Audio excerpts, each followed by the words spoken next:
or cared. Why wouldn't I? You're my boyfriend. And do you know what day it is today? Yeah, Saturday. Now if you'll excuse me, I got work to do. And you should go and be with Aiden. Saying that, he just left without even wishing me a happy birthday. I was sitting outside by myself when Aiden joined me. Are you okay? I'm sorry about what happened back there. No, don't be. It wasn't your fault. So, what now? Are your parents gonna be mad at you? Did I ruin things for you? Hey, take it easy. Why are you always so worried about everyone but yourself? Here, let me get that. He had some napkins and wiped some cake off my shoes. As he was doing that, I couldn't help staring at him. Suddenly, he looked up and started leaning closer to kiss me. My heart was pounding wildly, but I pulled myself back just in time and ran out of there. What just happened? The entire night, I kept thinking about Aiden. I was definitely catching feelings for him, and I felt guilty. I decided I couldn't go on with this deal, and I had to talk to Jackson about it. But then early the next morning, I received a message from Aiden calling me at his place. When I got there, I didn't see Aiden, but his parents and Meg were there, and so was Jackson. Look who's here. The famous gold digger who's trying to rip my brother off. I have no idea what you're talking about. Your brother and I love each other. Oh, really? Then who is this? Meg told us she heard you calling him your boyfriend last night. So, you've just been playing with my son's heart because he's rich? That's why rich people like us can't trust you filthy lowlives. You're all liars and frauds. I looked at Jackson, but he just stood there. But Aiden suddenly appeared and stepped in front of me. Leave her alone. I told you, I love her, Meg, and if you hurt her again, it's not gonna end well for you.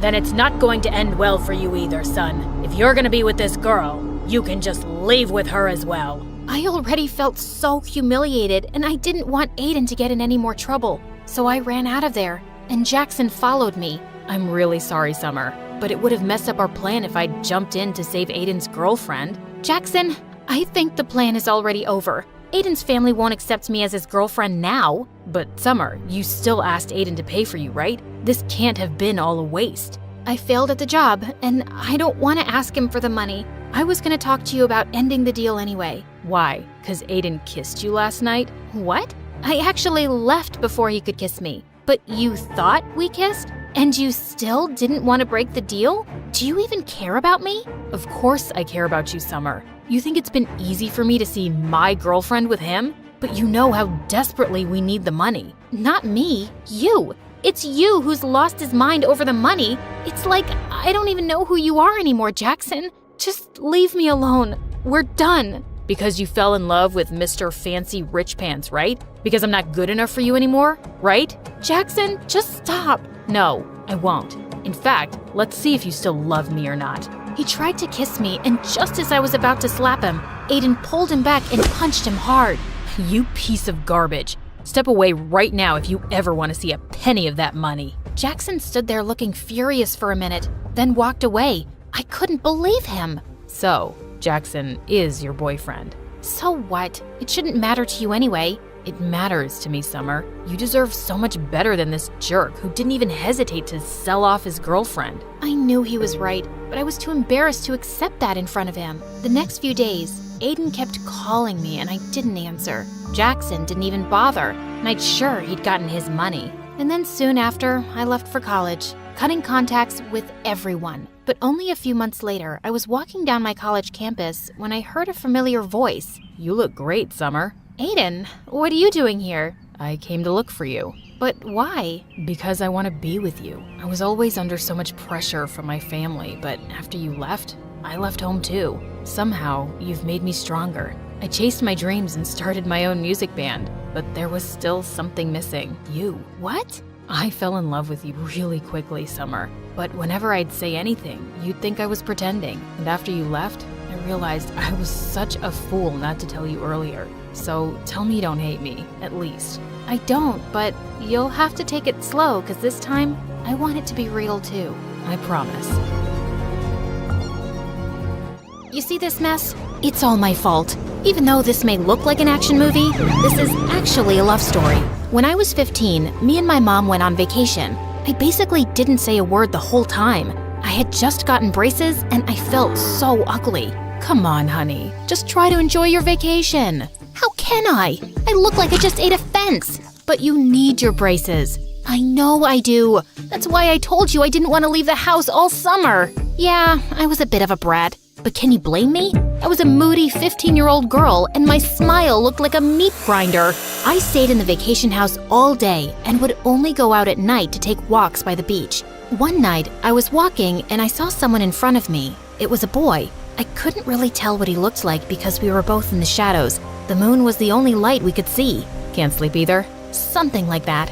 Actually, that's not why I'm out here. I don't want people to see me during the day because I have braces and I look horrible. You have braces too? Yeah, do you? Yeah, I look like I ate a can of tuna fish. Well, your shadow's pretty. We hung out for a while and talked about how we both loved musicals and theater. He was funny and I made him laugh a lot too. He told me his name was Kyle. The next night, I went out and I saw him again. We kept meeting up in the darkness every night. And then, on our last night there, the sun's coming up soon. We should go. What if we stayed and waited for the light? I don't care if you have braces. I already think you're beautiful. So we sat there and waited for the sun. And when it rose, I finally saw him and he saw me. He was the cutest boy I ever saw, especially because of the braces. He leaned in to kiss me, but his mom called him, and then my mom called me. It was time to go. Promise me something. Never hide yourself in the dark again, okay? Okay. I watched him go. His words stuck with me, and from then on, I started auditioning for shows and didn't mind my braces. Pretty soon, I was the most famous dancer in my whole town. Kyle and I talked online for a while, but I got busy doing plays and eventually we lost touch. I never thought I would see him again. And then, a few years later, on the opening night of the play at my community theater, everything changed. I had a slow dance solo in a sad scene, but I was really nervous because at all of our rehearsals, the boy who was working the spotlight could never keep up with my dancing. I danced, and to my surprise, I didn't slip out of the light at all, not even for a second. It was like I was dancing in starlight.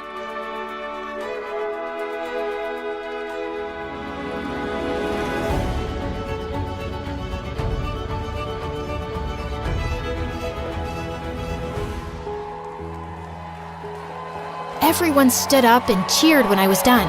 It was exactly what I had been dreaming of all my life. After the play, I ran upstairs to thank the boy for doing such a great job. Steve, that was amazing. Thanks. Steve got sick, so I filled in. Oh, hi. I'm Abigail. Everybody knows who you are. I guess you don't recognize me without the braces. Wait, Kyle? What are you doing here? We moved a few months ago. I didn't know you were here either. Steve couldn't keep up with me on the spotlight. How did you know where I was going at every step? I didn't, but I figured you've been in the dark long enough. Oh, good thing we both got our teeth fixed. I'm just glad you couldn't see me. I've never cried at a play before. You cried? I don't believe you. Look for yourself. Liar. I guess they tried. Let me make it up to you. How about a celebration dinner? My family's here, but tomorrow's good. The next 24 hours were the longest of my life. All day I tried on different outfits and experiments with makeup. The truth was, even though we lost touch, I never forgot him and never felt that way with anyone else. I rushed outside when he called. What I wasn't expecting was that he had a motorcycle. Wow, you didn't even bother to dress up? Excuse me, do you know how long— I'm kidding. You look beautiful. Yeah, I do. And don't you forget it. And you better have something good planned. I'm expecting a real effort and will accept nothing less. I was planning on going to the Taco Bell drive-thru. Is that good? You better be kidding.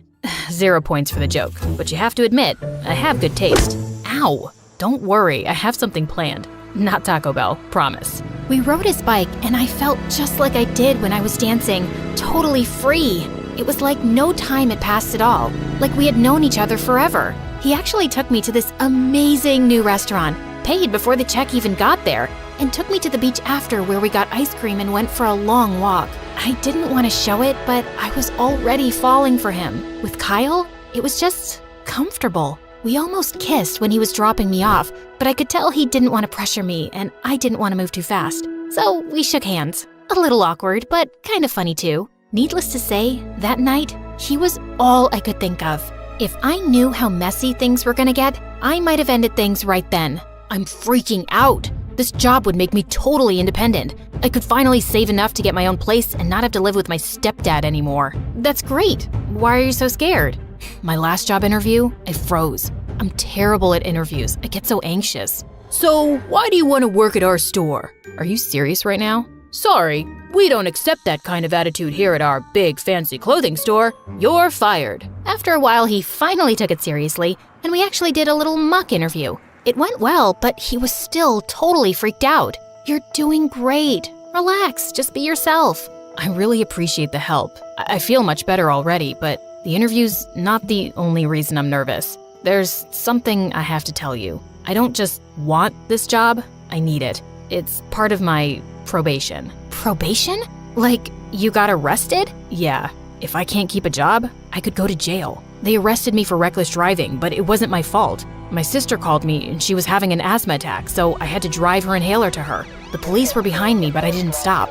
The judge gave me a break because I helped my sister, but he said if I get into any more trouble, I could go to jail. I'm so sorry, but I'm sure you'll get the job, especially since you have all these interviewing skills now. And you know, I have asthma too, so I thank you for your service. We need people like you. Just then, my phone rang.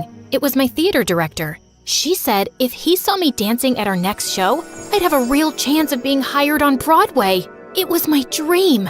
And the next day, Kyle told me the interview went great and he got the job. Everything was perfect. All I had to do now was nail the performance and dance my heart out. But then, on the day of our next show, I was stretching at home trying to stay calm when Kyle called me in a panic. Abby, I need your help. Yesterday, my boss sent me to deposit the store's money in the bank 5 minutes before they closed. I didn't make it on time, so I kept it under my bed to do it today, but now he's asking me to stay late and the bank closes early. Can't you just tell him that? They won't suspect you if you still have the money. My boss is already suspicious of me. He knows about the probation. If he knows I took it home, he'll think I wanted to take it. Please, Abby. I would have to run, but I still had time before my show, and I knew how much trouble he could get into if they suspected him of a crime, so I said yes. I never ran so fast in my life.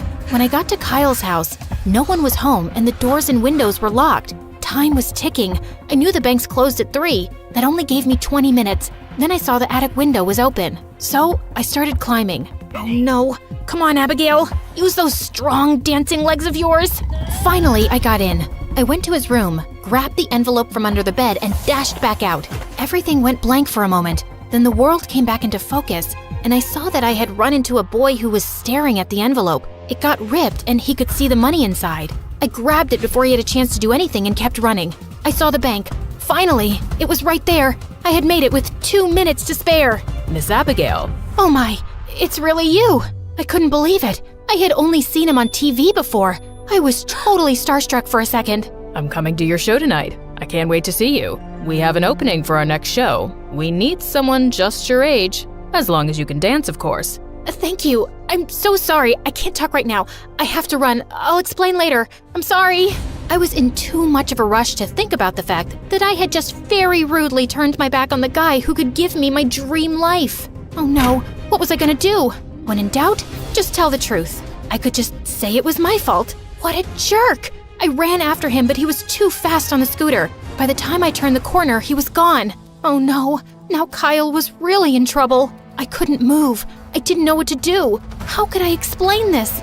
No one would believe me. At the store, I told Kyle everything. When he saw his boss, he told me to hide behind the rack of clothes. But I can explain. He won't believe you, and you'll be involved. He pulled the rack in front of me as his boss rushed up to him. The bank says they didn't get the money, Kyle. Where is it? I'm sorry. It was my responsibility. The money was stolen. Thief! I knew this would happen. They told me you were on parole, but I wanted to give you a chance. Now, I'm calling the police. I'm sorry, Abigail. I'll have to miss your show. He rushed to the motorcycle. I couldn't believe it. He was gonna run? I know it seems crazy, but without the money or any evidence, they'll think I took it. There's no option for me now. But I was totally lost, confused, and so upset with myself. There had to be a way to fix it, but I couldn't even think about that now because it was time for the biggest performance of my life. The producer was right there in the front row, watching, and he didn't look too happy. I had been so rude to him. All I could do now was rely on my dancing skills to get me through, except Steve was on the spotlight, and I was still out of breath from running and so upset that Kyle was in trouble with the police. When my solo came, I was so upset I fell on stage and cried in front of everyone. I ran off, and the show was canceled for the night. As I was walking home, totally crushed, I decided to only focus on what I could control. The show was over, but I could still help Kyle. I would tell his boss it was me who had stolen the money. Of course, I would get in trouble, but not as much as Kyle. This is where we began. The big mess I had made. He looked at me as he passed. I wanted to stop the police, but they were too fast. But I knew the park next to me would take me right to where they were going. If I could run across, I could catch them and stop the police to tell them it was me. Once again, I was running. Only this time, I didn't have my inhaler. I forgot I had left it in my dressing room when I ran out crying. As I cut through the park, I couldn't breathe. I saw Kyle's bike on the other side. He saw me too, but before I knew it, I was fainted on the muddy ground. When I woke up, I was in his arms. He had stopped to help and the police cars were rushing towards us. I was in the hospital for a day. My mom told me that Kyle was arrested, but I knew he would have to see the judge before they really made any decision. I asked her when it was, and she said today. I made her drive me to court as soon as the doctor said it was okay. I rushed inside. Stop! It was me. I lost the money. Kyle didn't do anything wrong, I promise. Even though the judge believed me, he still said we were to blame. And Kyle ran from the police, so if he was going to be released, we needed to pay back the money to the store. I started working at the theater, and Kyle also had to go back to his job. We both made no money because we had to give it all away and were too exhausted to even hang out. It was the perfect punishment for me since I could barely see him and had to watch other people perform while I cleaned and took people's tickets. Of course, anytime I did have a free moment, I danced. Hey, hero, you have a second? He had come to surprise me at work. He took me to the auditorium where everything had been decorated for what looked like a big party. What's going on? Well, I figured you have to pay the money back, but that doesn't mean it's gotta be a punishment. Why not have some fun? I talked to your boss, and we're throwing a fundraiser for us to get the rest of the money. And the best part, you're the star of the show. This is amazing. Thank you so much. Sorry I ruined your chances of going to Broadway. It doesn't matter if I only dance here and not on a big stage. As long as I have you, I can dance anywhere. He held me in his light again. This time, I knew I wouldn't get lost in the dark. I sat in the audience for the 1,000th time watching my annoying sister Mara's talk show. I was just about to fall asleep when suddenly a spotlight shone on me. There she is, my twin sister Brooke. Come help us play the game, sis. Wait, what? Before I could say a word, the audience started chanting my name and my parents nodded at me encouragingly. Mara was waiting on stage with her guest star, who was some famous model. So, Brookie, you and Iris are gonna play the card game War, and whoever wins breaks an egg on the other's head. Can I jump off a building first? Always such a little party pooper. I played the dumb card game until I won, so I cracked an egg on Iris's head before turning to go off stage. Ow! You just hit me in the head with an egg. That was the goal of the game, genius. Well, you did it way too hard. Ow! The next day, my accidental egg assault was all over YouTube and social media. Sister of talk show host Mara gets violent with popular model Iris.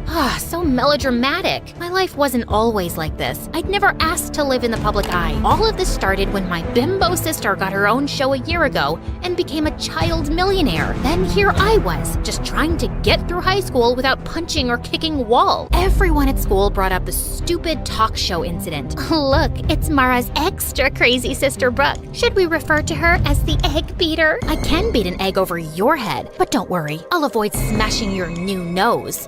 You're always such a witch. This is why nobody at school likes you. She was so cute for thinking that I cared. Anyway, around lunchtime, I headed to the bathroom when suddenly I jumped. One of the most popular guys in school, Lance, was right behind me, smirking. He was a part of a clique of 4 other heartthrobs who all looked like Wattpad princes. You are looking lovely today, princess. You just followed me into the girls' bathroom. I wanted to ask you out on a date. You've never even made eye contact with me before. I used to think you were just Mara's mean loser sister, but when I saw what you did on TV, I practically fell in love with you, babe. I've always wanted a girl with that kind of fire, so I'll pick you up tonight at 8. I didn't answer. I just pushed Lance away from my face and towards the toilet bowl. He landed head first, and I couldn't help laughing. Except later that day, I noticed the rest of Lance's dreamy friends kept staring at me with that same smirk on their faces. In fact, all 5 of them slipped envelopes into my locker asking me on a date. This had to be some kind of joke. I decided to ask Mara about it, since she was the school queen bee and full of gossip. But surprisingly, Mara didn't know anything. Then later that night, she gave me some crazy news. She'd invited all 5 of those guys to come onto her talk show, where she'd set up a competition over who could win a date with me without even asking me. So what if they're just hitting on you for a joke or a bet? It'll be so much fun. You've never been on any kind of date, and you're in the 12th grade. Please. I finally gave in, but I knew those boys were up to something, and if they were gonna mess with me, I was gonna mess with them too. On the night of the show, I sat center stage behind a table while the 5 idiot heartthrobs lined up behind a rope. Each of them had 30 seconds to impress me. After you pushed me into the toilet, I went and bought you flowers. I also have chapstick to put on before kissing you for our date. Too bad your breath smells like a sewage drain. Next. If you were my girlfriend, I'd take you to a restaurant right on the ocean and buy a giant ice cream sundae with Ice cream makes me puke. So, I used to be an underwear model, but then I'm embarrassed for you. I had this flown over from Japan. No! By the time the 5th guy, Zeke, came over, I was already exhausted. Then I noticed he was holding a guitar. Oh my god. Brookie, oh Brookie, honey, my heart is yours. Yeah, Brookie, oh Brookie, Brookie, my sassy princess I adore. The audience went wild, and I wanted to cringe. But for some reason, I found myself smiling. So when it was time to choose the guy I'd go on a date with, I chose Guitar Boy Zeke. I just had to remember that he probably didn't really like me, and if he was planning on humiliating me, I had to beat him at his own game. So when I met Zeke for our picnic date, I came wearing my mom's wedding dress. What's that you're wearing? A wedding dress. That way, we can imagine what it'll be like when we get married one day. Ever since the talk show, I've fallen head over heels for you, and after that song you sang for me, I know now that you feel the same way. I'd hoped the guy would run scared and crying, but instead, he laughed. I must have really won you over with that song I played you. I'm not done with you yet, Prince Charming. During our picnic, I sat on his lap and made him feed me every bite of food and hold the water cup up to my lips. And when he turned to get a napkin, I started fake crying hysterically. We were staring into each other's eyes, but you looked away. Is it because my eyes are ugly? Or are you breaking up with me? I have nothing else to live for now. You are so extra. I know what'll cheer you up. Let's have a romantic dance. Wait, what? Before I could say a word, Zeke turned on classical music and pulled me up to dance. He started spinning and twirling me around and even threw me in the air. God, he was crazy. Later on, Zeke drove me home, but he said he needed to stop at his house first for something. I decided then I'd confront him. Look, I know you're either dating me because you bet your friends money or you guys want to humiliate me as a joke. Either way, I'm just telling you, I didn't fall for it. I told those guys you'd be too smart to trick. It was Lance's idea to bet money on which one of us can win you over. I never wanted to do it, but I couldn't tell Lance that, because whatever Lance wants, Lance gets. Zeke then told me his dad and Lance's dad were friends, and because Lance's family was rich, his dad was going to pay for a music college Zeke got into. Therefore, he could never afford to ever piss off Lance. And don't tell Lance I said any of this. Please, just let me tell him you fell for me and you asked me to be your boyfriend. I really want to go to music school. Come on, you don't care what anyone thinks, and you're already unpopular and barely have any friends, and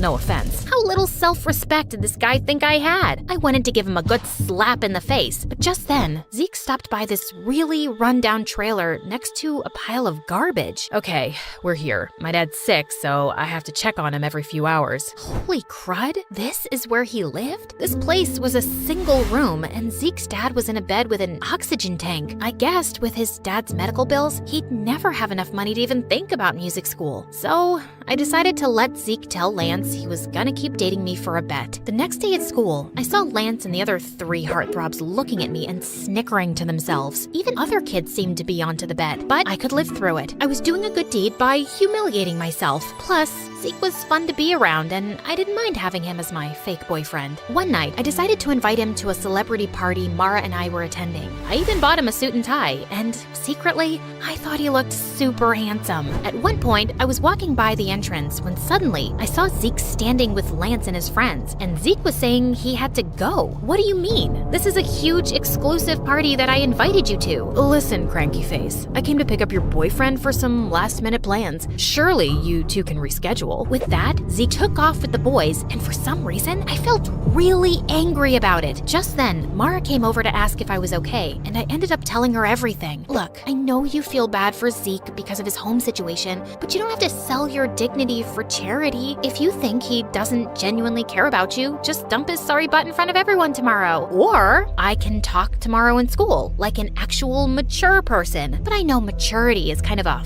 foreign concept to you and the other kids at school. Okay, listen, sis. You've never had any real friend or boyfriend before, and I'm at the top of our school's social ladder. I know how to deal with these things. I can handle this myself, thanks. Just because I don't date a different guy each week doesn't mean I need boy advice from you. So on Monday at school, I headed to the bleachers at lunch where I knew Zeke practiced guitar, except he spotted me first and immediately came over to hug me. I am so sorry about what happened at the party. Lance decided at the last minute that he wanted to have a betting party. Kids at school are betting on how I'm gonna break your heart and everything. I realize this may be going too far. It's going way too far. I tried to do a nice thing for you, but you're totally taking advantage of me. Also, how long are you gonna be Lance's slave for? Can't you get a scholarship to the school or something? No, I'm not talented enough. It's cool. I'll tell Lance the truth and stand up to him. I'll just find something other than music that makes me happy. Zeke turned to walk away, but I just couldn't let him give up his friends, his reputation, and his dreams. So I told Zeke I'd help him apply for a scholarship because even though he didn't believe in himself, I knew he was talented enough to get one. And 2 weeks later, he got accepted. You just made my dreams come true. Brooke, no one has ever believed in me like that before. You're amazing. Zeke suddenly picked me up and spun me around, which made me feel butterflies. After that,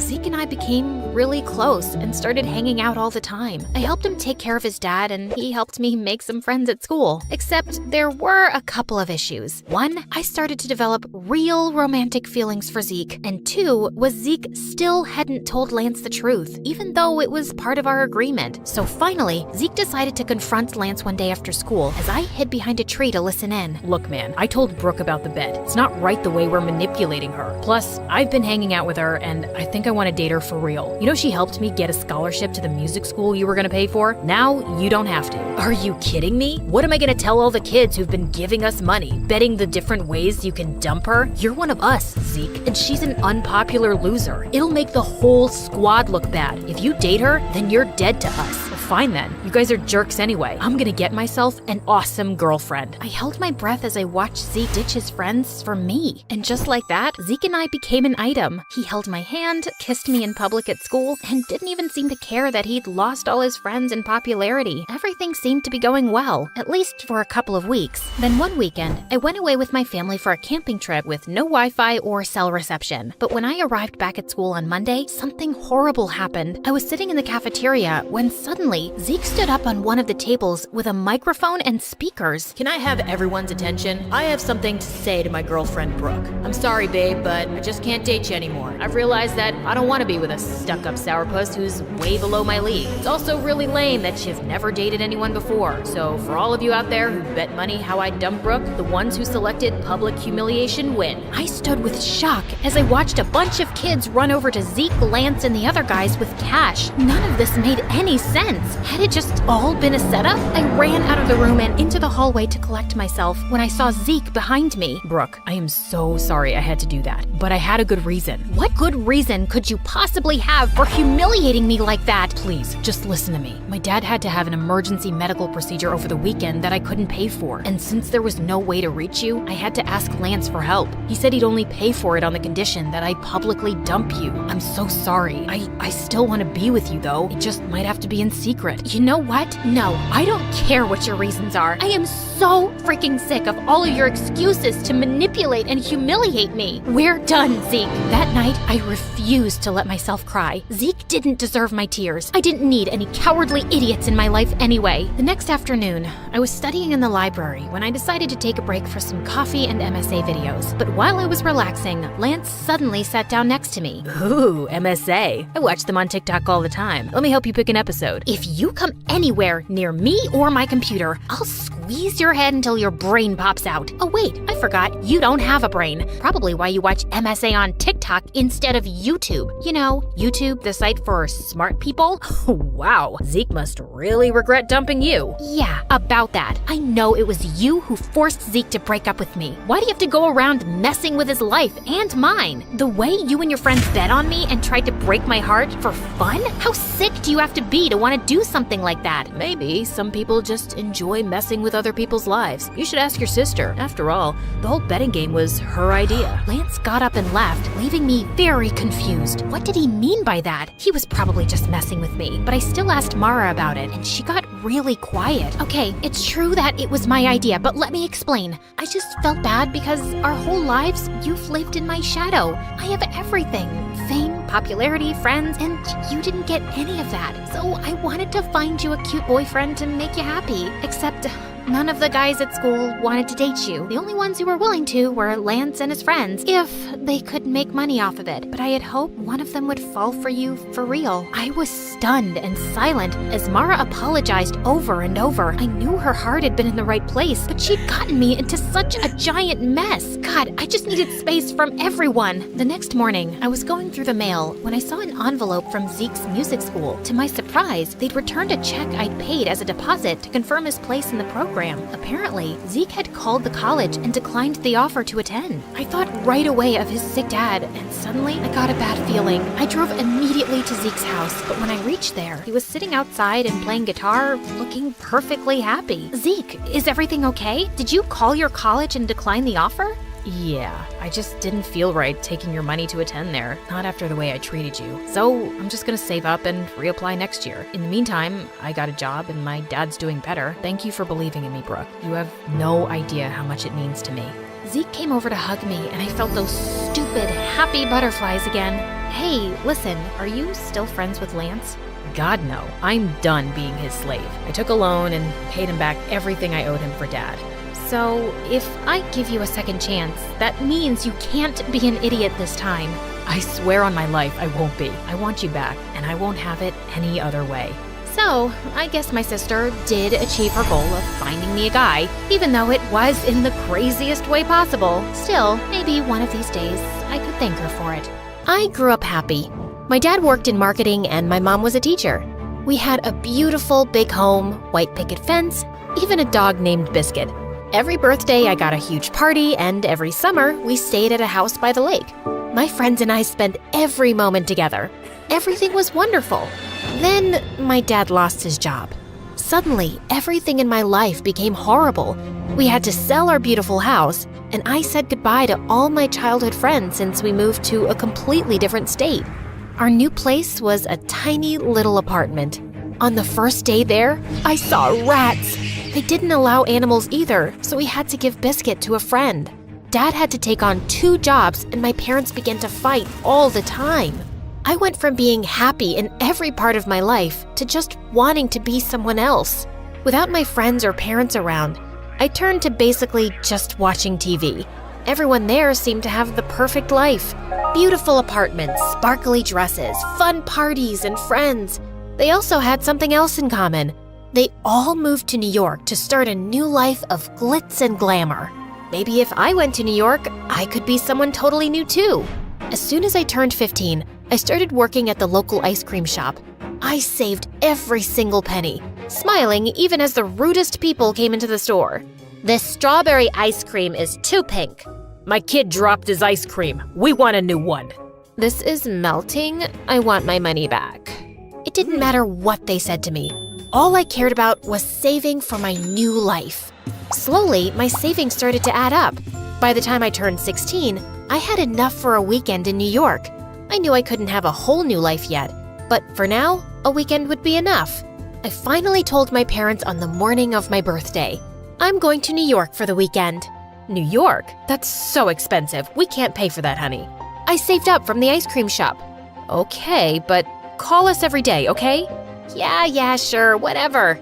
They dropped me off at the train station and I was off. I was so excited to finally be on my own and knew that at least for the weekend, I could be whoever I wanted. New York was so exciting. I could go wherever and do whatever. I tried on dresses at a fancy department store. I bought a hot dog from someone off the street, then got sick an hour later. But it was okay. I was living my dream. Finally, I went to the hotel I booked. I dreamed of gold chandeliers and well-dressed doormen and expensive steak dinners the whole train ride here. Instead, I got this. The hotel was tiny, dirty. Flies buzzed in the lobby. I didn't even have my own room. It was filled with other people and I just had a single bed. I think there's been a mistake. Nope, this is what you booked. Welcome to New York. This was not what I imagined my New York trip would be like, but it was all I could afford. Even in my dream city, I was still the same person and my life hadn't changed at all. Suddenly, New York didn't seem that great. It was smelly and dirty and there were way too many people. Hey, watch where you're going. Who are you looking at? Nothing, Hey! Someone bumped right into me and I nearly fell over. As I stood up, I realized he had stolen my wallet. I ran after the thief, but after a few minutes, he was gone. Now I didn't have anything. It was all too much. People were so mean. I started to cry in the middle of the street, and people began staring and pointing. It was so incredibly embarrassing. Finally, I decided to just go into the nearest building to get away from everything. Wow. This was the hotel of my dreams.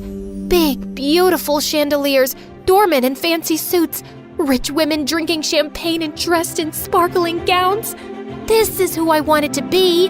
I was so enchanted by everything that I ran headfirst into someone. Ow! Elena. Huh? That wasn't my name.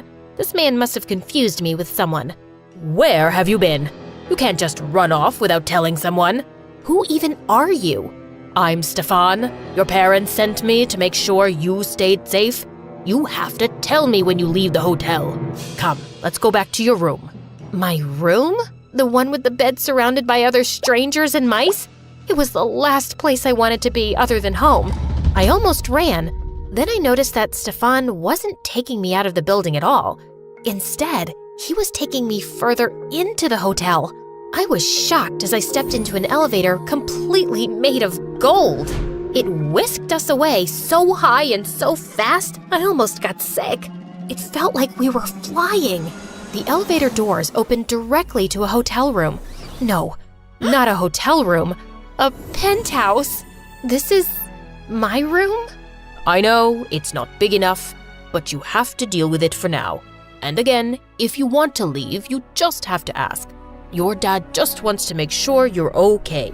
Not big enough? This place was a palace. Stefan left and I had the whole room to myself.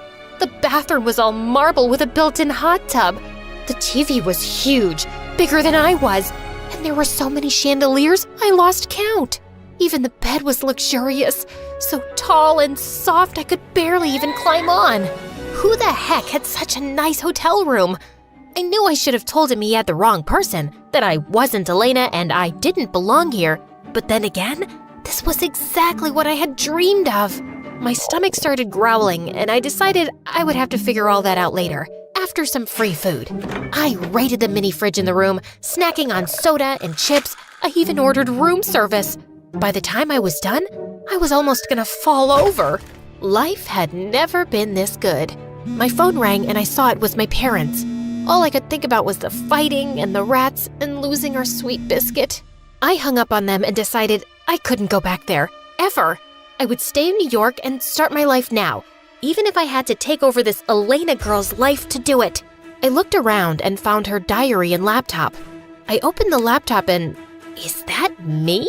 Suddenly, I realized who she was. Elena, a famous actress. My friends used to joke that she was my alter ego. Jaina and Elena sounded similar after all. Except while Elena was living a perfect life, I was stuck with nothing at all. Elena would probably be back soon. If they caught me in the room, I would get in huge trouble. I had to get out of here before I was arrested or kicked out. But maybe I could go with a little something extra since my wallet was stolen after all. After changing into Elena's clothes, I told Stefan I was going shopping. He insisted on coming with me. When we got to the store, I said, I forgot my card. He just sighed and handed me the money, no questions asked. It was more cash than I had ever seen in my life. With this kind of money, I didn't have to go back to Pennsylvania at all. I grabbed a bunch of clothes and told him I was gonna try them on, but as soon as I was out of view, I made a run for it. Maybe New York hadn't been that great at first, but things were gonna be different now. Or so I thought. I hadn't even walked more than a few blocks when I realized I had forgotten my phone. But that was the least of my problems because suddenly someone grabbed me from behind and everything turned dark. I woke up a few hours later, feeling dizzy and confused. Where am I? You! Hey, you! I looked around and saw a girl staring at me from across the room, but she was in total dark, so I couldn't see her. What are you doing here? I don't even know where here is. I don't even know who you are. Well, I've been kidnapped. It happens a lot, to people like me. What I don't understand is why you're here. I've never been kidnapped with other people before. Oh my God, does that mean I'm not special?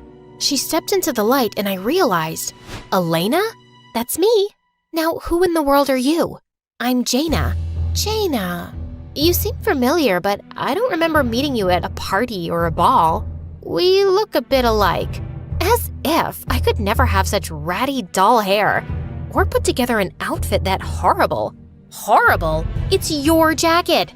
Oh my God, it is. You're stealing from me? What? No, well, kind of. Are you working with the kidnappers?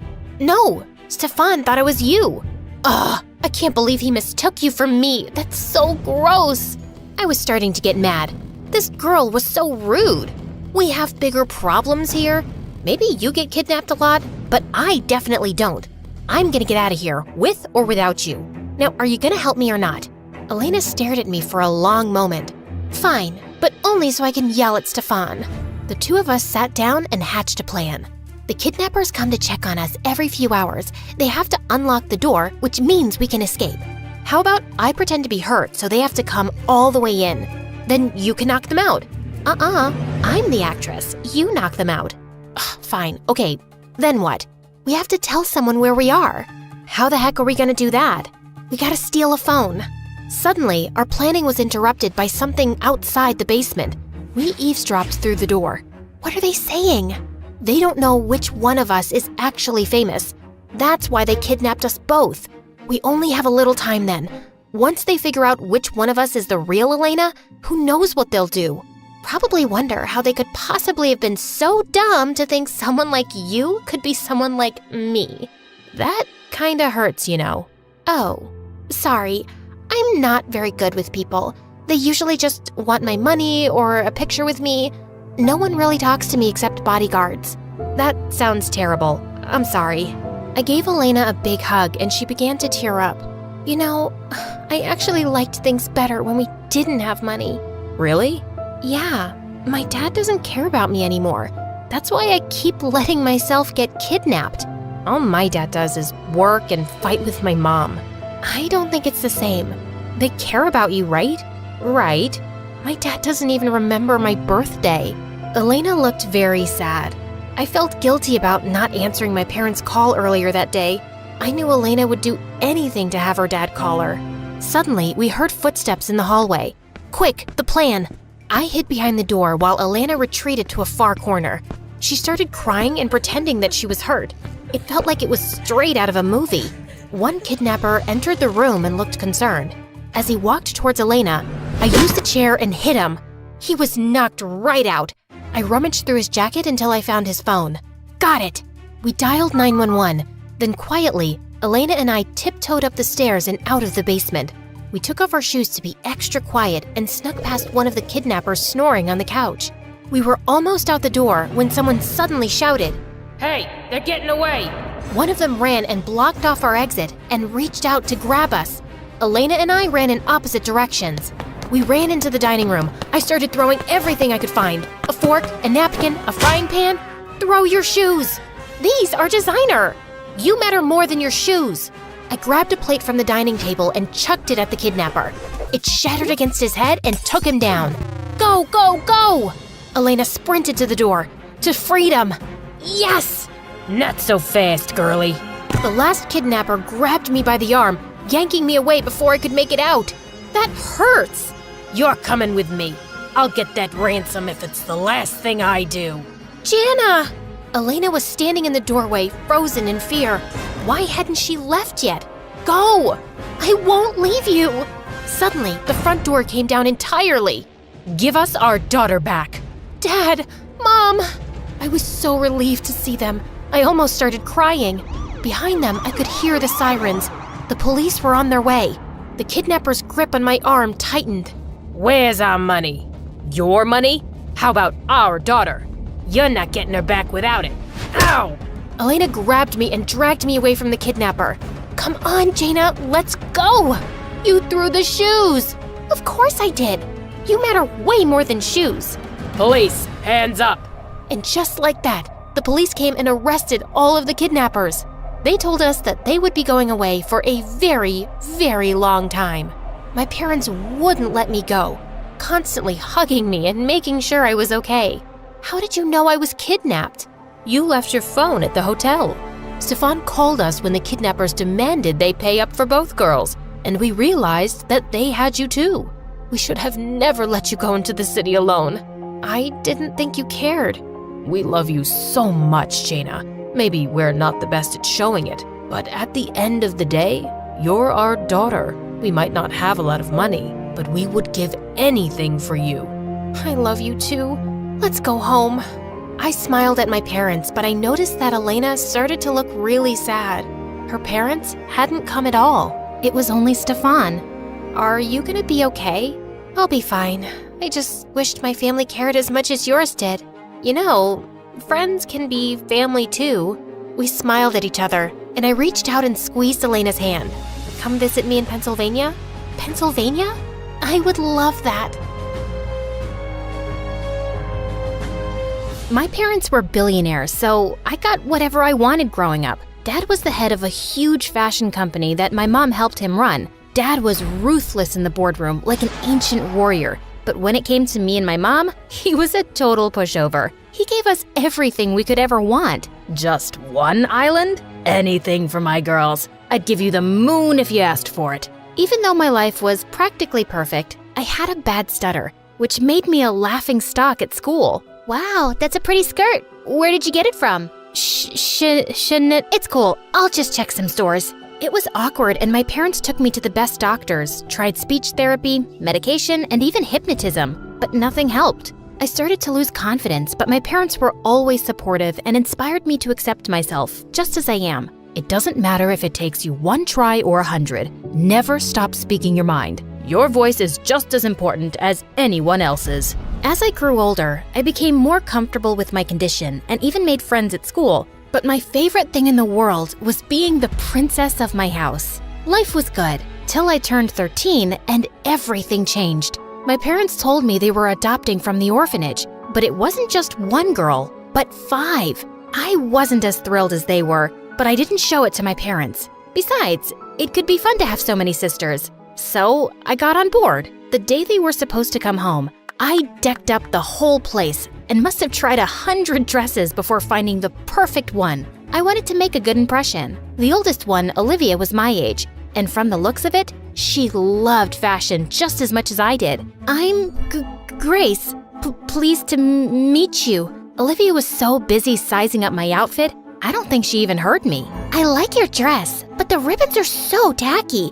And what's with those shoes? You know what? You look so cute with braids in this outfit, even though it's a little, weird. I think she looks nice. Ignore Olivia. She's just jealous. It was clear from the beginning that Olivia had an issue with me for some odd reason, but at least the other 4 were gentle. Margot and Beatrice didn't care about fashion, but they were easy to talk to.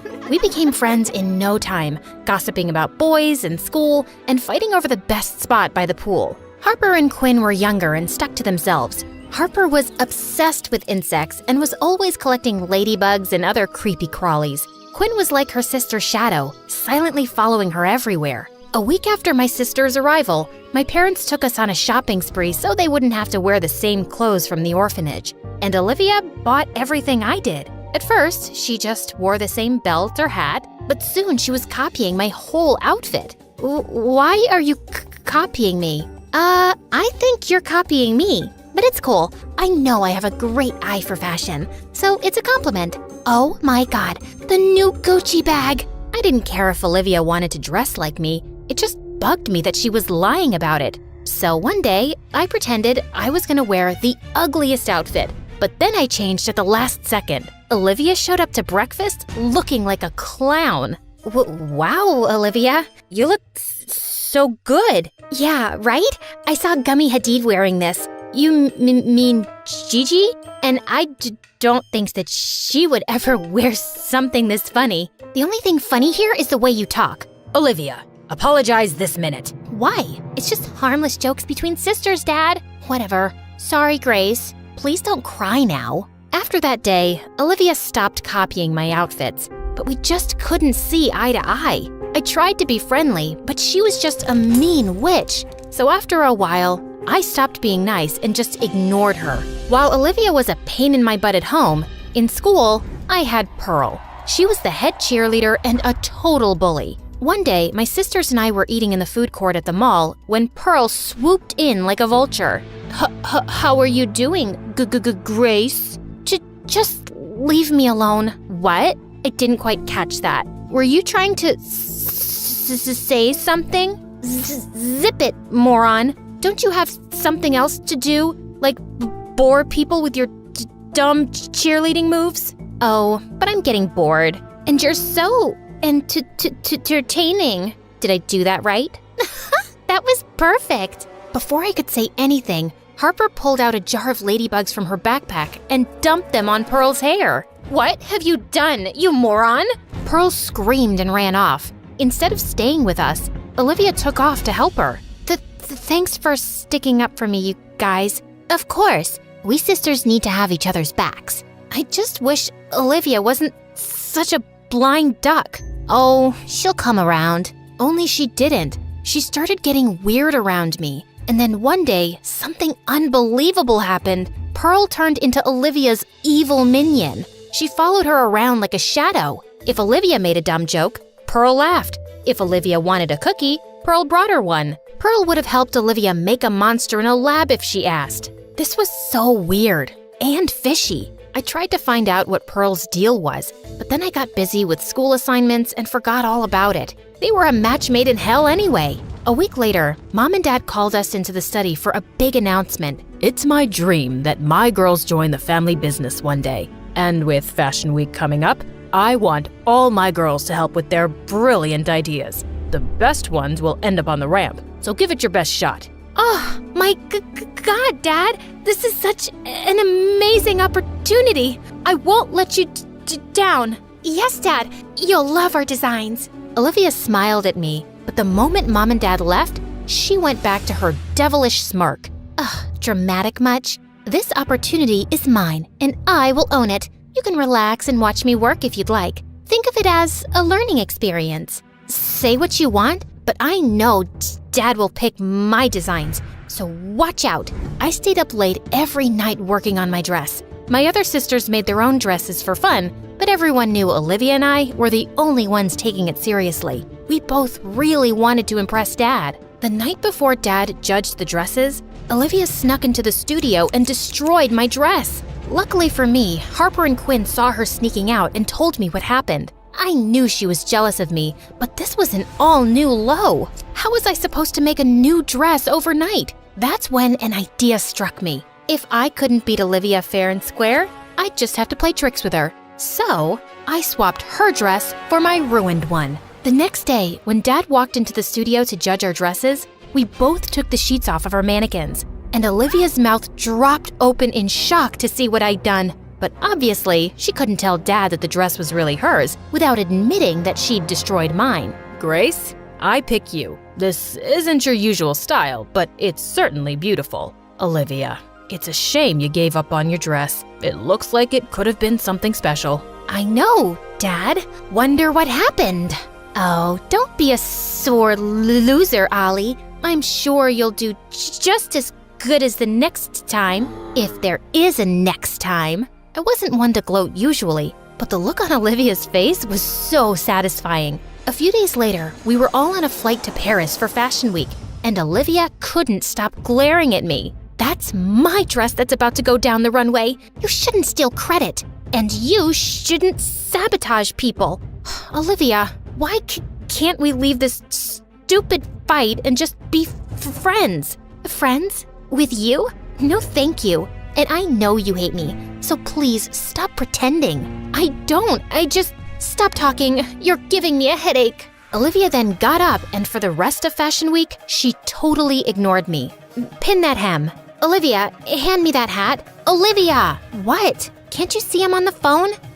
Can you help? Who are you even talking to? Ugh, just leave me alone. This girl was so weird. Even when we got back, she wouldn't talk to me, not even rudely. She'd either stay in her room or hang out with Pearl. And worse was that she'd started inviting Pearl to our place, which really annoyed me. Oops, I got to that first. Ugh. After a successful show at Fashion Week, Dad started getting a lot of orders. He worked for months on a new line, and all the designs were kept under lock and key in his studio, and nobody was allowed inside. But in less than 2 weeks before his runway show, someone leaked pictures of the new collection all over the internet. The tabloids went wild guessing who it could be. I can't believe someone would do this. All my hard work is gone. Nobody has access to my study except you girls. If anyone knows something, tell me now. I took a quick look at everyone, and all of us were equally shocked. Fine. If that's what you want, you're all grounded with no phone privilege or allowance. But we didn't do anything. That's not fair. But Dad simply frowned and left. We all know you did it, Olivia. Just admit it. It wasn't me. I would never do that to Dad. Relax, guys. This is not the time to turn on each other. Dad didn't talk to us for days, and it really hurt me to watch all my sisters so sad and depressed. But Olivia looked extra worried. She would stay in her room, refusing to talk to anyone. One day, I was taking an evening stroll in the garden when I noticed Olivia slipping out of the house, and she looked really anxious. I wanted to stop her, but then I decided to follow her, and she stopped in front of Pearl's house. Ugh, what do you want now? I know you're the one who stole my keycard and then stole Dad's designs and leaked them, Pearl. I should have never taken you into the study that day. Yeah, that was kinda dumb. Especially since you know my mom's company is your #1 competitor. You made it so easy to steal your designs. And now we'll be on top, while you guys will eat dirt. In your dreams, you sick psycho. No, not when the whole world would know what big fat cheaters you all are. Olivia looked at me in shock as I pulled out the phone and started playing back the recording with Pearl's confession. Give me that. Not so easy. Besides, I've already uploaded it, so there's nothing you can do. Pearl was at a loss for words, and suddenly her phone started ringing. Must be your mom. If I were you, I'd think of going underground for a few days. Pearl ran away crying, and Olivia turned to me. I'm so sorry, Grace. I should have been smarter. You should have. But right now, we need to figure out how to help Dad. We don't have much time before the show. So are you with me? Yes, of course I am. My sisters and I locked ourselves in the mansion for a week straight, staying up late every night, altering his designs. Harper and Quinn did all the sketching, and Margot and Beatrice gathered all the fabrics and accessories Dad would need. Then Olivia and I helped Dad put everything together. When the day of the fashion show arrived, we were ready. The paparazzi and critics were waiting for the curtains to rise, expecting the show to be a disaster with all the leaked designs. But when the curtain rose and the spotlights came on, the entire audience gasped. The new designs were even more beautiful, and the show was a massive success. And Dad was super proud. You set aside your differences, and you worked hard. You pulled together as a family. I'm so proud of all of you. It was Grace. She's the one who brought us together on this. Team effort. That's what sisters are for. Olivia and I smiled at each other as the rest of my sisters hugged me. I just knew everything would always be fine as long as we stuck together.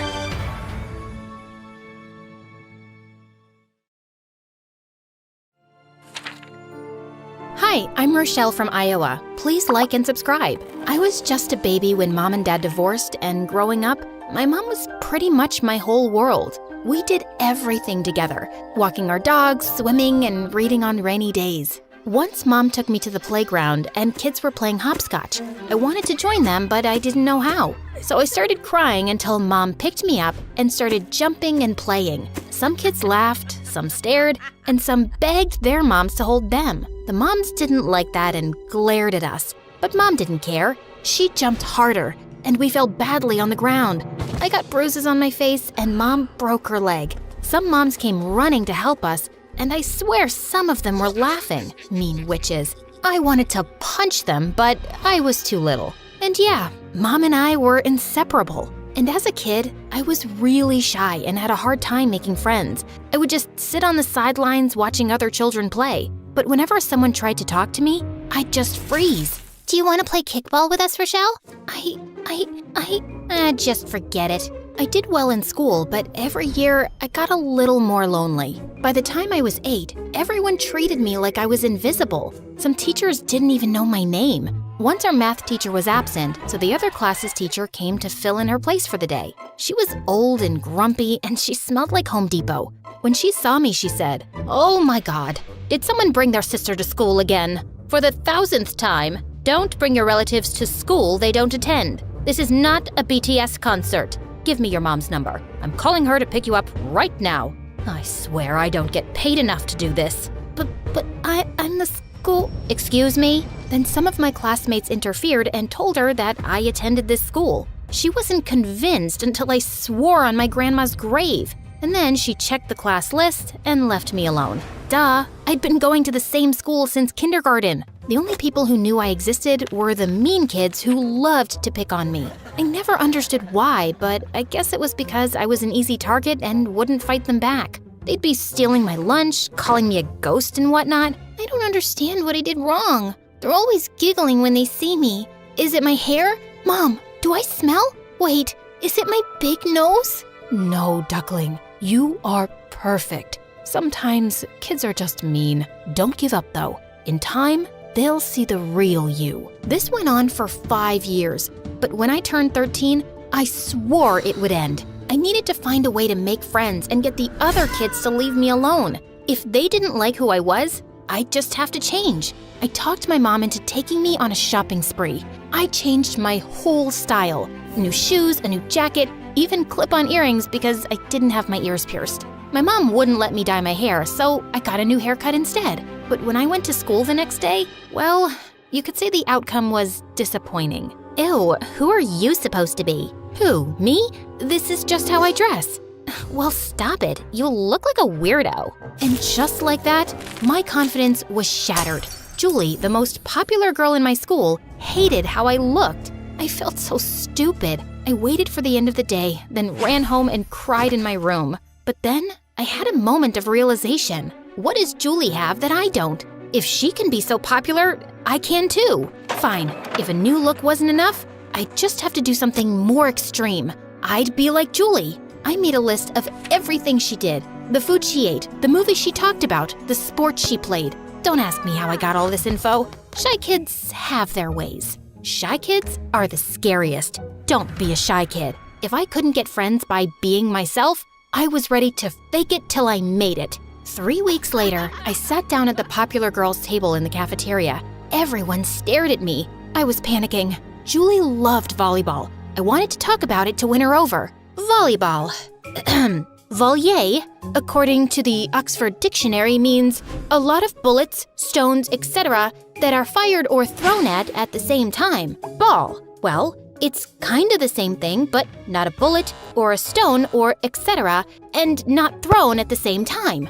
Everyone at the table was looking at me like I had 2 heads. Someone get this freak away from me? Okay, I needed a new plan. So I spent the whole summer planning, and after much thinking, I knew what I had to do. I would pretend to have spent the summer in Italy. I even practiced an Italian accent. No one else from my school had ever been to Italy. They would have to think I was cool. On the first day back from summer break, the homeroom teacher called on me, and I knew this was my chance to show off my new accent. I'm here.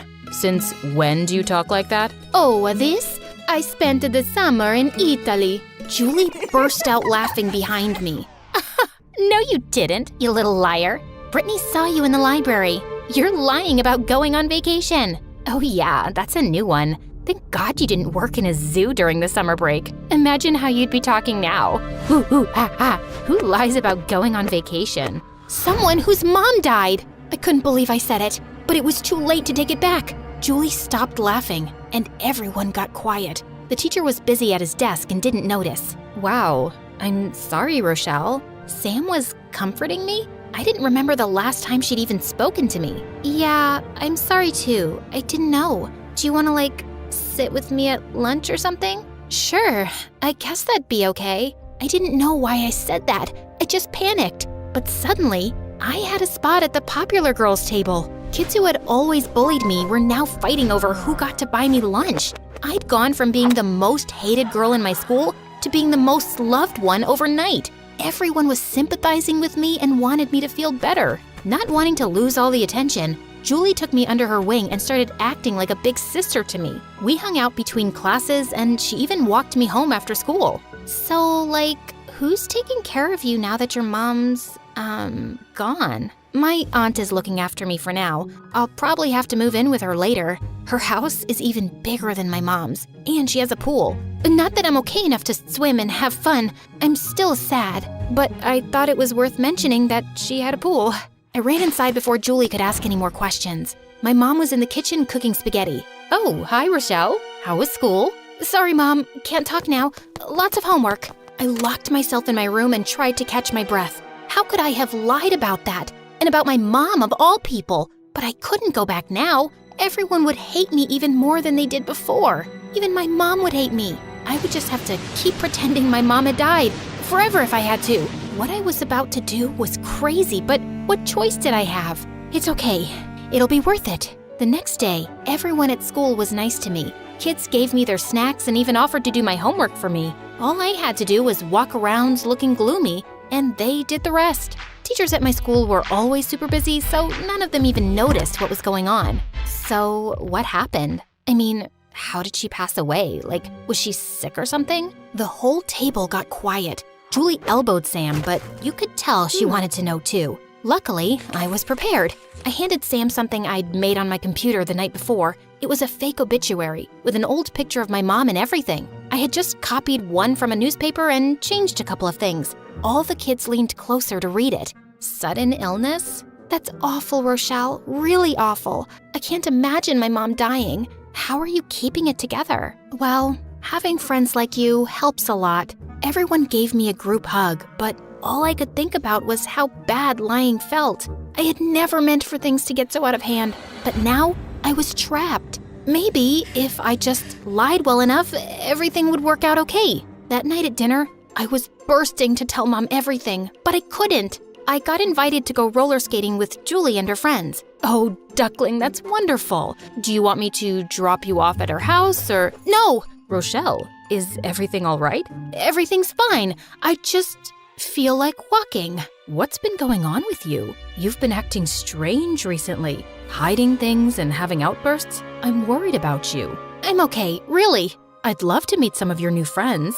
You will, Mom. Just not yet. The better things got at school, the worse they got at home. Pretending my mom abandoned me was stressful, especially since I had to face her at home after. I started yelling at the littlest things, storming off, and even throwing stuff. I knew I was acting crazy, but I couldn't stop. 2 weeks passed, and still no one had found out.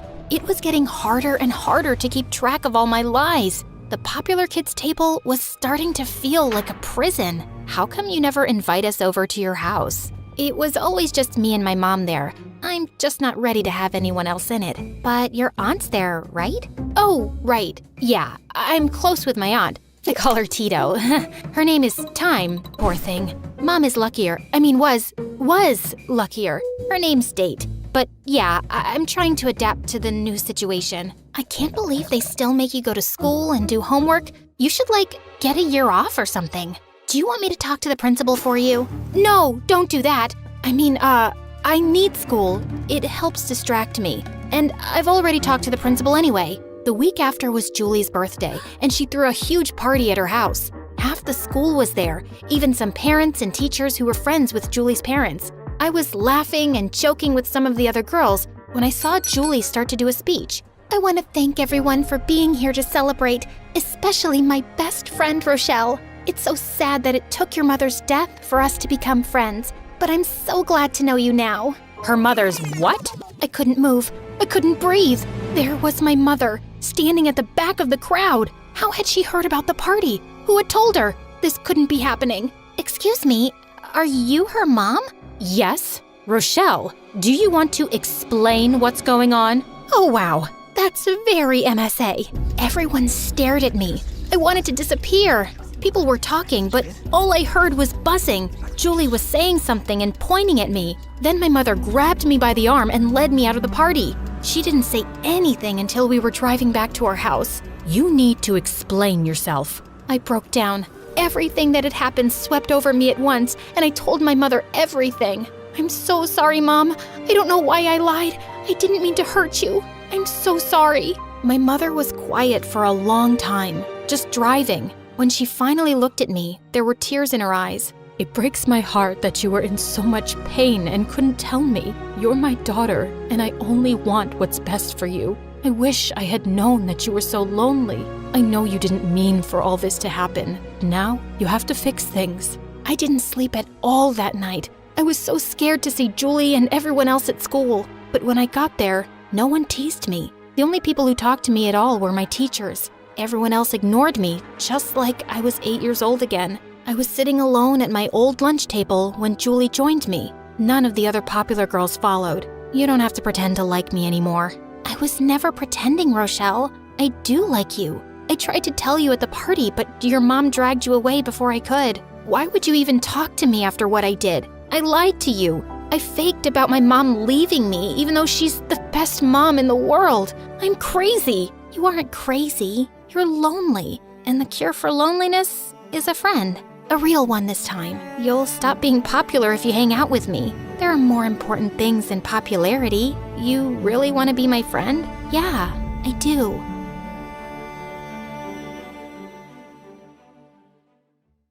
Hi, my name is Zoe, and I made a big mistake. Now my life is a raging inferno. Before I continue, please like and subscribe. If you do, you could be the lucky winner of $10,000 in just 7 days. Spread the word to your friends and family. Ever since I was a kid, I knew it was my destiny to be a famous chef. I baked my first souffle when I was 3, published my first cookbook when I was 5, and 2 days before my 7th birthday, I won the Grand National Bake-Off Contest. I guess I got it from my mom, who was one of the best chefs in the country. She even had her own cooking show on TV. But my dad couldn't fry an egg to save his life. He was Mom's manager, and they were head over heels in love. Or I thought they were. But when I was 15, my world turned upside down. Mom ran off with a food critic. Dad and I were devastated. Dad sobbed for weeks and couldn't bear to leave the house because billboards of Mom were everywhere. Soon, he lost all of his clients, was fired from his company, and the bills started piling up. How could she do this to us? To me? I don't know, Dad, but it's been 6 months and the rent's past due. Maybe it's time to focus on getting a new job. Luckily, Dad took my advice and got a job online, but it wasn't enough to make ends meet. I tried my best to help out by baking pies and selling them to our neighbors after school. I even reached out to my mom to see if she could help us, but she said she had no money to spare because she was planning a huge wedding. I was so mad at Mom, I deleted her number from my phone. I couldn't believe she was so selfish. And Dad often started falling sick and would mostly stay in bed, sobbing. Stupid love had turned my mom into a selfish monster, my dad to a baby, and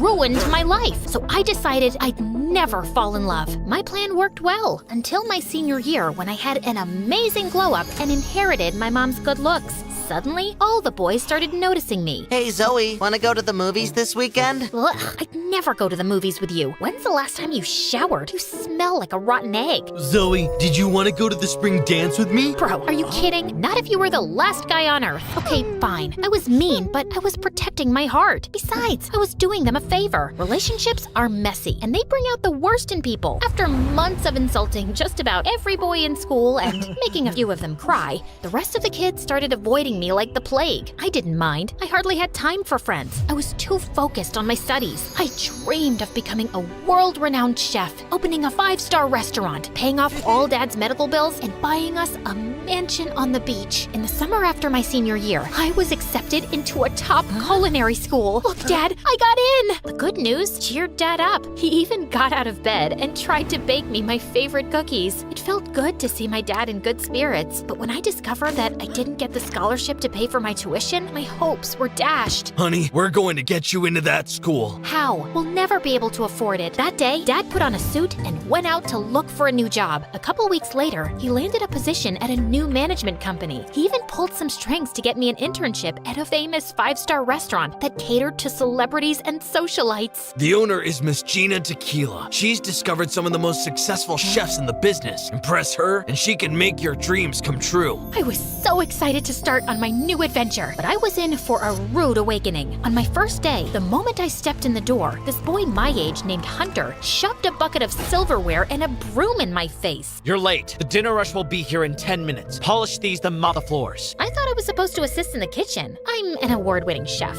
I have my own cookbook. I showed Hunter some of my old newspaper clippings and my resume. Stop wasting my time with this foolishness. Only the best chefs in the world have the honor to cook in our kitchen, and I've never heard of you. Maybe I should talk to Miss Gina. I'm the manager. Miss Gina's eyes and ears, and what I say goes. You're not touching that stove. After you've done scrubbing the floors, you can start washing dishes. Hunter was a total jerk, and he got even worse once the guests arrived. Zoe, we need those dishes clean. Bro, I'm moving as fast as I can. That's not fast enough. He buzzed around me, yelling like a maniac. I got so nervous I dropped a handful of plates on the floor, and they smashed to pieces. Then the chef walked by and slipped and sprained his ankle. Oh my God, what's wrong with you? A second later, the whole kitchen went into a panic. The servers came in demanding their orders, but the chef was in no condition to stand, let alone cook. Suddenly, Miss Gina strutted into the kitchen in her Prada dress and jewels. The guests are complaining. This is unacceptable. Where is the food? Hunter turned as white as a ghost. The chef keys. I don't care. Fix it, Hunter, or you're fired. She stormed off in a huff. More servers came into the kitchen demanding food. Then Hunter looked at me. Zoe, you said you can cook. You think you could help us out? I thought you didn't want me touching the stove.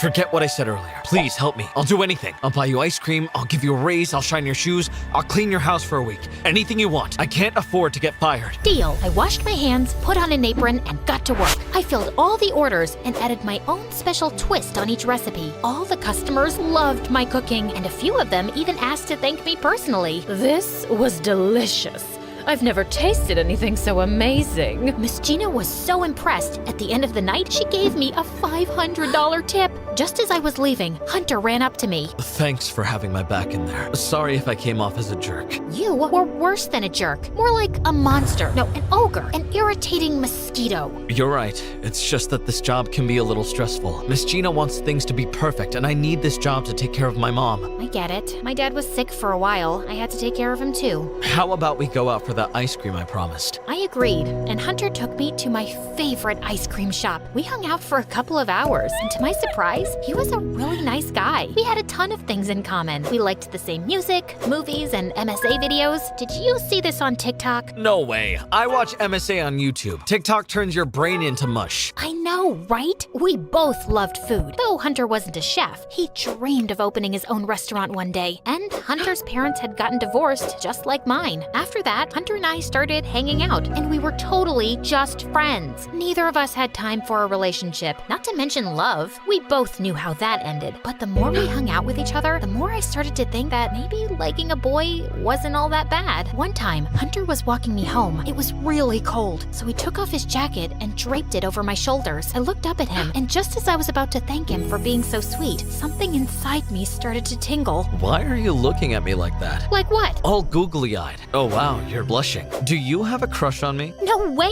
You're not even my type! You're lying. No, I'm not. Hunter stepped toward me and smiled. He stared at me with his dreamy brown eyes, and I swear they were like kryptonite. My heart started racing. Then suddenly, we were hugging, and it was amazing. At that moment, I realized that I liked him more than a friend, but we never said the L word. That was totally off limits. As the weeks passed, my life got better by the day. Hunter was great. My job was fabulous. Dad was even doing much better and was making more money than he'd ever made before. Miss Gina was so impressed with my cooking that she gave me a raise and decided to mentor me. She called me into her office and let me help her choose new items for the menu. She even gave me advice on how to be a successful businesswoman. It felt really nice to have Miss Gina take me under her wing. She reminded me of how my mother used to be. But one day, the craziest thing happened. Miss Gina hosted a gala at the restaurant and invited dozens of wealthy guests. Towards the end of the evening, I saw Miss Gina hug a wealthy man with a really expensive watch, but as she pulled away, she snatched the watch off his wrist and slid it into her purse. The man didn't even notice. I couldn't believe my eyes. I thought I must have been mistaken, but then I saw her swipe a diamond ring off a woman's finger, an expensive necklace off an old woman, and a man's wallet. I was shocked. Miss Gina was a thief. Miss Gina caught me staring at her. She rushed over to me, dragged me into her office, and slammed the door shut behind us. You stole from those people. No, I didn't. Yes, you did. I saw it with my own eyes. Fine, but it's not what you think. I need that money to keep this restaurant afloat, and those rich people have more money than they can ever need. Plus, they've got insurance. They can replace anything I stole. It's a win for everyone. I pawned the jewelry and reinvested into the restaurant so I can pay all of my employees. If I didn't do this, I wouldn't be able to afford to stay in business. But stealing is wrong. Losing this restaurant is worse. Think about Hunter, the busboy, the servers. They wouldn't be able to pay their bills or take care of their families if this restaurant shuts down. Life's not fair, Zoe. I'm just trying to even the odds. But if you want to report me, then go ahead. I didn't know what to do. I wanted to report Miss Gina, but I couldn't be responsible for Hunter and all the others losing their jobs. I'm glad I can trust you to keep this between the two of us, but can you do me a teeny favor? Don't tell Hunter about our little chat. I doubt he'd understand. After that, things went downhill. I hated keeping Miss Gina's secret, and worst of all, I hated lying to Hunter. It got so unbearable that I started avoiding him. Are you okay? You seem stressed out. It's nothing. Oh, I think I hear a dirty dish calling. I've gotta go. But he could tell something was off. Did I do something to make you upset? No, I'm as cool as a cucumber. No, an ice cube, an iceberg, an igloo. I don't think that's true. I feel like there's something you're not telling me and it's obvious you're avoiding me. You run away every time you see me and you never answer my texts. Just then, I spotted Miss Gina watching me like a hawk. Jeez, can a girl just have some space? I have my own life. Maybe you should get one too. That came off way harsher than I meant it to, and I could tell I hurt Hunter's feelings. Fine, I was just trying to be nice. It's not like I'm in love with you or anything. Hunter marched off, and my heart sank. Forget about him. You should be focusing on your career anyway. Miss Gina appreciated me for keeping her secret so much that she let me handle the accounting for the restaurant and even hired me to cook for a few private functions. With all the extra gigs and the tips, I'd made more than enough to pay the tuition for my first semester at culinary school, and we were only halfway through the summer. Things were going well, but it was bittersweet because I couldn't share the good news with Hunter. Then one day, I came home from the gym and noticed Miss Gina's convertible parked in my driveway. I walked in, and what I saw rocked my world. Miss Gina and Dad were flirting on the couch. Miss Gina, what are you doing here? I thought I'd stop by and surprise you. Miss Gina was telling me how great you've been doing at work. And your dad came up with a wonderful idea. He's going to host a big event at our restaurant. He's inviting all his new clients and his business partners. It's going to be fabulous. Why didn't you tell me your dad was so smart and attractive? My blood ran cold. All I could think about was Miss Gina stealing from Dad's rich clients. What if she got caught? What if she started stealing from my dad? What if she stole his heart? Maybe that's not such a good idea. Don't be silly. Oh my, I'm so thirsty. Could you be a dear and get me something to drink? As soon as Dad left the room, Miss G whispered, "Don't you ruin this for me. We've hit the jackpot. I won't help you cheat my dad's clients." Oh, it's too late for that. If I go down, you go down too. Your name's on the accounting statements. And if the police get their hands on those records, you'll be in far more trouble than me. I had a really bad feeling, so I rushed out of there and headed straight to the restaurant. As far as I knew, I did nothing wrong. All I did was keep track of the receipts. But as I looked at the numbers, things weren't adding up. I noticed that Miss Gina had been stealing our clients' credit card information, charging them for bogus items, and depositing the extra money into a secret account account, and she'd been doing it under my name. I think once she had me sign some lengthy documents, which I now realize were bank papers. I was so busy and distracted at the time. She was right. If I said anything, I was toast. The night of Dad's event, I was on edge. I didn't know what to do. Dad, his clients, and all his business associates had all showed up, and Miss Gina was grinning from ear to ear. I felt sick to my stomach. I couldn't keep lying for Miss Gina, but if I said anything, my whole world could shatter to pieces. As I was cooking, I must not have been paying attention, because out of nowhere, flames lit up from the stove, and I saw my life flash before my eyes. Hunter darted toward me and pulled me away from the stove. Suddenly, the kitchen erupted into flames. The fire alarm blared, and everyone ran outside. Miss Gina marched up to me, screaming like a banshee. "You did this on purpose. You're trying to ruin me." "No, it was an accident, I swear." "Liar." Then something inside me broke. I couldn't let Miss Gina control me anymore. So I told the truth. "You're right, I am a liar, but not anymore." I told the police all about Miss Gina's stealing and how she tried to blame it all on me. The police conducted an extensive investigation and learned that Miss Gina had done this before. She was wanted in 5 states for running the same scheme but under different names. My record was cleared of any wrongdoing, and Miss Gina was sent to jail. Why didn't you tell me what was going on? You didn't have to go through this alone. I didn't want you to get hurt. So you broke my heart instead? Yeah, that wasn't the smartest thing to do. Maybe we can start over? But this time, no more lies. Nothing but the truth. I think we can give that a try.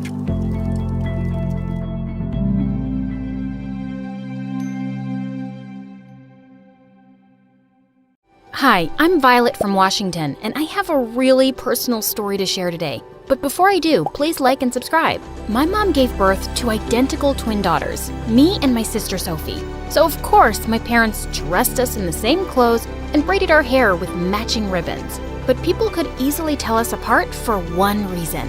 Sophie was born with a minor facial distortion. Her eyes were a little lopsided, and her mouth was almost as low as her chin. I, on the other hand, looked like a frickin' porcelain doll. And everywhere we went, people would ooh and ah at me. "She's just too lovely to be real. Look at those brown eyes." I have the same color eyes! But everyone ignored Sophie, and it really got to her. I kept telling her she was just as pretty as me, but she wouldn't hear a word of it. And as years passed, my sister grew to hate me. Sophie did everything she could to make me feel as sad and angry as she felt. She'd spread rumors about me at school, steal my diary, and once, she tried to shave off my eyebrows. I was living in fear 24/7. Worst of all, my parents didn't take it that seriously. I'll take away her electronics for a week. That's not enough, Dad. Sophie is trying to ruin my life. What if she tries to seriously hurt me? Oh, Violet, that's silly. Sophie's just going through a phase, and we would never let her harm you. They didn't understand. And when I turned 14, things really turned upside down. One afternoon, I came home from school to find Sophie in the living room with my parents, and they looked furious with me. How could you do something like that, Violet? What are you talking about? Sophie said you locked her in the closet for an hour. We heard her calling for us. What? Just then, I saw Sophie, and she was smirking at me. I just don't think I feel safe around Violet anymore, Mommy. How can I trust her after what she did? Guys, she's framing me. She locked herself up in the closet. And why would she do that? That's just twisted, Violet. Didn't my parents see how crazy Sophie was? None of them talked to me that night. They all watched MSA videos with a bowl of popcorn while I stayed in my room. But the next morning, my parents did the unthinkable. They made me move into the guest house. It was Sophie's idea. You two need space away from each other. We can't have this negativity in the house. So you're kicking me out? What, because I trapped her in the closet? I told you guys I didn't do it. It doesn't matter who did it. The point is, you two are toxic for each other right now. And at the moment, Sophie needs our attention more than you do. You have more friends and the world at your fingertips. It's just for a short time, Violet. I was speechless. I was being punished for literally nothing, and it was all Sophie's fault. I moved into our guest house that evening and didn't speak to any of my family members. In fact, I continued to ignore them for the next several months. Sure, it was clear Sophie was much happier without me in the house. She made more friends and even picked up a few hobbies. But I was still bubbling with anger. One day, I was coming out of the supermarket when I saw a homeless boy outside with dyed turquoise hair. I immediately pulled out a bag of bananas and some change, but he just laughed. Whoa, do I look like a beggar? If I'm being honest. These clothes are just really old. I still insisted that he keep the bananas, and the two of us ended up having lunch together. I found out the boy's name was Easton, and he lived in an apartment down the block. He was also an absolute sweetheart. I told Easton all about my home situation and Sophie's issues with me, and he had a brilliant idea. Pretend to run away from home, leave at midnight, and leave a note. Turn off the location services on your phone and you can stay at my place. They'll get so scared, they'll beg you to move back in with them. They might even finally punish your jerk sister. I was sold. My whole family deserved a little scare. So that night, I sent a text to both my parents to tell them my plans and switched my location to private. I spent the next 2 nights at Easton's apartment. His family was really poor and I had to sleep on a torn cot, but I felt fantastic. My parents were probably going crazy. Maybe they think you joined a gang. Or they think I'm pregnant and ran off to get married. Unfortunately, the fun didn't last long. The next morning, my parents burst into Easton's apartment with several cops.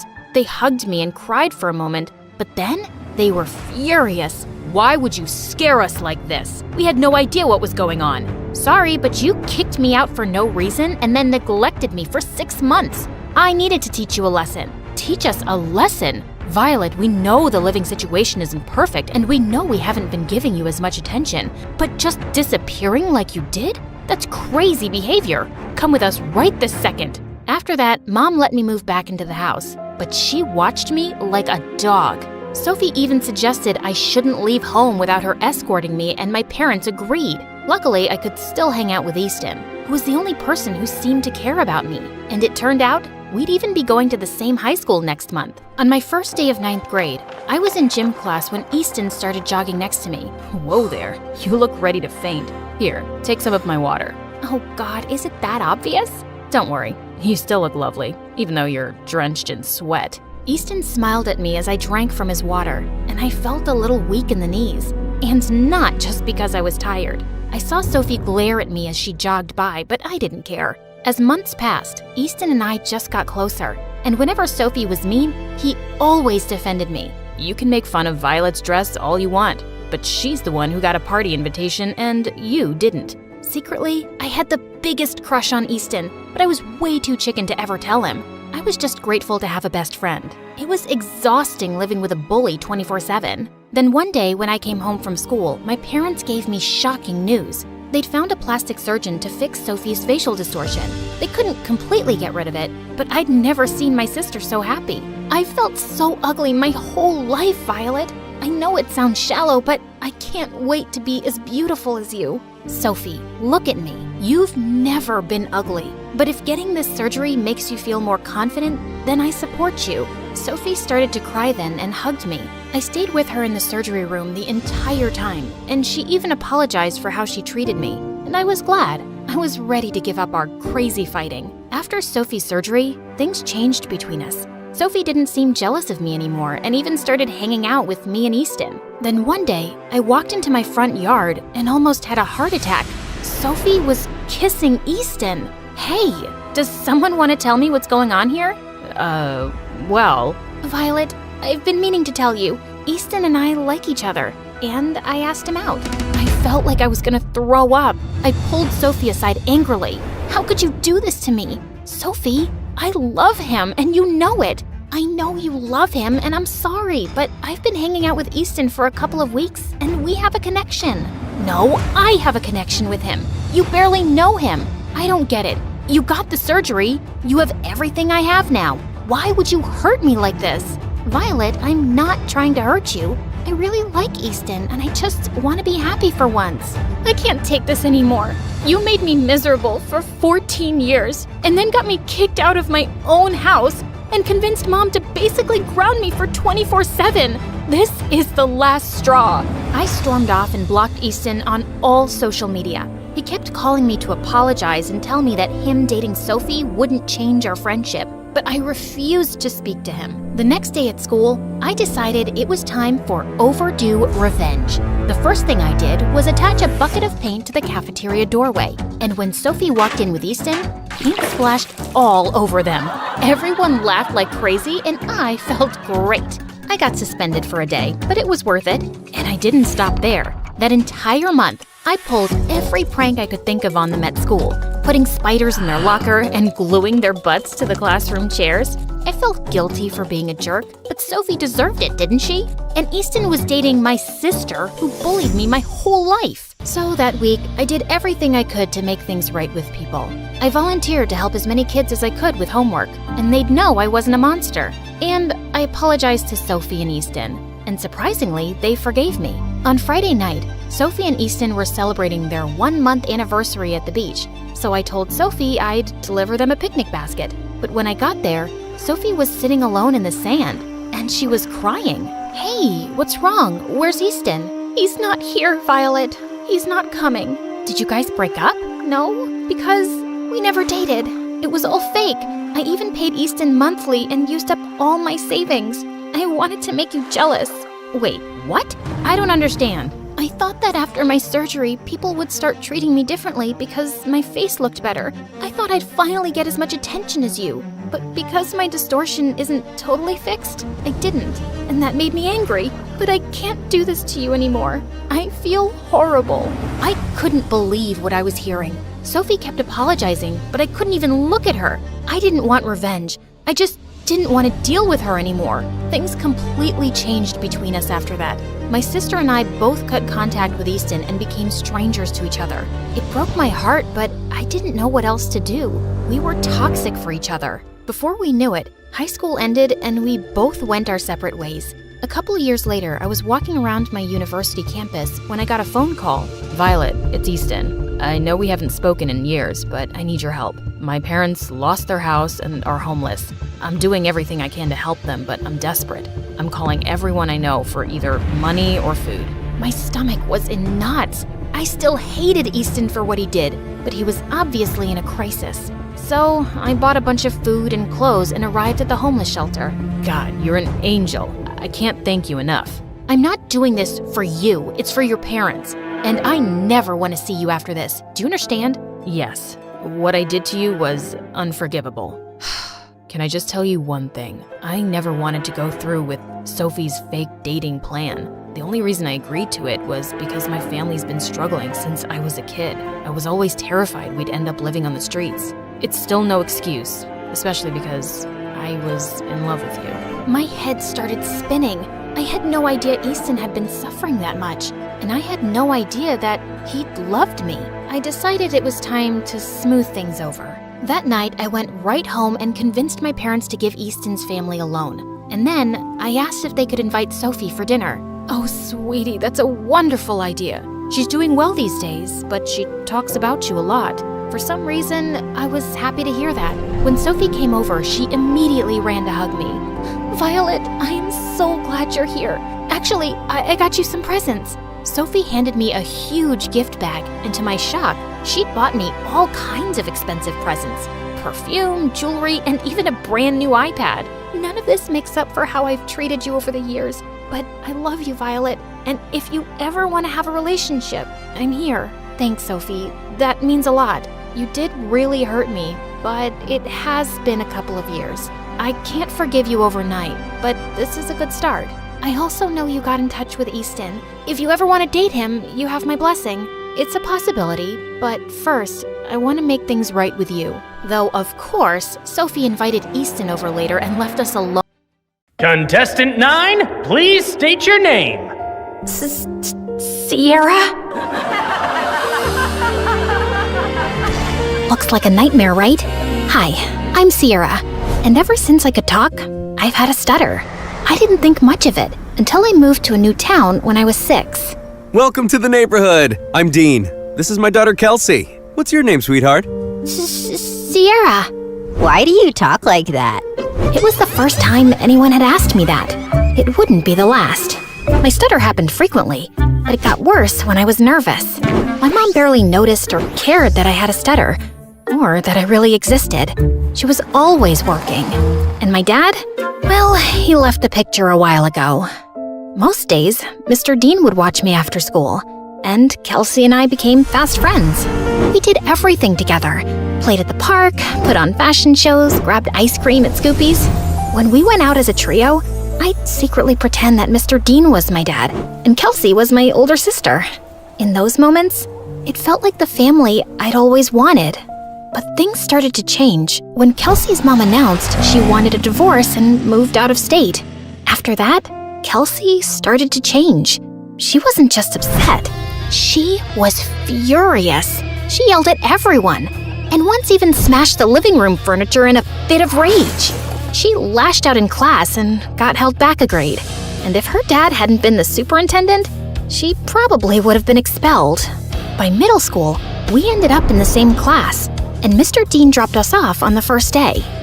Wow, your daughters are so beautiful. Aren't they? I'm a lucky dad. Kelsey looked like she was about to explode. I'm Kelsey. I'm his only daughter. My mistake. And what's your name? Sierra. Sierra? Why do you talk like that? Yeah, can you not speak properly? Or are you stupid? The class erupted into laughter, and I could feel my face burn. Since then, Kelsey wasn't my friend anymore. A real friend wouldn't do that. Through the years, Kelsey's hatred only grew. Anytime I had an accomplishment, she had to ruin it. Opening night of the school play, she stuffed worms in my costume. She threw her birthday party on the same day as mine every year and literally paid people to skip mine.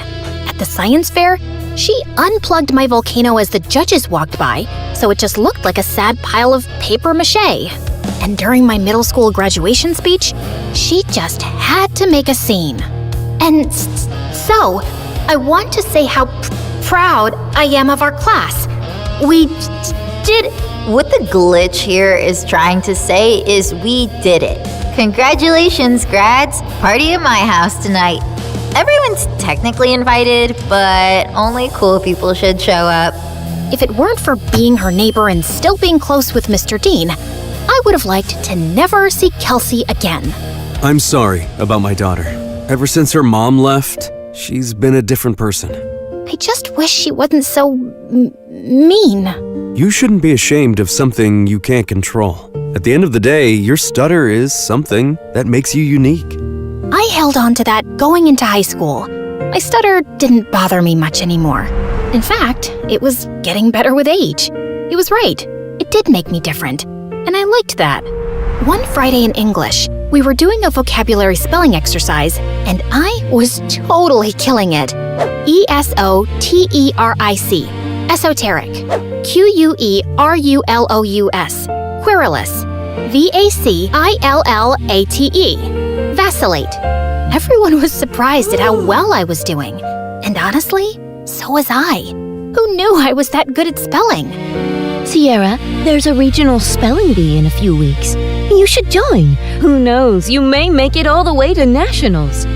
That night, as I sat in my room looking over the spelling bee brochure, loud music suddenly rattled my walls.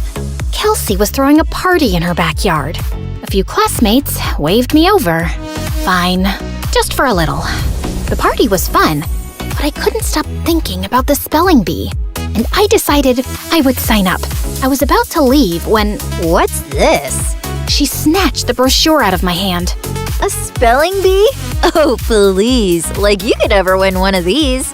In case you didn't know, you trip over your words. Give that back. Not so fast. I'll help you practice for your big day. She pulled out her phone and turned the flashlight on as if it were a spotlight. Some other people gathered around and did the same. I felt blinded by all the lights in my face. Why don't you show us what you got? Nothing screams fun like watching you butcher the alphabet live on stage. Your word is quiberate. That's not even a word. Okay then, your word is pathetic. I'm sure you're quite familiar with that. IRRELEVANT. Irrelevant. I'll use it in a sentence. Kelsey is irrelevant. Now give me back my brochure. But she ripped it into pieces and threw it up like confetti. I took a small step in her direction. Kelsey took a step back and fell into the pool. Ugh! You pushed me! Yeah, right. I didn't push you. Your attitude just slipped. She climbed out and stormed over to me, and I bolted. As I ran, I saw her shoving people in her way into the pool. I made it home and locked the door just as she started kicking and clawing at it. My heart was racing. By Monday, the whole school was talking about it. Someone had filmed everything, and she looked completely unhinged. I avoided her all day. After class, I asked my teacher if she would sign off on my spelling bee application, and she wrote a letter of recommendation. That night, I was recording myself practicing when I heard Mom come home early. I rushed downstairs to tell her about the bee, but she really wasn't listening, as usual. Sierra, that's great and all, but I'm working and I don't need any distractions tonight. And the Mother of the Year award goes to... Feeling annoyed, I went back upstairs and found Kelsey sneaking through my bedroom window. What are you doing here? Get out! Relax, Miss Broken Record. I'm just here to apologize. Apologize? Yeah. I saw the video from the party over the weekend. I looked crazy. It wasn't okay how I was treating you, so I'm sorry, okay? Thanks? I'm not really sure what to make of this. Yeah, well, we used to be friends or whatever. I think it's time to put the bad blood between us to bed, right? Trust doesn't just snap back into place, not after everything that's happened between us. I understand. I intend to prove it to you. Do you mind getting me some water? Climbing up the vines was harder than I thought. Uh-huh. Sure. This certainly wasn't on my bingo card for how the night would go. I brought her water, which she downed in one gulp. Thanks. I'll see you tomorrow. Maybe we can sit together at lunch? Maybe. Also, never sneak into my room again. Then she climbed out the window. What a strange interaction. But maybe we really were turning over a new leaf. The next day, I walked into class feeling good about the new era I was in, where I tried new things and made up with old friends. But that confidence vanished when I found my teacher waiting for me, looking pissed. Sierra, you will not be attending class today. I've contacted the spelling bee and pulled my recommendation for your application. What? What did I do? You should be ashamed of yourself. The principal is waiting for you in his office. What was going on? It has come to our attention that the English exam answers were sent to your entire English class yesterday. I'm sorry. I have no idea what you're talking about. That's strange. Given the exam answers were sent from your email address, you'll be suspended for 3 days. Your mom is on her way here to come get you. What? This wasn't possible. I didn't do it. When Mom showed up, the veins in her forehead were practically bursting. I begged her to believe me the whole way home, but she didn't say a thing. When we pulled up to the front of the house, she told me to get out of the car. I can't believe I missed an hour of work for this. You're grounded. Then she just drove off, and I burst into tears. I was wrongly accused, suspended, banned from the spelling bee, and all my mom cared about was missing work. Over the next few days, I stayed home and studied, and I kept practicing spelling words anyway. F-A-I-L-U-R-E. Failure. D-I-S-M-A-Y. Dismay. Okay, maybe I was leaning into the drama a little. When I finally got back to school, everyone basically hated me. A bunch of students had used the answers sent from my email, so the teacher failed the entire class, and now everyone was blaming me. The next few weeks were so lonely. I walked straight out of school one day and went to get an ice cream cone from Scoopy's, and Mr. Dean happened to be passing by. I told him everything that happened. Let's go talk to the principal right now. It was nice to have one person who actually listened and seemed to care. Back in the office, Mr. Dean demanded answers. It was sent from her email account. My hands were tied. Steve, you're talking like you weren't the biggest troublemaker back in school. Honestly, I'm shocked you became a principal. Mr. Dean insisted on seeing the email with the timestamp. It was around the time I was practicing spelling. Wait, I had recorded myself doing that. I pulled out my phone to prove it. We watched me spelling, then leaving when Mom got home. Then Kelsey climbed through my window and went for the laptop, but I walked in. Once she sent me away for water, she sat down and typed out the email. She did this. They called her into the office. Dad, what are you doing here? You framed Sierra for stealing exam answers when she's completely innocent. I did not. He showed her the video. Of course you go to defend her. She's never been completely innocent, Dad. What had I ever done to her? The principal and I had front row seats to their screaming match. Kelsey got suspended for a week, and the principal and teacher apologized to me and reinstated me in the spelling bee. That night, I heard a commotion outside. I looked out my window and saw Kelsey stuffing suitcases into her car. I'm over you, Dad. Just like Mom was. She slammed the door, rammed the car into the garage, and peeled out of the driveway. I ran to Mr. Dean, who was covered in food. What happened? We were in a huge fight about what she did to you, and she threw everything in the fridge at me. I kicked her out, and she's gone to live with her mom. As much as I wanted to jump with joy at the thought of never seeing Kelsey again, I didn't want things to be like this. Mr. Dean looked crushed as he walked back inside, and I followed him to help clean up the mess. At school, word got out about what Kelsey did, and people started being nice again. Things weren't just back to normal, they were better. I gave an incredible anti-bullying speech at a school assembly that got a standing ovation. I started a support club where victims of bullying could share their stories. And at every free moment, I was practicing for the spelling bee, often with Mr. Dean's help. He still seemed down about being alone, but when I was around, he cheered up. He drilled practice words with me every day until regionals. And on that day, he was there in the audience. My mom wasn't. I got second place and was qualified for nationals in a month. Afterward, the top contestants did a group photo shoot. I was smiling for the camera when someone put an arm around my shoulder. I looked up. It was the guy who won first. You were a great competitor out there today. Congratulations. His accent, his eyes. Suddenly, I forgot how to breathe. Thanks. Where do you come from? Where do you come from? Sierra, are you kidding me? Is that how you speak, or did I just fluster you? Oh, no. I just have a stutter. It's adorable. I'm Leon, and I'd love to get your number. We should talk more, since we'll be seeing one another for nationals next month. Yes, please. We exchanged numbers, and I practically floated back to Mr. Dean. It felt like the best day of my life. When we got home, Mom was on the porch, arms crossed. She rolled her eyes when she saw us together. And where have you two been? The spelling bee, Mom. Remember? I won second place. She did amazing. You should have seen her. I'm sure, but I was too busy with the logistics of moving. Moving? Work wants me to relocate to California within the next couple of weeks. Mom, no! I have nationals next month. Well, that's too bad. Work comes first. You know that.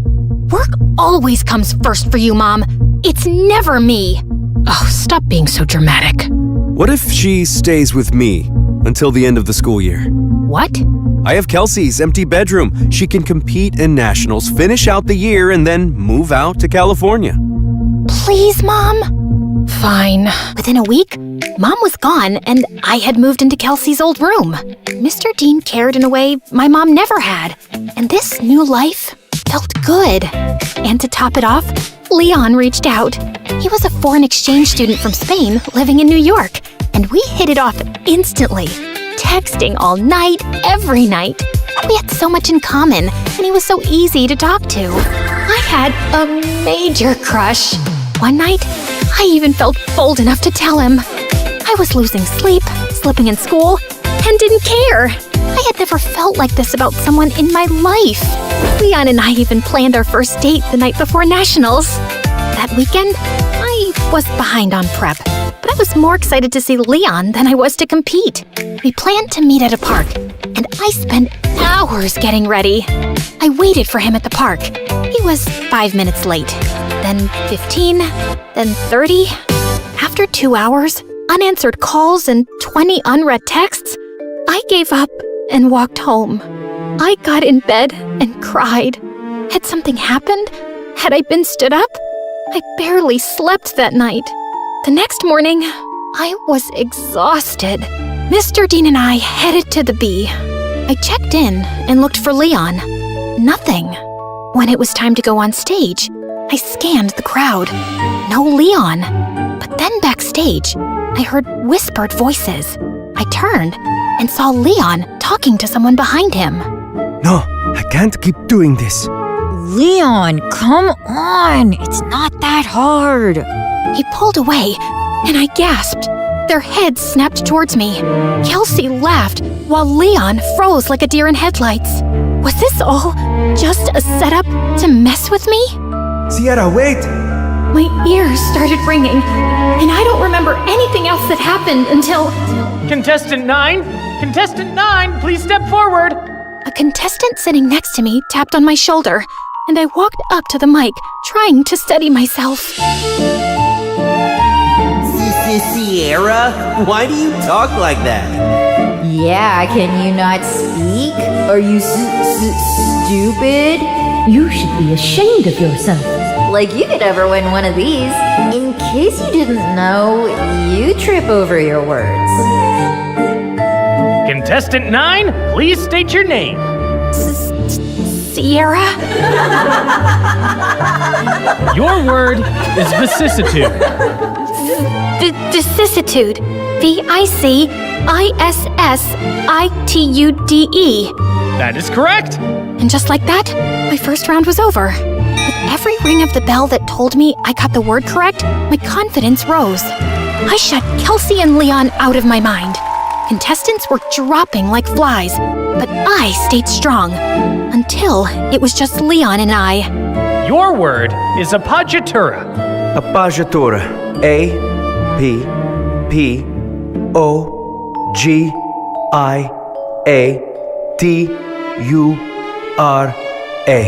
Appoggiatura. I'm sorry, that is incorrect. Sierra, if you can correctly spell the word, you will be our national spelling bee champion. Appoggiatura. A-P-P-O-G-G-I-A-T-U-R-A. Appoggiatura. That is correct! I did it! The audience went wild! I got my huge new trophy and went to the lobby to find Mr. Dean. But I heard Leon's voice behind me. Wait, Sierra, please! Leave me alone! Sierra, please, let me explain. It was all Kelsey. She put me up to this. She wanted to get in your head so you'd lose. Wait, don't go to the lobby. I walked through the doors, but Leon lunged at me and pushed me out of the way. The doors had buckets of slime and feathers on them, which all fell on Leon. Why did you push me away? I was trying to save you from this. Listen, Kelsey moved to my school and found out I was going to regionals for the spelling bee. She said she'd pay me to flirt with you and distract you from studying. I'm so sorry. I was just a game to you?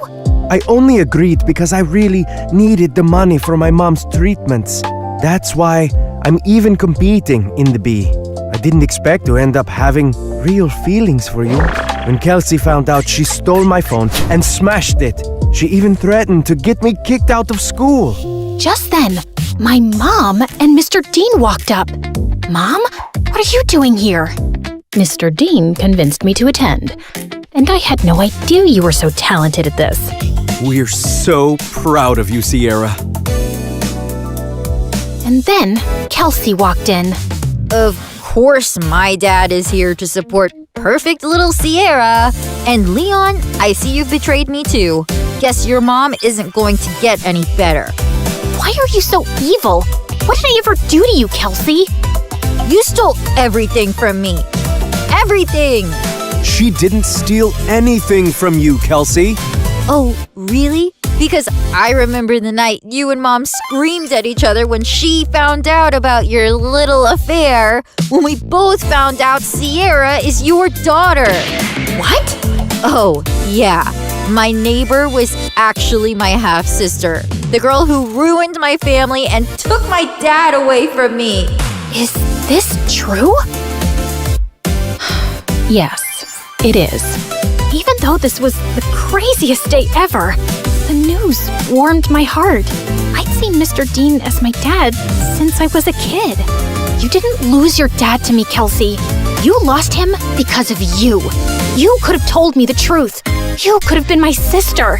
But you chose to be a liar, a bully, and a sad little lowlife who only feels powerful when someone else is hurting. I may stutter, but I never had to hurt people to be heard. And why didn't you guys tell me sooner? I'm sorry. He didn't know until I told him once we moved in next door. I wanted to tell you right away, but then my wife left me and Kelsey took the news really hard and started lashing out. We thought it would be best for you to not know, for your sake and Kelsey's. I was planning on telling you. I figured since we live together now, it was the right time. You live together now? She screamed, grabbed my trophy, and hurled it through the convention center's windows. She got arrested for property damage and spent some time in juvie before going to live with her mom. I told my mom I wanted to stay with Mr. Dean for the rest of high school, and thankfully, she allowed it. I gave the prize money to Leon to help his sick mom, but I refused to date him even after all his apologies. My self-worth wouldn't allow me to be with someone who thought it was okay to play with my feelings for any reason. I'm so proud of you, Sierra. Thanks, Dad.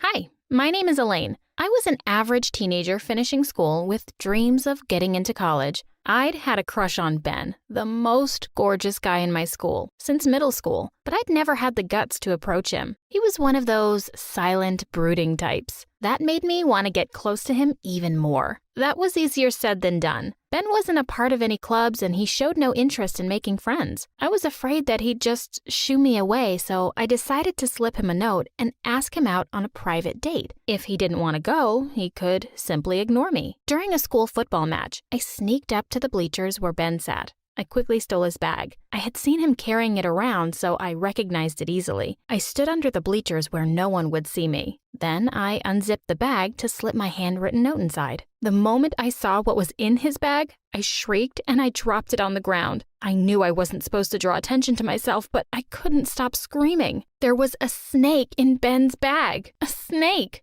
I turned to run away and slammed into someone who was standing behind me. "What are you doing?" he demanded angrily. "Is that my bag?" I couldn't breathe.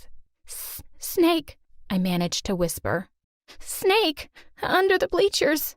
Ben looked at me and sighed. I watched him walk behind the snake and grab the empty bag. I begged him to be careful, but he seemed to know what he was doing. He shocked me by lunging forward and grabbing the snake by its head. I had to scream again. The sight of the snake's enormous fangs was just too much. "Stop yelling," Ben said before throwing the snake back into his bag with considerable force. Then he zipped it shut and hung the bag on his back as if it had nothing more than books inside. Ben asked me why I was peeping into his stuff.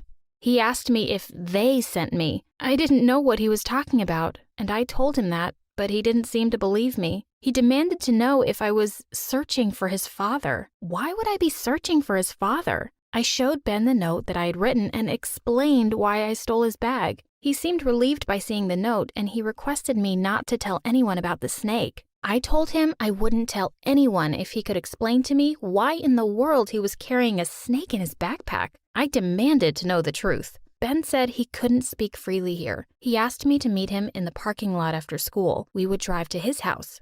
With that, he left me standing there in awe. Had I just gotten the weirdest date ever with Ben? I met Ben in the parking lot after school, and he drove us to his house, which was only a few blocks away from my own. I asked him why we couldn't simply talk outside, but he told me to hold my questions till we were in a secure location. I was getting a bit nervous, but the fact that I was so close to my own house made me feel better. We reached his house and entered the mansion. It was gloomier and older than ours. I asked him where his parents were. He told me his mother passed away when he was young. His father spent all his time in his lab in the basement.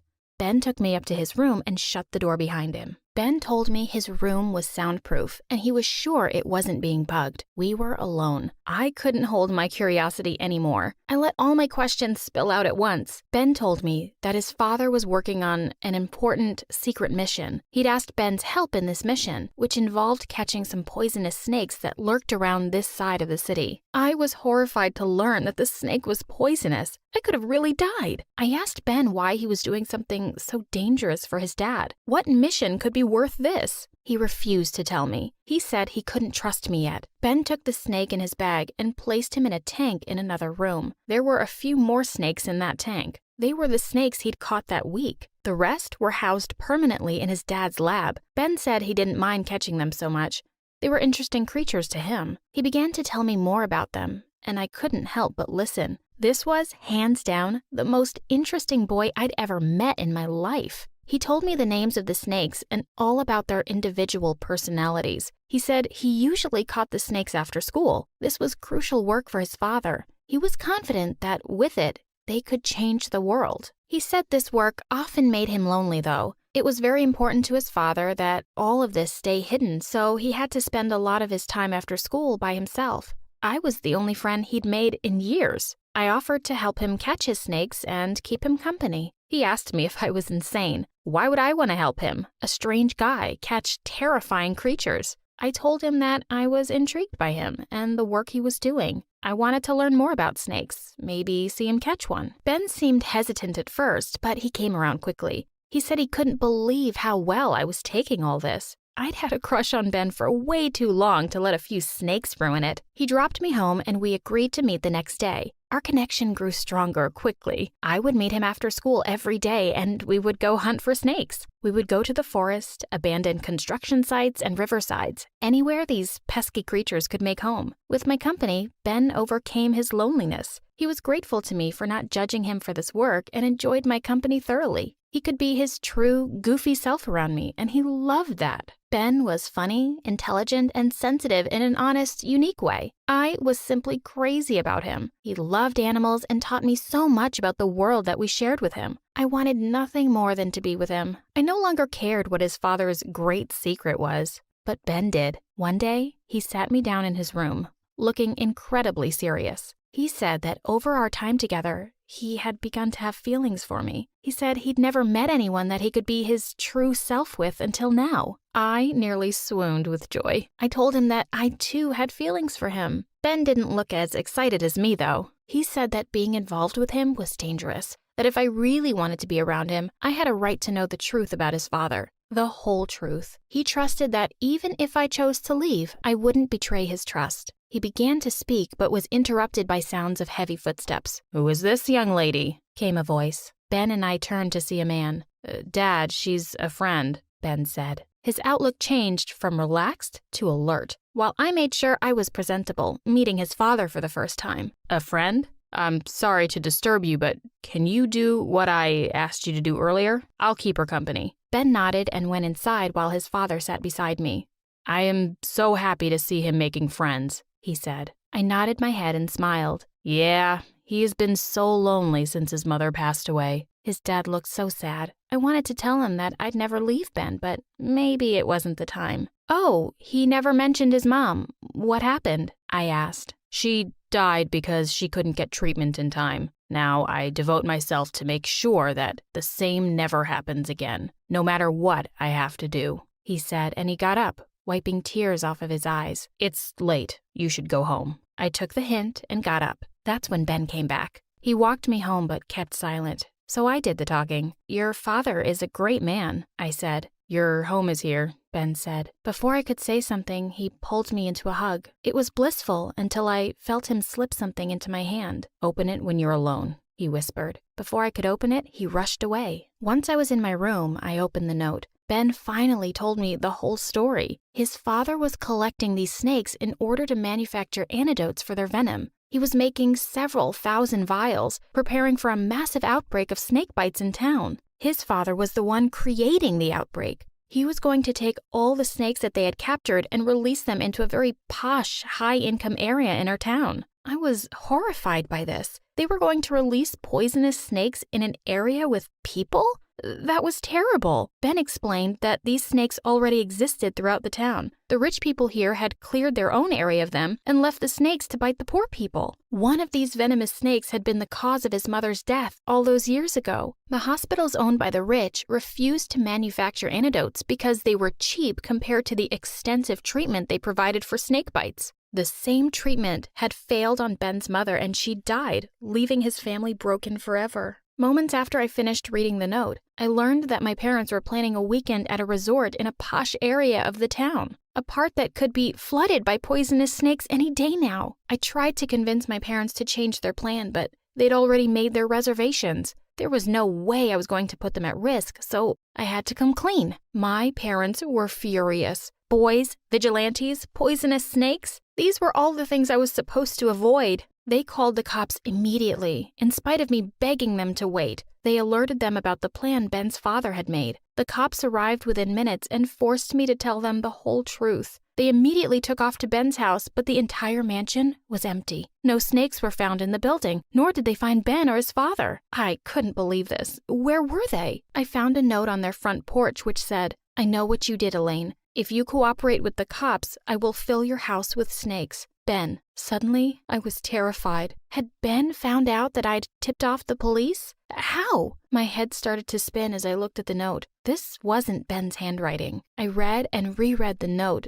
and became certain about one thing. Ben didn't write this note. He may have been brainwashed by his father, but he was not a threatening person. Perhaps his father wrote this. Ben must have told him about me after he kicked me out. After all, I had been so against the plan that he must have gotten scared that I would rat him out, which I did. I immediately alerted the police officer about this, and they put out a search to find Ben and his father. I told the police they should increase security near the posh areas of the town. If Ben's father knew he was going to get caught, he could have decided to implement his plan early. The police thanked us for our help, and we went back home. When my mom, dad, and I entered our living room, we nearly had a stroke. Our living room was full of slithering snakes, countless snakes creeping and crawling all over our furniture. In the center of it all stood Ben's father. He had a gun in his hand. I knew it was him because he looked exactly like Ben, just older and worn and angry. He accused me of ruining his life and lives of thousands of other people that his antidote would have saved. He said I seduced his son to derail his plan, and he would get back at me for that. I called him sick and twisted for manipulating his son. I demanded to know where Ben was. He laughed at me. He told me Ben would never choose to be with me. He was dedicated to him, his father, and the plan they'd made for this town. Didn't he care that he was ruining Ben's life? He would land up in jail or worse if this thing got out of control. My questions didn't affect him. He said we all had to do bad things for the greater good. We all had to make sacrifices. He was ready to do his duty. Suddenly, the door of our house busted open and police officers filtered into our home like ants. Ben's father tried to run out of the house, but the police had surrounded our house and they restrained him within seconds.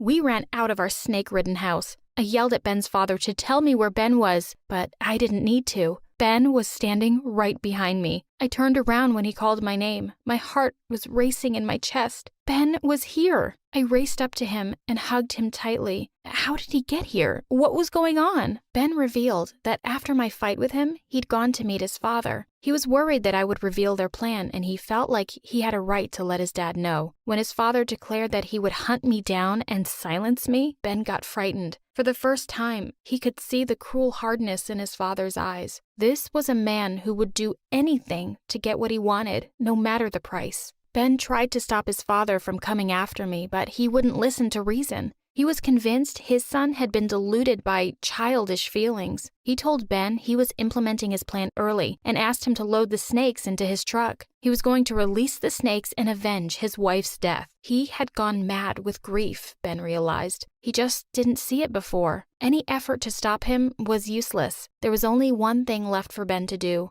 It was to destroy his father himself. It was Ben who'd tipped off the police about his father's attack on our house. He'd revealed everything to them in exchange for immunity from prosecution. He'd saved the lives of my whole family. My family was eternally thankful to Ben, especially my mom. We got Ben to stay with us in our house while his father was in jail. The police charged his father with conspiracy to murder, animal cruelty, and about 10 other smaller crimes. He was sentenced to jail for 10 years.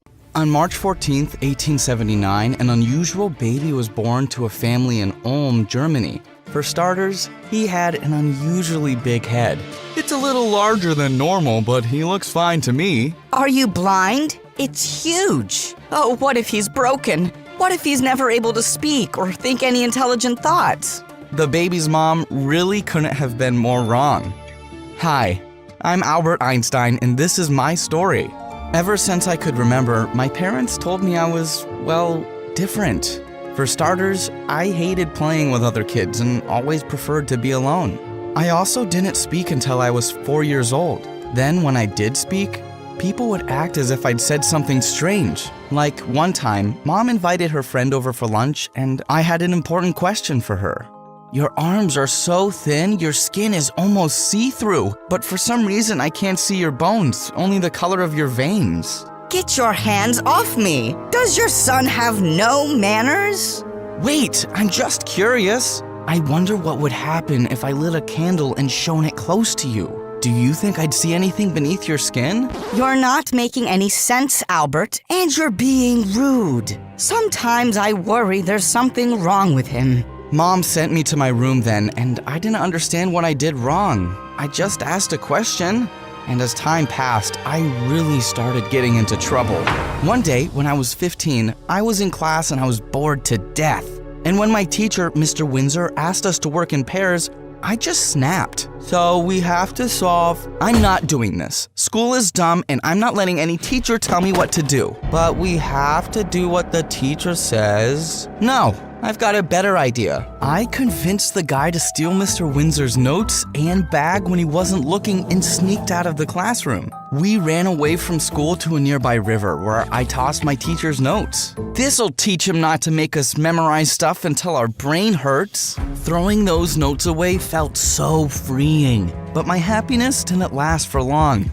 Mom, Dad, our principal, and the police found us, and we were toast. Albert's behavior is completely unacceptable. This has gone on too long. He pulls pranks on teachers, never pays attention in class, and now he's stealing. This is the last straw, young man. I got suspended for a week, but when I got back to school, things took a wild turn. I was sitting in class when Mr. Windsor called to the chalkboard to solve a math problem. All right, Mr. Einstein, I have an equation that even you can't mess up. All you have to do is figure out. The answer is 9.27001 over 16. Mr. Windsor looked like he was having a stroke, and all the kids started whispering. God, what had I done now? Mr. Windsor grabbed his calculator and asked me again what the answer was and how I'd gotten it because, well, it was correct. I don't know, it just popped into my head. Mr. Windsor pulled me aside after class. I completely misjudged you. Young man, you have a gifted mind. This makes so much sense. All of this is too easy for you. You're probably bored to death. I'll move you up to an advanced class and we'll give you more difficult tests. You must develop this talent. Suddenly, something inside me burst. No, I don't want to do any of that. I can't take this anymore. I know you mean well, but I can't go on like this. I quit school. I'll teach myself all this stuff. That week, I dropped out of school and my parents were horrified. I was sure they thought I was a lost cause or crazy or both. So when I was 17, I left home and went straight to university for physics. It was time to put myself and my dreams first, no matter what anyone thought. On my first day, I was walking down the hallway when I ran into a group of guys pointing and laughing at something. Hey, what's going on? See that girl over there? She's in our class. I didn't know our university allowed chicks to even walk in here. Hey, princess, why don't you go back home to cook me dinner? I'll have potatoes with extra sausage. What a jerk. Before the boy could finish, I walked over to the girl. I know those guys are acting like pigs, but at the end of the day, they don't matter. When you look at the universe, you realize how small and unimportant each one of us is. This book talks about how the Earth is like the size of a... Suddenly, the girl smacked the book out of my hand. You have no idea what I'm going through. As if some dumb book will make me feel better about the fact that everyone's treating me like a freak. The girl stormed off and I felt bad. I found later that her name was Mileva, and the boys just wouldn't leave her alone. One morning, I saw Mileva studying in the library, and for some reason, I felt like sitting next to her. Need any help with your schoolwork? Ugh, you again? You're everywhere. You're not following me, are you? No, but for some reason, we keep running into each other. I also think we're a lot alike. People treat me like I'm a weirdo too, but I'm actually pretty cool and really smart. And modest. If you're so smart, how come I'm ahead of you on the honors roll? What was she talking about? I'd been number 1 in our class all semester, but Mileva led me to the school bulletin board, and she was the top of our class instead of me. Congratulations, genius. You finally found someone smarter than you. Mileva smirked at me and walked off, and I couldn't help feeling annoyed. But after that day, something changed between us. She invited me to do homework with her every day after school, and even asked our professor if we could be lab partners. She still teased me non-stop, but I just knew she didn't hate me as much as she pretended. Then one day, I got a letter from Dad saying Mom was sick and asked me to come home as soon as possible. And to my shock, Mileva said she'd come with me. I know we have finals, but you shouldn't have to deal with this alone. I'll get on the next train with you. Mileva hugged me, and I felt my heart race. When I arrived home, I went straight up to Mom's room, and she was happy to see me, especially with a girl. But Dad was furious. Albert, this is a family matter. Why did you bring this strange girl to the house all of a sudden? Dad, you don't have to be rude. She just came along for support. Well, whoever you are, you're wasting your time on my son because he's a nutcase who only ever thinks of himself. Wow. Now I remember why leaving home was the best decision ever. Tears stung my eyes as I stomped out of the room into the yard. Mileva followed me. Albert, this was my fault. I shouldn't have invited myself to come with you. I just wanted to be there for you. I never wanted to cause any problems. Are you kidding? You've been amazing. It's my dad who's acting like a jerk. But he is right about one thing. I do have issues, and you shouldn't waste your time on me. Listen, I know I give you a tough time, but the truth is, you're the most brilliant and interesting guy I've ever met, and I want to take a chance on you. Suddenly, Mileva leaned in and kissed me, and it felt like all the light in the universe filled in the space between us. After that, Mileva and I started dating, and I was on cloud 9 for the next 10 months. Then one morning, our professor called us to his desk, but Mileva wasn't in class. I didn't know why she hadn't come that day. Well, it's a shame she's not here. I have a rare opportunity. It's a research position at one of the most prestigious programs in the world, but only one of you can go. You both are equally gifted students, so I thought I should tell you both and you can decide between yourselves. I was speechless. What was I supposed to do? I told the professor I talked to Mileva, but he needed an answer right away. And so I decided to take the position. After school, I went over to Mileva's house with knots in my stomach. It turned out she was sick with a cold, and when I told her what happened, she was dead silent. And you took the position? Just like that? Mileva, I'm so sorry. I know a position like this would have been your dream too, but I wasn't given a chance to talk to you. I didn't have time. Don't worry about it, Albert. I understand. Mileva pulled me close, even though she was sick. We got married a year later and had children. We were happy, and I was thriving at my new research position, writing theses and making all kinds of discoveries in theoretical physics. But something had changed in my relationship with Mileva. There was something wrong between us, and I didn't know how to go about it. One night, I came home from work when I saw Mileva looking at me furious. Where have you been, Albert? I was at the university. I had to work an hour late. I'm sorry. Well, you're never home, and I'm sick of it. You're off being a big-shot scientist while I'm over here changing diapers. I'm also off bringing home money for our family. And I always help you with everything when I get home. Mileva, do you want me to quit my job? What can I do differently? Maleva just fell silent. It was so obvious she was jealous of my success, and I didn't know how to help her. I tried taking her to the lab with me and watching the kids more, and even tried including Maleva in my research. But one day, Maleva dropped a bombshell on me. I love you, Albert, but I can't do this. I'm not happy with you anymore. I want a divorce. But why? Are you just going to resent me forever? I thought you wanted me to follow my dreams, and I'm not stopping you from following yours. You stopped me the moment you took that job opportunity in university. I know it's in the past, and I don't want to keep resenting you. I want to remember why I fell in love with you and always see you that way. You're brilliant, Albert, and we shouldn't hold each other back anymore. I pulled Maleva close as tears filled my eyes. That following month, we filed for divorce, and just like that, everything changed, and I didn't know what would happen next. One night, I was on the train and trying to fall asleep, but this girl kept walking up and down the aisles and singing loudly while she tossed a ball up and down. Hey, kid, can you quiet down? Some of us are trying to sleep. You're not my dad, so you can't tell me what to do. Well, lucky for the both of us, this is my stop.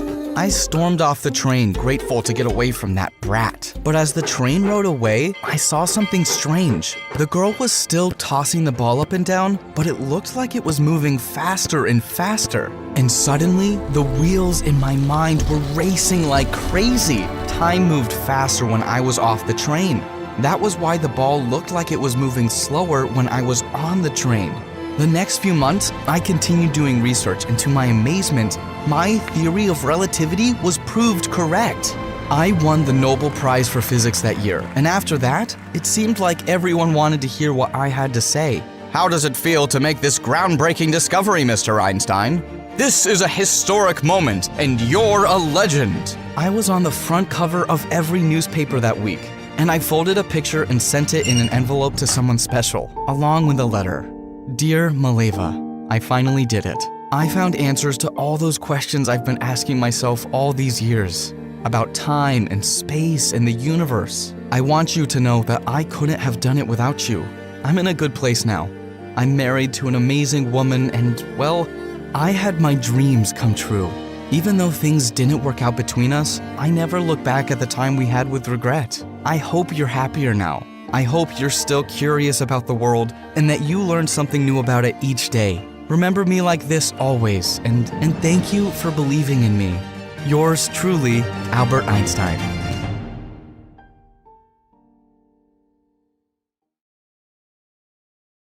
Hello guys, I'm Alice. Please like and subscribe. I was born on a farm in San Jose, and Dad raised me all by himself. My dad was awesome. He'd let me do anything I wanted. I could dress up in any way for school that I wanted, and most times, I wanted to dress like him. But that didn't go well with my teachers and even my granny. Everyone was always telling Dad how I looked like a boy and needed to grow my hair out and wear girly clothes. Once, when a teacher told me to dress in a princess gown for a school play, I refused. She was pretty pissed. Dad was called to the school, but he did the unthinkable. He walked in wearing a dress.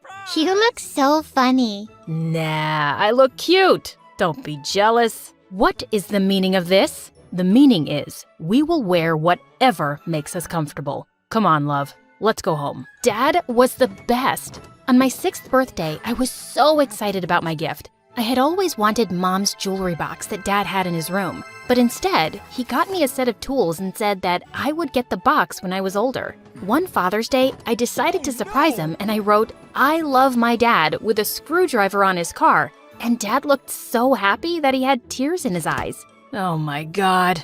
Oh my dear God. You like it? I knew you would.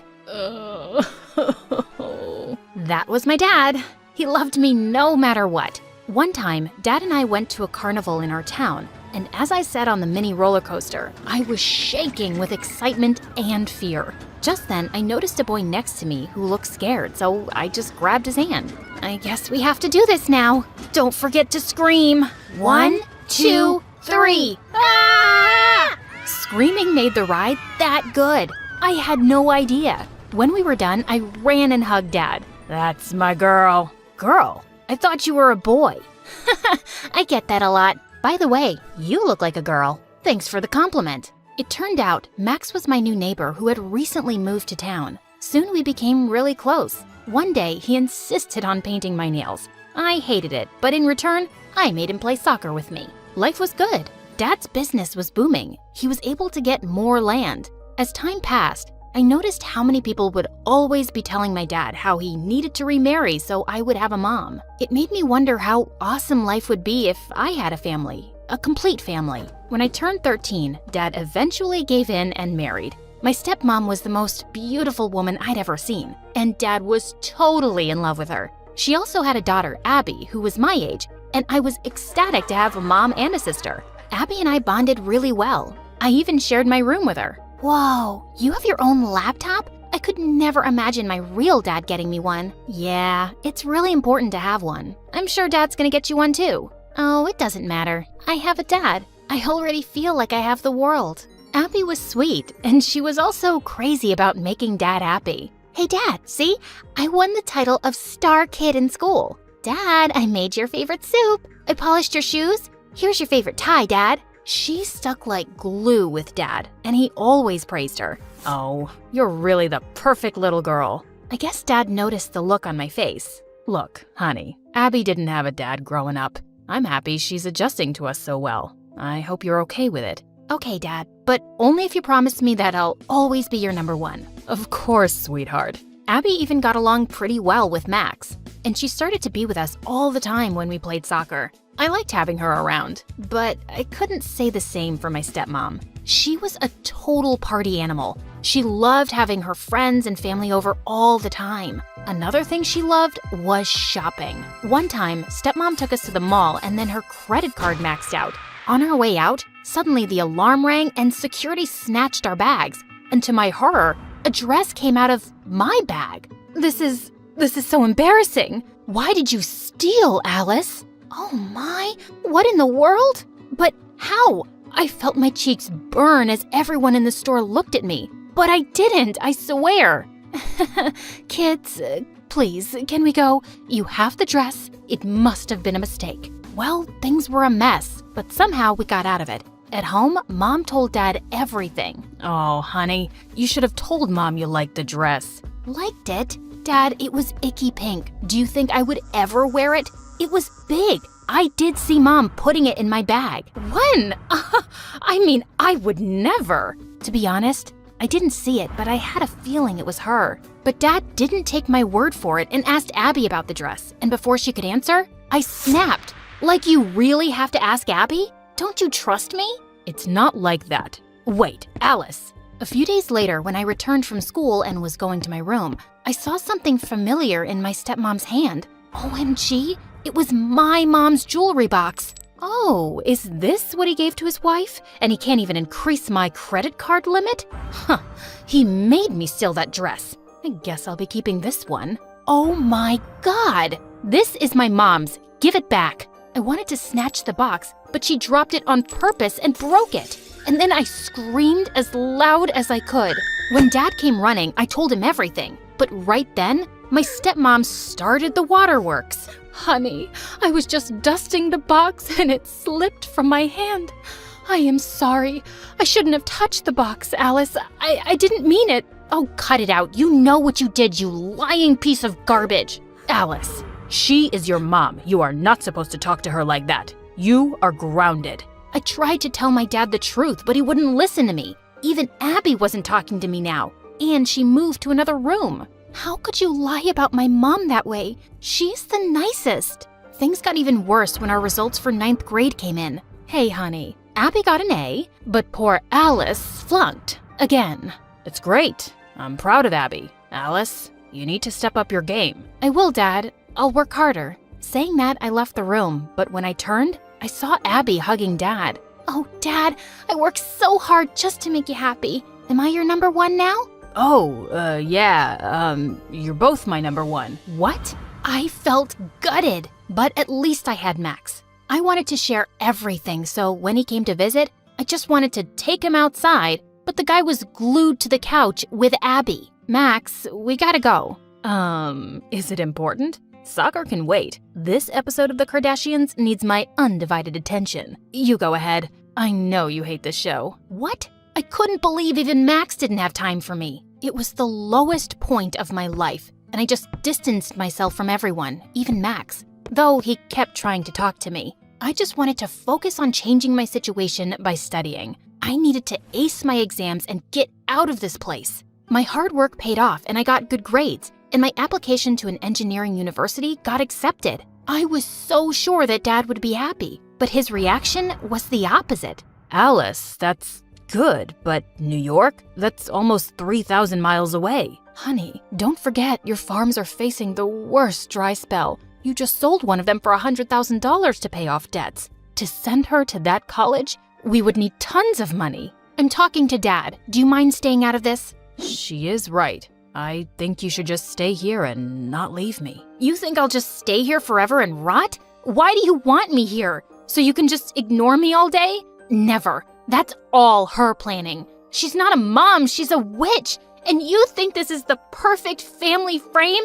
It's not. Alice, enough of this. I can't believe you have so much hatred for this family. Some perfect family. Ugh. It was the first time I'd seen Dad so angry and disappointed in me. The same day, I saw Mom and Abby talking, but they abruptly stopped when they saw me. What was that all about? Later, when I was in my room, Abby walked in looking really worried. Alice, I heard Mom and Dad talk about sending you to a boot camp for troubled teens. She has Dad convinced. You have to apologize to Mom. Apologize? Never. Ugh, I'd rather leave this place. The last thing I'll do is apologize to her. That night, I packed my bags and ran off. In New York, I worked hard, really hard, and I was saving every penny I could. Often I missed Dad, and one time I even called him, but when I heard his voice, I choked up and hung up. I kept expecting he'd call me someday, but his call never came. A year later, I was finally able to get into the university of my dreams.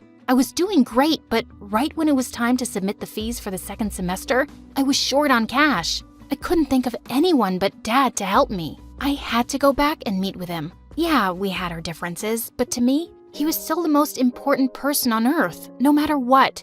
I tried calling him, but I couldn't reach him. So I called Abby and told her I was coming back, and she told me that she'd pick me up. When I landed at the airport, Abby gave me the most unexpected news. Alice, it's nice to see you, but you can't meet with Dad. His health was not good when you left. He recently had some heart issues, and it wouldn't be good for him if you appeared out of nowhere. Let me talk to him first, and then you can meet him. I was so worried for Dad, but was glad he had Abby who cared dearly for him. I could lay low for a couple of days. For Dad, when we sat in the car, I was surprised that Abby had brought Max, but my ex-bestie gave me the cold shoulder. They dropped me at a motel and left. It was really dirty and I just couldn't sleep in that bed. At midnight, someone knocked on the door, and though I was scared, when I opened it, I saw Max. Ugh, what are you doing here at this time of night? Duh, I couldn't let you stay at this shady place. I thought that you weren't talking to me. Yeah, whatever. Get your things, I'll be in the car. Max, wait, I'm coming. Don't leave me here alone. This place is scary. Max took me to his house, and I was finally able to have a good sleep. The next day, I woke up to Max making breakfast for me. So, you're still mad at me, but making me breakfast. Nice. I missed your cooking, to be honest. Oh, Alice, you are so funny that I have tears in my eyes when you use the word honesty. How could you leave without saying goodbye? You can't imagine what I was going through. I know I made bad decisions, and I'm really sorry, Max. Can you forgive me, please? I can't promise, but I'll think about it. If you help me do the dishes. I knew Max couldn't stay mad at me for long, and as we did the dishes, I splattered some water on him and we got into a water fight, and then we just hugged. We spent the entire day together. I even showed him the picture of a roller coaster ride I tried in New York and how it reminded me of him. Just then, Max got a call from Abby inviting him over for a party because she aced her exams, and just like that, I had an idea.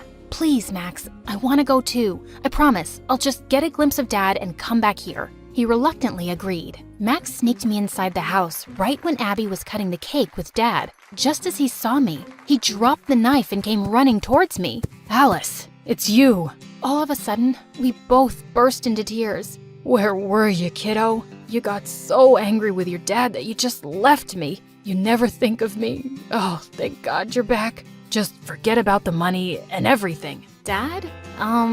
What? Before I could even finish, someone pulled me from Dad. It was Abby, and she had a crazy look in her eyes. This was my moment. He finally loved me. Only me. Why did you have to come back? Mom told me you...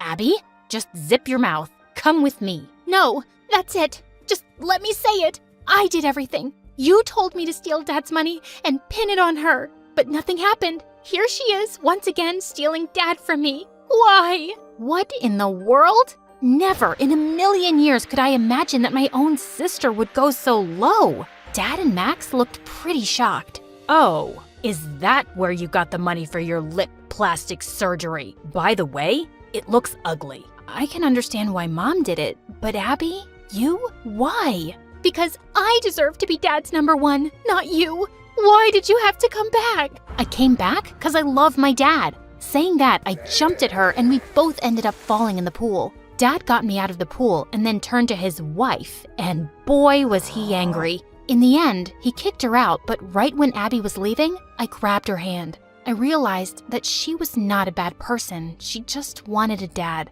I was willing to give her a second chance, but definitely not a third.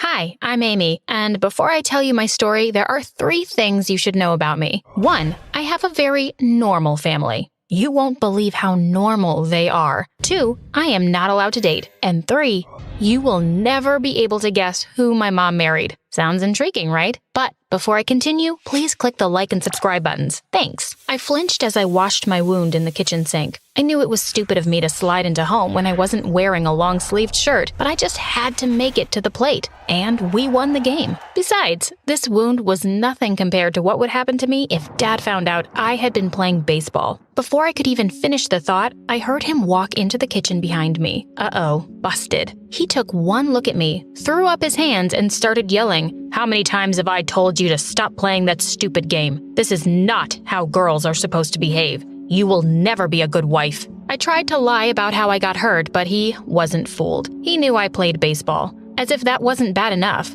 Mom walked in just as soon as he was done. Sometimes my mom's a pain too. And obviously, with my stellar luck, I had flunked my math test that day, so it was her turn to go ballistic on me. How are you going to be a lawyer if your grades are so bad, you idiot? You're just going to end up on the streets if you don't get serious already. Blah, blah, blah. I had heard it all before. She was always on my case about school. I was so tired of being criticized all the time, so when they finally left me in peace, I decided to do the only thing that cheered me up. I baked. Chocolate was bound to make me feel better. But just as I was about to bite into a big, fudgy piece to drown my sorrows, my dad walked in, again, and knocked it out of my hand. I looked at him sadly. He shrugged and said, "You can't eat brownies, stupid. You have to stay fit and attractive. Otherwise, you'll never find a husband by the time you're 18. There's plenty of fruit in the fridge. Eat that." How am I supposed to find a husband when I'm not even allowed to date? I thought. I can't really catch a boy because I can't go out with anyone till I'm married. And why is Mom on my case to become a lawyer when apparently I'll be taking care of kids before I hit 20? Ugh. These psychos were driving me crazy. That weekend, my best friend Katie was having a pool party. Obviously, I wasn't allowed to go, so I sneaked out when Mom and Dad went to bed. When I got there, I was thrilled.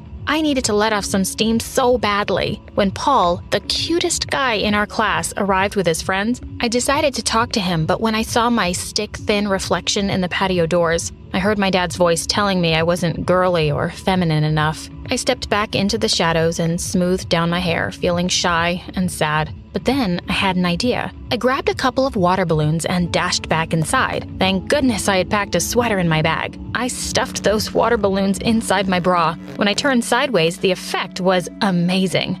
I looked so curvy and spectacular, just like that cheerleader he was always talking to. I slowly and very carefully went back into the pool, but I couldn't spot Paul anywhere. Where he had been standing was only one of his lame friends. No, where was Paul? He needed to see my curves. I was about to rush past this boy when he suddenly spoke to me. "You're Amy, right?" he said with a shy smile. "I'm Liam."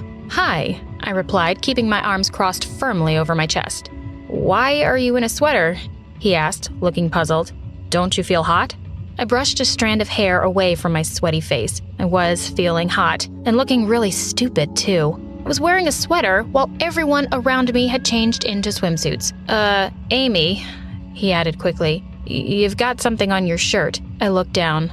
Oh my God, the water balloons were leaking. Everyone standing close to us had noticed, and they started to laugh. I ran back inside, feeling horrified. There was no way I could look like a cool cheerleader, ever. For the next few days, all I wanted to do was stay in the kitchen and make more brownies. I felt like a complete fool. I just couldn't do anything right, except make brownies. Obviously, it was time for my parents to add more drama to my life.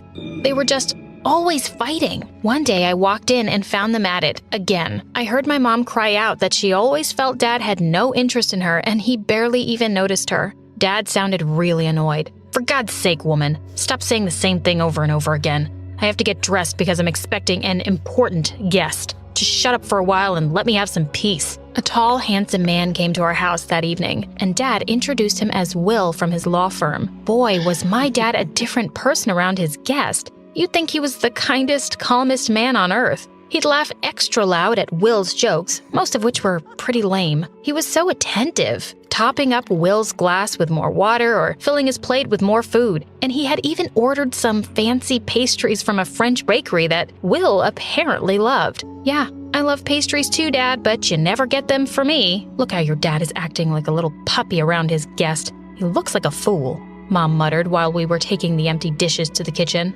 Uncle Will started coming around at least once a week for dinner. I didn't mind that too much. At least my parents weren't screaming at each other with him around, and he was pretty nice. He tasted my brownies and said I could definitely be a chef. But of course, Mom shook her head and said I'd be a waste of space and a failed investment if I just stayed in the kitchen. Dad had gone upstairs a few minutes before, and now he was back with a big box. He was just full of excitement. He told us he had asked his mother to send this, and it had arrived in the mail today. He lifted the lid and removed something from it, which he held up for us all to see. Well, what do you think, Amy? He asked. What did I think? I stared at the white dress in horror.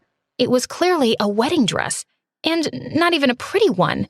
With its puffy, full sleeves and frilly high neck, it looked like something a bride in a horror movie would wear, one from the last century. I was speechless. Looking at my face, he frowned at me and said that I'd better start working out if I wanted to fit into his mother's dress. Dad spent the next half hour going on about how he wanted me to just settle in with a nice boy in a few years. What was wrong with that? Then he said the worst imaginable thing. Besides, sweetie, everyone dreams of having a son. He said it so matter-of-factly that I just walked out of the room. I cannot handle this. I was so confused about what I wanted from this life. It clearly wasn't the things my parents wanted for me. I decided to finally find something that I could be good at and be proud of myself. So I began talent hunting. I tried out for the Glee Club, but I didn't make the cut. No surprises there. I'm completely tone deaf. Then it was the chess club, but oh my God, what a snooze fest. I would be falling asleep during my partner's turn. I thought my mom would be proud if I joined the literature club. My dad should join it. Jane Austen's books are all about proper ladies and catching husbands, but I couldn't stand those boring old books.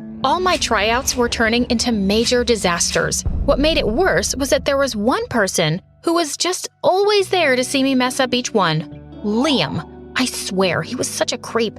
I was just as clueless as ever. To make matters worse, Mom and Dad were fighting more than ever before. It was almost a relief when my mom had to visit my aunt for a few days. Finally, there would be some peace around here. But of course, there wasn't. Dad told me we were going out for dinner, and I'd better wear that pretty lilac dress he got for me a month ago. It was just perfect for my complexion, he said. I really didn't want to go anywhere, but there was nothing to eat at home, so I agreed. If I'd known what was in store for me, I would have chosen to starve. Dad walked toward a table for 3, where a nervous-looking young guy in a suit was already waiting for us. He shook hands with my dad formally and introduced himself as an intern in my dad's law firm. Oh my God, this was a setup. Dad had really crossed a line. I didn't even bother sitting down. I just stood there with my hands fisted in the fabric of that stupid lilac dress. Are you insane? I hissed. He flushed. Sit down, Amy. Even with the clink of the dishes and the sound of other people talking, I could hear the threat in his voice. It was the last straw. Before I knew it, I was yelling, "Why is it so important for me to get married? I'm only 15. You will sit down right now," he replied, glancing around at the strangers and the waiter, who were all staring at us. The poor boy looked terrified. And for just a second, I felt bad for him. "I won't," I cried. "You can't force me. I don't belong to you. You're going to need all the help you can get to find a nice boy to marry you." I heard Dad screaming as I stormed out of the restaurant. We didn't talk for the next few days, and I didn't mind at all. Soon enough, Mom was home, and they were back to fighting as usual. I was miserable. I started to have sleepless nights, and my grades began to drop. Dad was always on my case about the dark circles under my eyes. When my report card came, Mom had a fit. I didn't know what to do about all the stress. My skin started breaking out, and Dad started buying all these creams for my face. I somehow made it to 10th grade, barely. But then another life-changing thing happened. Mom and Dad got divorced. Dad packed all his things and moved out. I felt like it was my fault. If I had been a better daughter and made them proud, maybe they would have been happier. But I was so furious at them too. It wasn't my responsibility to make their marriage work. It didn't turn out to be such a bad thing, though. At least there was no more fighting and screaming. Mom soon got a job, and she looked much happier. I could see she was making more of an effort to dress up and would go out in the evenings with friends more often. Dad had gotten a nice little place, and I visited him twice a week. He was still going on about my marriage, but I didn't have to hear about it all the time at least. I thought things were looking up, and I started to feel better. But I spoke too soon. One day, not long after I had that thought, Mom took me to dinner one day when I was surprised to see that she had invited Uncle Will as well. I hadn't seen him in a while. When we finished our dessert, which, by the way, was disgusting, she cleared her throat and then did something even more disgusting than the dessert. She took Uncle Will's hand. Oh my God. Amy, I feel like a different person. A big reason for that is that I'm in love. They both smiled at me. I wanted to gag. I didn't even know how to hide how horrified I was. I didn't even know they were dating. She asked me why I looked so pale and quiet. She and Dad had just got divorced, and now she had just sprung this news on me out of nowhere. I liked Uncle Will, but I couldn't be happy for them, not yet anyway. Pretending that I had a headache, I stood up and left them. I went back home, but I didn't stay there. I packed up some clothes and went over to my dad's place. When I reached his house, I heard laughter from the kitchen. Dad had company over, it seemed, but I didn't care. I just wanted to hurt Will. I decided I'd smash the windows of his car. I ran to the garage. Dad had a lot of tools that would be perfect for the job. But in the very first drawer I opened, I came across a letter addressed to Uncle Will in Dad's handwriting. That was odd. I knew I shouldn't, but I felt too curious not to open it.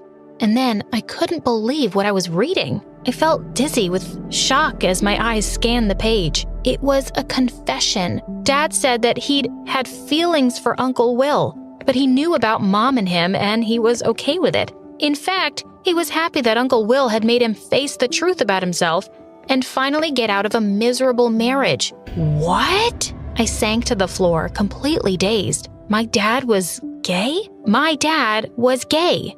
So many things started adding up.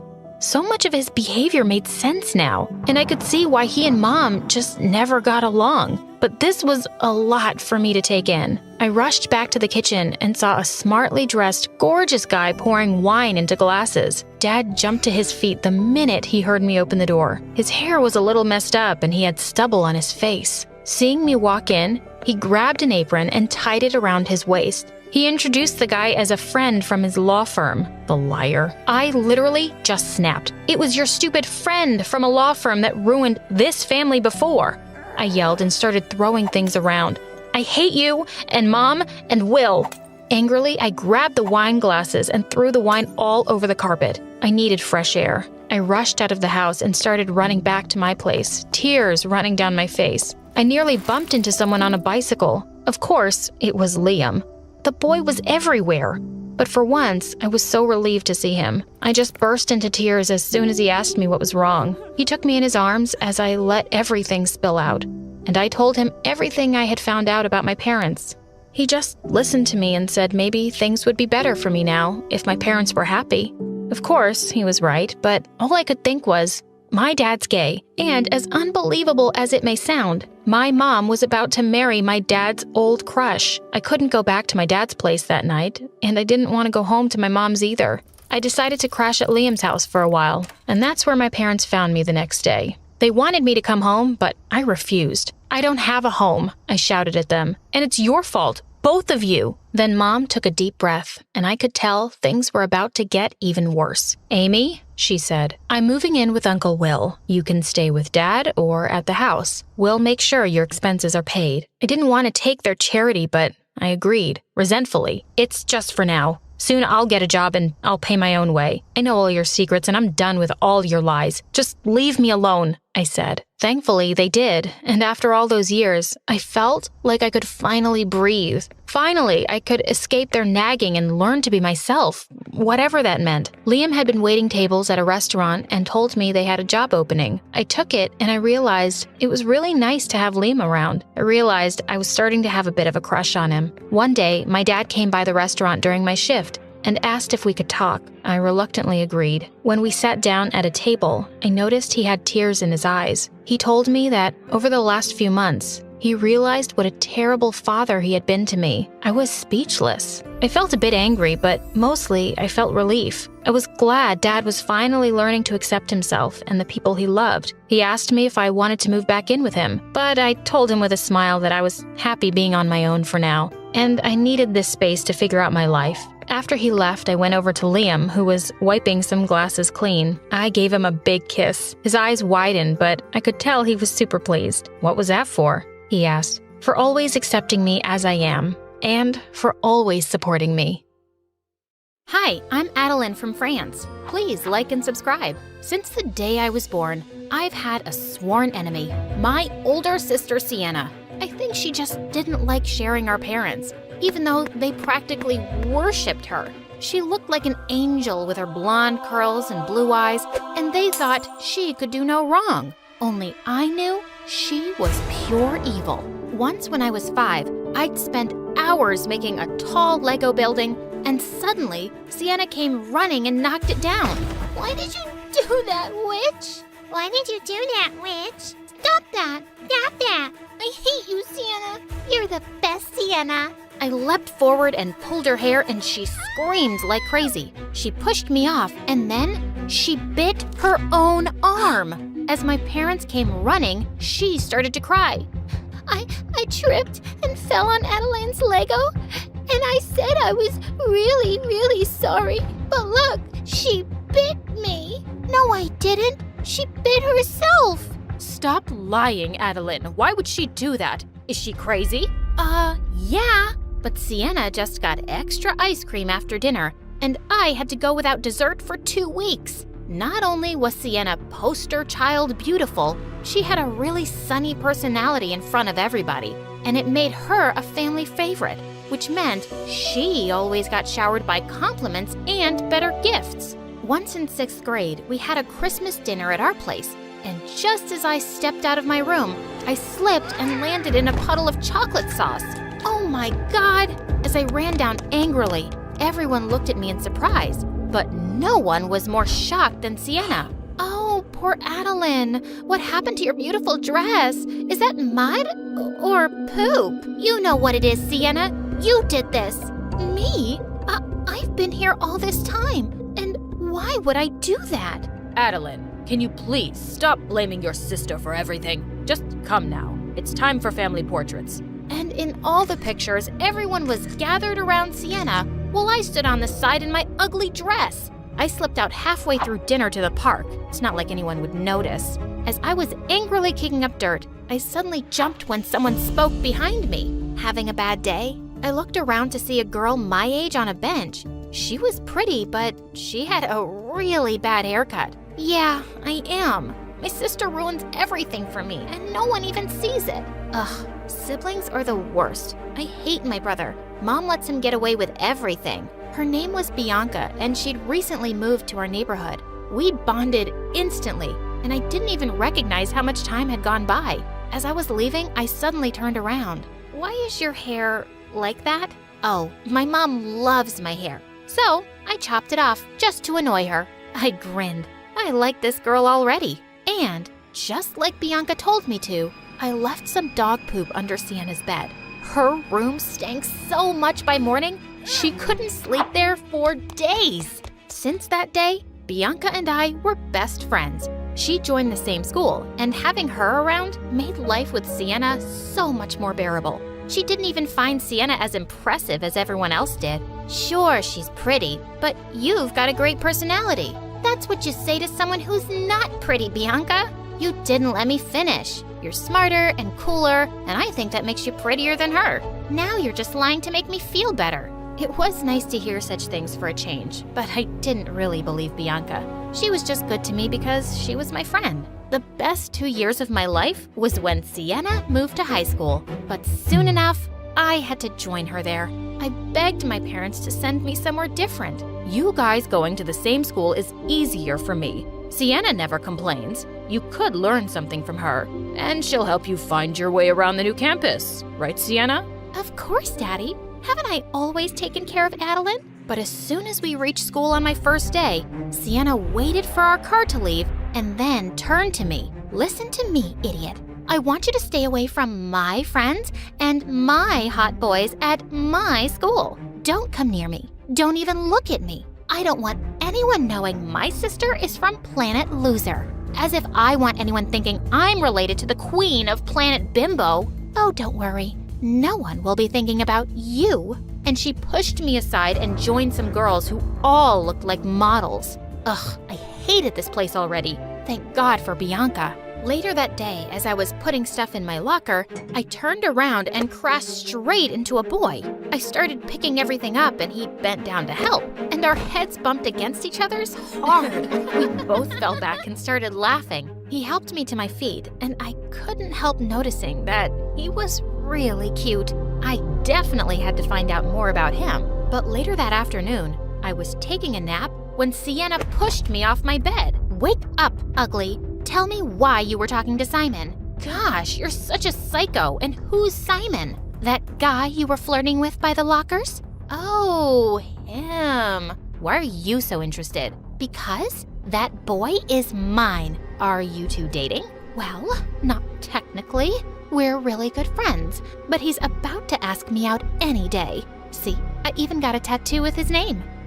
Why are you so lame? He's not even your boyfriend yet. You know what everyone likes, especially boys? Confidence. I'm completely sure he will be my boyfriend, so stay away from him. But I was really curious to know how close he and Sienna actually were. So when she was out with her friends, I sneaked into her room and looked for her diary. And it was worse than I thought. She was completely obsessed with him. She even had a picture of them with 2 random kids in a caption.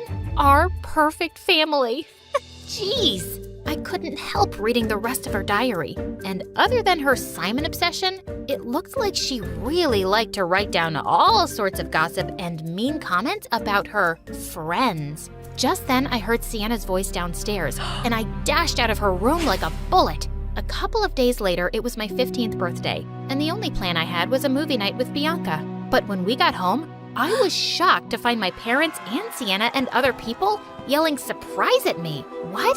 You guys threw me a surprise birthday party?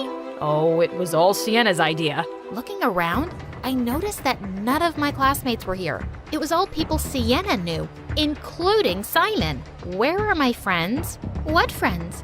Bianca's here, isn't she? I thought it would be a really lame party with one friend, so I invited mine. So sweet of you, Sienna. No, it's not. You basically just threw a party for yourself. Stop being such a crybaby, will you? The cake's got your name on it. I saw her friends snickering, and then they just put on loud music and started to dance.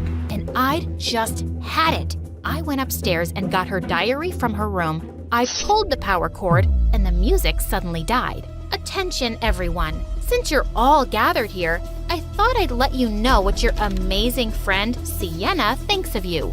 and she turned white when she saw the diary in my hand, and I started reading out loud. She chased me all over the room as I dodged her and kept reading things loudly. But finally she caught up to me, and we both ended up in a heap on the ground, and the diary went flying at Simon's feet. What's this? And his eyes flew wide when he saw all the stuff about him. Sienna got up and snatched it, but Simon was already looking really uncomfortable, and the rest of her friends were glaring at her. And suddenly, they all left, and she turned around to pounce on me again.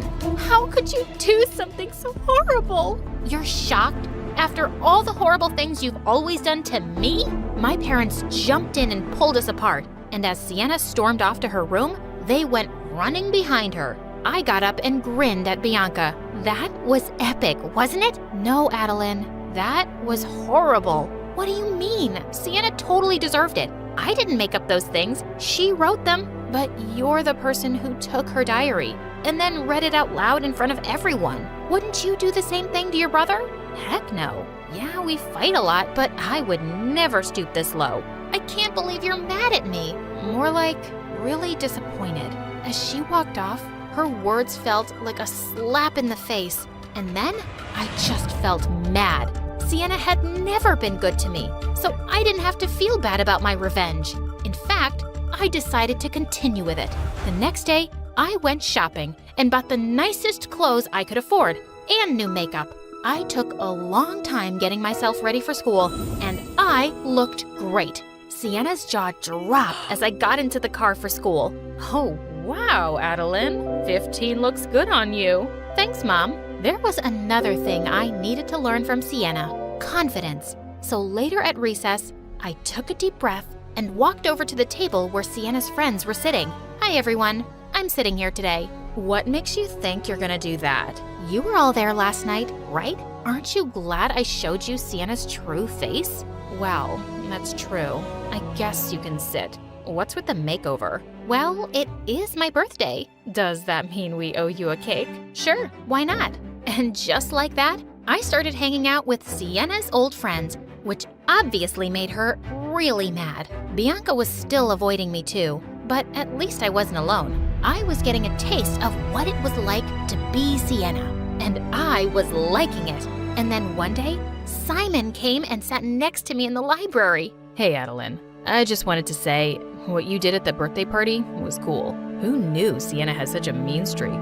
And also, the stuff she wrote about me? That was just creepy. I almost asked her out. Can you imagine? So, I was wondering, maybe you and I could hang out tonight? Someone who almost asked out Sienna wanted to ask me out? Amazing! We exchanged numbers, and just then I spotted Bianca looking at me and turning away, and I went after her. So what? You're never gonna talk to me again? I don't even know who you are now. Oh wait, I do. You're Sienna's clone. You look like her, hang out with her friends, go after the guy she wants. You know what, Bianca? It's easy for you to be judgy because you don't know what it's like to be compared your entire life to a sister who the world thinks is perfect. I never thought that, but that doesn't count, right?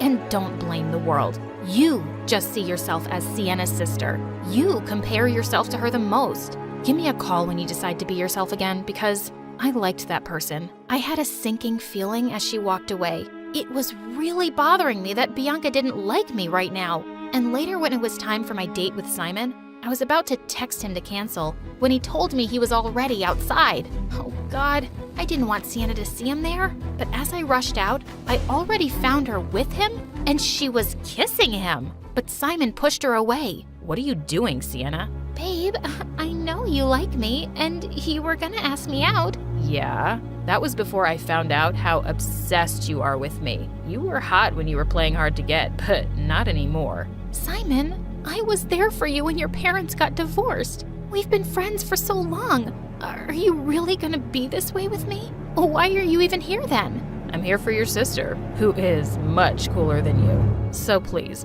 get a life and leave me alone. I'd never heard anyone speak to Sienna like that before. The hurt look on her face made me see her like a real person for the first time. Simon, don't talk to her like that. Save it, Adeline. The last thing I need is you defending me. Yeah, why are you defending her now after you exposed her, babe? And thank God for that. I almost went out with a desperate loser. That is enough. No one gets to be mean to my sister other than me, jerk. And I punched him in the face. He howled in pain as I took Sienna's hand and we went inside. You didn't have to do that. Yes, I did. Listen, Sienna, I was already about to cancel the date with him. I'm sorry, okay? Sorry about the diary and your friends and trying to steal the guy you liked. It looks like you did me a favor there. Yeah, but that's not the point. Can we just give up our dumb fighting already? I don't like who I'm turning into. You're my sister, and we don't have to like each other, but I don't want to hate you either. Yeah, I guess we could try that. Good. I gotta go. Hey friends, I'm Daisy from Texas, and this is my crazy story. Please like and subscribe. I was born to a single mom who was thrilled to see that I was a beautiful baby. Everyone at the hospital wanted a glimpse of me because my mom was a superstar figure skater. OMG, look at her eyes, just like her mom's. Gosh, her eyes, nose, lips, everything screams perfection. Of course, she is my daughter. She can be nothing less than perfection. Growing up, Mom wanted me to follow her footsteps and become a world-class figure skater, and I wanted that too. Watching Mom on the TV mesmerized me. When I was just 3, Mom hired the best coach for me and even built an ice rink in our mansion. When I was 6, I won my first gold medal, and Mom made my routine even tougher. I had to wake up early and practice every day, no matter what. I so hated the routine, and I wanted to be like normal kids. Have fun, have friends, and yeah, go to school. So on my 7th birthday, I asked Mom to send me to school, but she totally freaked out. School? Gosh, among common people? Never. What? Fine then, I'll never skate. By making me practice all the freaking time, you've already sucked the fun from it. Saying that, I threw the worst tantrum ever and ended up kicking the cake off the table. Well, Mom was pretty pissed, but I was as stubborn as she was, and I stood my ground. When I didn't practice for weeks, she had no choice but to cave in. I was pretty excited for school, but it wasn't exactly what I expected it to be. All my life, I was used to wearing shiny clothes and makeup, but when I entered the school, I felt all eyes on me. The staring and whispering really made me nervous, and I didn't even see a girl coming my way with a glass of slushie in her hand, and we both ended up bumping into each other. Oh my God, I can't breathe. This jacket costs more than $4,000. I'll have to send it to France for dry cleaning. Huh? This trash? Gosh, you're a rich snob, aren't you? You should thank me that I dropped slushie all over that ugly jacket. It really looks better now. And then all the kids standing around us started to laugh. I just ran to the bathroom and washed my face and took off the shiny jacket. I so wanted to be normal, and my first day started off on the wrong foot. As for studies, I learned I had a lot of catching up to do. So I started working my butt off to be at the same level other kids were. Come on, Daisy, it's time to practice. No, I have to figure out this math problem first. What? That's why I was so against you going to school. Seeing Mom lose her marbles, I had to leave my homework and practice. But the next day, when the teacher saw my notebook, she was furious and said I wasn't taking studying seriously. I was made to stand in a corner, and I so wanted to just magically disappear. Kids avoided me, and I was even called the Ice Princess just because I felt nervous talking to people, and they'd already decided I was a snob. When someone thought I was being rude, I was just struggling inside to say the right thing. Things were pretty much the same till high school. I was doing figure skating and also studying, and because of the many breaks I had to take to compete, my studies were suffering. One time, I came back from school feeling angry because I'd gotten a C on a math test, and the moment I entered my bedroom, a crazy-looking girl hugged me. Oh my God, stop it! Who are you and why are you in my room? Someone help me and get this crazy girl away! But the girl just gave me a goofy smile and started saying something in a language I didn't understand. Who was she? Right then, my coach came running and moved the girl away from me. Daisy, I'm so sorry. This is my niece Gabriella from Spain. My sister sent her to me. She wants to be a figure skater, and she's kind of your fan. Just fan? No, I am your greatest fan. Daisy, you are like my idiot. She means idol. Her English is not the best. I then got to know that Gabriella was staying at our place with her aunt. But the next day, when I was getting ready to go to school, I was shocked to see Gabriella with a backpack. Turned out, the coach had gotten her in the same school as me, and she was even in my class. Bummer, because I knew how ruthless kids could be towards new students. The entire way to school, I kept telling her how I had her back. If anyone messes with you, you tell me, and I'll tell the principal. Don't let anyone bully you. The girl instantly grabbed my hand and started kissing it. Oh, Daisy, you're so kind. I love how you synthesize with me. Synthesize? You mean sympathize? Yes, that. At school, I kept Gabriella with me. I was protecting her like a mother goose. I wasn't gonna let anyone make fun of her. But during our health education class, something bizarre happened. The teacher was giving us a lesson on how to rescue someone who might be drowning. And seeing a dummy in the water, Gabriella just lost it. I save her. Nobody panic. I got her. But Gabriella, it's just a dummy. No, Daisy, you can't call people that word. She then jumped in the water and dragged the dummy and performed CPR on it. Don't you dare die on me! Don't you dare! The whole thing looked like a scene from a movie. In the end, when Gabriella realized it was actually a dummy, she started laughing, but right then the teacher clapped, saying that she had never seen any kid take CPR lessons so seriously. And she was proud of her. What? I literally can't even. I soon realized I didn't need to worry about Gabriella at all. Even though the girl seemed to have an IQ lower than a plant, all the teachers and kids loved her. And I just kept wondering how. Even worse, it seemed like every guy in school had a crush on Gabriella. All the boys would be talking about how cute and funny she was. Every day when Gabriella opened her locker, chocolates and love notes would fall out. Sometimes I think this school is Hogwarts. Hogwarts? Why? Every day I wish for chocolates and I get chocolates. Totally magical. Here, have some. I didn't get why everyone liked her so much. One time, Gabriella and I were sitting in the cafeteria and having lunch when a guy came and sat next to me, making me so nervous that I couldn't even look up. He was the school's most handsome guy. So I was wondering if you would like to go out with me this weekend. I don't think so. I have to practice for a tournament. How about next week? Oh, Daisy, don't get so ahead of yourself. I would never want to date the Ice Princess. Gabriella, what do you say? OMG, I felt so embarrassed. And when I realized that everyone was looking at me like I was some animal straight out of a zoo, I ran to the bathroom and locked myself in. I felt humiliated. A while later, I heard Gabriella knock, and right when I opened the door, she looked worried. Oh, Daisy, that was so rude of that jerk. Don't worry, I gave him a slap. But why? It wasn't his fault. It was me being stupid. Why would I think anyone would like me? Everyone thinks I'm a snotty witch. They call me the Ice Princess. But why does everyone like you? How can I be more like you? Gabriella smiled. Just stop caring. I know I appear dumb sometimes. Okay, maybe a lot of times. But I don't care what anyone says or thinks. Just be the awesome you. Her words warmed my heart and I hugged her. After that day, Gabriella and I started hanging out together. She would be with me at school and would always be watching me practice in the ice rink. In a few weeks, I was going to compete in the biggest figure skating competition and was pretty excited for it. One time when I went to practice, I saw Gabriella skating and I was totally blown away by her moves. So much so that I told her that she should compete too, and she seemed to like the idea. Be on the same ice rink as my idol? Yes, yes, yes! I couldn't help but smile.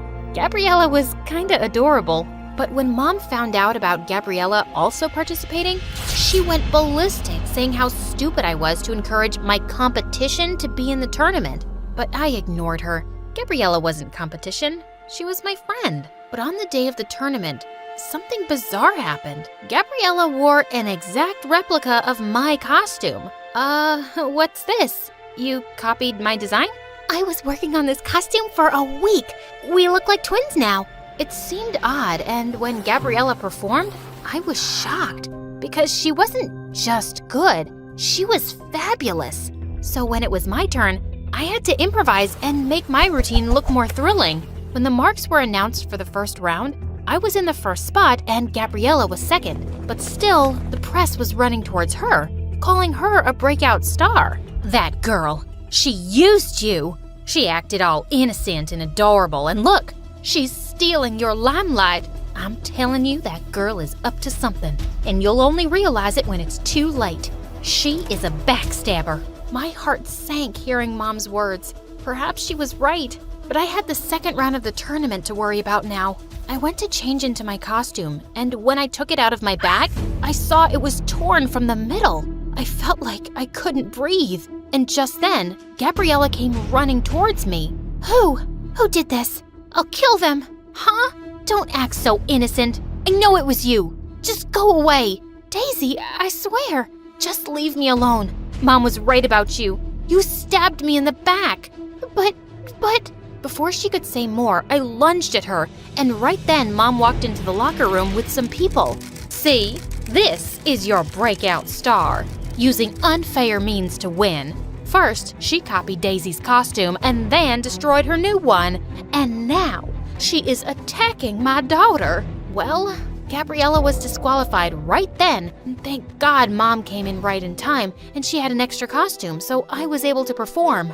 In the end, I was one of 3 contestants selected for the final round. At home, Gabriella came to talk to me, but I slammed the door shut on her face.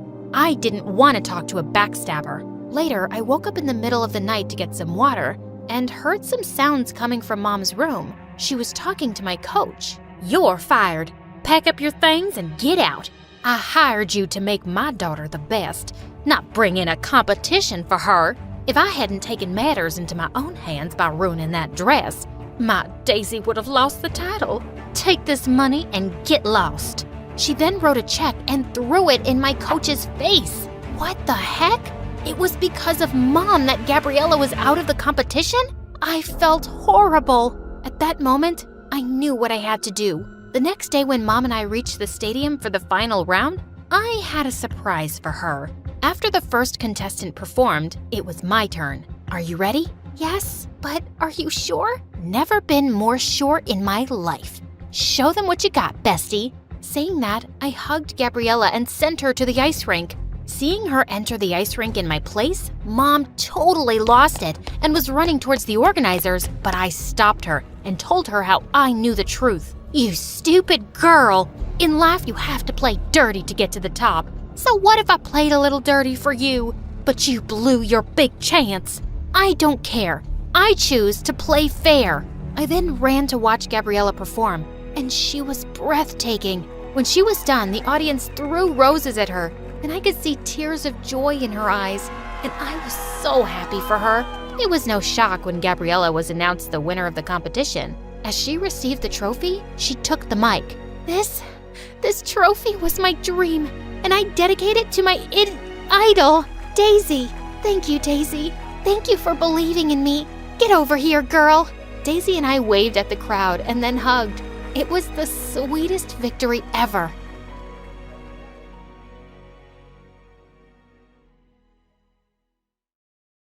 I made my way towards the boys' locker room, my eyes darting from side to side, paranoia on the rise. As I near the entrance, I feel my gut churning. Unable to hold it any longer, I rush to the bathroom, throwing up. After washing my sweat-drenched face, I look up. This is such a bad idea. I check once again to make sure my disguise is working. The face goatee and stubble still in place. In small steps, I enter the locker room. My eyes move from guy to guy before settling on a single guy. I couldn't help but sigh. He's just so perfect. I shook my dreamy expression off. That's why this is so important. I gaze around and see my friend George looking at me. He nodded. Together, we came up with this plan. For me to disguise as a guy and enter the guys' locker room. George kept insisting that my boyfriend was cheating on me with Giselle, saying that basically every time after gym class, he'd spend a good 5 minutes bragging about how Giselle and I were clueless and how long this had been going on. Now, here I am, in the boys' locker room disguised as a boy. Already, I feel like ripping off everything and making a run for it out of here. But I have to know. All the boys are half-dressed with towels wrapped around their lower halves. Seeing me, Charles's best friend Anthony says, "Who the heck are you?" Lowering my voice an octave, I tell him I am a new exchange student from Brazil. My boyfriend Charles seems to brighten at seeing me. Thinking that he recognizes me, I panic and make for the door.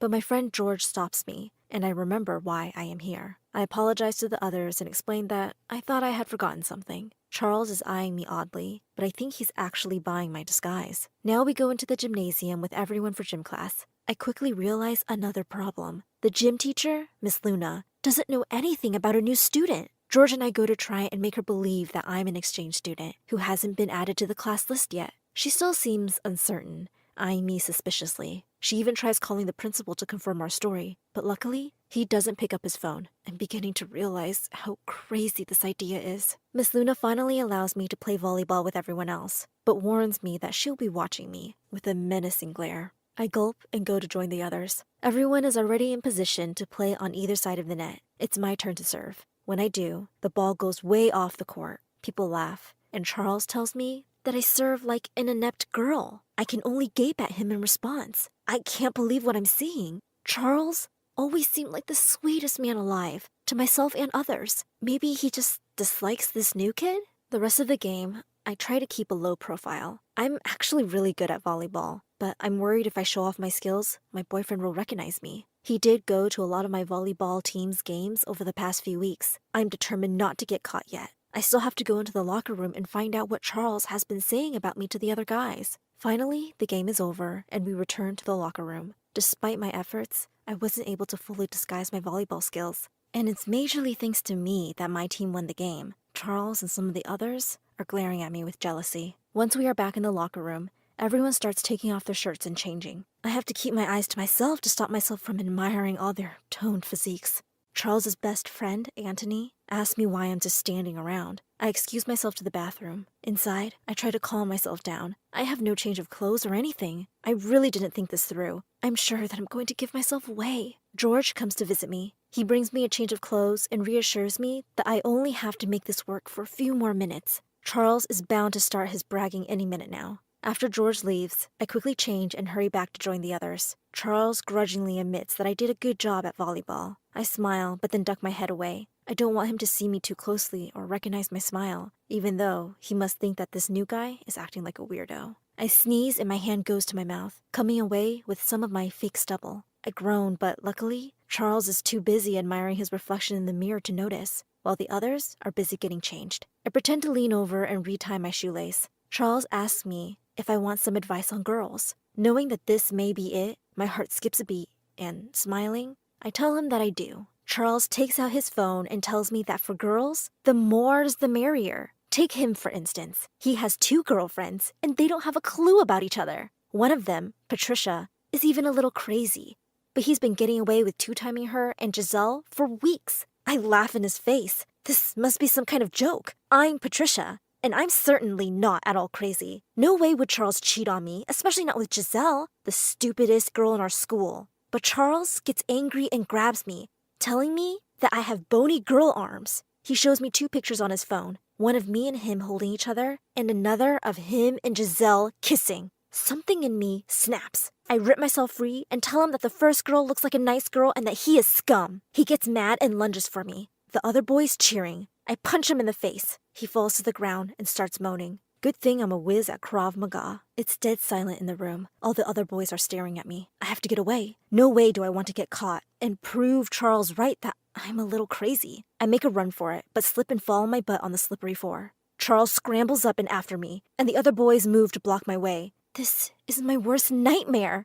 If I get found out, I will never live this down. I try to back away, but there is nowhere to go. Suddenly, George says, "What's that in the shower?" With the boys wheeling around to look in the shower and distracted, I make a run for it. Outside in the school hallway, I run as fast as I can. I pass Giselle and yell to her that Charles is going out with her and me at the same time. She gets confused and asks, "Who are you?" I remember that I'm still disguised as a boy and keep on running. I almost run right into Miss Luna and the principal, who she must have got because she was suspicious of me. They order me to stop and I run in the opposite direction. As I pass the locker room door again, I can see the boys coming out, including Charles and his friends. Seeing me, they start to rush after me. I need to get to the exit and get out of here. The bell rings and students come out of the classrooms and fill the hallways. I groan. There's no way to go fast now. I quickly duck into the nearby classroom, hoping that I won't be seen. Inside, there's a miserable-looking janitor sitting on a chair with a mop in his hand. Seeing me, he stands up. He asks me not to tell on him for slacking off. I agree not to, but ask him what's the matter.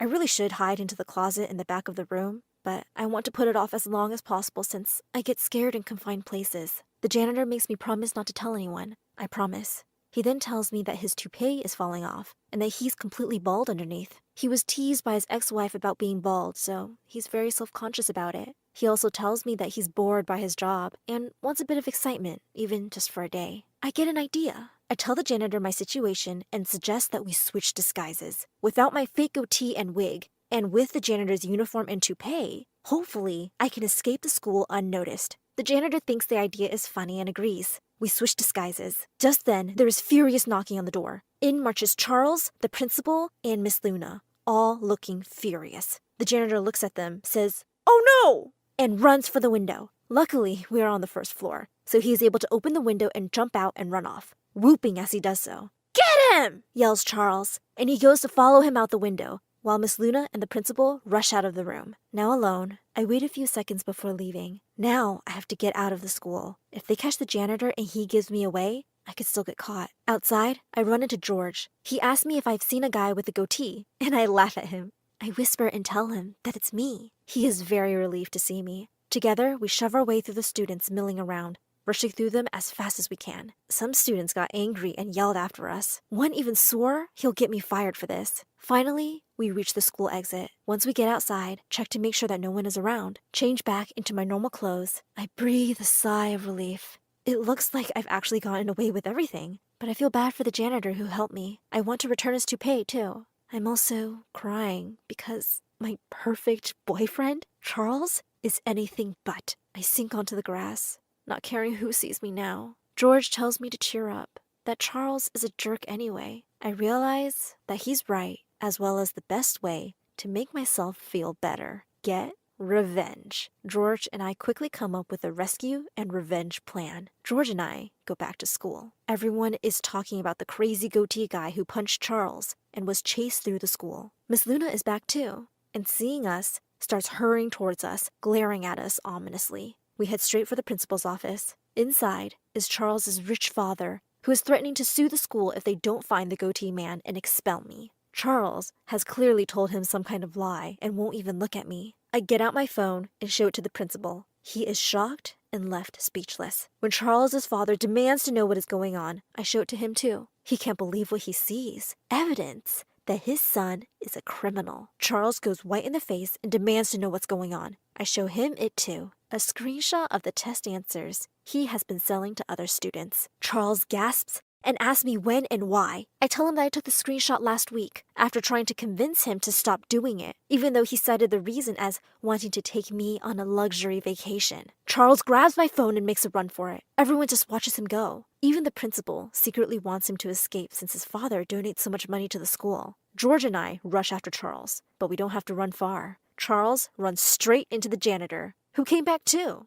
The adults rush after us. I grab for my phone, but Charles throws it. It smashes onto the hard floor. Even though it's clearly broken, I grab the remains of my phone and tuck it into my bag. I laugh at Charles, telling him that all my data is backed up, including that incriminating photo. The principal looks at the janitor suspiciously and asks if he's the janitor people were complaining about. Francis tells him that he's been at McDonald's for lunch and has the receipt to prove it. The principal tells us all to go into his office since he doesn't want to cause a scene. Inside his office, the principal tells Charles that George and I won't be punished and that he's being suspended. Charles's father gets furious and begins throwing things and threatening to shut the school down. He's sure that the evidence against Charles is fake. Charles maintains his innocence and throws things too. Everyone leaves in the pandemonium, including Charles's father, swearing that this school will pay. But my revenge isn't complete yet, especially not after Charles destroyed my new phone. George and I sneak back into the now empty office. I access my Google Drive files on George's phone and start to play one audio file over the loudspeaker. A weepy song Charles made for me the one time I did try to break up with him. On the loudspeaker, Charles's teary voice declares his undying love for me, how he'd do anything for me, absolutely anything. He sobs a bit then tells me he's nothing without me. Life is nothing for him without me. That he hates everyone in the school and feels like a slug, a horrid little slug, without me. After George and I sneak out, the hallways are dead silent. Seconds later, the school erupts in laughter. A few paces away, Charles's father leaves with disgust, while Charles has sunk to his knees. Giselle stalks by and screeches at him that it's over. Seeing me, Charles hisses that this is all my fault. I tell him that it's his own fault for cheating on me and bragging about it, then stealing test answers at school too. Students walk by and laugh at Charles, who insults them. Charles's old friends pretend not to see him. As I walk away, Charles snivels after me, asking if this is it. I tell him, sorry, my horrid little slug, but it is. As we walk away, George and I chuckle. To think this was the guy I disguised myself as a boy to get into the boys' locker room for.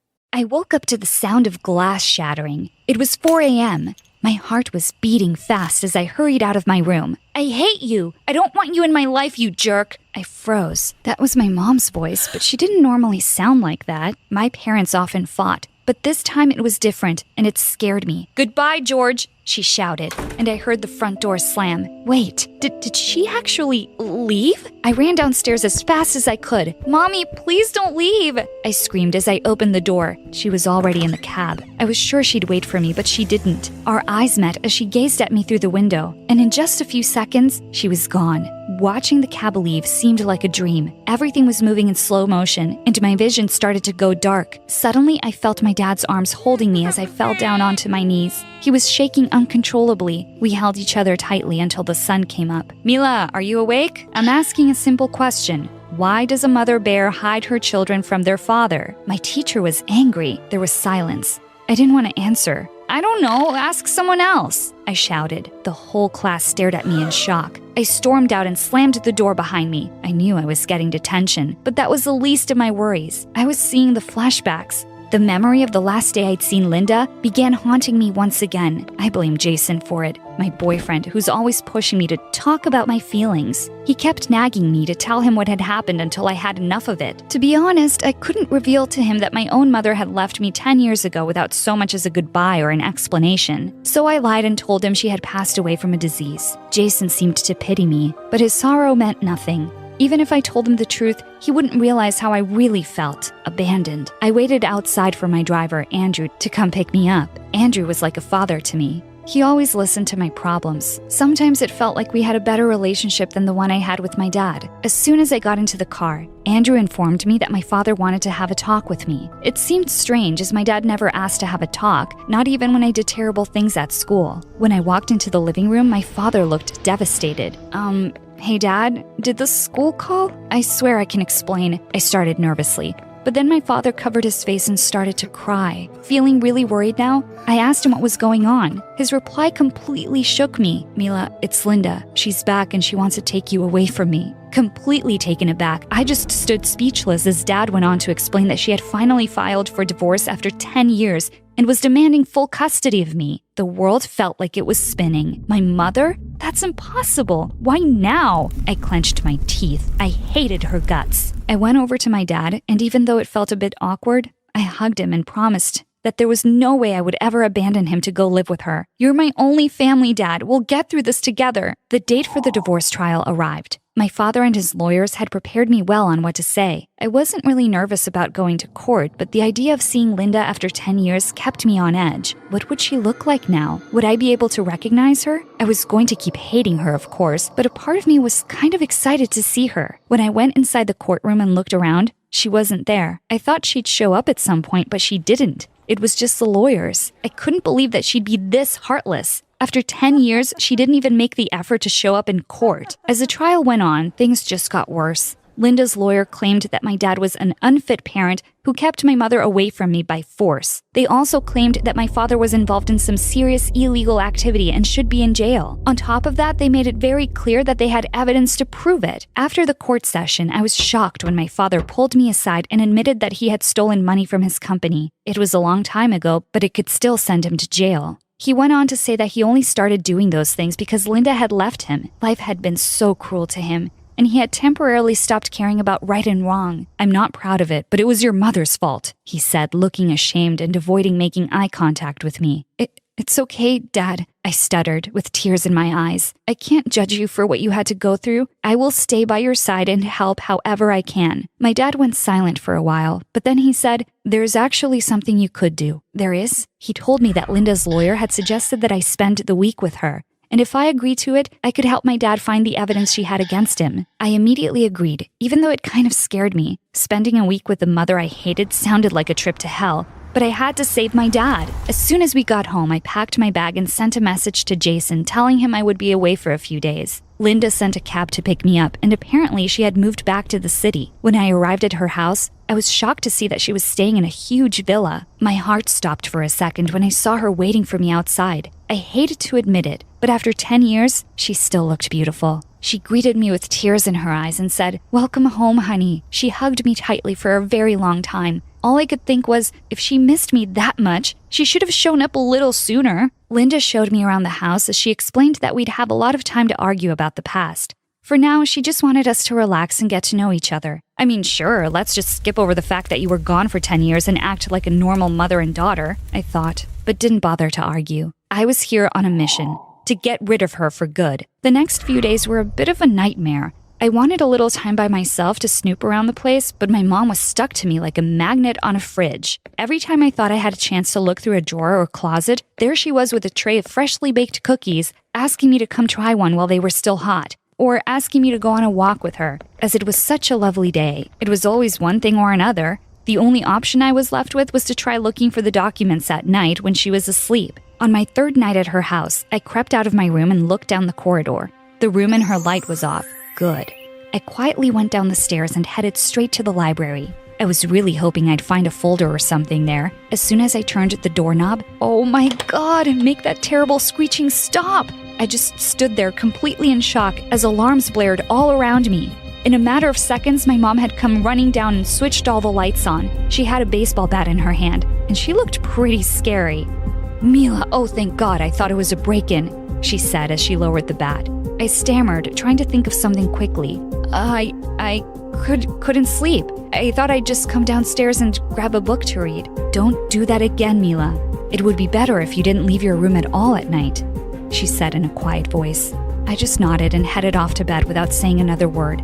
Okay, that was really creepy. Other than the fact that I was completely failing at my mission, I eventually found myself having a good time with her. I didn't want to like her, but I couldn't help myself. She was charming and funny. It would have been nice growing up with her around. The thought made me really angry too, and gave me the urge to confront her, but it wasn't the right time. My father was my priority, and I had to stick to the mission. On the last day of my stay, I was very nervous. My time here was about to end, and I still hadn't found the evidence. "Mila?" I jumped as Linda shouted from upstairs. "Can you get me some shampoo? I'm in the shower." I went into her room and handed her the bottle from behind the door. But as I was heading out, I noticed something that looked like a folder peeking out of the drawer near her bed. My eyes widened as I opened it. These were the documents I'd been looking for all week. I grabbed the folder and hurried outside with my packed bag. Andrew came to pick me up in seconds, and he started asking questions, but I refused to tell him why I was upset. I stared at the house with tears in my eyes as he drove off. I would have had a nice life, if only it were real. When I arrived home, my father greeted me with the joy of victory. "You're my little hero," he said as he looked through the documents I gave him. After my return, the court arrangements stopped abruptly. Linda knew that I'd taken the evidence, and she had nothing to go to court with. Now that my father was safe and my manipulative mother was no longer an issue, I thought things would be different between my dad and I. But I was wrong. The truth was, I couldn't blame him. How could he love me when I reminded him so much of her? After a few days, I was unpacking the bag I had with me at Linda's when I noticed an envelope inside. I opened it with shaking hands as I read my mother's words. "Dear Mila, in case we part ways before I get a chance to speak to you, I want you to give me one last chance. Go to your father's office. He has a secret drawer near his desk on the bottom left side. That's where he hides all of his secrets. You must remember, there are two sides to every story. Love, Mom." My heart started racing. How did she slip the note inside my bag? Suddenly, I heard loud knocking at the front door. Oh God, it was her. "Open the door right now." You scared the hell out of me," I shouted at Jason as he walked in, looking a bit angry. "I scared you? You're the one who disappeared for 2 weeks. What is going on with you?"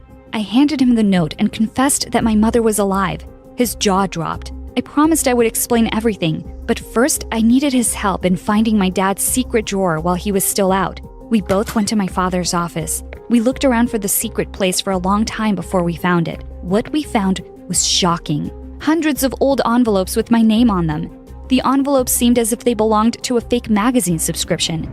As soon as I opened one, I found that they were secret letters from my mother. Quickly, I took everything out of the drawer and we ran to my room. I quickly told Jason everything about my past and what had been going on lately.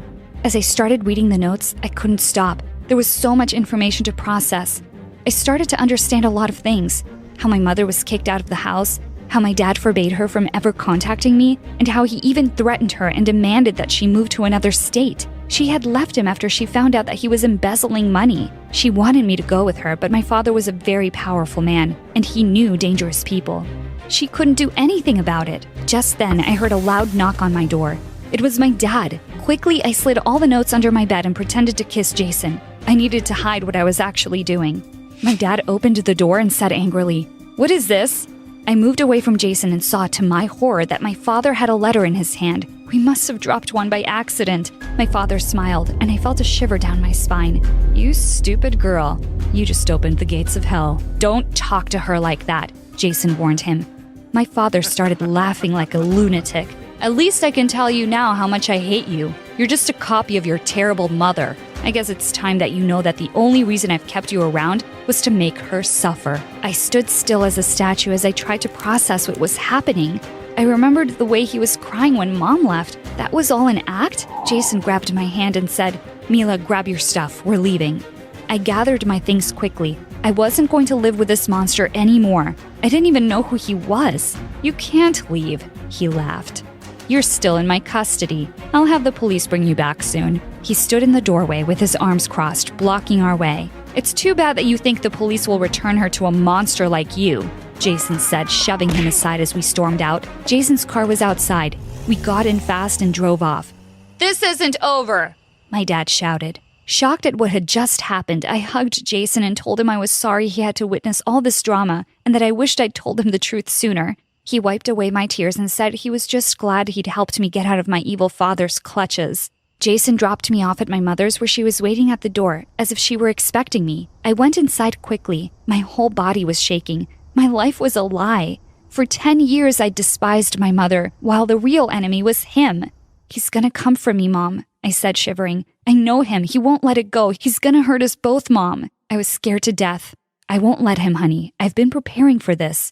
She held my hand tightly. Life with him was a nightmare from the start. Not only was he cheating on me, I found out that he was a criminal and a very dangerous man. I started to secretly gather evidence against him, but when he found out, I had to leave. I always wanted to come back to you, but he always had people looking for me to find the proof I had and destroy it. I was always on the run. "I'm so sorry, Mom. I had no idea you—" Before I could finish my sentence, the house alarm went off. "He's here," my mom said calmly. I hurried to call the police, but it was too late. My dad had already broken in with 2 of his men. "Oh, Linda, it's such a pleasure to finally see you after all these years. Boys, why don't we give her a nice welcome gesture, eh?" The 2 men grabbed my mother by the arms. "I'm not scared of you if that's what you think," my mom said, daring him. My dad came closer to her, smiling. He placed his hand gently around her neck and said, "You know what I'm capable of, Linda. Don't test me." "What if I do?" she said with a smile. My mother was acting insane. "I will finish you," my father said, not smiling this time, as he started to tighten his hand around her neck. "Father, no!" I cried while trying to get him off of her, but he was too strong. All of a sudden, everything went completely dark, and I felt my body hit the floor. I saw Andrew coming in before I lost consciousness. "Hey, honey, are you okay?" my mom said with her soft voice. "She's alive, but how?" I looked around, and the police officers were all over the place. My father and his men were nowhere to be seen, and one of the investigators was speaking with Andrew. "What is Andrew doing here?" I asked. "Did you really think I would leave you without making sure someone was watching over you?" Mom said. Andrew looked over at us. "Glad to see you 2 back together," he said with a wink. I was speechless. The only thing I could do was hug my mom and cry. I was so glad she was okay. Andrew came along and joined us. I couldn't thank him enough for what he did for me. As for my father, he was going to be behind bars for a good long time. If he were to come back for revenge one day, my mom and I were strong enough to face him. He didn't scare me anymore, but I do know him well. He said this wasn't over, and he's a man of his word. I was just a month into my freshman year at college, and I never in a million years would have guessed that the night I was pinned against the bleachers of the school football field by bullies was the night that would change my life forever. Well, Sydney, you have two choices. You can kiss my shoe or lose your hair. I have a rule that I never kiss cheap shoes. Now get away from me. Oh, look, she's gonna cry. I have a lot of practice holding in my tears, and these bimbo bullies weren't gonna break me. Hair grows back. I guess you've made your choice then. After they threw me to the ground, I prepared myself for what was coming, but a voice boomed from behind them. What the hell do you think you're doing? Leave her alone. The girls turned around and sprinted away. The person walking toward me was silhouetted by the field's lights, so I couldn't see him. When he got close and helped me up, I saw who it was, and my jaw nearly fell off my face. Are you okay? Did they hurt you? It was Ian Gallagher, the son of the president. He also just started at my school and was the image of perfection. Flowing blonde hair, a chiseled jaw, and deep green eyes. Other than my pride? No, but there wasn't much of that to begin with, so I'm good. Thank you. Maybe you and Sydney should go get some food, Ian. Who was this guy, and how did he know my name? Yes, absolutely. Are you hungry? Joe Jr.'s Diner is just up the street. I'm Todd, Ian's assistant. Our driver will be happy to take you and then bring you back to your dorm room afterward. Right, Ian? Yeah, absolutely. Please stop saying absolutely. Absolutely. I mean, right. I wasn't sure what was happening here, but whatever it was really frickin' weird. Okay then, shall we go so you two can eat and get acquainted? Can you two hold on for just a minute? I need to pause this here. As you already guessed, my name is Sydney, and it would be awesome if you clicked like and subscribe. And while you do that, I'm gonna fill you in on some quick backstory. I grew up in a huge house with everything a girl could want. Giant stuffed animals, so much chocolate that Willy Wonka would be envious, and an arcade packed with every video game that ever existed. There was only one thing missing: my parents. Sure, I had an amazing nanny who hated children and would lock me in my room when she wanted to be left alone. But all I wanted was to spend time with my mom and dad. They ran an international hotel business and traveled the world visiting their properties. Even when they were home, all they would do was criticize me and compare me to others, like my spoiled brat of a cousin who screamed whenever she didn't get what she wanted, or their friend's daughter who was forced to perform at the most ridiculous beauty pageants, or even the little girl on the cereal commercial who ate the cereal, acting like it was the best thing ever. That little girl appreciates her life. I've never seen you enjoy your cereal that much, Sydney. I felt so bad about myself that I developed this nervous facial tic where I would squeeze my eyes shut and then open them really wide. Yeah, weird facial tics are like catnip for bullies at school. And when you're the smartest kid in class, it just adds to their joy when they stuff you in the garbage can. So I kept to myself and didn't care about my appearance because there was no point. No makeup, big glasses, and my hair in a bun. I looked like a mini version of the school librarian. Okay, I did have one friend, Monty. We were friends since kindergarten because he was as awkward as me. He was also really smart and had asthma, so he was always walking around sucking on his inhaler. Also catnip for bullies.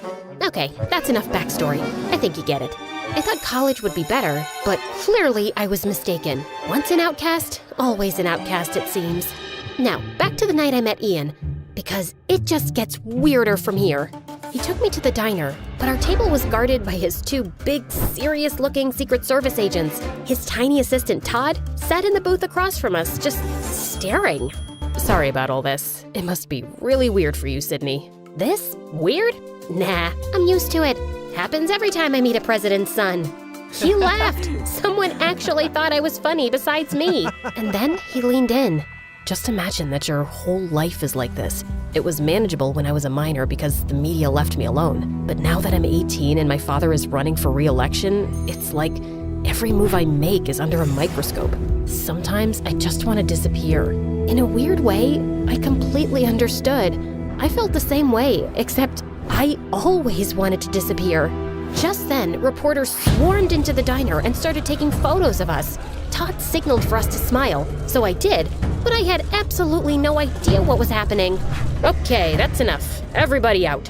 Why do they want pictures of me with the president's son? My own parents didn't want pictures of me. I think it's time you head back to your apartment, Ian. If it's okay with Sydney, I'd like to stay and chat some more. Considering all the insanity of the last couple of hours, the one thing that didn't feel completely nuts was the connection I had with Ian. It's like we instantly got along. I'd like that. Yeah, no. Sorry, we're leaving. Car's waiting outside to take Sydney home, so it's time to say goodnight. I couldn't believe how Ian's assistant was treating him like a child. And then I felt something touch my hand underneath the table. Ian slipped me a piece of paper with his cell number. But then, Tiny Todd stuck his face in mine. Listen to me carefully, Sydney. Under no circumstances are you to try and make any contact with Ian unless you check with me first. Is that clear? Sure. Good girl. And if he or the press tries to talk to you, you call me. Wow, this little man just good-girled me. Yeah, no. Maybe I won't feel like it. Well then, I'll make a single phone call and have you expelled, which I will also do if Ian learns about this conversation. So we're gonna keep this between you and me, right? I was frozen. If I got expelled, my parents would disown me. All I wanted to do at that moment was to wrap my fingers around Todd's throat and choke him. But instead, I just nodded. When I got back to my dorm room, the first thing I did was call Monty. Yeah, we both applied to and got into the exact same colleges. And then, like the weirdos that we are, we chose to go together. That's crazy. So you hit it off with Ian Gallagher, like for real? I wouldn't say we hit it off, but I feel like we kind of get each other. You mean like you and me? Yeah, but the difference is, he's the president's son. But why me? Because you're amazing, Sydney. You're like the smartest person I know. You're funny, you're not deserving of Ian's attention, that's for sure. That's not true. You're deserving of anyone's attention. You're just saying that because you're my best friend. I want to call him, but I'm scared his tiny jerk assistant will find out and get me expelled. So don't let him find out. I stared at the number on the piece of paper for like an hour before I got the courage to call Ian. And then, late that night, he snuck out of his apartment and picked me up. I am so glad you called. Now hold on to me. They let you have a motorcycle? Nope, they have no idea. And then we sped down the road, and it was thrilling. I actually had to pinch myself to believe that I wasn't dreaming. We raced up to a narrow, twisting road to a spot that looked out over the city below. Wow, this view! I found this spot when I first got to school. I needed a secret place to get away from everything. My dad, his re-election campaign, Todd. He was so sincere. When he looked into my eyes, I thought I would melt into a big puddle. He's such a jerk. He really is. Why do you let him treat you like that? Why don't you just fire him? I wish I could. My dad hired him to manage me, and now you're in it too. I'm so sorry. What do you mean I'm in it too? He then handed me a copy of the morning newspaper. On the front page was a photo of Ian and me at the diner with the headline, Ian Gallagher's new college girlfriend? I couldn't believe what I was seeing. If you never want to see me again, I totally understand. This is my life, but it doesn't have to be yours. I had spent my whole life avoiding attention, and here I was, about to be on the front page. My instinct was to run away as fast as I could, but Ian needed someone, and for some reason, that someone was me. We just sat on a rock and talked and laughed for hours, but as the sun came up, Ian looked at his watch and panicked. Oh no, they're gonna be looking for me. We have to go, now. We sped down the road, but suddenly there were flashing lights behind us. It was the police. At that moment, I knew I was gonna get expelled. My life was officially over. But instead of being pulled over, Ian floored it. We raced down the road away from the police car. Forget about being expelled, I was going to jail. Ian pulled behind a tree and shut off the motorcycle lights. We watched as the police car sped by. My heart was racing, but Ian looked at me, and we both just burst out laughing. The next day, when the papers came out, I walked through campus, and everyone at school was just staring, including the 3 bullies. All I could do was smile. For the first time ever, I cared about how I looked. Monty went with me to get a prescription for contact lenses, then to the salon to get my hair done, and finally to Sephora to get a makeover. Listen, Sid, something feels off about this whole thing with Ian. Wow, is somebody getting jealous because someone else is taking up my attention for once? No, that's not it at all. You said it yourself. Why did Todd know your name? But I wasn't listening. All I could think about was seeing Ian again, and then the cosmetologist turned my chair around. So, how do I look? That bad, huh? You're beautiful. I hugged him as hard as I could. I don't know what I would have done without him all these years. For the next few months, Ian and I snuck out nearly every night and went on crazy adventures. We went to a closed amusement park and turned on one of the rides, did a Ouija board in an abandoned house, and went for a midnight swim in the park fountain. During the day, I struggled to stay awake in class and my grades went down, but I didn't care. I was falling in love. I was so caught up in Ian that I barely ever saw Monty anymore. I didn't even care that Todd kept posing us for the press. Until one day, when things took a dark turn, Todd had Ian and I meet. Well, look at you two lovebirds. It just warms my heart. I didn't know you had one of those, Todd. Every day there's a new surprise.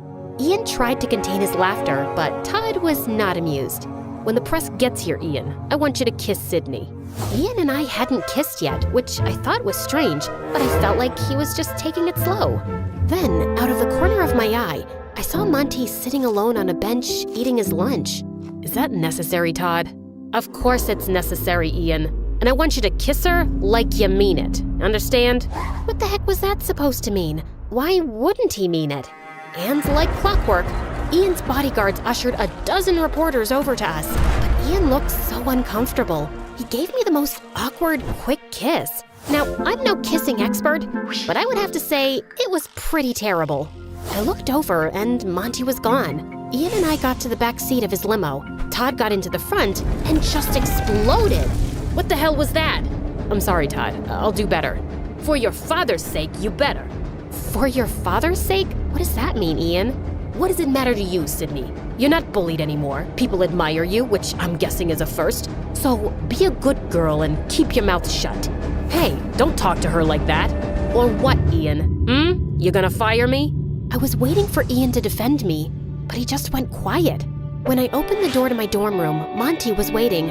I had given him his own key at the start of the year. I was so happy to see him. Monty! But that happiness didn't last long. You're being played, Sid. Played? Oh, stop it, Monty. You and Ian? It's a setup because his father is running for re-election, and Todd was hired to craft his image for the public. You're just jealous because I fell in love and I'm spending my time with someone else. And then, Monty held up a printed photo of Ian embracing another boy. I did some digging and this was Ian's high school boyfriend. Boyfriend? You're saying that Ian is... Yes, I'm so sorry, Sid. And they're using you to give off the image that he's straight, so it doesn't affect his father's re-election campaign. Wow, Monty, you are pathetic. I was a loser until I met Ian, and you're just upset that you're still one. I can't believe I was ever friends with you. Now get out. Monty looked like I just slapped him as I slammed the door in his face. That night, when Ian picked me up, I told him I wanted to go to our spot on the cliff overlooking the city. I'm so sorry about today, Sydney. The pressure to perform in front of the camera just... Before he could finish, I held up the photo. Have you been lying to me, Ian? Where did you get that? Who cares where I got it? This is the reason why you've never kissed me, isn't it? Todd says if the world finds out about this, my father will lose. I was furious at myself. Monty tried to warn me, but I didn't listen. And now I've probably lost him forever. But it all suddenly made sense. Right. Choose a girl with low self-esteem who wouldn't question what was happening, who would be so thrilled with the attention that she would just go with it. And these adventures at night, were they part of it? Not at first, but the police officer that first night ID'd me, and Todd thought it was a great idea to keep them going. He threatened to tell my dad if I told you. I'm so sorry, Sydney. I never wanted to hurt you. Your dad doesn't know about you? No. That was the only photo ever taken of my boyfriend and me in high school, and Todd found it too. Goodbye, Ian. Sydney, you need to see this through until the election. My dad is coming to campus tomorrow, and if you're not there, Todd will have you expelled. Doesn't matter. I'm dropping out anyway. I'm done. Ian dropped me off in front of my dorm, and I turned to him one last time. If you want to live your life trying to be someone you're not just to prove yourself, it will crush you. Trust me. The next morning, my face was puffy from crying. I loaded up my car with all my stuff and was preparing to head home, back to a life where I wasn't worth anything, back to face the judgment of my parents who already thought so little of me. I got into the car and tried to close the door, but it didn't budge. Monty was standing there holding it. "What are you doing here?" "Stopping you from making a huge mistake." "Didn't you already try that?" "Yeah, well, that's what best friends do, right?" And then I just lost it. "I am so sorry. I was such a huge jerk. Why do you even want to talk to me after those horrible things I said? I don't deserve you." "Because I love you, Sid. I always have. Why do you think I chose this school? It was to be with you." And then he kissed me with a passion that I had never experienced before. My body felt like it was plugged into an electrical outlet. "The president's about to speak. Shall we go watch?" Why would I want to watch? And so we went to the football stadium, where Ian was standing on the stage next to his father. Todd was standing behind them. "And as I stand on the cusp of the next presidential election, I want to hand the mic over to my son Ian, who means more to me than anything in the world." During my dad's first election, nobody paid attention to me because I was only 14 years old. But now that the world is paying attention, I want them to meet my true love. And suddenly, the boy from the photo walked onto the stage. The whole stadium burst out into applause. It was incredible. And then Ian turned and hugged his father. Todd looked horrified. After the speech ended, the Secret Service let Monty and me backstage, just in time for Todd to walk out. "I hope you enjoyed your time here, Sydney, because you're as good as expelled." "Nah, but you're as good as fired, Todd." Ian walked over, and for the first time, Todd looked terrified. "You can't fire me." "But I can. Mr. President, I was only doing this for you." "Who told you to do that? You harassed my son for years and misused the power I gave you. Get him out of here." And the Secret Service dragged him away, kicking and screaming. It was glorious. I forgave Ian, and 4 years later, he and his boyfriend became the best men at Monty's and my wedding, at the White House. My parents were there, glowing with pride, but winning their approval didn't matter to me anymore. I was happy that at least they were there. And finally, I was just happy being me.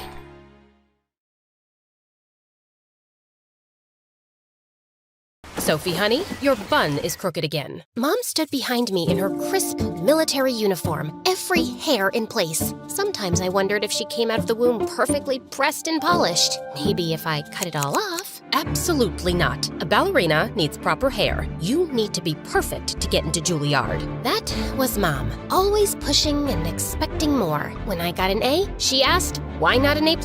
When I won silver in the regional dance competition, she reminded me gold was better. Even my little sister Rose's social media following wasn't enough. It had to be purposeful content that would look good on college applications. Dad used to balance her out, bringing chaos and laughter into our world. He'd tell us wild stories about his combat missions, teaching us survival skills just in case, and sneaking us junk food when Mom wasn't looking. But then he was deployed again, and this time he didn't come back. So I became what Mom needed, the perfect daughter. Straight A's, perfect pirouettes, student council president. I made sure Rose did her homework, kept her room clean, and stayed out of trouble. Our house ran like a military operation, and I was second in command. Until that morning when everything changed. I was helping Rose edit her latest YouTube video, a review of some new mascara. Even though she was wearing falsies and pretending it was all the mascara's magic, when Mom walked in, she looked scared. And Mom never looked scared. Girls, I need you to pack a bag. You're going to stay with your Aunt Catherine for a while. Aunt who? Is she Instagram worthy? Catherine, my sister. She lives in Arizona. The sister she never talked about? The one whose name I'd only heard during late night arguments with Dad? Always with that edge in Mom's voice that meant danger, keep out? Mom, I can't leave. I have summer intensives, college prep courses, the youth leadership program. This isn't a discussion, Sophie. I'm being deployed on an emergency medical mission. Something's come up. Mom, what's really going on? She just looked at me as if measuring her next words carefully. Sometimes Sometimes doing the right thing means breaking the rules. Your father understood that, and now I need you to understand it too. Then she pulled me close. Trust no one and keep your sister safe. 24 hours later, we were in a black SUV with tinted windows being driven by one of Mom's old friends through the Arizona desert. Rose was live streaming the cacti, turning our exile into content for her followers. I was trying not to throw up. Oh my god, Sophie, look! Is that a lion? I'd been obsessively checking Mom's last known location on my phone, but when I looked up, my heart stopped. There, sprawled across the front porch of what looked like a junkyard crossed with a fortress, was a full-grown male lion. The next chapter of Love in Deep Space is here, and it's bigger than ever. Step into the futuristic city of Lincoln and the wider cosmos, where love and destiny collide in the cinematic 3D dating sim. Available worldwide on mobile with the version 5.0 update. The brand new limited banner Throne of Eros is now live, featuring all love interests with new identities. You rise as the queen of the Alor galaxy, standing at the center of interstellar power. Fight alongside Zane, the Grand General of the Cosmic Empire. Meet Raphael, Santark of the Sanctide Court. Face Caleb, High Marshal whose path opposes yours. Rule with Silas, Sovereign of the Rising Power Chaosi. And reunite with Xavier, the Crown Prince lost to time. Version 5.0 also introduces the long-awaited home system. Build and decorate your own house, unlock the garden, and share daily moments together. From quiet routines to unexpected interactions, your home comes alive. This is the best starter experience for new players. Claim livestream rewards, join version 5.0 events, and enjoy new gameplay to enjoy 10 grand, luxurious gifts, villas, 1,000 plus furniture, memory crates, 5-star memories, wishes, diamonds, letters, paper cuts, outfits, props, journals, and more. Many people worry that games will consume too much memory. This update introduces a new quick resource cleanup feature, so you can download without any burden. Enjoy smooth and seamless gameplay. Perhaps you've played this game before, but were plagued with memory issues. Now is the perfect time to be back. Download Love and Deep Space now and begin your journey beyond the stars. The driver hit the brakes so hard our suitcases went flying. This has to be a mistake. Mom would never. Oh, that's just Maple. Don't mind him. He's a big softie. I turned to the voice behind me to see a woman limping down the path. She looks like Mom might have looked if Mom had been raised by wolves. I'm your Auntie Caddy, in case you were wondering. A softie? It's a lion! Is that even allowed?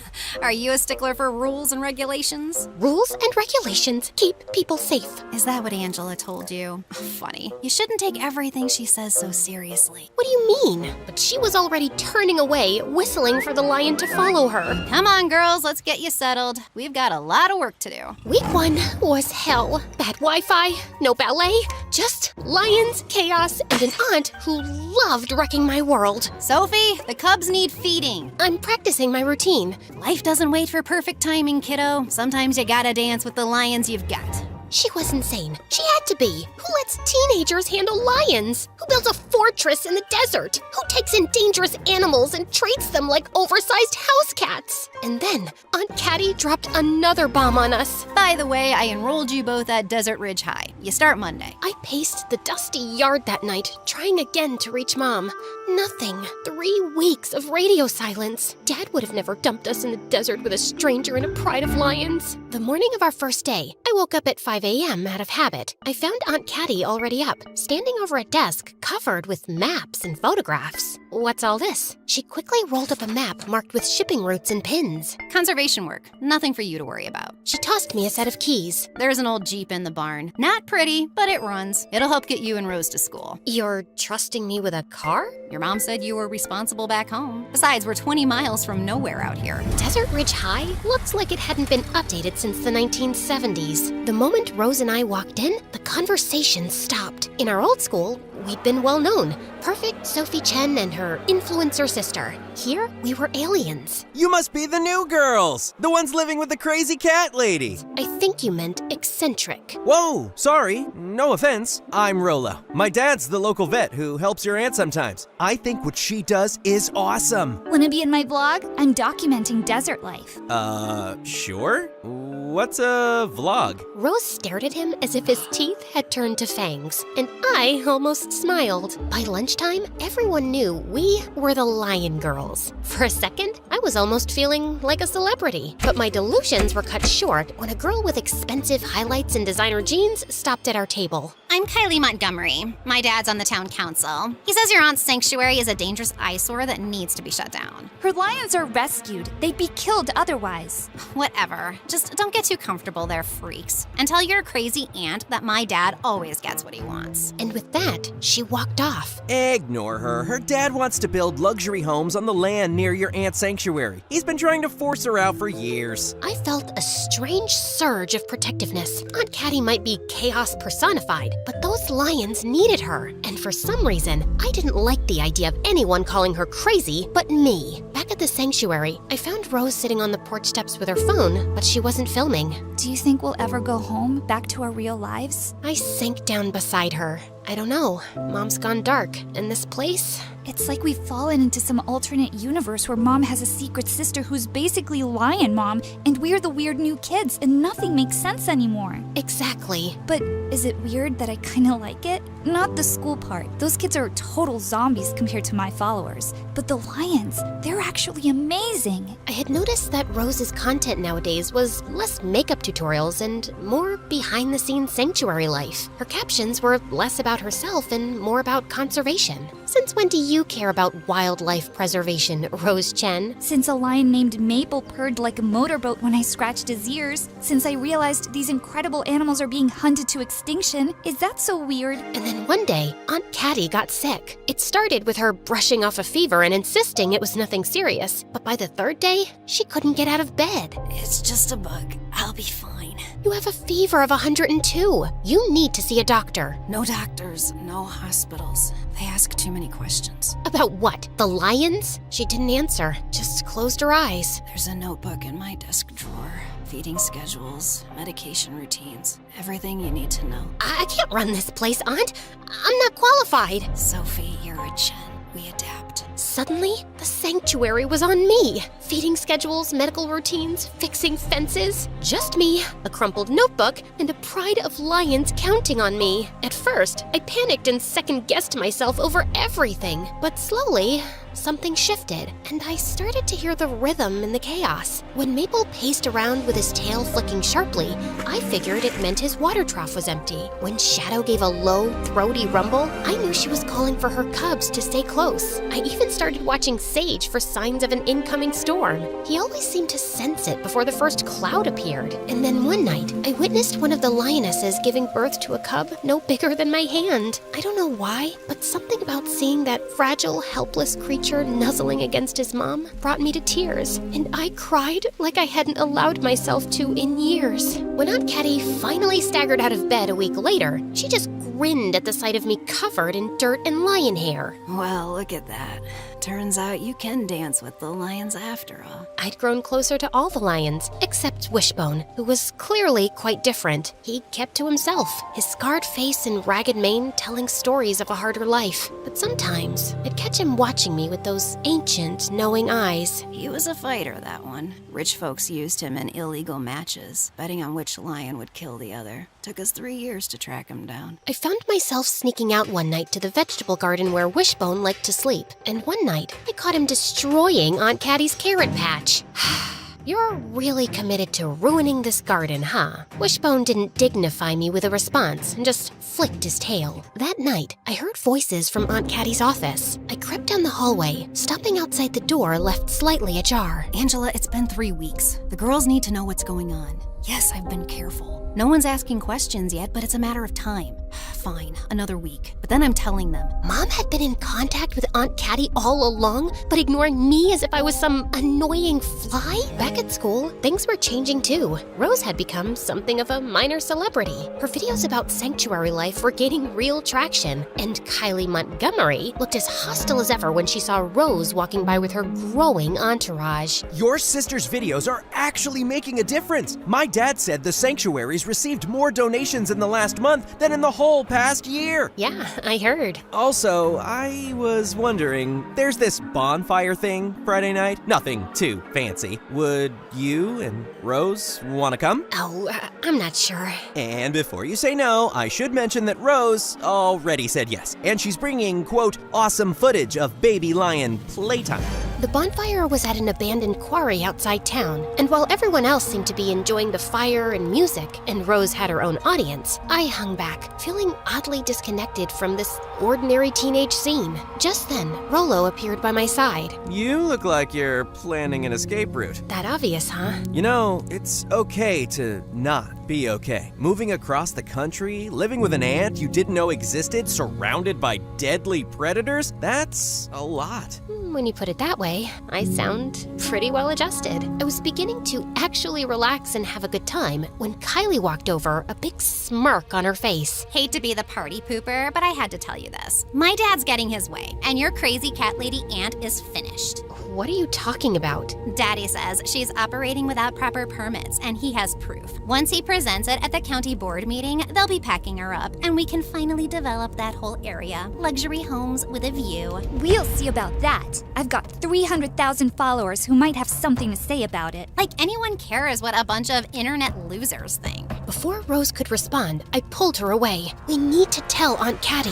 Back at the sanctuary, we found Aunt Caddy in her office, poring over documents at her desk. Already ahead of you, kids. Montgomery filed a complaint with the county. Claims I'm operating an illegal exotic animal exhibit without proper licensing. That's ridiculous! This is a sanctuary! Legally, it's complicated, and Montgomery has friends in high places. The same high places Mom is investigating? Aunt Caddy gave me a sharp look, then glanced at Rose. What? What's Mom investigating? What aren't you telling me? She pulled out a worn photo album. Inside were pictures I'd never seen before. Mom and Aunt Caddy in jungle gear, receiving some kind of conservation award. Your mother and I were wildlife biologists. We specialized in tracking animal trafficking networks, the people who smuggle endangered species across borders. We were good at it. Too good, in fact. She flipped to a newspaper clipping. We uncovered evidence that high-ranking military personnel were involved in a smuggling operation. Your mother wanted to go public. I wanted to gather more evidence first. We fought. She left, joined the actual military to change it from within, she said. Then she met your dad, had you girls, and never looked back. The image of my perfect, rule-following mother was fracturing before my eyes. But now? Now she's found evidence that the same network is still operating, bigger than before. She's gone undercover to gather proof. And we're here because... Because you're a leverage, kiddo. If the wrong people knew where you were, they could use you to get to her. So our entire lives have been a lie?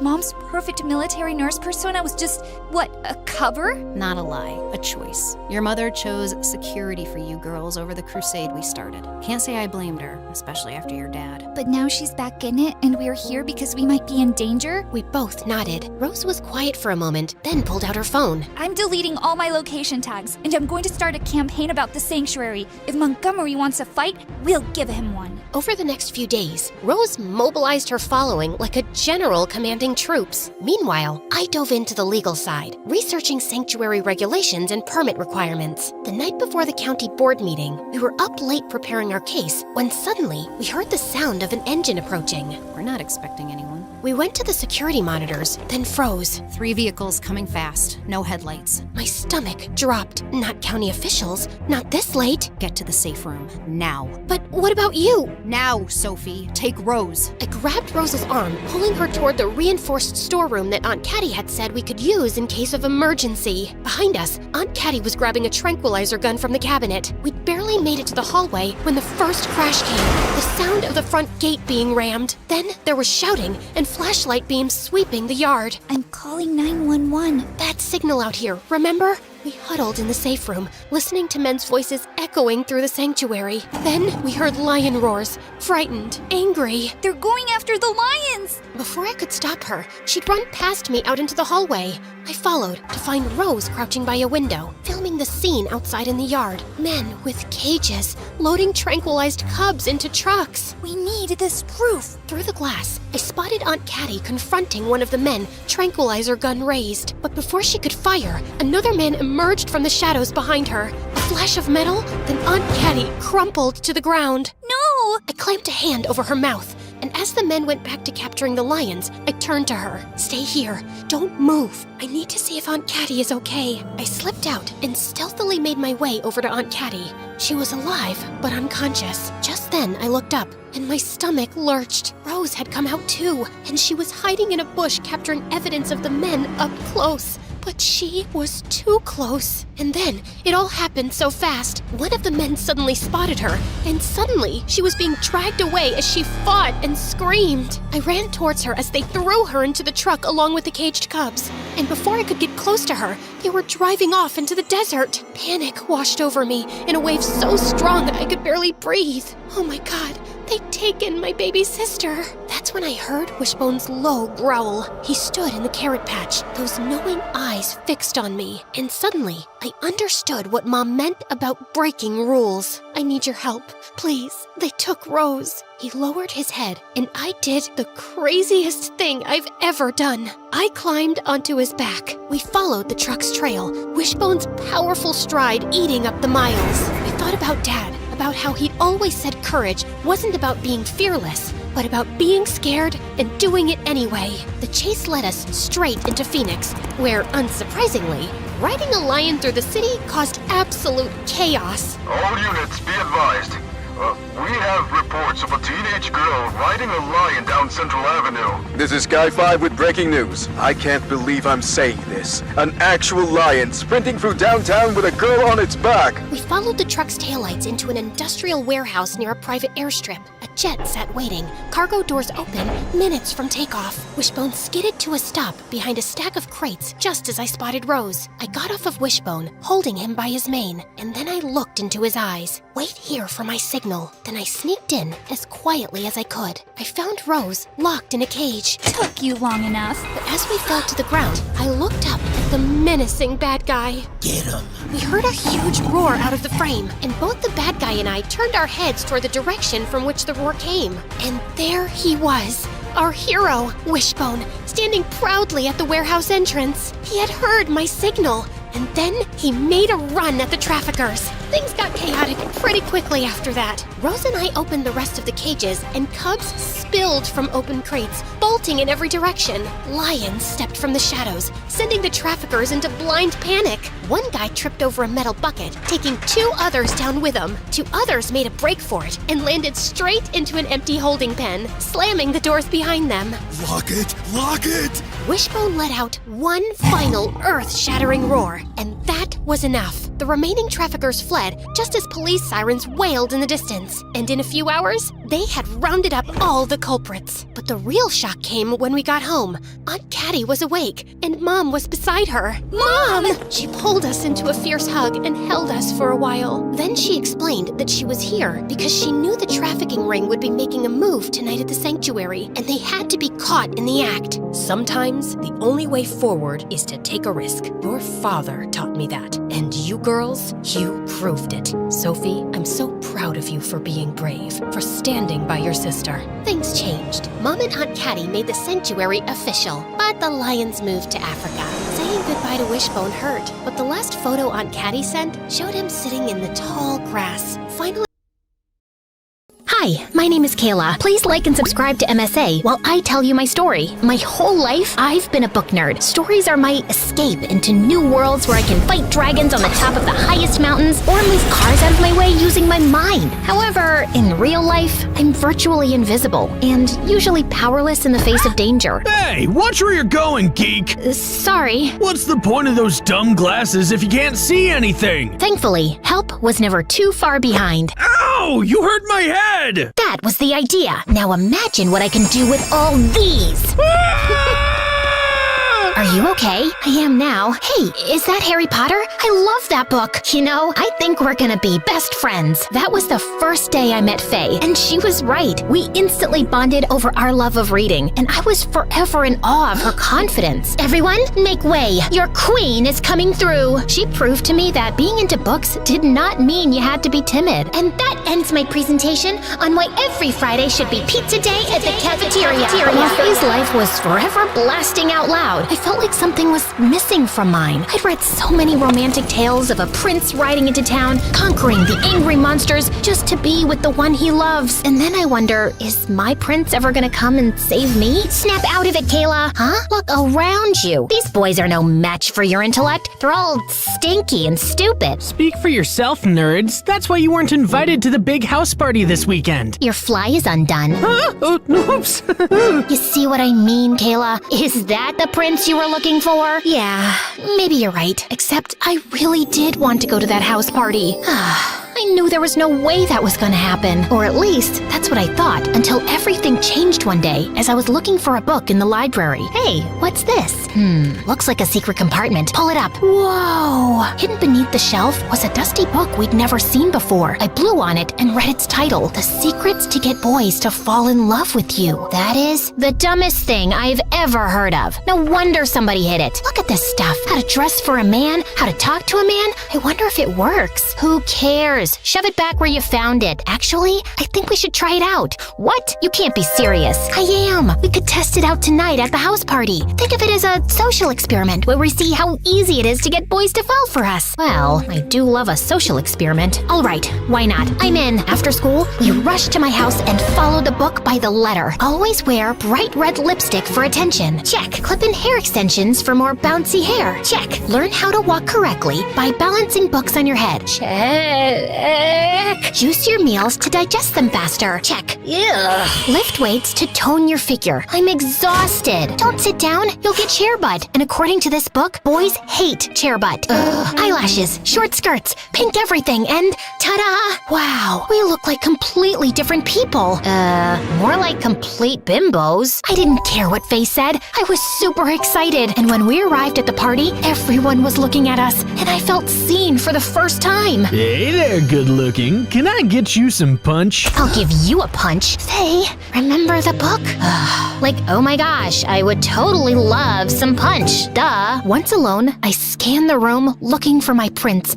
And oh my god, there he was. He was the most beautiful boy I had ever seen. Tall, muscular, well-dressed, and looking so cool. I wanted to go over there, but I remembered what the book said. Chapter 13, don't pester boys. Rather, stand against a wall and look mysterious, and they'll come to you. And so, that's what I did. But unfortunately, it attracted the wrong guy. Excuse me, miss. My name is Ricardo. And let me just say you are a radiant vision of sunbeam perfection. Oh, thanks. Please, let's swap numbers. Okay. Now, watch my superb dance moves. This weird dude distracted me with the most bizarre dance in the world. And when I looked over, my prince was gone. And then Faye came up to me. We have to go. Wait, I need to find someone first. Hey, that's the girl that dumped the guacamole bowl on my head. Like I said, we have to go now. We ran away as fast as we could, but I turned just in time to see Ricardo blowing kisses after me. Ugh. But hey, at least we knew the book worked. The next day, I woke up to 100 messages from Ricardo. Some of them were sweet, but others were a little creepy. Like when he sent selfies of himself with roses in his teeth, or pictures of sketches he'd made of me, and there were a lot of them. Of course, I was just gonna ignore him. I was still hung up on finding the dream boat from the party, and I decided something else that weekend. I liked my new look and how other people looked at me, but on Monday at school, Faye didn't see it the same way. Excuse me, Miss Barbie. Why are you still bimbo-fied? I think I want to try this out for a while. It makes me feel different. Except it makes you look just like every other bimbo here. Can you stop calling me that, please? You know, I think we didn't fully commit to our social experiment, so let's read a few more chapters and then go to the arcade tonight. Why would we do that? Just then, as I opened my locker, an avalanche of teddies and gifts and love letters poured to the floor. Looks like Ricardo found me. Whoa, wait a minute. I'm starting to get the picture. You think you're actually gonna get your prince this way, don't you? You mean this guy? I don't even like him. Please, just come to the arcade. Do it for me, Faye. Hard pass. I'll be at the library where the smart people usually are. You're on your own. I hated to see Faye so annoyed, but I figured she'd get over it. Besides, I needed to continue my mission. That night, I read a few more chapters and then went to the arcade alone, where all the popular kids hung out. I felt super nervous by myself and considered leaving when— Hey, are you just going to stand there, or are you gonna play something? Oh my gosh, it was the hunk I saw at the party, and he was talking to me. Think quick, Kayla. What did the book say? Oh yes, chapter 7. Always laugh at boys' jokes. You're so funny. Thanks. My name's Lloyd. Are you waiting to play this claw game? Chapter 20. Be the damsel in distress. Oh, it's too complicated for me. Oh, here, I'll show you. The trick is all about timing. Oh wow, you're so good at that. Thank you. Sure thing. Would you like to get ice cream? Uh-oh. Chapter 3. Avoid fatty desserts. How about a low-fat milkshake instead? As we shared a vegan milkshake, Lloyd started telling me about his life. He was a part-time model, but his true passion was volunteering at the children's hospital. I mean, can someone be more perfect? I gazed into his eyes, and then we both moved forward to sip our straws at the same time. Our faces were so close, I almost thought he might kiss me, when suddenly my phone rang, and it was my mom telling me to come home immediately. Apparently, my grandma had broken her hip, and my parents needed to go out of town to see her. Since I couldn't miss school, they asked me to stay with Faye for a few days. I know the timing isn't great, and you're mad at me. Don't be silly. What are friends for? You packed all that makeup to bring over? Since when do you even have so much makeup? I went shopping yesterday. And what is this ridiculous bag? Wait, I've seen all the cheerleaders carrying this lately. Are you gonna start waving pom-poms in my face next? Faye, is me staying over gonna be a problem? No, of course not. Fine, I won't say anything. Although, the amount of money you spent on that makeup could run a soup kitchen for a year. Okay, I'm done now. But she really wasn't. She stared at me disapprovingly every day as we headed out for school. She huffed away angrily whenever any of the popular girls gave me compliments or invited me to sit with them at recess. And she gave me the silent treatment as I headed out for the arcade in the evenings. I'd met up with Lloyd there a couple more times, and I thought it was going well. Just as we were sharing another milkshake, we almost came close to kissing again, when suddenly, hey, bestie, I thought I'd find you here. Ooh, aren't you gonna introduce me to this hunky monkey? What? Faye was here? And she was dressed by the book too? Lloyd Faye Lloyd. That's such a manly name. So Lloyd, can you show me how the photo booth works? Oh my gosh, it's so confusing. Yeah, I can show you. This was crazy. Faye was trying to steal the spotlight from me. Well, two can play at that game. Oh wow, look at these photos. We'd make such a cute couple for sure. If you say so. Oh, Lloyd, let's have a dance battle. All right. Oh, Lloyd, let's sing karaoke. Okay. Oh, Lloyd, let's get some cotton candy. Sure. Oh, Lloyd, let's shoot some zombies. Can do. Oh, Lloyd, let's break the basketball high score. No, Lloyd, let's trade some prizes for our tickets. Well... Oh, please, Lloyd. Ow! Lloyd, this way. Ouch! Come on, Lloyd. Stop! I don't know what's happening here, but it's freaking me out. It's not me, it's her. She's a phony. Me? You're the phony. Look at her. What the heck? Look, I don't know what's going on here, but you two clearly have some serious issues, and I don't want to get in the middle of it. Goodbye. No, Lloyd, come back. I can explain. Wait, Kayla, don't be a fool. Suddenly, I heard a loud crack and turned to see Faye tumble to the floor. Ow, these dumb heels. Faye, are you okay? I think I broke my ankle. Call an ambulance. As we waited for the ambulance, Faye turned to me angrily. This is all your fault. Me? You're the one who thinks all boys are trash, but then you just show up here to hit on Lloyd and ruin my chances with him? What's wrong with you? I don't want Lloyd. I was just trying to show you the mirror by acting like you. You look pathetic trying to be someone you're not just to make some stranger like you. I thought we were the cool, smart ones who don't care about what's on the outside. If you don't care about that, why does it bother you how I choose to dress or what I put on my face? You know what? You're just so used to bossing me around, you're pissed off I'm doing something on my own that you don't agree with. Fine, be a wannabe bimbo. We can't be friends then. Thanks for letting me know that our friendship is conditional on me always listening to you. The ambulance arrived and took Faye away. I didn't want to go to her place right away, so I went to my own house to cry it out. But to my shock, I found my room was overflowing with gifts from Ricardo. Heart-shaped balloons, bouquets, and dozens of teddy bears. This was all too much. And when I looked in the mirror, I didn't even recognize myself. I had lost my chances with Lloyd, and things with A were all messed up. Plus, these new clothes were so uncomfortable. And that's when I realized all these troubles started with the book. I opened it up to the final chapter and read in horror. Chapter 31, Charm Boys by cleaning up after their mess. Chapter 32, Make boys sandwiches when they are sad. This was not a magic guide to romance. This was the most sexist book in the world. And I had been such an idiot. I needed to make it right. The next day, I returned to the arcade, only this time as boring old Kayla. Excuse me, Lloyd? Hey, Kayla? Yeah, this is how I really look, and I'm just here to apologize. I've been acting like somebody I'm not, which isn't cool or fair to you. Seems like you have some self-work to do. Most definitely. Okay, well, sorry again. Goodbye. Hold on.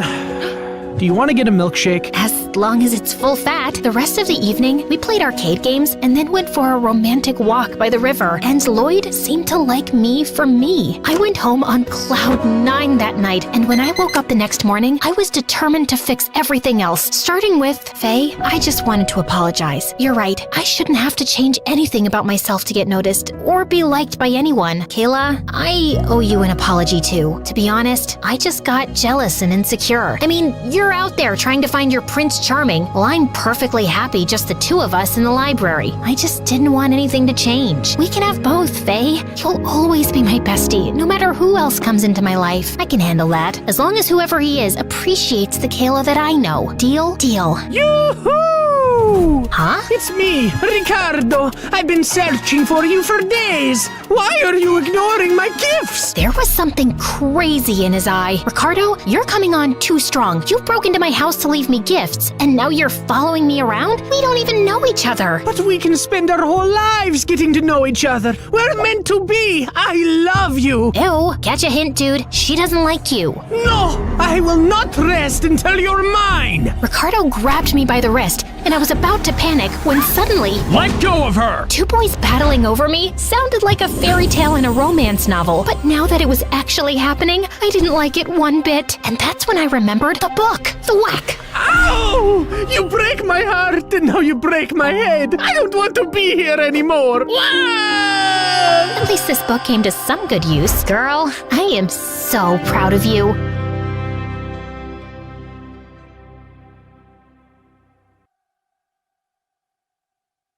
Hi, my name is Amy, and this is my crazy story of how I became my parents' rich favorite child after just being a stupid teenager. But before I continue, hit the like button and subscribe for more crazy stories. You idiot, my mom yelled at me. Can't you do anything right? Before I could respond, a voice behind me said, Of course not. I turned around to see Mr. Mason laughing at me. You know, not everyone can be as amazing as you, Nurse Janet. My mom giggled like a silly schoolgirl and asked him why he was here. Mr. Mason looked at her and sighed, I have a heartache. He never stopped flirting with Mom before they could continue with their gross conversation. I said angrily, Leave now. Mom yelled at me to mind my own business. Then she left with him. At home, I found my brother Ben passed out on the couch. He started to wake up as I came in. As soon as he saw me, he shouted, Make me a sandwich, loser. Make yourself useful. Suddenly, I heard Mom yelling her head off. I rushed out to find her screaming and throwing things at Dad. You cheater! How dare you bring her into my house? I saw someone else in the room. The girl, whose name turned out to be Anna, walked over to my mom and said, How could any man put up with you when you scream like that? Then, right in front of Mom, she started hugging Dad. You all right, sweetie? She asked.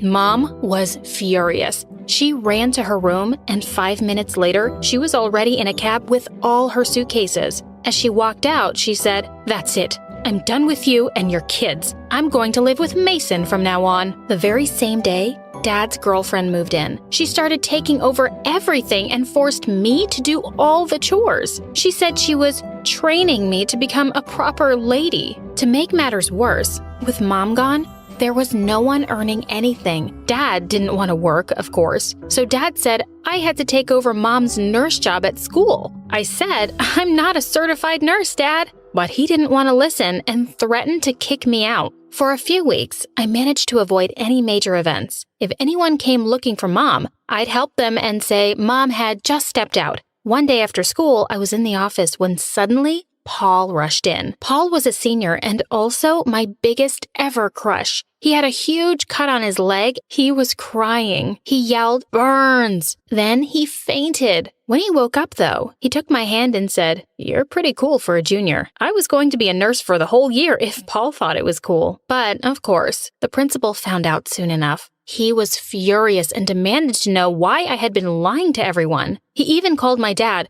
who pretended he had no idea what I was up to, and encouraged my principal to suspend me. Luckily, I begged my way out of it. When I got home and confronted Dad, he said time off from school would be a good idea. There's lots of cleaning and chores at home to do. The next day, I went to school and found the nurse's office open. Was Mom back? I rushed inside only to be sorely disappointed. There was a new nurse. Her name tag read Susan. But she looked really young, barely a few years older than me. She also wore a very tight uniform. A huge line of guys was already forming outside her office. Amy, I asked her how she knew me, and she took out something from her bag. I gasped when I saw what it was. My diary! I must have forgotten it here. Then she turned to the boys, who were all making up fake diseases to get her attention. She batted her eyes and said, "Will you all please leave us alone?" Immediately, they disappeared. Susan turned to me and grinned like a maniac. She said I had to come here to work with her every day. She giggled and said, I'm just here for the money. I hate this job. I hate everything. I knew she looked too young to be a nurse. I refused to help her, but she said if I didn't, she would show everyone my diary and tell everyone how sickeningly obsessed I was with Paul. Just then, Paul came in. Of course, he'd heard about the new attractive nurse. She told me to get out of the office and she started flirting with him. The next few weeks were horrible. Susan didn't know anything. If anyone came in, she would just tell me to deal with it or Google the symptoms. I was so scared she would accidentally kill someone. This one time, Mr. Davis came in to get an aspirin. Susan just said, "Oh, I've got the worst headache. Is it okay if Amy helps you out?" And then she accidentally tripped in front of him. He ended up giving her a foot massage. Worst of all, the one person who was always in the office now was Paul. He had completely forgotten I existed. One day, she looked at me and said, "How come you're never invited to any of Paul's parties? They're so cool." My jaw dropped. I looked at him in shock. He was inviting the school nurse to parties? Was that even legal? At the end of the day, I went home so pissed. And to my surprise, Susan was there chatting away with everybody. She was flirting shamelessly with my brother. I rushed in and demanded to know why she was there. And my dad said she was Anna's sister. I was shocked. Susan started laughing and said, "Your dad was the one who told me about the job. I was just having some fun with you." I was furious and I started yelling at her to get out of my house. But of course, Dad started yelling at me and said if I didn't behave, he'd kick me out. The next day, I got to school and was immediately called into the principal's office. He started saying that I had really crossed a line. I asked him what was wrong, and he said, "Your stupid games may have ruined his life forever." Susan suddenly ran into the room crying and said she was so sorry that she had trusted me. I had no idea what she was talking about. She said angrily, "Oh, so you don't know what you've done to poor Paul?" I gasped. "Paul?" He said the nurse told him that I was so mad at Paul because he didn't like me, that I had switched his aspirin with some different and way stronger medicine. Now, he couldn't move one of his legs. "You did this, you witch! You hurt my Paul?" As I was shouting, Paul rolled in. He was in a wheelchair. I rushed over to him and he yelled at me to stay away. "I hate you. I never want to see you again." I was heartbroken. I rushed out and ran home. At home, I found Dad's girlfriend on the phone. She saw me come in and started laughing like a hyena. Clearly, her sister had told her what she'd done. That was it. I went to my room, packed my bags, and left. Outside, I took the first bus going out of town. I got off the end of the line and looked for a homeless shelter. With time, I got a job and enrolled in a local high school. Life was okay for a while, but I was always really busy and short of money. One day, as I was leaving my job, a guy came up to me. He introduced himself as Martin, and he said he wanted to offer me a job. "I'll pay you a lot," he promised. I asked him what he had in mind, and he told me that he had an uncle who had been caught in a gold digger's trap. He said, "She's after his money. She forced him to run away with her, and she won't let him spend a penny on himself or anyone else." I agreed to the job, and he said all I had to do was help him expose her. I asked him to take me to them. He was psyched.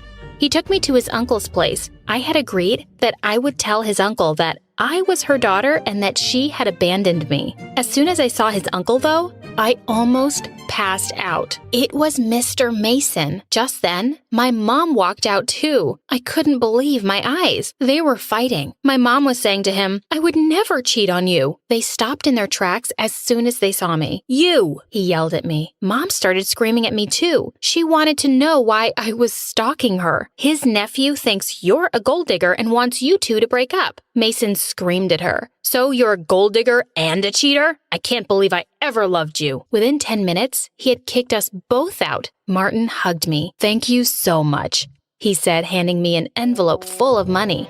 Mom started yelling at me for trying to ruin her happiness. Martin looked at me in shock. He asked if I really was her daughter. I nodded yes. He snatched back the envelope and said, "Like mother, like daughter. Gold diggers." After that, he walked away. Mom was still angry and she wouldn't listen to me, so I decided to leave. But she said, "Since you're the reason I'm homeless, I'm coming with you." She followed me to my shelter and was a real pain the whole time. As soon as we got there, she dumped her bags onto a girl standing near the door. "Take these to my room," she said. The girl threw Mom's stuff on the ground and walked away. Then, my mom saw Mr. Dawson, the kind manager, and immediately tried flirting with him.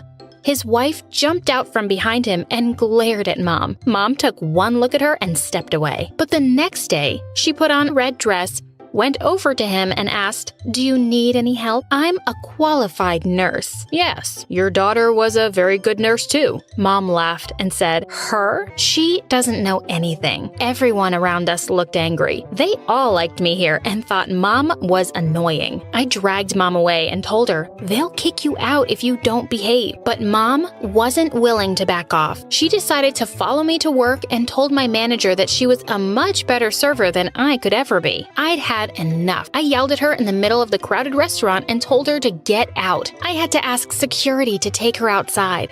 I went back to the shelter hoping she'd gone away, but I was in for a shock. At the shelter, there was someone else waiting for me with Mom. Dad. This was the last thing I needed. I started yelling at him and demanded to know why he was there. More importantly, why are you holding Mom's hand? Mom just sat there blushing like a teen. "Anna ran off with my money. He wanted us to come back and live with him." I burst out laughing and told him he deserved it, but Mom was suddenly ready to forgive him. I told them to do whatever they wanted, but that I was done. The two left the shelter and moved back home. At first, they would call me every day to ask for money, and when I refused, they sent me a gift. One day, I returned to find my room completely trashed. My roommate was inside crying. I was horrified and asked her what had happened. She angrily looked at me and said, "Why do you keep bringing your crazy family here?" The door flew open and my brother barged in. He demanded that I give him money and said, "I've got a kid now. I gotta feed him too. Give me money or else." I was furious. I kicked him out and said if he ever came back, I'd call the cops. Then I decided to move away. I applied to a college far away from my parents' town. I thought the drama was finally over, but I was so wrong. On the very first day of medical school, I saw someone else I'd hoped never to see again. Paul. As soon as he saw me, he jumped up and started waving at me. He came up to me and said, "Amy, I'm so sorry. All these years, I've been looking for you." He explained that a few weeks after I had left, he had found Susan making out with some guy. When he confronted her, she said there was no way she was dating a guy with a bad leg. She also said she'd only pretended to like me because you liked me. I told Paul it was okay, and I was over it, but he held my hand and said, "But I'm not over it. I love you." I couldn't believe Paul wanted to be with me. We started dating, and after a few months, everything was perfect. Until one day, Paul stopped talking to me out of the blue. At first, I couldn't understand why he was acting this way. But then, one evening, I saw him at a college party with another girl. But the real shock was when I saw who it was, the nightmare nurse. I was furious. I rushed up to him, and before he could say anything, Susan cut in. "Get away from him. He's my fiancé." Then she said something even worse. "We have a child." I was shocked. Paul reached for me, but I pushed him away. As I ran away, Susan called after me and said, "We're getting married next week. Come see the wedding." On the day of the wedding, I got a call from my brother.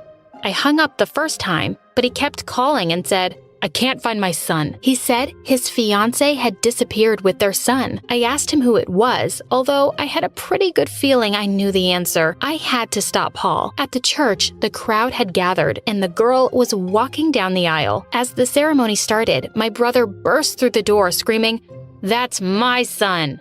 Susan gasped and tried to hurry through the vows, but it was too late.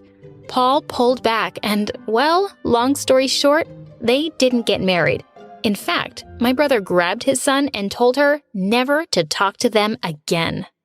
I was brought up in an orphanage by nuns who found me on their doorstep one night, wrapped in a soft blanket and wearing a gold pendant shaped like the sun. The nuns were never able to find out anything about my family, or maybe they never even tried. But I had all kinds of theories about my past. Maybe I'm some princess stolen by an evil witch and sent here because she was jealous of my beauty. Or maybe you stole me and you keep me here because of the magical powers of my hair, just like Rapunzel. You touch my hair a lot, you know. Yes, to pick lice. And trust me, this mousy nest on your head has no magical powers. Maybe I'm from another planet, like Superman. And my parents dropped me at the orphanage because I wasn't safe on my planet. This necklace has to mean something. I probably have superpowers. Look, I can stare directly at the sun. I went half blind trying to prove that I could. All the kids thought I was a bit of a weirdo, and I guess I was. I never really felt almost maxed out. I needed to go big or go home, literally. So I hosted a swanky party in the Hamptons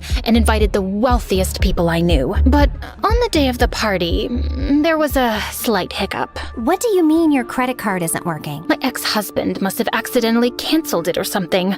Ugh, now the venue is saying they won't let us have the party. One second. I took out my phone and pretended to be on hold with my credit card company. Hello? Yes, I'm here. What do you mean I have to wait 5 to 7 days to use it? My party is today. It's in 10 minutes, actually. Anna, it's okay. I can cover it for now. You're good for it, right? Oh my gosh, of course. Thank you. And I was planning on paying her back. But rich people are very protective of their money, and I couldn't find investors. I tried securing a loan, but the bank wouldn't give me money unless they saw I already had some. The system was so rigged. So I forged some bank documents saying I had a great deal of funds in a Swiss bank and managed to get a nice little loan of $22 million, just as long as I paid the legal fees up front. Let's just say I had to figure out how to get $10,000 overnight. If you lend me this money, I promise I'll pay you back as soon as possible.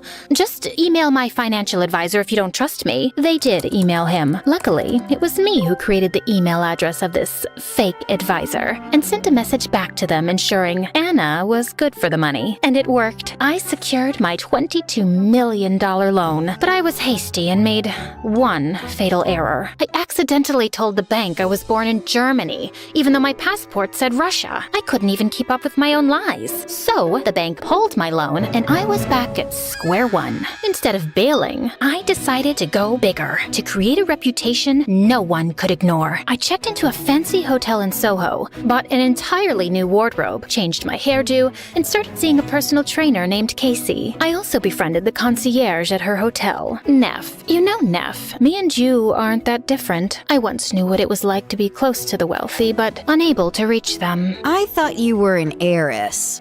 Oh, well, it's complicated. Hey, how about you come with me to that new 5-star French restaurant on Park? My treat. I treated the staff members to spa days and fancy dinners, sparing no expense. But soon, I ran out of money. The hotel owner threatened to kick me out if I didn't pay up. I didn't know what to do. I needed time and space, so I booked a little vacation. With what money, you ask? Oh, just some fake checks in the amount of $80,000 that wouldn't bounce until after I went with Rachel and Casey to Morocco. But when we arrived at the hotel, my credit cards were declined. Anna, what is going on with your finances? You said you own a yacht and you can't even pay for a Caesar salad? It's just a glitch with the credit card company. I promise I'll pay you back. I have the cash back in New York. I'll give it to you first thing when we get there. And I meant it, truly. But when we returned to New York, I was shocked to find that my hotel key key wasn't working. Neff, what's happening? Why can't I get in here? You're getting kicked out. They said you owe them $30,000. I have the cash. I just need to go get it from the room. Your stuff isn't in there. They're keeping it and selling it. They gave you a lot of warnings, Anna. And why do you have $30,000 in cash? Who even are you? Who am I? After everything I did for you? So ungrateful. Luckily, this country loves to give away credit cards like candy, so I just got a brand new one and checked into the Beekman Hotel, continuing my business plan with a renewed desperation. My strategy was this: get a loan from one bank and pay off the debt at the other bank. When the second bank realized I couldn't pay, I opened up a new account at a new bank and got a loan. It worked as long as I kept moving. Unfortunately, that meant I couldn't stay at any one hotel long enough to make an impression on the money-hoarding elite. By the end of 2017, I had lived in more than 7 hotels on credit alone. By my 8th hotel, my credit card was declined and I had to leave. But when I tried to get a new credit card, I was denied. Overnight, I was homeless, sleeping in my car on the side of a loud Manhattan street. Okay, I have friends. It'll all be fine. I always figure it out. Anna, where have you been? Where is the money you owe me? Rachel, I'm sorry. My life has just been crazy. I'll tell you all about it at lunch. Just meet me tomorrow and I'll bring the money. Promise. You sound freezing. Are you okay? I thought about telling her the truth. I really did. But I didn't want to hear it myself. Never better. At dinner, Rachel was staring daggers at me from across the table. I'll have the braised short rib. Thank you. Who's paying for this? Don't worry about it. I've got it. You don't look so good, Anna. Really? Is it my bangs? No. Where is my money? So, look, I'm still working on... Anna, do you have my money or do you not? Please, Rachel, I need a place to stay. I promise I will get you the money. But right now, I'm sleeping on the streets. I don't believe anything you say anymore. Wait! If you try reaching out to me again, my lawyers will be the ones answering. I was speechless, and I totally lost my appetite. With my head heavy, I walked to the bathroom. But as I was opening the door, a big, burly hand grabbed mine. I looked up and saw the gruffest, nastiest-looking cop glaring down at me. I need you to come with me. The cop slapped his handcuffs on me, dragging me out of the restaurant. He shoved me into the back of his cop car. When I arrived at the police station, they tossed me in a cell like a criminal. Hey, you can't do this. I want my lawyer. I get a phone call, don't I? You owe a lot of people a lot of money. I don't know what you're talking about. Consider this a warning. You're gonna spend the night for attempting to dine and dash. What? And if you don't pay your debts within 30 days, the FBI is coming for you. 4 hotels are threatening to sue. 6 restaurants,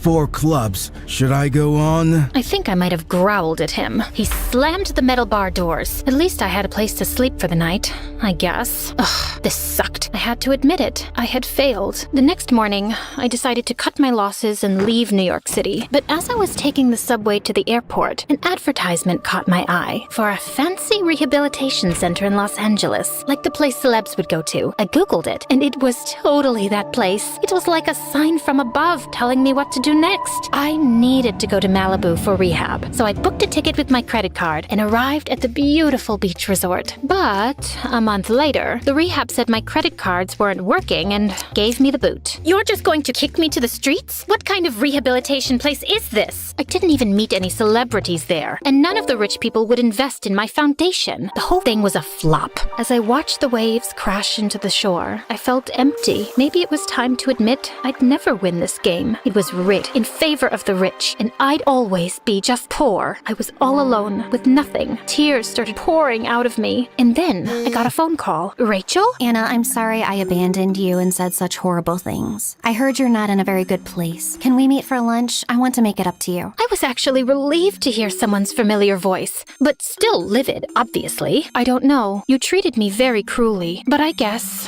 one lunch couldn't hurt. Great. Meet me at the 5-star sushi spot you love. See you tomorrow night. Wait, tomorrow night? I was in Los Angeles, but I had no one else to turn to and nowhere else to go. And maybe this would be my chance to start over the right way. So I took a cab to the airport and bought a red-eye to New York. On the plane, I made a list of all the ethical ways I would try to achieve my dream. Hey, maybe I had learned something in rehab. I arrived the next morning, enthusiastic to start my new life. And when I met Rachel for sushi, she actually appeared happy to see me. I told Rachel about all the celebrities I'd met in rehab rehab and all the new life lessons I'd learned. Wow, you were only there for a month, but sounds like it was really good for you. I'm so happy.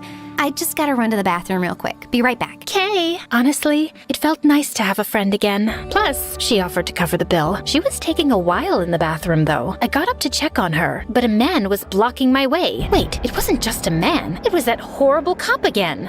Excuse me? Ma'am, I'm gonna need you to come with me. Ma'am? You're under arrest for failing to pay over $150,000 in debt to credit card companies, hotels, and your peers. You have committed a federal offense. Anything you do or say will be held. The officer slapped handcuffs on my wrist and kept reading me my rights. I was so caught off guard. On my way out, I saw Rachel emerge from the bathroom, smirking. Rachel, help me. Tell them they're wrong. Anna, I'm the one who called them. I did some digging, and I know you were never married. And I know you're not an heiress. And I don't know what else you've been lying about, but I know this for sure. You're a crook and a fraud. Traitor! The cops dragged me out of the restaurant in front of celebrity diners, fashion designers, models, all of the people I had spent years trying to impress. Everyone was staring. It was humiliating. And outside the restaurant, the scene was even more chaotic. Paparazzi were snapping photos left and right. Apparently, Rachel had gone to the press with a juicy story about a fake heiress. I was devastated until I came to a realization. People were taking my photos. They were looking at me. When I got to the police station, I saw my story being televised on primetime news. Anna Delvey, a self-proclaimed socialite and heiress from Germany, swindled her way through New York City. She is now standing trial for her crimes. Rachel didn't realize it, but she had finally gotten people to pay attention to me. I started bursting out laughing.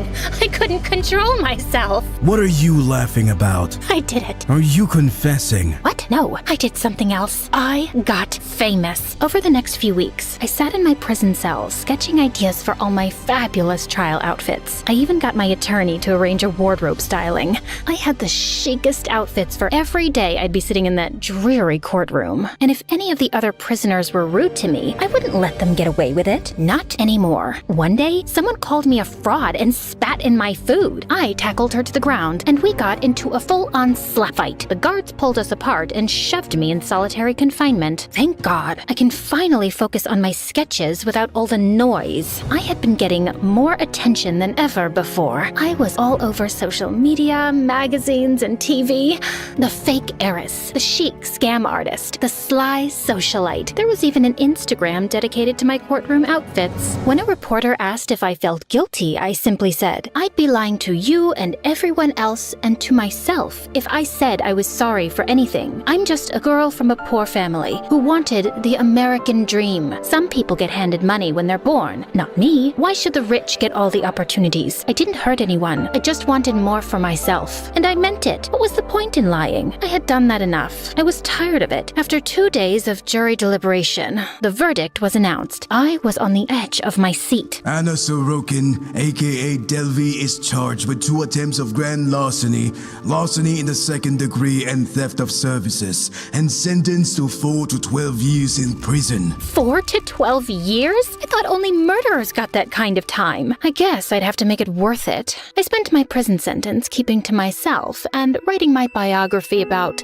the fake heiress who went to prison. It was a compelling story after all, and Netflix agreed. While I was in jail, they paid me almost $500,000 to consult on a television show about my life. 2 years later, in 2022, I was released from prison. I had made enough money to rent a flat in Greenwich Village in New York City and was able to serve the rest of my sentence there. I was neighbors with all the greatest creative minds of this century, working on my art, getting the finest food delivered to my door. What else can a girl ask for? Oh, how about a gallery show and $500,000 in sales for my artwork? And let's not forget my latest stint on Dancing with the Stars, though that didn't go over so well. After all I've been through, you're probably wondering, was it all worth it? Well, my criminal years are behind me, I'm a household name, and people are still writing stories about me, and paying me for it. And also you, watching my story right now. So yeah, it wasn't the most conventional route, but I think I pulled it off.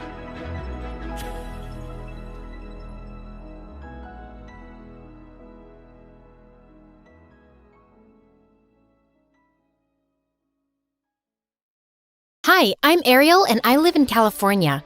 please like and subscribe. If you do, you'll find a surprise on the third shelf of your closet tomorrow. Believe me, it works. I wasn't born in California. For most of my childhood, I lived in a small town where everyone knew everyone. I wasn't popular, but I was friendly and loved my life. It was perfect, except for one little thing. My mom was obsessed with making me a star. Wear pink, it brings your eyes out. But I like black, Mom. It's a cool color, and I even have matching shoes. You do as I say, or I won't allow you to play at all. She tried everything, like putting me in the most adorable kid contests and posting me all over social media.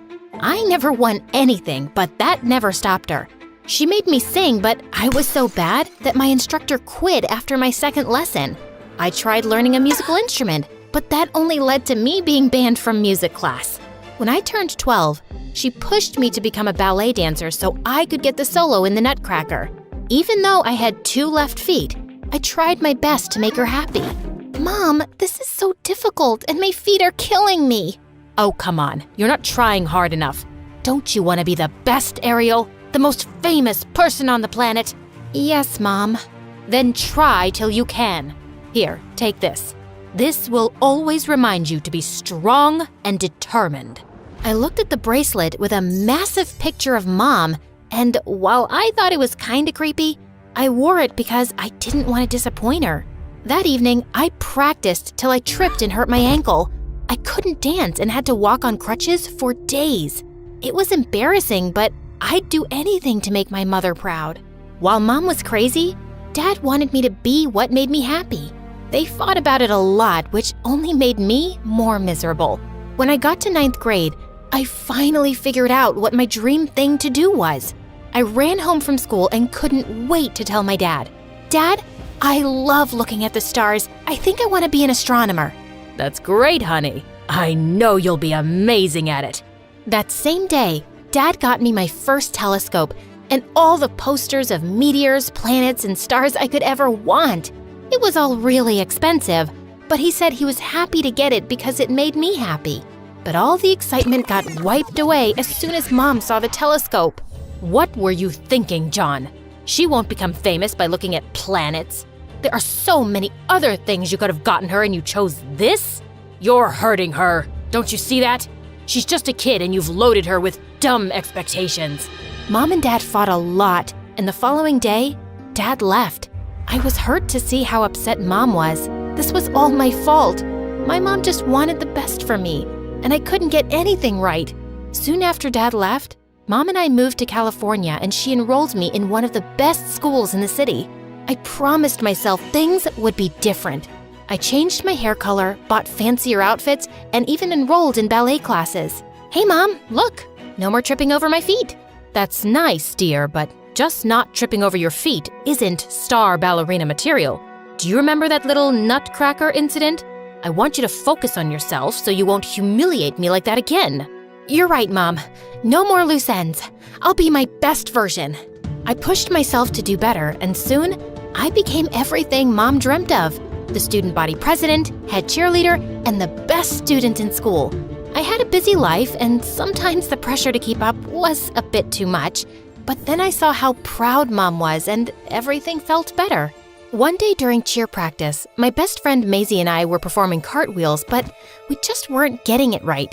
When suddenly, I was interrupted by Declan, the smartest guy in the whole school. You're doing it wrong. Really? Then show us the right way. Suddenly, Declan put his books aside and did the most amazing cartwheel and backflip. I was blown away. And that's how you land the perfect flip. Wow, I could have never guessed a nerd would be so, what's the right word? Flexible? You don't know a lot of things. Like what? Like, I've had the biggest crush on you and would love to take you out on a date. Suddenly, I felt my cheeks on fire. Declan was a nerd, and although he was cute, I didn't know if we were a good match. Think about it. You know where to find me. Declan walked away, and Macy jumped on me with excitement. I could see the sparks fly. You should totally go for it. He's kinda cute. You think? Mom would never allow me to date a geek. Forget about your mom for once and just do what you really like. And for the love of God, take that hideous bracelet off your wrist. No way. Mom would kill me if I took it off. And I'll think about the date. I didn't think. I called Declan the moment I reached home, and the next day, we went out. He was fun and cute, and I had a great time. For weeks after that, we went out on several more dates, till he asked me out and we became an official couple. Things were fine, till one day the school announced the annual cheerleading competition, and I was selected as the team representative. I was constantly practicing at school and at home. Mom made me practice extra hours. One day before the competition, Mom was teaching me a few moves, but I was tired to the bone. Your formations aren't good enough. You know what you need? A good energy drink. No, Mom, can I please go to bed now? Mom agreed. I went to bed, but a few seconds later, Declan texted me that he was outside of my place. I sneaked out and found him standing with my favorite ice cream. Oh, you're the best. The best! I know you needed that. You've been practicing too hard. Yeah, try telling my mom that. Declan and I spoke for a few minutes and he kissed me goodnight. But when I went inside, I saw my mom fuming. I thought you were too tired to practice, but here you are eating useless calories and being blind in love. It's not like that, Mom. He just came for a few minutes to surprise me, and he's a nice guy. You need to focus, and all this love and drama will only mess with your brain. Gosh, you're such a kid, Ariel. It made me sad to see Mom being so angry, but I didn't want to make things messy, so I simply nodded and went up to bed. I woke up extremely exhausted the next day, but I felt confident and decided to focus my energy on the right thing. I was excited to show off my new cheer that I'd come up with. My mother waved at me and pointed to my mouth. I could read her lips. Smile big. I'm recording this for your portfolio. I smiled as wide as I could and started to lead the other cheerleaders. The crowd was going wild, and even my mother and Declan were cheering for me.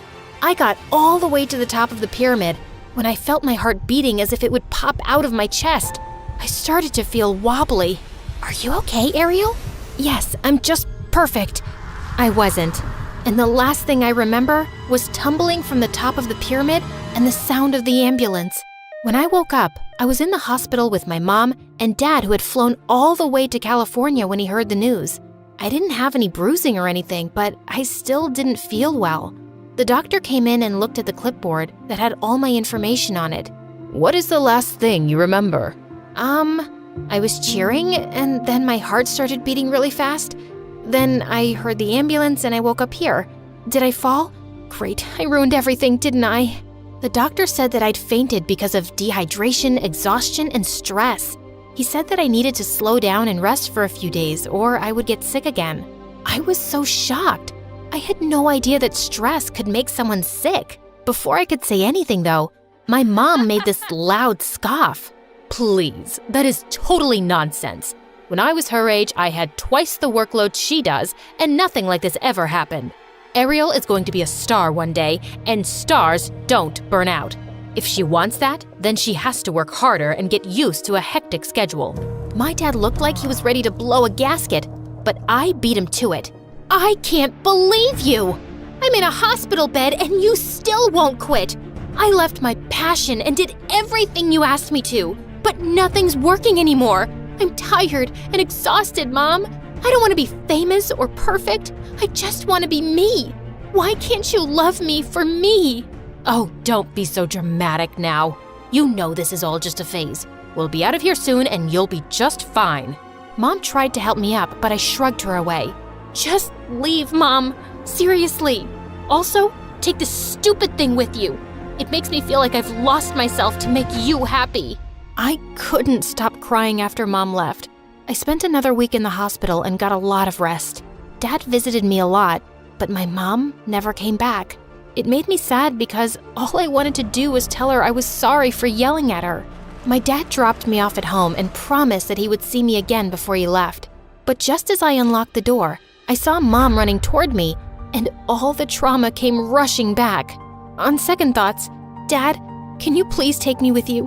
I can't stay with Mom and live up to her crazy expectations anymore. I want to live my life the way I want to. Are you sure? Yes. I am not ready to forgive her yet. But sweetie, I have a surprise for you. I've even bought you a welcome cake. The look on Mom's face crushed my soul, but I was too mad at her for all the years she'd ignored my happiness. Dad rented a small apartment next to the school so I wouldn't have to skip studies, and thanks to Declan and Maisie, I started to feel better. I needed to learn how to love myself again, before everything else. I started reading my astronomy books and fell in love with science, again. I was finally feeling like myself. I even landed a scholarship that week to one of the best colleges in the country. I was super excited to tell Dad, but he had something bigger waiting for me. It was a letter from my mom talking about her story, how she could never live up to her parents' expectations and never felt good enough.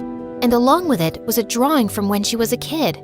For the first time ever, I could relate to Mom. I saw her as a young girl struggling to keep up with everything, and it broke my heart.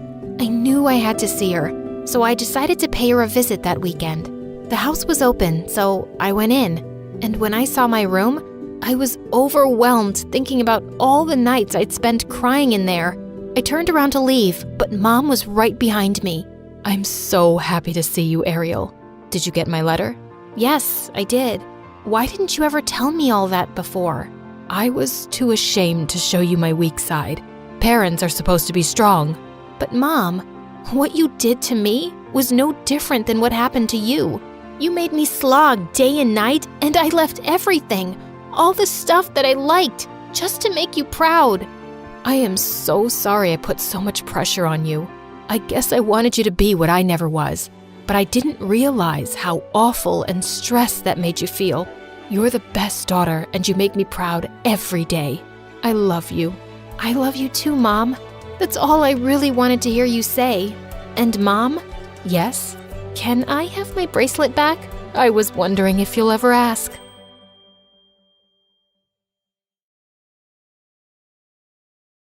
Just as I got up, I found myself facing Eric. What are you doing here? Isn't the meeting going on? Nope, that's just what I told you. I sent everyone home and was now waiting for you to steal the painting and run away with it. What? After the painting was stolen from the museum, the FBI contacted me to help them catch the guy they suspected was after it. Does the name Pierre Souffle ring a bell? Nope, never heard of him. What a dumb name. They told me he would probably strike again. I really didn't suspect you until one of my brothers said something about you looking like a girl we once met in Connecticut, who had a twin. I just couldn't shake that off, and wondered if you were hiding something. I had the FBI look into you, and most of your information checked out, but then they told me that they'd seen a suspected art thief and a girl your age leave your apartment a few times. Okay, so let me get this straight. Tonight was a trap? How could you trick me? Hello? Should I get a mirror for you? You've been tricking me from the very start. That's different. Only if different means exactly the same. You'd really send me to jail? You'd really walk away with that painting? Eric, I have to do this. I don't have a choice. It's to protect everyone I love from Pierre. And I'm guessing that list doesn't include me, does it? As we stared breathlessly at each other, suddenly Pierre's van stopped beside us. Good Lord, get a room! And before I knew it, his men had grabbed both me and Eric and put some rags on our faces, and I instantly drifted into unconsciousness. When we came about, Eric and I found ourselves tied to chairs on some boat. Ah, the Sleeping Beauties are awake just in time for me to say goodbye. You're not getting away with this. Oh, yes, I am. It's not like you were smart enough to call the police to your house when you caught Claire. Yeah, that's her real name. You didn't call the police? What was your plan then? My guess is he was just going to take the painting from you and give you a chance to run away. I think he even gave his own security men the night off. Why would you do that, Eric? Because he wasn't going to send the girl he loves to prison, duh. Eric sat there poker-faced as I glanced at him. Pierre, you got what you wanted. Now keep your end of the deal. Pay up and let us go. Your sister double-crossed me first, which landed you in this mess, remember? I think I'll do the same. Why is there water coming in the boat? Oh, that's because it's got oils everywhere. It's going to sink soon. You two should make up and forgive each other, because life's too short to be angry. I mean, literally, your life is really short. I'd say about another 30 minutes. Adieu, so long, farewell. And with that, Pierre and his goons left. There has to be some way out. Don't you know how to get out of such situations after all your years as a criminal? I'm a con woman. I don't know how to trick my way out of these ropes. Great! Then I'll just die here with you of all people. Who would you rather die with? Maybe that really pretty, extra smiley waitress at the restaurant you love so much? You know what? Let's just not talk. Fine by me. We sat silently for a few minutes as the water kept seeping in. I've never had boba tea.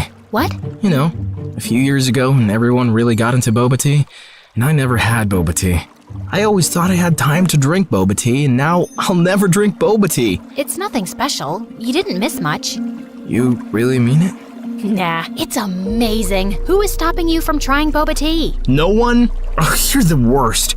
Let's go back to not talking. As we sat there in silence again, I slipped my fingers through Eric's. Eric, I'm so sorry for getting you into this. I really wish I'd never crossed your path. He pushed my hand away. For the first time today, I agree with you. Just then, the door burst open, and Meredith came running in. Thank God, Em. I knew you'd come for me. You could have told me too. I would have panicked less. Hi, Eric. Remember me? We kissed once.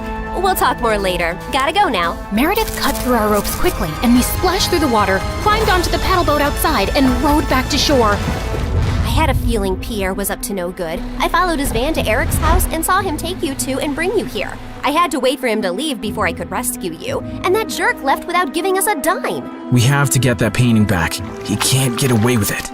What is so special about that stupid painting? Why is it for $10 million? Apparently, it's worth much more. My grandmother bought it at some auction a few years ago, but I don't think she ever knew its real worth. The FBI told me that painting has hidden codes all over it. Sensitive government secrets and coordinates of underground facilities, and Pierre wants to sell those secrets to the highest bidder. Jeez. Trust stupid men to make everything so complicated. Who put codes in a painting? Who wants them now? What is wrong with everybody? All I ever wanted from life was to go to Bora Bora, and now we have no money! If you girls know anything about where he's going, help me catch him. I'll tell the FBI you were helping me all along, and you'll go scot-free. Free but poor? Should I offer you a reward for helping me get back a painting you stole from me? That would be polite, yeah. Meredith, do you have any idea where Pierre's going? Yeah. I've bugged everything that man owns. His phone, his coat, his shoes, that painting. I know where he's going. Oh, by the way, Mom wants us to come home. She says she has something important to tell us. And yeah, her memory is back, and she's very angry we made her marry Arthur. What? More about that later. Eric immediately got in touch with his FBI contacts, who picked us up from our spot and followed Meredith's trackers on Pierre. He was headed for a train at the Grand Central Station, and seconds before he was about to get onto his ride, he was surrounded by officers. Don't manhandle me, you orangutans! My outfit costs more than your yearly salary! I rue the day I ever laid eyes on you two! I'll make sure I take you down with me! I'm taking all your coats, Pierre. They fit me perfectly, you tiny mafia boss. Get used to an orange jumpsuit, cause you'll be wearing that for a long time. As the FBI officers took him away, I turned to Eric with a worried face. He'll give them information against us. You've helped recover a really important painting and capture a criminal the FBI has been trying to nail for ages. I promise, I won't let you get into any trouble. Thank you. We stood there in awkward silence. Okay, this is super uncomfortable. Do you guys need privacy to talk or something? I'll grab us some hot dogs. Do you want relish or mustard or... No, actually, I think we're done here. I have to go. Good luck and goodbye, Claire. Goodbye, Eric. Meredith and I took the next flight to Connecticut to see Mom back at her old house, and I was really happy to see her with her memory back. And then, Mom shocked us with her whole story. Many years ago, I was a government scientist in Russia, working on top secret technology. And our team later wanted to sell it to an enemy country. I refused to do that, and destroyed the technology. And after that I had to go on the run, because I knew those traitors would come after me. I had a boyfriend, and he recently found out I was pregnant. So I never told him about you girls and just escaped. I settled in America and took on the identity of a helpless mom living in the suburbs. Before I left Russia, I set up this laptop as a way to communicate with my father, who sent me a little money every few months to get by. I was even afraid of working in any place for too long, as being part of any system by which I could be tracked down. Whoa! Mom, that's insane! And so cool! I'm sorry we never had much, but I was glad you grew up independent and resourceful. Then I finally recovered my memory a week ago. I was able to access the laptop and get in touch with my father. He hadn't heard from me in so long. He thought I wasn't even alive anymore. He told me that the traitors working on the project are all behind bars now. It's safe for me to go home. So we're going to Russia? Man, it's so cold there. I always wanted to go to... Bora Bora, I know. That's all you said growing up. We'll visit Russia to see my family. And then we'll go anywhere you girls want.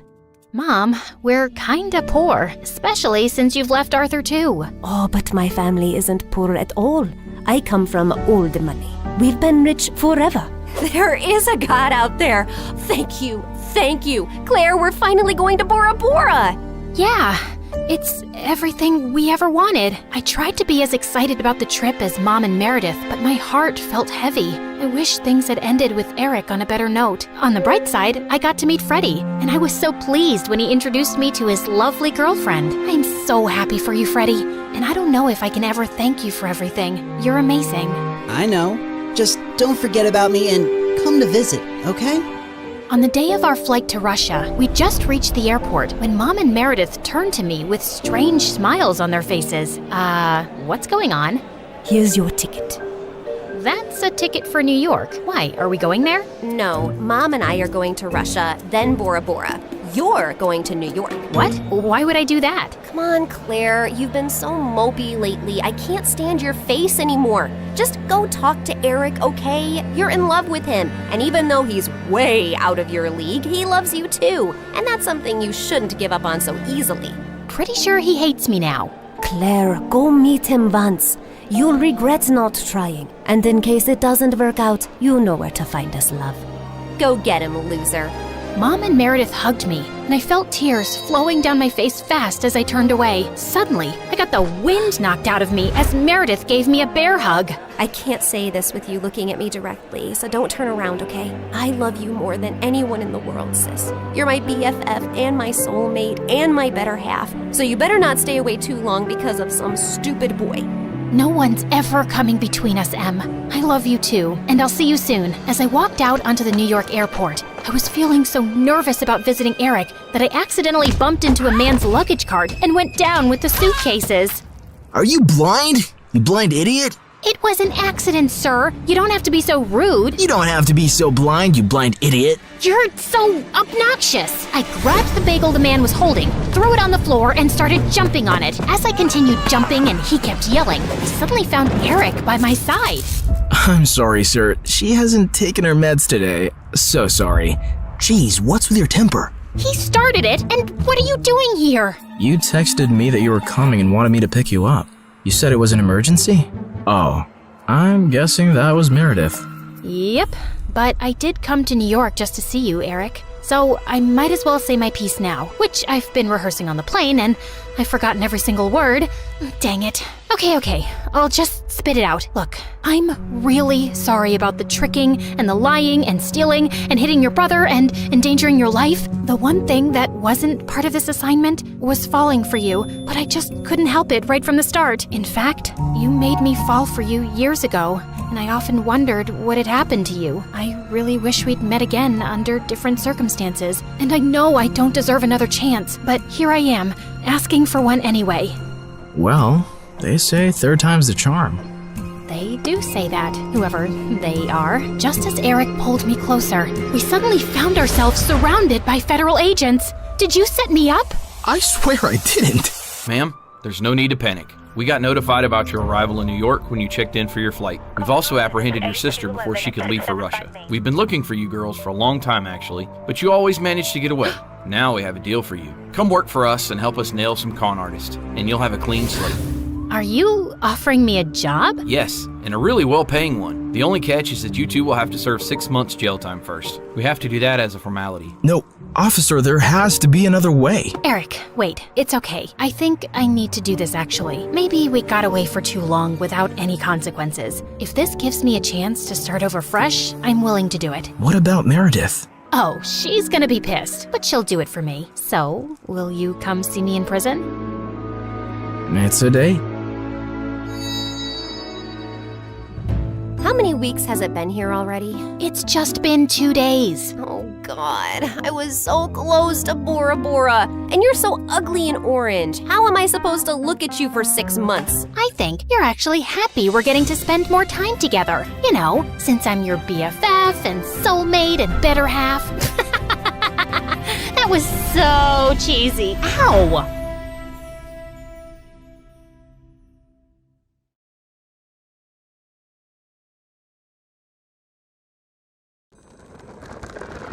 My name is Lily, and from the outside, my life looks super exciting.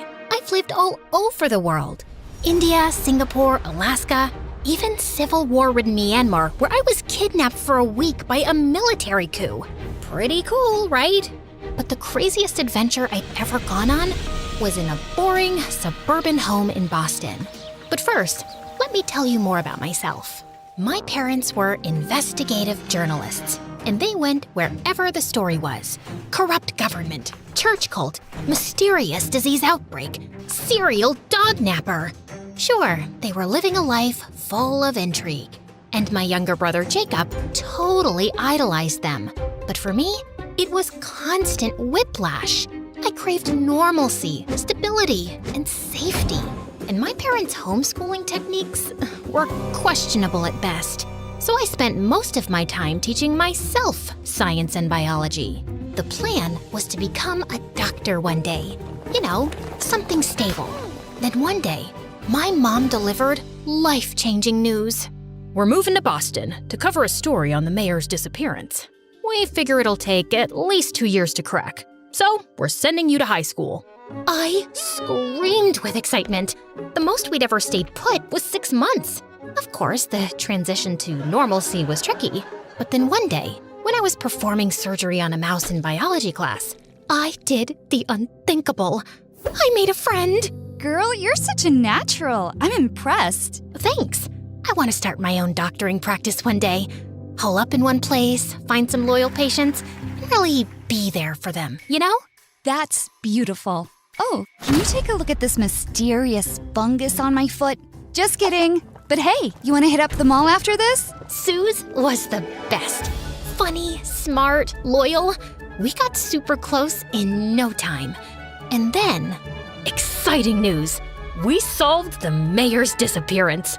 Turned out, he faked his own death. So we're moving to Hawaii to cover the illegal capturing of the Hawaiian monk seal. What? No, I love it here. I finally feel like I have a life. You said 2 years! Sorry, honey, but we're just too darn good at our jobs. Well, I'm not going. I've spent 16 years being carted around like a chihuahua in your purse. I'm not just an accessory to take with you whenever you want to pick up and leave. So many kids would die to be in your position. Getting to see the world, experiencing new things. If only you could be grateful like Jacob. Well, I'm not Jacob, and I'm not leaving. Ugh, I can't stand being your daughter. That's it. Now you're really not leaving. You're grounded. I was done listening to my parents. I ran out of the house and hopped on my bike, pedaling as fast as I could to Suze's house. I was in such a frantic state, I didn't even see the truck turn into my lane. And smack! I went flying off my bike, launched into the middle of the road when my head slammed against the cement. And then, everything went dark. When I woke up, my head was throbbing and my bike was destroyed. But otherwise, I felt weirdly fine. I could have died, and it was all my parents' fault. I'll admit, I was a little disoriented. I didn't know if a day had passed or a week. And when I finally got home, I was shocked to see that my parents' cars weren't in the driveway. Were they out looking for me? When I walked inside, I thought my eyes must be deceiving me. The entire house was empty. No family photos, no TV, no furniture, no family. A sinking feeling overcame me. Hello? Is anyone here? Hello? I checked every room, but not only was no one home, none of their stuff was here. And without the furniture, the place felt really eerie. When I got to my room, I was afraid to open the door. But to my surprise, it was exactly as I'd left it. I grabbed my phone to call my mom, but it went straight to voicemail. What the heck? Did my parents seriously move without me and were now blocking my calls? I looked around for a note, but there was nothing. This was insane. But then it occurred to me, maybe this was my parents' way of letting me have my way. So I decided to stay put. I'd live my life, graduate in a year, and go to college. I'm sure my parents would call me back tomorrow, and I'd deliver the news. But that night, as I was falling asleep, I heard footsteps. I ran downstairs to see who it was. Hello? Mom? Dad? Jacob? Guys? I tried to turn the lights on, but they didn't work.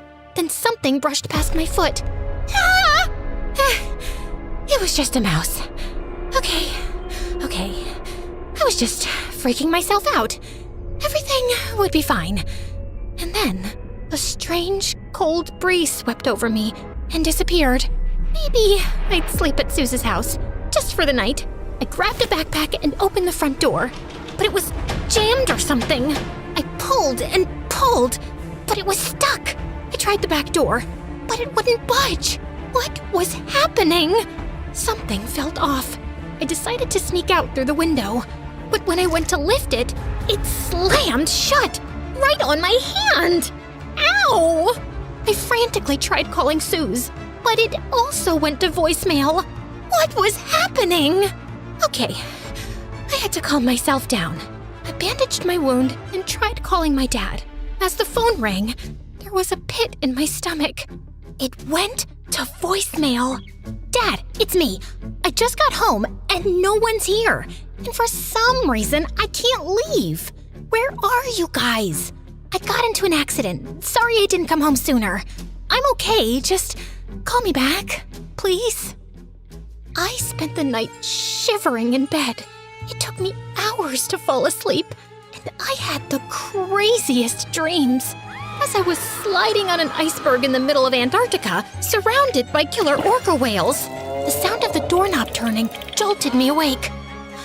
Oh my gosh, I was so relieved. My parents had finally come home. And then I heard something strange, a voice I didn't recognize, of a teenage girl laughing. I peeked over the staircase, and the door was cracked, but no one was there. Hello? I ran down the stairs, desperate to escape the house. But as soon as I arrived at the front door, it slammed shut. I pulled frantically on the knob, but it was like someone was holding it from the other side or something. Let me out! Help! Suddenly, the sound of the teenager giggling was met with another voice. Yara, honey, put your phone down and help me unpack.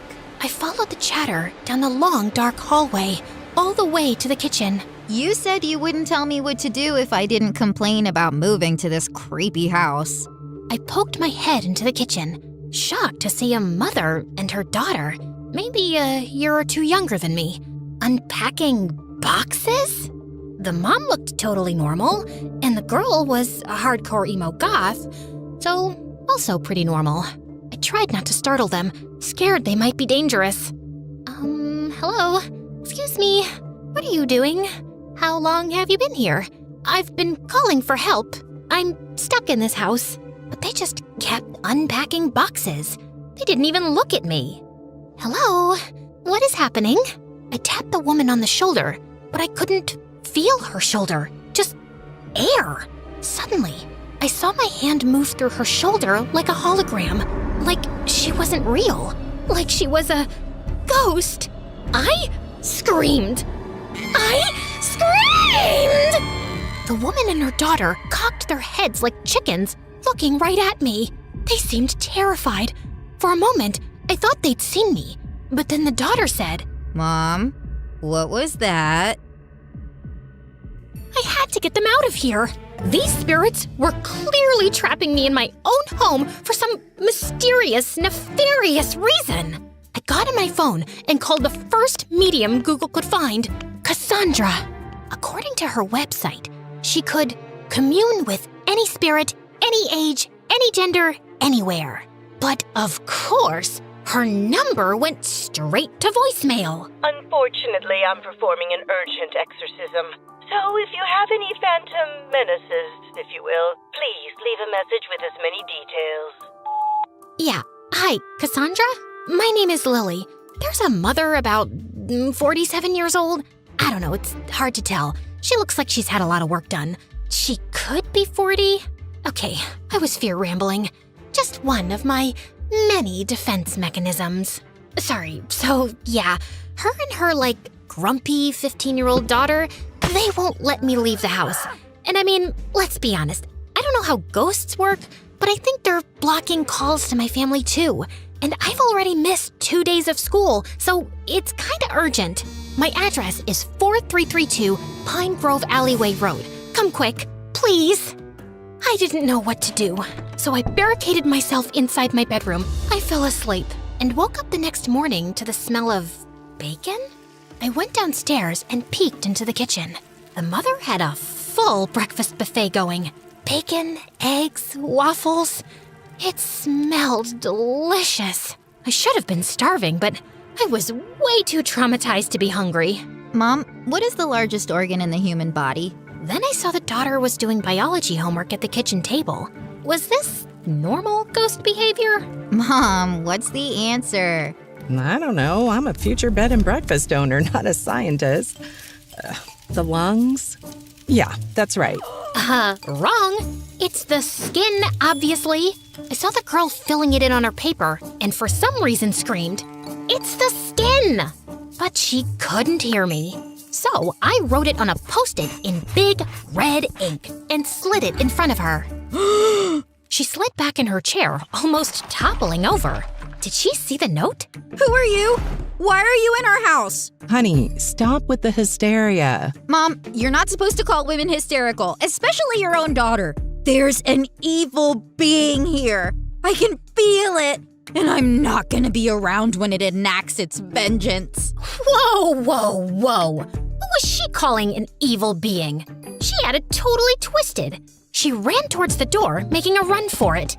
Hey, don't you leave this house. But was met instead with a super tall, slender woman wearing a robe, carrying a Dan's Donuts tote bag with a bunch of supplies. This was... Hi, name's Cassandra. Someone called in for a phantom cleanse. Oh, thank God. What the heck? How could we both hear Cassandra? Cassandra looked at the three of us. It was unclear who she was looking at since she was wearing sunglasses. Give me a second. I need to talk to the spirit. It's reaching out. Desperately. Thank you. Cassandra approached me, standing inches away from my face. She took her sunglasses off, and her eyes shot open, like she was activated. What is your purpose here? I called you. I have ghosts. You probably can't see them, but they're standing right behind you. Oh, darling. Oh, sweet dear. No, you are the ghost. What? Then how are you talking to me? Because I'm a medium, and you are in between. Wait, are you sure? How do I know you're not a ghost pretending to be a medium? And you answered my call. Only a human would be able to call you? She called. Cassandra pointed to the 15-year-old girl cowering behind her mom, watching this strange lady seemingly speak to me, a ghost. No. There's no way. I was fine after the accident. I can't be. In a coma. You're in a coma. Cassandra showed me the news article on her phone. Apparently, the bicycle accident left me in a coma. And my body is just hanging out in a hospital bed in Hawaii. So, is this like a figment of my coma dream, or? No, this is real, sweetie. Your presence is haunting these lovely ladies. The daughter was just standing behind Cassandra, mouth hanging open in disbelief, while her mother was squeezing her daughter's shoulder like it was a stress ball. You okay, Mom? I told you. Yep. Okay, don't blame me. Jeez, the news is bad enough. Honey, in a way, you are to blame. Because you're clinging to a space you won't let go of.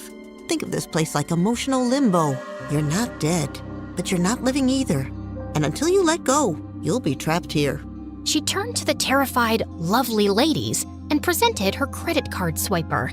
And for a second, I could have sworn she was holding a paper that said, "Like and subscribe to MSA." Nope, made that up. She didn't have that. Seriously? Please, like and subscribe to MSA. Time to pay. So, is she gonna leave? I want to. Tell me how. But Cassandra was already out the door. Luckily, she left it propped open. I tried running outside, but the door slammed right in my face. Oh my God, was that the ghost? Mom, maybe it's a sign. You're scared. I'm not happy. It would be the perfect time to bail on your bed and breakfast dreams and move back to where Dad is and where my old life used to be. Just saying. Honey, no. We're not gonna let one ghost ruin our dreams. I've got bigger fish to fry. Believe me. Mom, stop calling your dreams ours. Woof. I didn't want any of this mother-daughter drama. I just wanted to leave and be back in my body. I screamed it, hoping it would come true. I want to get out of here. I want to get out of here. I'm letting go. I reached for the door, but it wouldn't budge. I tried kicking and pushing, but my limbs just swooshed right through the wood. 4 hours later, after I calmed down, I figured being a sorta ghost, or whatever I was, came with special abilities that I didn't know about yet. Like flickering light switches, floating, blowing cold air at people. Maybe that stuff would be helpful? But what was I capable of? I tried hovering a chair, just to see if I could. It lifted, wobbled, and then launched through the kitchen window and smacked the gardener in the back. Michelle ran outside screaming apologies and ended up giving him a free night stay and a $40 please don't sue me bribe. Then I tried levitating a spoon. It spiraled into Michelle's coffee and smacked her right in the eye. She didn't even scream, just sighed, of course, and started Googling real estate agents. After a lot of trial and error, I learned that my super abilities sucked. All I could do was levitate pencils and move furniture around for some reason, all while having to watch Michelle turn my old house into a bed and breakfast. And she was working fast. And to make things worse, I could hear Yara on the phone complaining about me. I feel like the ghost is eavesdropping. She's so noisy. She doesn't even do anything cool. I mean, the least she could do is make this boring place more interesting. Ugh, I just want to be with you, Harry. You ghostly freak, stop eavesdropping. Get a life. Or afterlife, whatever. Fine, I was eavesdropping. Sue me. Coma Purgatory was super boring too. Soon, I learned that Yara had a boyfriend back home that she was obsessed with. And her dad divorced her mom a year ago and married another woman. So I didn't take her hostility too personally. A few days later, on the opening day of the bed and breakfast, I found all my bedroom furniture was gone, vanished, and everything I ever owned. Photos, clothes, all of it. My room had been turned into a guest room. I was being erased. Hey, I'm still here. I was so scared that leaving my room would be the end of me that I stayed. I put up with an endless stream of disgusting, smelly, nose-picking, farting guests. Just when I thought things couldn't get more uncomfortable, they did. Yara invited her boyfriend over, Harry, the one she'd been sobbing about into her hoodie since day one. Apparently, he needed a break from his toxic stepmom. And for some reason, Michelle said yes. From the second he walked in, the house started smelling like Axe body spray and microwave bacon. He flopped right onto my bed, kicked off his sneakers, and yelled, "Yo, babe, this Airbnb is fire!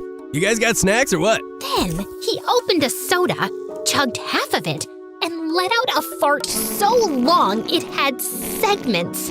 I wish I was exaggerating. Michelle passed by the door with this forced, hostage-level smile and said, "Let me know if you need anything." "Yeah, a TV in here would be clutch." I swear, she blinked twice like it was Morse code for help me.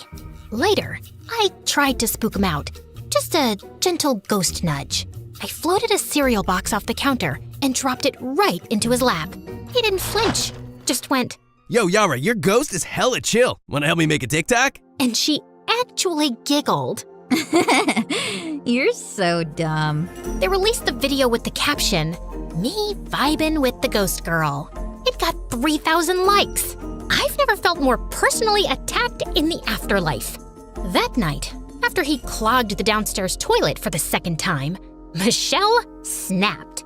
She stood at the bottom of the stairs and called up, Yara, this is not a frat house. If Harry isn't gone by tomorrow, I'm calling his stepmother myself. Don't you dare! He's the only thing that feels normal in this stupid place. I swear, Mom, you better not do it. 2 days later, with Harry still around, the air in the house was tense. Neither Yara and Michelle would talk to each other, or if they did, they would end up screaming and slamming doors. I was ready to full-on poltergeist this boy out of the house. Then one afternoon, I was lurking under the dining table when Harry left his phone on it and wandered off to microwave bacon. Again, the phone buzzed and a text lit up the screen. Kelsey, still thinking about our kiss last week? Miss your lips, babe? Excuse me? I stared at the phone like it had personally insulted me. Yara had to know what a fart bag Harry was. Okay, she already knew that. But if farting wasn't a deal breaker, maybe the cheating would be. Just then, I saw Yara walk into the room, and I rattled the table leg hard. The phone slid to the edge. One more rattle, and yes! It hit the floor, screen side up. Yara looked startled, then bent down to pick it up. And as soon as she saw the screen, she froze. Our kiss? Last week? Just then, Harry returned with his plate of bacon. Yo, babe, you seen the hot sauce? Who is Kelsey? Wait, what? Miss your lips, babe? It's not what it looks like. Oh, really? Because it looks like you were swapping spit with someone named Kelsey while I was crying into my hoodie in this cursed house. I didn't think we were like exclusive since you moved. As the two argued, I took the opportunity to rush upstairs and kick Harry's crusty backpack down the stairs and into the dining room, where Michelle was now standing too. All of this is your fault, Mom. Are you seriously saying it's my fault that your good-for-nothing boyfriend is a two-timer? Yeah! If you hadn't made us leave, he wouldn't be sneaking around kissing other people behind my back. She's not wrong, you know. Get out! As Harry picked up his backpack and left, Yara started to run out too. But Michelle threw her body against the front door, blocking Yara from leaving. Everyone in the bed and breakfast had gathered at the noise and were staring. I know you're upset, but you deserve so much better than that useless, toilet-clogging piece of garbage. You're a beautiful, brave, and resilient girl. You could have... Ugh! Just stop. This is so embarrassing. Just leave me alone. Yara shoved past her mom and darted toward the bathroom, locking herself inside. The guest seemed super confused. Suddenly, I was reminded of the fight with my mom. But instead of running after me or stopping me from leaving, my mom just let me go. And then wasted no time before moving to Hawaii. She didn't care about me at all. I had to fight for myself and find my way out of here. And then, the next day, some super old guy left his laptop open in my room. I had an idea. I focused on levitating a pencil over the keyboard, typing my name into the search bar, key by key. Maybe I could at least find out what the status of my body was. But just as I was pressing the last button with my mind, I heard a shriek. There's something here! My keyboard! It's moving! I jolted, startled, and fell out of the swivel chair, launching it to the other side of the room. The chair just tried to attack me! There's a ghost! All of the guests ran over to see the commotion. I tried tiptoeing away, but tripped and knocked into the lamp, toppling it over, the light bulb shattering. Suddenly, all the guests were screaming and running. It was like a scene out of a horror movie, but I was the horror. Wait, don't go! I wasn't trying to be spooky, I swear! But then I saw an out. I leapt onto the old man's back, trying to hitch a ride out the door. He must have felt my presence or something. The spirit is clinging to me. Get her off! Get her off! As soon as he was out the door, I was blown back by an imaginary gust of wind, thrust into the living room, toppling into the coffee table. Yara poked her head out of the bathroom. Oh, wow. Finally some action here. Yara, stay in the bathroom. Okay, Spirit, come at me. What do you want? I just wanted to leave, but how could I tell her? I picked up a pencil and began writing on the wall. Oh my God. Whoa. Cool. I wrote, "I'm sorry. I mean no harm. I'm just stuck." I dropped the pencil and then started pushing the furniture back to where it belonged. Michelle and Yara watched me, stunned. I think she's been trying to leave, Mom. Help her. Suddenly, Michelle collapsed to her knees. She started breaking down, crying. I don't know how. And now the business is ruined. Yara, I'm sorry I moved us here.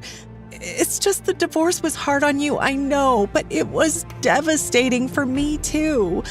I was with Dad for 20 years. I was heartbroken. I was so focused on running to something new, something that would make me happy. I didn't consider you. Maybe the ghost is a sign that I haven't been seeing you. If you want to move back, we can move back. Yara came out of the bathroom and grabbed her mom's hand. Mom, no. Believe it or not, I like seeing you happy. I don't want to take that away from you. Plus, things are finally getting interesting. Mom, it's okay to be heartbroken. But I'm the parent. Exactly. And that means I know where I got my strength from. Michelle gave her daughter a huge hug. Somehow, my presence had brought them together. And watching them hug made me feel so alone. I went back to my room and laid on the bed crying. Yep, apparently ghosts can cry. The next morning, I noticed something on the computer. The search result from earlier. I levitated a pencil and sneakily clicked on one of the links. It was an article about me, about how my parents had poured all their resources and energy into doing a story on brain activity during comas. Apparently, there was a procedure that could save me, but it was only because of the greed of the healthcare industry that it wasn't public knowledge. My parents even sold the house to fund the investigation. I walked down the stairs to see the front door was propped open. I saw Yara and her mom laughing as they added the word haunted in front of the bed and breakfast. Then it occurred to me, if Yara could forgive her mom, maybe I could forgive mine. Beep, beep, beep. She's awake! Honey, come here! I was so disoriented, but I could see my mom in front of me, tears streaming down her face, clutching my hand in hers. Mom, is this real? Her teardrops landed on my hand. It definitely felt real. Oh my goodness, Lily. I am so sorry we put ourselves before you. You and Jacob are everything. It's my fault for driving you away. I'll never forgive myself. Mom, it's not your fault. You're great at what you do. And if you weren't, I'd never have woken up. But we didn't even do the operation. You just woke up all on your own. Maybe Cassandra was onto something. It wasn't the house I had to leave behind.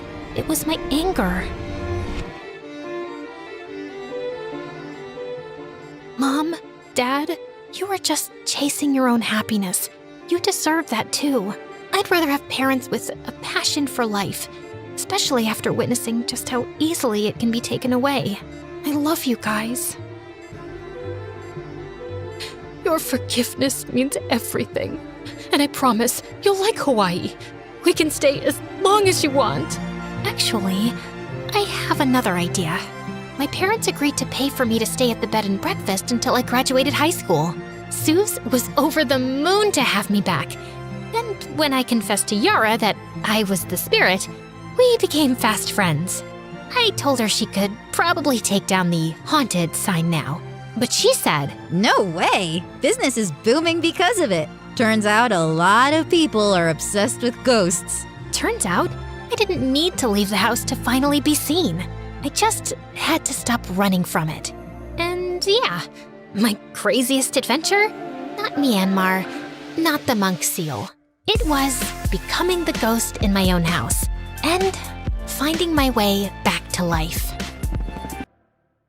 A lot of us go through a rebellious phase, but I was a complete monster. I swear I had genuine reasons, though. I'm not saying that to make you feel bad or anything, but I had a pretty rough childhood. I never knew my parents and spent my entire life in the foster care system. I bounced from house to house at least 7 times a year. I know what you're thinking. How could someone just give away a kid in need? Well, I'll admit that I was the one to blame, in the beginning at least. Before I go into any of that, though, don't forget to like this video and subscribe to My Story Animated to hear more crazy stories about people just like you. If you do, you'll get tons of likes on your next post. Trust me, I was pretty Insta-famous for a while. See, that was part of my problem, actually. I was convinced that the family life wasn't for me at all. Despite the fact that all my foster families were pretty nice, I was really rude and mean. I only cared about making videos, partying, and taking selfies. I got into the habit of stealing things and skipping school. When I didn't get my way, I would scream and shout at the top of my lungs. I'm embarrassed to think back to this day, but I think it describes the old me pretty well. I was living with this nice old couple and 4 other foster kids. They forbade me from partying on school nights, but I went out anyway and stole their car to get there. When I came home, all they did was ground me and take away my cell phone. I got so mad that I screamed and smashed their things. I made the old lady cry. I feel horrible thinking back about it. I just couldn't control myself. I don't know how I was ever that mean. I wasn't evil, though. I was just a troubled child. I actually had some outbursts that had nothing to do with misbehaving. Sometimes I had horrible nightmares that would wake me up screaming. Mixed with my behavior problems, a lot of foster homes didn't have the patience for my outbursts, hence moving around so much. By the time I was 16, I had been through every single foster home in my city. I tried to keep cool, but I was honestly terrified I'd end up stuck in an orphanage until I was an adult. Now, I may have been a monster, but I was nothing compared to the residents of the local orphanage. It was filled with the worst kids I knew, and I didn't want to end up there with them. They would have beaten me up. I wasn't nearly as tough as I liked to pretend. When my caseworker walked into the room, I burst into tears. I begged her not to ship me off to the orphanage. She thought for a second and said she might have an option for me, but I wasn't gonna like it. How bad could it be? I asked. Yeah, I know what you're thinking. That's exactly what someone says before they walk into the worst possible situation. My caseworker made a quick phone call and let me know that I was good to go. I would be leaving right this instant. I picked up my backpack, which was full of everything I owned, and was put on a bus to the middle of nowhere. I had no clue where I was going. As the bus started driving off, I Googled some pictures of the place. It wasn't even on the map. I was going to the middle of nowhere. I started screaming. I ran over and begged the bus driver to stop, but he said it was already too late. I posted one last selfie letting my followers know that I was going to be taking a break from social media. Something told me that there wasn't going to be any service out in the middle of nowhere. I was a city girl obsessed with the internet and gaming, and I couldn't even watch My Story Animated where I was going. My cell phone service cut out maybe a half hour into the trip. 3 hours later, I was awoken by the bus stopping. I looked out the window and saw this huge, creepy mansion. I thought it was the town hall to get my papers or something. I was shocked when the bus driver said, "We're here." I told him he was supposed to take me to my new home directly. "Oh, sweetie." He laughed. "This is it." Then he just drove off, leaving me alone with my backpack at the entrance to the mansion. I walked cautiously up to the door and knocked a couple of times with no answer. I called out but still got no answer. I saw a letter taped to the door and decided to open it. It read, "Welcome home, Charlotte. Please let yourself in." Sure enough, the door was unlocked. It creaked open slowly and creepily. I walked right in and decided to explore. Now, I know I said the outside was scary, but that was nothing compared to the interior of the house. It felt like it was straight from the Addams family. There were huge portraits on the wall with group photos of at least 20 kids, all dressed up in old-timey clothes, as well as all types of taxidermy. It looked like the set of a horror movie or a cult, and I didn't even know the half of it yet. You know that sixth sense feeling you get after watching a scary movie late at night? Like the one where you can feel someone watching you? Well, I got that feeling and all the hair on the back of my neck stood up. I flipped around and saw a serious-looking nun staring at me and frowning. She looked me up and down in disgust. I was wearing pretty short shorts and a crop top, so I could tell she was judging me. I waved hello and tried to introduce myself, but she ignored me. She just started writing something down in the notebook she was holding in her hand. She lifted it up and showed me what she wrote. "No one speaks here." That was weird. I asked if it was because of some kind of medical condition or religion. She simply flipped the page and wrote down, "Follow me," and started walking away while I was still trying to talk to her. I followed her down some winding halls until we ended up in a room with a couple of beds in it. She led me to one bed that had some stuff on it, including folded clothes, a notebook, a pencil, and a piece of paper that said, "This is your new bed. Please use the paper. It will be easier for everyone. Please change into your new clothes." I thought the scariest thing about the mansion was the giant taxidermied bear in the entrance, but I was dead wrong. I picked up my new clothes and nearly fainted. See, if nothing else, I was pretty. I had to give up my city and internet, but I did not want to give up my looks. I kept up with all the latest trends and was an aspiring Instagram model. This outfit was as far away from fashionable as possible. It was a gray dress that reached all the way to the floor and buttoned up to my neck. The dress was like a hideous costume straight from the 1700s. Maybe it was a good thing that there was no internet here because I wouldn't be caught dead in this outfit. I turned to argue with the nun, but she was already holding up her paper that now said, "Hurry, child." Now, I was rebellious, but nuns are scary. I did as she said and made my way to meet the other people here. It took a couple of days to meet everyone. There were a lot of people. All in all, there were about 23 girls living with me between the ages of 7 and 14. This made me the oldest and pretty much the role model to everyone here. It turned out that most of them had severe hearing problems, and some of them were completely mute. Talking was out of the question, so they all communicated through notebooks or sign language. The nun could read lips, but the rest of them were never really exposed to speech. The girls were very quick to take me in.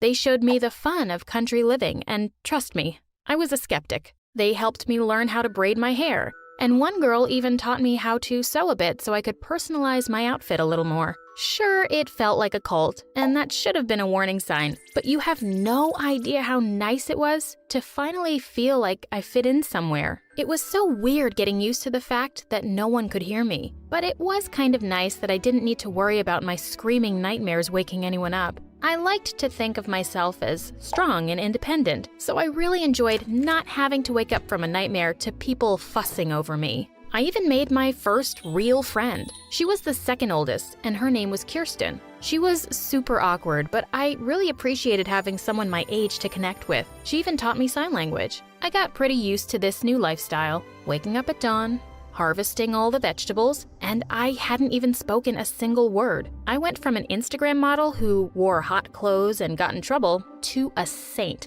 Like, figuratively and literally. Not only was I staying out of trouble and gaining control of my behavior, but the other girls looked up to me like I was a prophet. They asked me tons of questions about life on the outside. Most of the girls were brought here as toddlers or infants, so they had no exposure to TVs, malls, or even processed sugar. This one girl, Susie, asked me how you feed the people that live on TV so that they can perform for you. Kirsten's favorite thing for me to describe was cheese puffs. The concept of such a treat was godly and fantasy-like to her. I told her that I promised I would bring her back some once I moved out. She always got weird when I brought up leaving. I always assumed it was because she would miss me, and I was about to find out it was a little more complicated than that. Don't get me wrong, though. I was ready to leave.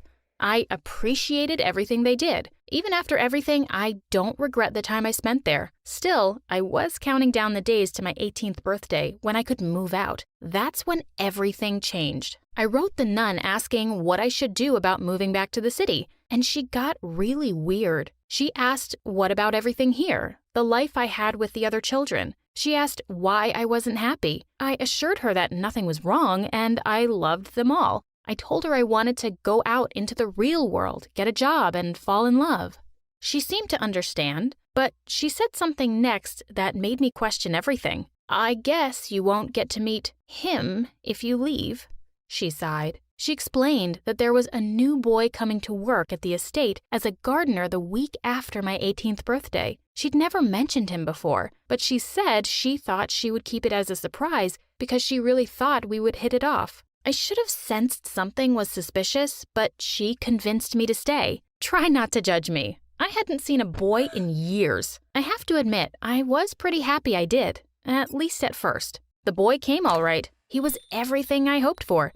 He was handsome and seemed very nice. Not only that, he could speak and hear just like me. The nun immediately introduced us and even encouraged me to speak, something she hadn't done the entire time I lived there. It felt so weird talking after a couple of years of complete silence. I was embarrassed by how poorly the words came out and how weak my voice was. But he was super sweet and showed a keen interest in me. He even called my little voice super cute. At first, it was really flattering, but there was something off about him. For one thing, he was very close to the nun and always had private meetings with her.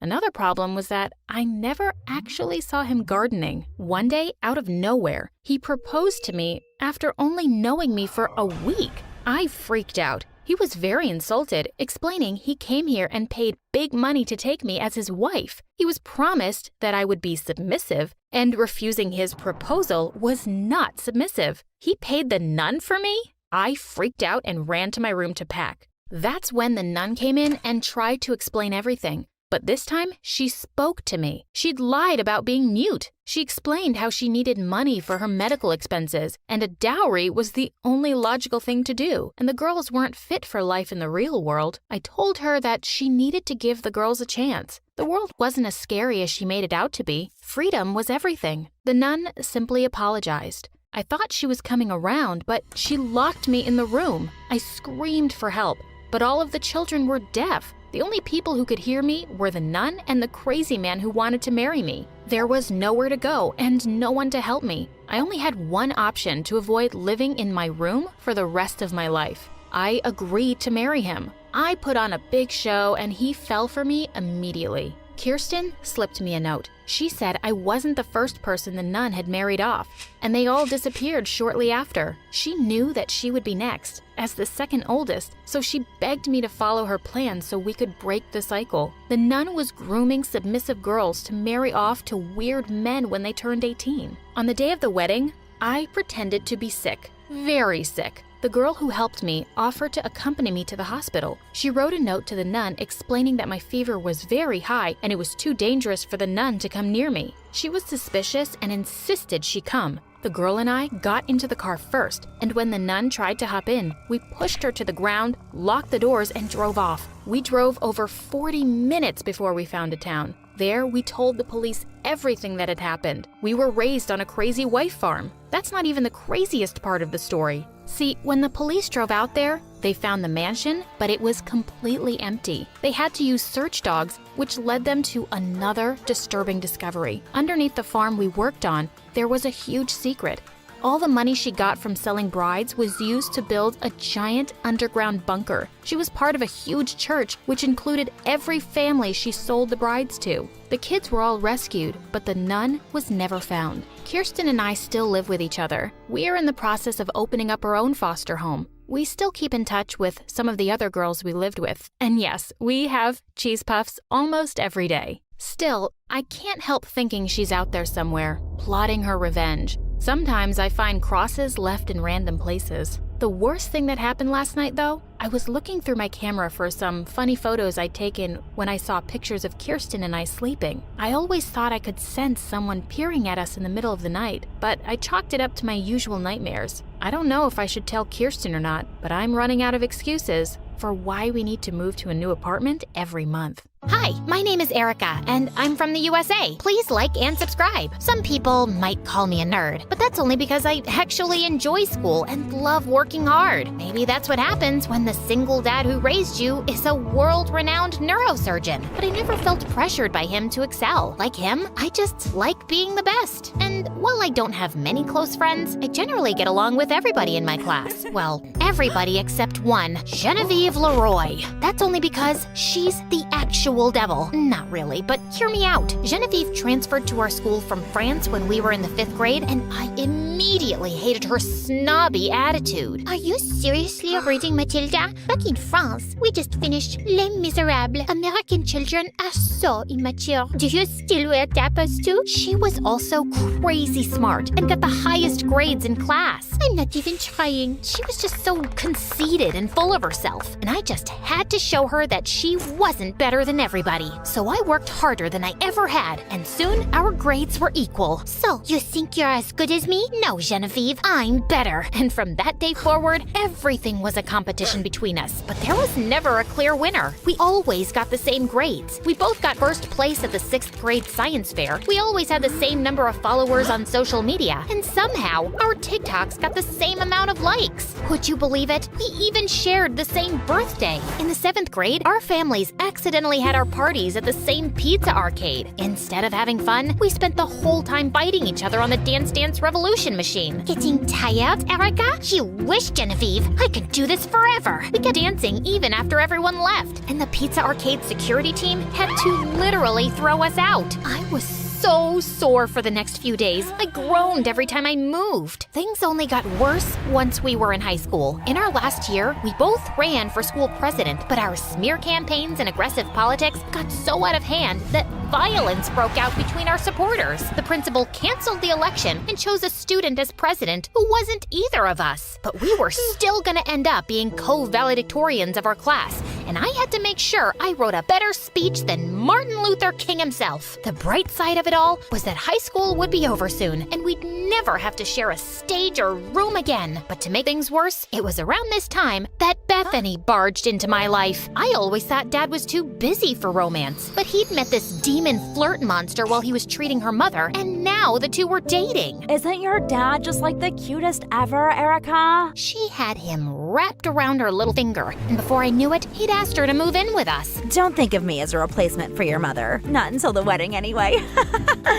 As if having a snooty French arch nemesis wasn't enough, I now had to live with Barbie's evil cousin. We couldn't stand each other. All she did all day was constantly try and fail to become a viral influencer through endless Instagram and TikTok posts for a non-existent audience. Don't forget to like and subscribe. I'll teach you how to trap the man of your dreams. And whenever Dad wasn't around, she would call me a loser and an annoying know-it-all and go on and on about how I would never get a boyfriend. No matter what some of those ugly girls say online, boys do not find intelligence attractive, Erica. But at that point, boys were the last thing on my mind. The same went for Genevieve. We were both so busy trying to be the best at everything that we didn't have time for boys. Hey, Erica, do you maybe want to go to the movies with me? How can I go to the movies when I still don't know absolutely everything about the War of 1812? Now shush! Genevieve, why don't we... Stop, you poor boy. Is your highest ambition to be nothing more than a distraction to me? But that all changed the day Lee Taylor Reyes transferred to our school. Howdy, y'all. He walked into our lives with his rugged good looks and Texas cowboy charm. All the girls fell for him, but none fell harder than Genevieve and me. Oh my God, mon Dieu. We thought we were competitive before, but now it was war. Genevieve and I started doing things neither of us had ever done before. When Lee Taylor became quarterback, we went to every game. Go, Lee Taylor, go! Lee Taylor, you are the best at American foolishness. When Lee Taylor got the lead in the school play, we went to every show. Bravo, bravo. You have resurrected the theater, Lee Taylor. Genevieve had always been the more fashionable of the two of us, and once Lee Taylor hit the scene, her clothes and makeup game reached a level unseen. That's a mighty fine dress you're wearing there, Genevieve. What? This old thing? I only wear it when I don't care what I look like. There was no way I could compete with her on that level. Not on my own. I needed help, and there was only one person I could turn to, Bethany. Erica, it's so wonderful. You're finally acting like a normal girl. I was so desperate that I let Bethany give me a complete makeover. She used Dad's credit cards to buy me all new clothes and makeup. She took me to the most expensive salon in town and started giving me flirting lessons. Dad was just happy that we seemed to be finally getting along. And the whole time, she was filming everything and posting videos on her stupid channel. Hey guys, join me on my brave and selfless journey as I turn Erica from a zero to a shiro and help get her the man of her dreams. And the videos actually went viral. Bethany was officially an influencer now. And the weirdest part was that her lessons were working. Lee Taylor was now paying just as much attention to me as he was to Genevieve. There's something different about you, Erica, and I like it. Thanks for noticing, Lee Taylor. But just like with everything else between me and Genevieve, neither of us was actually winning. No matter what we did, Lee Taylor would only lead us both on and wouldn't make a clear choice. Things got so bad in the struggle for Lee Taylor's heart that our grades began to slip. We stopped doing homework, we were failing tests, neither of us were valedictorian anymore. But we didn't care. All our effort was going into out-scheming the other to win over Lee Taylor. Like the time he had a minor football injury and we both went to visit him in the hospital. Oh, you poor baby. It's a shame your mommy is out of town. But look, my chef made you a consommé, and I will read you the sports section of the newspaper in French. That looks like gross bathwater. I've got just the thing to make you feel better. Some good old American cheeseburgers. Also, a recent study shows that most people think Spanish is hotter. It ended up being a screaming match in French and Spanish that got us thrown out of the hospital. And one day, after the teacher made me and Lee Taylor lab partners, Genevieve marched up to me angrily in the cafeteria later and pinned me against the wall. Give it up, Erica. No matter how much makeup you put on or how much idiotic giggling you do, Lee Taylor will be mine. You've never beaten me, and you never will. What are you talking about? You wear so much makeup you look like a French mime. And besides, it's you who's never beaten me. I am so much better than you in every way that counts. Then how come you've never proved it? Prove this! Did you just throw a hamburger at my face after saying something totally stupid? Oui! Do you want French fries with that? As we rolled around on the floor, screaming and attacking each other, we knew we were making an absolute spectacle of ourselves. But we didn't care about what anyone thought, except Lee Taylor. And the next day, he invited me and Genevieve to meet him by the bleachers after school. Ladies, y'all are two of the prettiest and sweetest gals I've ever met. And I've really tried to choose, but a choice is impossible. So you must make it. What the heck are you talking about? Why do you speak nonsense, Lee Taylor? I heard that y'all's rivalry goes way, way back. I'm thinking it's time that it was finally settled with a race. This Saturday, one lap around the school track. Winner takes all, including my heart. We were both shocked by this proposal, but when he gave us that heart-melting look of his, we agreed. But what we didn't know was that Lee Taylor had live-streamed our conversation to the whole school, and in the days leading up to Saturday, the race was all anyone could talk about.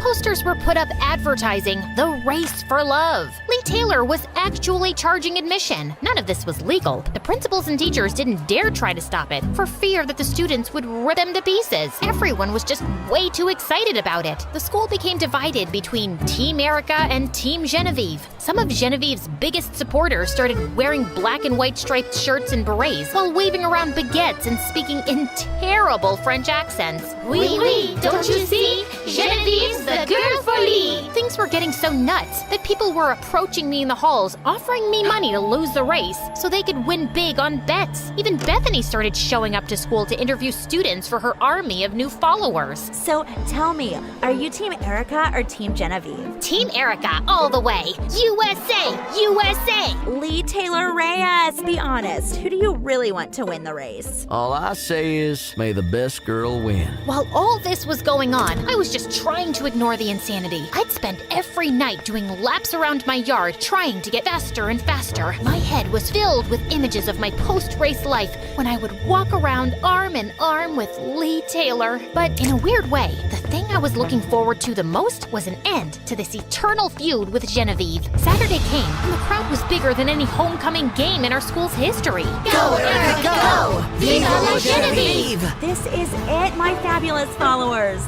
The Race for Love Live. Now you'll see once and for all Erica's transformation from loser to, not loser. Yeah. Despite the bizarreness of the scene, Genevieve and I lined up for the race. Lee Taylor had even bought an actual starter pistol from home. On your marks, get set, go! We were off in a flash. The crowd roared. Genevieve and I weren't exactly athletes, but we were giving it our all. We were feeding off the energy surrounding us. The only problem was that neither of us could break away. We were level, like always, literally shoulder to shoulder. As we approached the finish line, it seemed like this would end in yet another tie. My energy was flailing, and in desperation, my eyes searched for Lee Taylor, and they found him, kissing another girl right in front of everyone. I stopped short, fully expecting Genevieve to race ahead and win, but she had stopped too, and was also staring at Lee, sweaty and out of breath. We looked all around us at the ridiculous result of the war we've been waging for so long.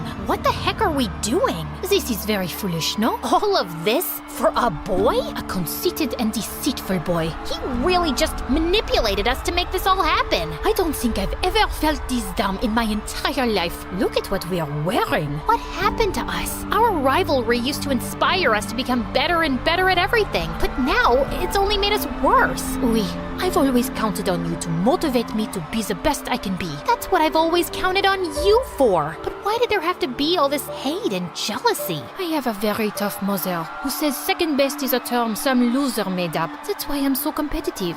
What's your excuse? I don't really have one. I was just born this way. But look where all this jealousy has gotten us. Silly girls playing stupid games. No more. I agree. No more. Genevieve and I walked through that finish line hand in hand and left the field without looking back. The crowd started booing and angrily demanding Lee Taylor refund them the money he had charged them. In case you're wondering what happened next, Dad finally walked in on Bethany screaming like a maniac at me, saw her true colors, and threw her out of the house. Lee Taylor kept playing with the hearts of other girls until the day he messed up with one girl too many. Help! She's trying to run me over with her car! Genevieve and I graduated top of our class. She went on to be a cosmetics entrepreneur, and I became a lawyer. Years later, we still keep in touch and cheer each other's successes.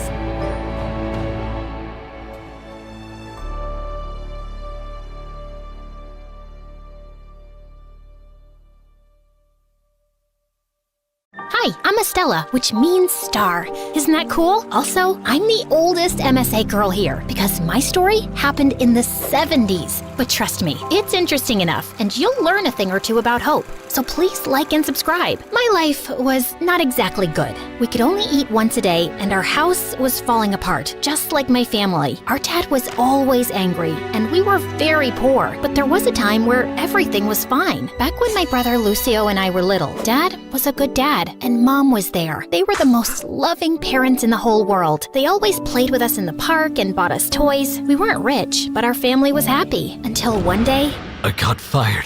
They scammed me. What? They scammed me. We lost everything.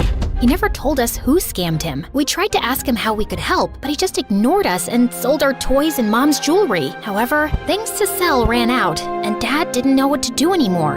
Maybe we can work. Selling things or, I don't know, something. Yeah, Dad. We can sell matches or... No. What? Why? You can't leave school to go to work. But... I said no. We will put you in a public school and your mom and I will see what we can do. So go study or something.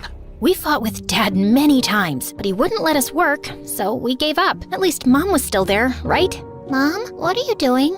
Lucio and I had woken up in the middle of the night and found Mom cleaning the house like crazy. Oh, I'm just cleaning the house, darling. At 3 a.m.? Mom, I know you like cleaning, but... Suddenly, she ran to us and hugged us. Promise me you'll help your dad. Promise me you'll shine brighter than any star in the sky. What? Are you okay, Mom? Yeah, what's going on? Just promise me that, can you? We promise. Next morning, Mom left. The house was completely clean, and all her clothes were gone. We looked for her everywhere, even asked the neighbors, but no one had seen her. It was the worst day of our lives. We cried a lot, and Dad wasn't the same after that. He got angry. He was angry every day, so we tried not to bother him. We started to work after school, and Dad tried to stop us, but after a while, he just made us promise that we wouldn't drop out of school. And we didn't talk about Mom, but we always hoped that someday she'd come back. Dad worked cleaning shoes, and Lucio and I sold matches. We walked through the neighborhoods after school, and at the end of the day, we met at the grocery store to see if we could buy any food. We didn't earn much, but we managed to save for 1 or sometimes 2 meals a day, and that was a win for us. Our lives weren't the best, but we tried to be positive. You won't believe how much Hey, what happened? Are you okay? I didn't sell any matches today. I went to hug him and tell him that everything is gonna be okay, and without him noticing, I dropped a $1 bill behind him. Don't worry, Lucio. I'm sure tomorrow you'll sell a lot of matches. I hope so. Wait, what's that? Look, Estella, $1! Today must be our lucky day or something, because I have $3 right here. You know what that means? Hot dogs! We bought 2 hot dogs, and then we sat on a street corner to eat them. We haven't had a hot dog in almost a year, and it was delicious. But our happiness didn't last long. Hey kids, can't you give a bite of that? What? No! Go away! There's nothing yours here. Didn't your parents teach you not to be selfish? It's none of your business. Suddenly, the guy ripped the hot dog out of my hands and ran away while laughing. I tried to follow him, but he was running too fast, and it started to rain. So I went back to Lucio. At least you still have your... Oh, Lucio's hot dog was on the floor. Well, our lucky day ended. Fudge! Sorry, Estella. I always ruin everything. That's not true. The one who ruined everything was that freak who stole my hot dog and threw yours on the floor. But... No, don't even worry. We'll buy hundreds of hot dogs one day, okay? Let's go home for now. Our dad came back from work that night, and he was angry. It sure didn't go well. And when he found out we wasted the money, he got super annoyed and locked himself in the bedroom. Everything seemed to go from bad to worse, until one day, things began to change. I was walking around the upper-class neighborhood selling my matches, but that day, the cold was horrible. So I came up with the best idea of all. Walked into the huge garage of a house. There were hundreds of cars, and it was so warm. But oh no, there were people coming. Yeah, all my parents' cars are the latest model. My favorite one is...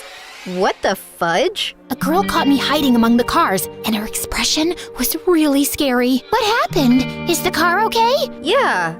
I thought I saw a rat. Come on, we better go to the pool. I was saved. After a while, I made sure there was no one there and went out quietly. But the girl from before was looking at me from the garage entrance. Who are you? What were you doing? Were you trying to steal one of our cars? No, I can explain. It was really cold out there, and your garage looked like a very warm place, so I went there. That's all, I swear. Suddenly, her expression changed. She looked less intimidating. Oh, I see. Well, you can warm yourself in the fireplace at my house. It's better, trust me. Come on. Really? Thank you so much. Yeah, but don't steal anything. By the way, what's your name? Estella. Nice to meet you, Estella. I'm Cielo. Her name meant sky in Spanish, and something about that made me smile. She gave me a tour of her house, and it was like a mansion, and so warm. But I knew I couldn't stay that long. I should get going.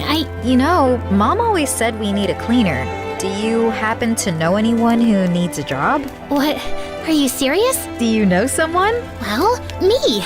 Cielo smiled and gave me her hand. You're hired. Come in every day after 2, okay? Cielo's mom didn't like me, but she gave me a chance, and the pay was amazing. Though the best part of it all was that I got a friend. Every day after I cleaned up, Cielo and I would watch movies or gossip about my classmates or her weird neighbors. It was really fun. However, one day, when I was going to her house, I saw her fighting with her mom. You should be inside studying, not wasting time here. The cleaning girl is distracting you from your duties, Cielo. Ugh, she's not doing anything, Mom. I got perfect grades in everything. I was just trying to rest a little on weekends. Well, if you're not in your room in 5 minutes studying, that girl will be fired. When her mom left, I walked up to her. I hugged her tightly, and she cried a little. Thank you. I'll be here whenever you need me. Since that day, we became best friends. But her mom fired me after a month, and I got back to selling matches. However, Cielo was always sneaking off to talk to me, so I didn't get that sad. And even Lucio met her. He didn't like her that much, but that was because he was so grumpy. For the first time, and because of Cielo, my life didn't feel so bad. One day, I even told her a little about our life. Oh, you've been through a lot, Estella. I feel so guilty that my mom fired you. I'm really sorry. It was my fault after all. All I did was gossip with you, don't you remember? And don't you ever think of running away? Yeah, of course, but we don't have enough money to do it. And what if I tell you that I can help you? No, never. I won't accept any money. No. I want to escape from my parents too, but I don't want to do it alone. So I was thinking of telling you and Lucio about it. We can run away together and be free. What do you think? Are you really sure, Cielo? I've never been so sure of anything in my life. However, when I told Lucio, he wasn't as sure as Cielo. I don't know, Estella. We could get into trouble. Lucio, this is our only chance to do it. If Mom could do it, run away, then we can. We also deserve a good life, away from Dad. Well, we'd have to be extremely careful. After that, our plan started. We raised as much money as we could with Cielo's help. And some weeks later, I went to the train station and bought train tickets to Sweden to leave in 2 days. Sweden? That's where? Yeah, I hope she's still there. Okay, here I feel like a dog at a chess game. What are you talking about? My mom. I told you about her, didn't I? Well, sometimes she sends us postcards from Sweden and... You want to go find her? Yeah, but we don't know if she wants to be found. If she sends you those postcards, it must be for a reason, isn't it? Lucio and I smiled at Cielo. She was a really good friend. The day came, and Lucio and I told Dad we were going to work, while Cielo told her mom that she was going to the mall. We only carried a small backpack with some clothes, so nobody suspected anything. We met at the train station, and Cielo looked at me and gave me a weak smile. When the train was arriving, Lucio grabbed my hand.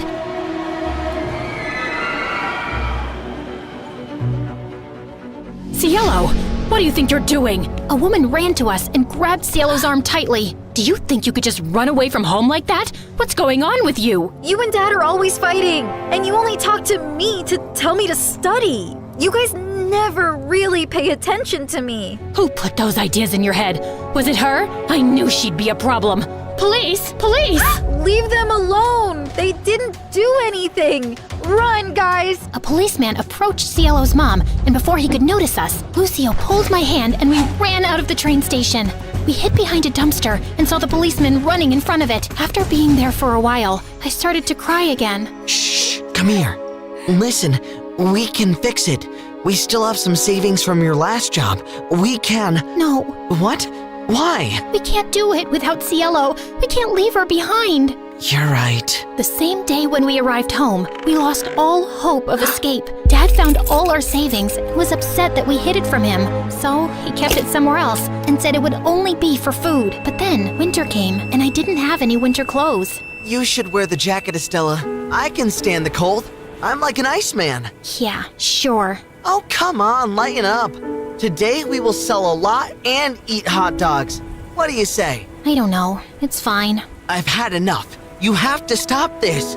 Cielo is fine in her nice little mansion eating whatever she wants. Stop worrying about her. She's not well, Lucio. You know it. She's better off than we are. We didn't talk for the rest of the week, and then I got sick on New Year's Eve, and Lucio was the one who always took care of me, but I knew he was very upset, so I didn't tell him anything. I was tucked up in a comfortable bed, and the room I was in was very nice. Lucio was on a chair, looking at me. I'm glad you're okay.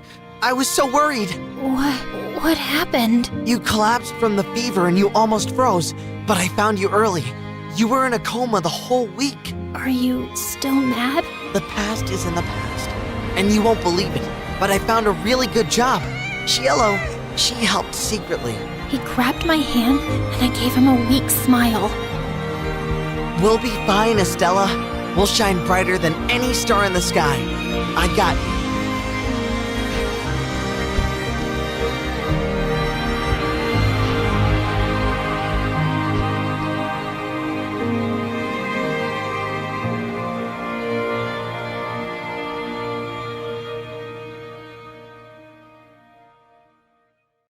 Hi, I'm Aisha from Australia. Please like and subscribe. Mom always said that my twin sister Eva and I competed with each other since we were in the womb. I was supposed to come out first, but Eva beat me to it. Growing up, I was a wild and carefree kid, while Eva was the complete opposite. She always had her nose in books, whereas my head was always up in the clouds. Mom liked that Eva did well in school and had her life together, so she'd compare us a lot. She always wanted me to be more like Eva, but man, you only live once, and I was in no mood to be that boring. I loved playing with model airplanes. We lived near an airport, and whenever I heard them flying over, I'd run out and wave to them. Hi! Bye! Bye, Mr. Pilot!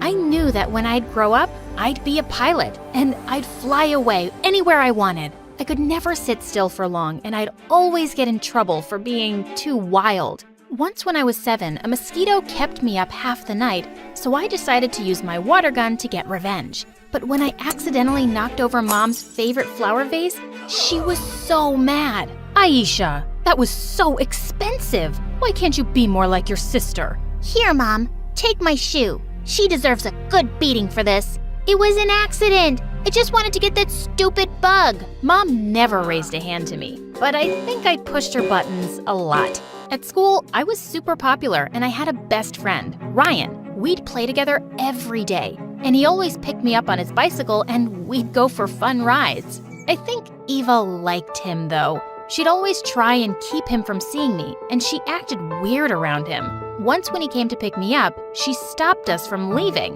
Do you think you can take me to the shop with you today, Ryan? I'll buy you some sweets. You mean you'll steal some again? The shopkeeper told me you weren't allowed back there anymore. He has no proof. Maybe Aisha stole them. Unlike you, I don't need to steal. I save my money instead of spending it all on books. At least I know how to read, unlike you two dummies. As we cycled away, Eva angrily picked up a pebble and threw it straight at us. Ryan dodged it, but he lost his balance, and we both fell off his bicycle. We laughed at her silly tantrum and rode off while she cried to Mom. When we reached middle school, I realized that Eva was right about one thing. I would have to study harder if I wanted to be a pilot one day. I'd never admit that to her though, but I started working much harder. And by the time I was in 8th grade, I won the best scholar over her. She was so jealous. To celebrate, Mom took us out for a picnic, and Eva pouted the entire time. That is, until a boy on a bike passed us and splashed me with dirty water. Now that is something worth celebrating. You stop right now and apologize. To my surprise, he actually stopped and took off his helmet. Oh, my, did I do that? I'm sorry, I was in a hurry. Don't apologize, handsome. You're my new hero. Would you just shut up, Eva? And you ruined my clothes, man. Wait, I have an idea that'll help. Suddenly, the boy picked up a garden hose and sprayed me down from head to toe. I screamed and covered my face, and the jerk ran to his bike and rode off. Eva laughed all the way home, and I wanted to kill them both. Luckily for me, I got revenge when I beat Eva for head prefect of the 9th grade. She was so upset by the news that she tried to have a revote, but the senior class president said I had won by a landslide. Try not to be a sore loser, Eva. I won fair and square. If she didn't hate me already, she sure did now. One day at school, I noticed a boy sliding down the railing of the stairs, and I realized it was that jerk who'd ruined my dress. As soon as he saw me, he started running, and I followed. But he was too fast for me, and I lost track of him in the garden outside. As I turned around to go back inside, he suddenly appeared in front of me, holding a bunch of roses. Oh God, those were from the principal's precious garden. Pretty roses for a pretty girl. I thought you should have them after I was so rude. You're in so much trouble. Those are the principal's roses, and she's gonna… Shh! You always look so angry. Why don't you give those beautiful lips a rest? I'm Eric, by the way. He then took my hand and kissed it. You're an odd duck. When he suddenly quacked like one, I couldn't help but laugh. It turned out he was a new student, and literally every girl was going crazy over him, including Eva. She did everything she could to get his attention. One day at lunch, she accidentally bumped into him, and her scarf got caught on his watch. When she giggled and said fate was trying to bind them together, I almost threw up. But Eric just took off his watch and set it down on the table. There, now fate is binding you to the table. The look on her face as he walked away was priceless. And I had to admit, I liked his style. We began to spend a lot of time together, and I really enjoyed his company. And I was kind of falling for him too. But I was spending less time with Ryan now, and he seemed very upset by that. I told him he'd be my best friend no matter what, but he almost seemed jealous. Eric didn't like me spending time with Ryan either. One day while we were studying together in the library, Eric saw us and he freaked. "Are you trying to steal my girlfriend? Why are you always around her?" He grabbed Ryan by the collar and shoved him away from me. "Eric, what are you doing? He's my best friend." He wants to be more, and he won't admit it. That was the first time I noticed Eric's possessiveness, and I was so mad at him, but he begged me to forgive him. "I'm so sorry. I'll never do it again. Please, forgive me." I couldn't help but forgive him. Maybe he just didn't know how close Ryan and I were. The next day, Ryan came over, and he was so upset. "Trust me, that guy is bad news, Aisha. You just don't know him like I do." "Fine. Whatever. Won't matter to me because I'll be leaving soon anyway." "What do you mean?" "I've been trying to tell you, but we haven't had a moment alone. I got a scholarship to a great school and I'm moving out of the city." "I can't believe you didn't tell me about this sooner. When do you leave?" "Why do you care anyway? I'll be gone by the end of the week, and then you two will never see me again. Goodbye, Aisha." With that, he rode off, and I was so sad to lose my best friend. Just then, Eva huffed from behind me. "I can't believe how stupid you're being. What are you going on about? Ryan is totally in love with you, you idiot. He has been since we were kids, and you're wrecking it all for that jerk Eric." "What?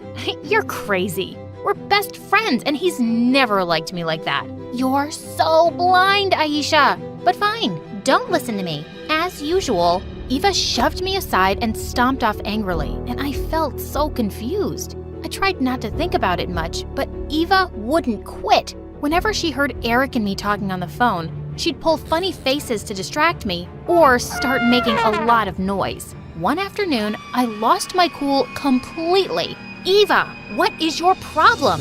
Get over it. Eric likes me, not you."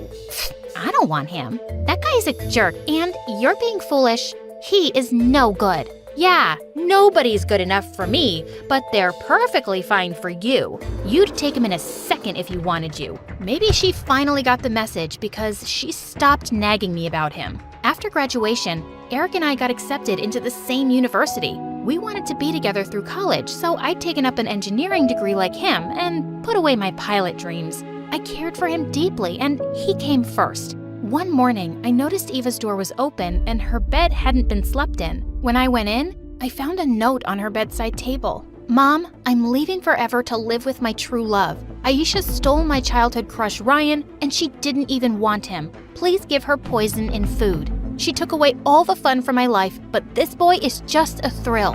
What? I didn't even know she was dating anyone. After this news, Mom had a total breakdown, and I had to take over doing everything in the house. She slept the whole day and was never interested in anything anymore. While all this was happening, I was still studying and dating Eric. After we graduated, Eric proposed and we got married soon after. But I couldn't leave my mom behind, so I begged him if she could come live with us. He happily agreed, and he was the perfect husband. But as his career took off, he started working later and later, and I'd almost never see him. When he was home, he just wanted to watch TV or go to bed. After some time, I decided I should finally start working on my dreams again. But when I told Eric, he did not react the way I thought he would. "I know you have these dreams of becoming a pilot, but what about your mom? Who will take care of her if you're not around? We'll have to put her in a home, but if that's what you want, I'll make some calls tomorrow." Eric was right. I couldn't do that to Mom. I immediately put my dreams aside. Mom came first. 2 years later, I found out that I was pregnant, and I was so happy. But as my time came closer, I realized it was going to be tough taking care of everything by myself. When I asked Eric if we could hire a housekeeper, he refused. He said we couldn't afford it, and he was never around to help me with anything. Even after our beautiful son was born, he'd always be gone working. He was cold and distant. He had no interest in spending time with his family. One afternoon, I was mopping the floor when I heard Mom scream. I turned around to see her rush toward the baby as he was falling off the bed. She caught him just in time, but she knocked over a flower vase and it shattered to pieces. When Eric rushed in to check what was going on, he lost his mind and began screaming at her. "You idiot. Do you have any idea how expensive that was? Money just doesn't grow on trees." I was so shocked. And then, furious. Don't talk to my mother like that. And she just saved our son from falling off the bed. Don't start with me. I work all day to provide for all of you. Do you think it's easy? I work all day at home too. And I'd get a job too, but you never let me. Your job is here, in this house. That's where women belong. That's just your backward thinking. I'm capable of earning a living too. You should be thankful to me, not giving me attitude. I care for you, your mother, your son, our son. If you're not happy with this arrangement, then why don't you leave? See how you manage on your own. Who was this man I married? I realized in that moment how wrong I'd been and how everyone tried to warn me against him. Ryan and Eva, they were right. I packed my bags and we left him. Eric didn't even try to stop me, and I had a newfound determination to prove that jerk wrong. We'd be fine without him. I got a job as a receptionist and moved us into a small house with my first paycheck. In all that time, Eric never looked for us. I began to think of Eva a lot, and I felt upset that I'd never believed her about him. One afternoon after leaving work, I spotted a homeless girl begging for food. When I got a closer look, my world crumbled to pieces. It was Eva. When she saw me, she tried to run away, but I caught her and held her close. "Where have you been, Eva?" She told me how her boyfriend only used her for money, and when she lost her job, he left her with nothing. "Why didn't you come looking for us?" "I tried looking for you both, but when you got married and moved, I had no idea where to find you." I took her home with me, and when Mom saw her, she nearly fainted. My beautiful girls, together at last. Eva moved in, and I got her a job as a waitress so she could get back on her feet. We rebuilt our relationship over time, and we'd never been closer. Some months later, Eva and I were watching MSA videos on YouTube with my son when suddenly I looked up at the TV to see the news. A young pilot had saved a plane from crashing, and he was being called a hero. And to my shock, it was Ryan. Mr. Ryan, what motivated you to become a pilot? I loved a girl growing up, and she was obsessed with becoming a pilot. She even insisted she'd only marry a pilot one day, so I wanted to be one. But before I could tell her I'd cleared the pilot's exam, she told me that she had a boyfriend. I gave her up, but I'm glad I didn't give up on being a pilot. It's the most amazing job ever. I was speechless. I called him up, and when he didn't answer, I left a voicemail. Days passed, but he didn't call me back. I'd almost given up hope when one morning someone knocked at the door. When I opened it, it was Ryan. He wore his pilot's uniform, and my heart nearly stopped. I finally found you, after all these years. Ryan, you never said you loved me. Why? I'm saying it now. I love you. So much has happened. I'm not the same girl anymore. I know about Eric, about everything. I don't care. As long as you're willing to give us a chance, we can get to know each other again. I agreed, and being with him was amazing. And he was really good with my son, too. I told Ryan that I'd only marry him after I'd passed the pilot's exam, and he supported me completely.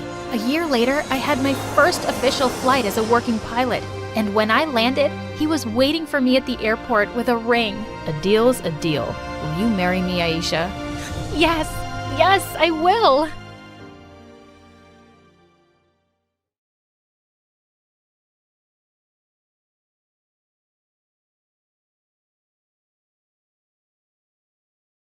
Being a famous tween actor was incredible. Red carpets, Hollywood parties, and private jets, and fans would beg for my autograph. And my parents were super supportive. That is, until they started getting calls from an unknown number threatening to kidnap me. I'm Michaela's biggest fan, and I want her all to myself. No one will ever see her again. So, my life changed forever when I was on the set of my latest movie with my parents, my older sister Jackie, and her boyfriend Ethan, who worshipped the ground she walked on. That night, filming had just finished, and I needed to run back to my trailer. I'll be right back. I need to get my backpack. Okay, honey, but hurry back so we can get home. It's really late. I'll go with you, Mick. But when the door opened, a masked figure jumped out of the darkness and grabbed my arm. Jackie smashed a chair over his head, and we both ran out. The police came, but they couldn't find a trace of the attacker. When we got home, we had a family meeting. I think Michaela needs to stop acting. It's just too dangerous. I agree. It's time she had a normal life. And just like that, my acting career was over. I was devastated. Sorry, I'm being rude. I'm Michaela, and I never would have guessed that 5 years after that psycho fan ruined my life, I would get a second chance. But before that, please hit like and subscribe. I had a pretty normal life those years as a teenager. I mean, my parents owned a top law firm, so we were really rich and lived in a mansion on a canal with a huge yacht parked in our backyard. But I went to a regular high school, and everyone treated me like any other really pretty girl. That is, except for Marco, my rich, gorgeous, but very possessive boyfriend. He was the mayor's son, so he considered himself a celebrity. One night, when we were partying on my family's yacht, a speedboat pulled up and a very handsome man yelled my name. Michaela! Michaela! Marco immediately got jealous and jumped in front of me. What do you want, creep? Michaela, it's me, Kevin, your old agent. I pushed past Marco and jumped down onto the speedboat. I have incredible news. You just got an offer for the lead role in the biggest new action franchise of the decade. Wait, what? Me? I haven't acted in 5 years. The director was a huge fan of yours and wrote the part especially for you. I tried to speak, but I couldn't find the words. Unfortunately, Marco jumped onto the boat and found some. She's not interested, so why don't you just buzz off? I was furious and shoved him overboard. Don't speak for me. I've been dreaming about this for years. I'll take it. Then go find a new boyfriend. He always threw a tantrum when I didn't do exactly what he wanted, but he came crawling back to apologize. When word got out that I was going to be the lead in the big new action movie, all the magazines wanted to interview me. The paparazzi fought to take my picture, and invites to the big Hollywood party started piling up. I was a star again, and I couldn't be happier. But then one night, I looked out my window and nearly froze in terror. Standing outside was the masked figure who tried to kidnap me. He pointed right at me. I screamed, but when my parents ran into the room, he was gone. My phone buzzed. A message from an unknown number said, "I'm coming to get you, Michaela. Your biggest fan." The next day, we had a family meeting. Actually, it was more like an intervention. My older sister Jackie was there with Ethan, who was still as obsessed with her as he was before. She was 4 years older than me, but we were still close. My parents even called Marco. "Michaela, you can't risk doing this movie. It's too dangerous. Come on, honey. Rub my shoulders harder." But my hands are getting tired. Do you want me to be stressed? Marco, come on, back me up here. You know how important this is to me. Babes, I agree with your sister. Besides, why do you need to act when you've got me? Sweetheart, your mother and I want you to call the director and tell him you aren't going to take the role. It's not worth it to risk your life. I'm not giving up on my dream again because of one insane fan. I'm 17 now. I can defend myself. But my parents weren't buying it, and I was still a minor, so if they wanted me to quit, I had no choice. I had to do something fast. I hired a bodyguard. What? What?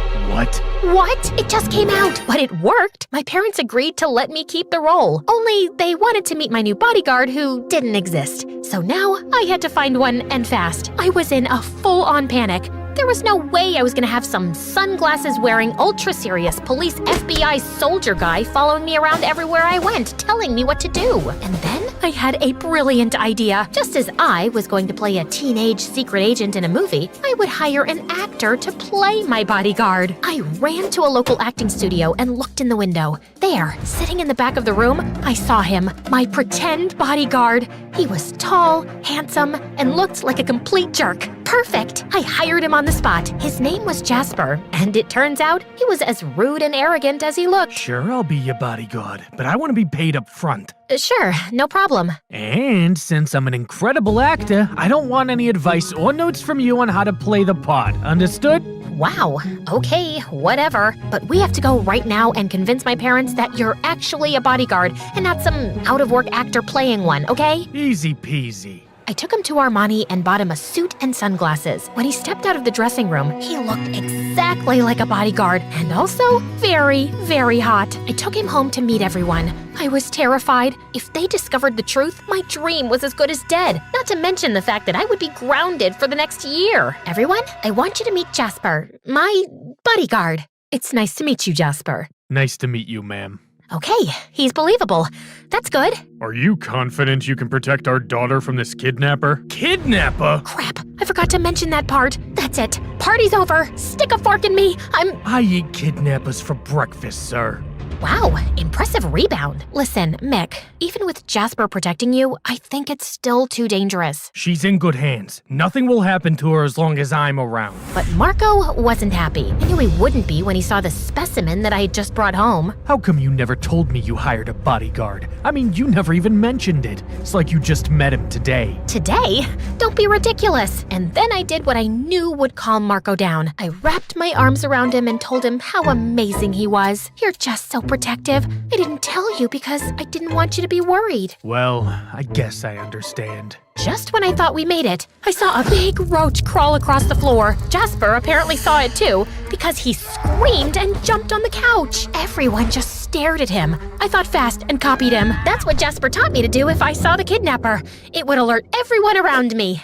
Good job, Michaela, just like I taught you. Everyone seemed to buy it, except for Marco. He just stared at Jasper as if he knew something was off, which there clearly was. Okay, well, Jasper and I need to run. I have meetings with the costume designer, wardrobe, and fighting coach, and he needs to be there to protect me. Jasper and I argued the entire day. While I was getting fitted for my wardrobe, I can't believe you didn't tell me that you were afraid of tiny insects. I can't believe you didn't tell me you were being hunted by an actual kidnapper. While I was doing a camera test in the studio. I'm not getting paid enough for this. For what? Standing around doing nothing? The police will probably catch the guy very soon, and you and I will never have to see each other again. I can't wait for that. Me neither. While I was training with the fighting coach, what happens if the kidnapper shows up? Are you gonna scream and jump on a couch? Maybe you should be training here with me. I'm not a real bodyguard. I'm an actor. If you wanted a person who could actually protect you, you should have hired one. I wasn't paying attention, and my fighting coach accidentally kicked me in the face. As I fell backward, Jasper dove and caught me before my head hit the floor. For a moment, we looked into each other's eyes before he dropped me. That's gonna cost you extra. Over the next couple of weeks at school, Jasper followed me around, flirting with all the girls. I had to pull him aside and remind him that he was on the clock. Can you please act like my bodyguard and not some hormone-overloaded teenager? I told you no acting notes.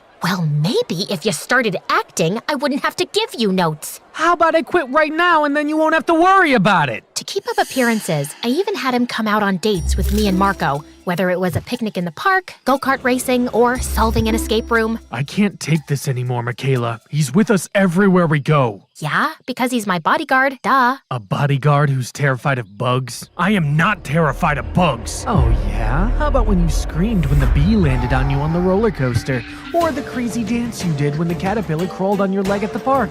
Or when you dove into the water when the dragonfly flew by our boat on the lake? Leave him alone, Marco. I hired him to protect me from people, not insects. There's something fishy going on here, and I don't think you're telling me or your family the truth. And then he stormed off. He was right, and I felt terrible. Jasper, I'm a terrible person. Maybe this isn't worth it. I should just give up this stupid role. It's not worth deceiving the people I care about most. All they want is for me to be safe. If you want my opinion, Marco is a jerk. He acts like you're his property and your parents are being selfish. This is your dream. I turned to Jasper and just exploded. No, I don't want your stupid opinion. This job is a piece of cake, and you haven't taken it seriously for 1 second. You call yourself an actor? Ha! You couldn't act your way out of a paper bag. I'm done with this, and I'm done with you. You're fired. Jasper didn't say anything, and he always had a response. He actually looked hurt. He just nodded and walked away. I started feeling guilty, but I knew that he deserved it. I mean, he did, right? How dare he insult my boyfriend and my family? That night, my sister Jackie took me out to dinner. I decided to come clean and tell her the truth.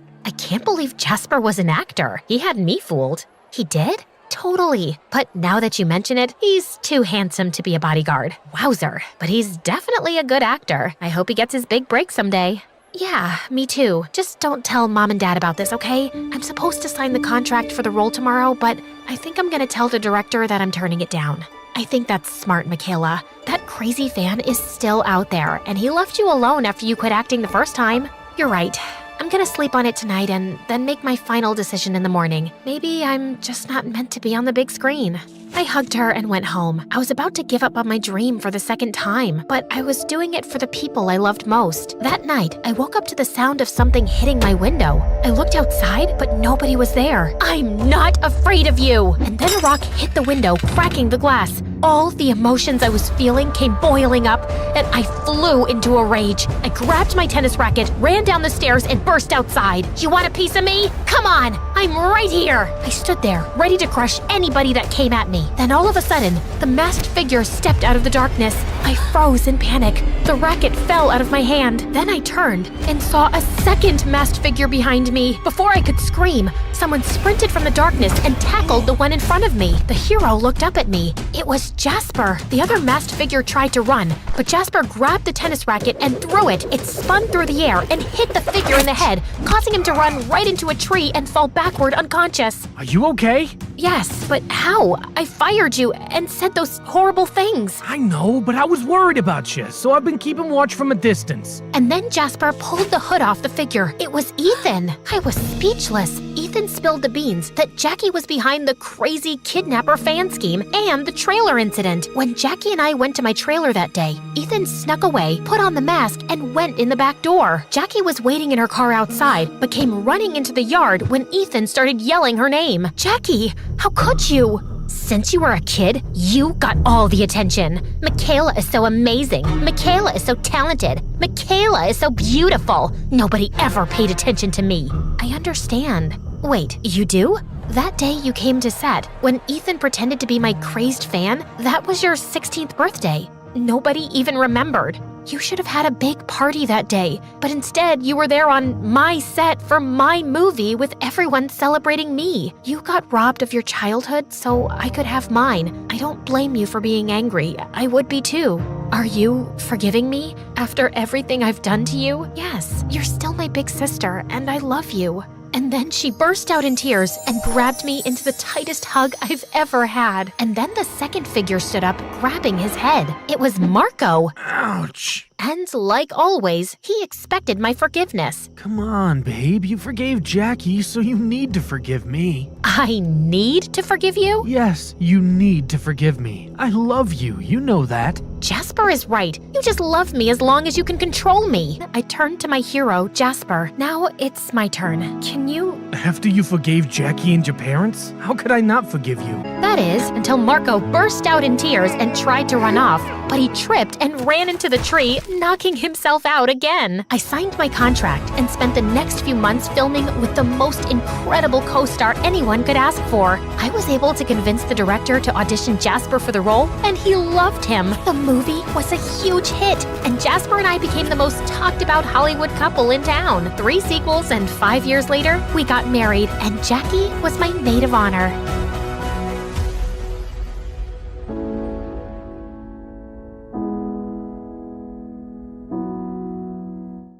Hi, I'm Alicia, and I'm about to tell you how I met the love of my life. But before we get into that, please like and subscribe to MSA. If there's one thing you have to know about me, it's that I wasn't an ordinary little girl. Being raised by a single father who was an ex-army officer does that to you. I had rules, discipline, and responsibility drilled into me since I was very young. And growing up, I found other kids my age really immature. I don't know why he'd break up with me. I wore the clothes he liked, woke up at 5 every morning to do my hair because he liked them curly, and pretended to love watching wrestling. Excuse me, but I need to get that muffin. Can't you see that I'm crying? My boyfriend just broke up with me. Aw, I'm so sorry. You know, it reminds me of the time my dad took me for this obstacle course, and I twisted my ankle so badly, the doctors told me I'd never be able to walk again. But I didn't lose hope, and here I am. How is that the same thing? It's not, because that was an actual problem. But yours is just a bunch of high school nonsense. Now move your butt, please. Needless to say, I didn't have a lot of friends. And I didn't care either. My life was all sorted out. Graduate school, get into a good college, work, and retire. But then I turned 18 and met Arthur. He was a transfer student from Greece, and boy was he dreamy. The first time I met him was in gym class. We were playing catch, and I was so lost in looking at him. I totally missed the ball, and it hit me right in the face. I fell on my butt, and Arthur came running. Are you okay? You're bleeding. It's nothing. I'm used to much worse. On second thoughts, I might need a doctor. Arthur smiled and carried me to the nurse's office. The entire time I was there, he sat next to me, and later he dropped me home. We became friends after that, and slowly I fell for him. He was smart, mature, and sweet. If there was one guy I wanted to date, it was him. So I decided to ask him out, except I didn't know how. So I turned to MSA for help, and it did not disappoint. Rule number 1, never let your crush know you're interested in him. Avoid eye contact and do not speak at all. The next day, when Arthur waved at me in the hallway, I wrinkled my nose and turned away. He sat next to me in class, but I didn't pay any attention. But then in the cafeteria, he caught up with me. Are you avoiding me? Me? Avoiding you? Oh, don't be silly. I was just really busy thinking about global warming and how it's impacting the fish population. Oh, that reminds me. I have to water my fish. My plants. I'll see you around. And I just ran before I embarrassed myself further. After that epic failure, I turned to step number 2. Dress up nice and behave like a total diva. I went shopping, picked up a bunch of dresses, and the next morning, it took me 2 hours to get ready. I thought I looked great, except the moment I entered, everyone started pointing at me and laughing. Oh my god, why is she dressed like a peacock? What is that on her face? Did someone finally punch her for being a know-it-all? I was so embarrassed. I immediately turned around and ran for the bleachers. I was still sulking when Arthur walked up to me. If you rub your lips anymore, they're gonna fall off. This lipstick won't come off. Ugh, it's so annoying. Let me help you. Also, I'm not saying you don't look good with makeup, but you actually look way prettier without it. Really? Does that mean you'll go out with me? Are you serious? I wanted to ask you out for the longest time, but everyone in school told me you're a cold-hearted witch. Cold-hearted girl who hates people. That's not true. I hate dumb people. There's a difference. So, you and I, dinner tomorrow? I'd love to. My first date with Arthur was perfect, and he told me that his parents were divorced like mine, and he lived with his mom and 9-year-old brother Charlie. We started dating soon after, and spent all our time together. People in school were also nicer to me, since I was Arthur's girlfriend, and even Dad liked him a lot. Life was just better with him in it, until things started getting weird. Some days he would come to school looking like a half-dead zombie, and other days he would skip school altogether. His grades were slipping, we were barely seeing each other, and I knew something was wrong. So one day when he canceled our date, I went to his place with his favorite ice cream. But when I knocked on the door, some kid opened up. Hi, you must be Charlie. Is your brother around? Is that ice cream? Give me it. Hey, that's not very nice. Say, ma'am, could I please have that tub of ice cream? Repeat after me. Sure. Ma'am, give me the ice cream or I'll kick you. And Charlie kicked me on my shin, snatched the tub, and ran away. As I yelled out in pain, Arthur came running downstairs. Alicia, why didn't you tell me you were coming? When would I tell you? You hardly talk to me these days. I know. I'm sorry. It's just that Mom's getting married again. The guy doesn't want Charlie in his life, and Mom loves her stupid boyfriend so much that she decided to move out, leaving me in charge. Why wouldn't you tell me that before? Because it's embarrassing, and I didn't want to drag you in my mess. I'm already a part of your mess, and we'll get through it together. Okay, I know that was a bit cheesy, but Arthur looked like he was gonna break in a million pieces, and I really wanted to help him. Besides, how bad could a 9-year-old be? Turns out a lot, because Charlie was a total devil. He would cry over the smallest things, throw tantrums if he didn't get his way, and would constantly butt into my dates with Arthur. We hardly spent any time alone. I was pretty sure he just hated me. Like one time, I was waiting for Arthur in his living room, and Charlie kept giving me death stares. Something on my face? I was just trying to figure out how someone can look like a horse and a camel at the same time. That's kind of mean, Charlie. And you're kind of ugly. Anyway, Anyway, have fun on the date. It won't last long. And 10 minutes into the date, Arthur got a call from the babysitter that Charlie had locked himself in the washroom and we had to run back. Then another time, it was Dad's birthday and I had planned a really cool surprise for him. I'd invited all his old friends from the army. Arthur helped me deck up the place and I was arranging the cake when Charlie walked up to me. Oh, wow. This cake looks yummy. Give me a piece. Only after my dad cuts it. But I'm hungry now. Then eat something else. There's a whole pizza on the counter. Are you stupid? I said I want the cake. Charlie tried to get the cake, but I got in his way. He shoved me away, and I accidentally knocked into the cake, which crashed to the floor. Whoopsie. Guess no one gets to eat it. What happened? I heard some noise. Your brother ruined my surprise. I just asked her to give me some cake. And I asked you to wait. Relax, Alicia. We'll get a new cake. I'm sure your dad won't know. That's not the point, Arthur. Your brother is a spoiled brat. He needs some discipline. You put that kid on a leash, or I swear I will. He's my brother, not some dog I can put a leash on. I know he made a mistake, but he's just a kid. You know what? We'll just leave. We wouldn't want to ruin your evening any more than we have. Perfect. Arthur took Charlie's hand and they left. I wanted to stop them, but I was too mad. Later that night, when I calmed down, I realized I might have been too rude and called Arthur up, but he didn't answer. He didn't even show up to school the next day, and neither did Charlie. So I went to his place to talk to him and saw Charlie crying on the porch. What's wrong? Arthur wasn't here when I woke up this morning, and I don't know where he went. Did you call him? He left his phone behind. Then why didn't you answer when I called? Anyway, don't worry. We'll find him. But till then, you're coming home with me. No, I don't like you. You don't have to like me, but I'm not leaving you alone till Arthur gets back.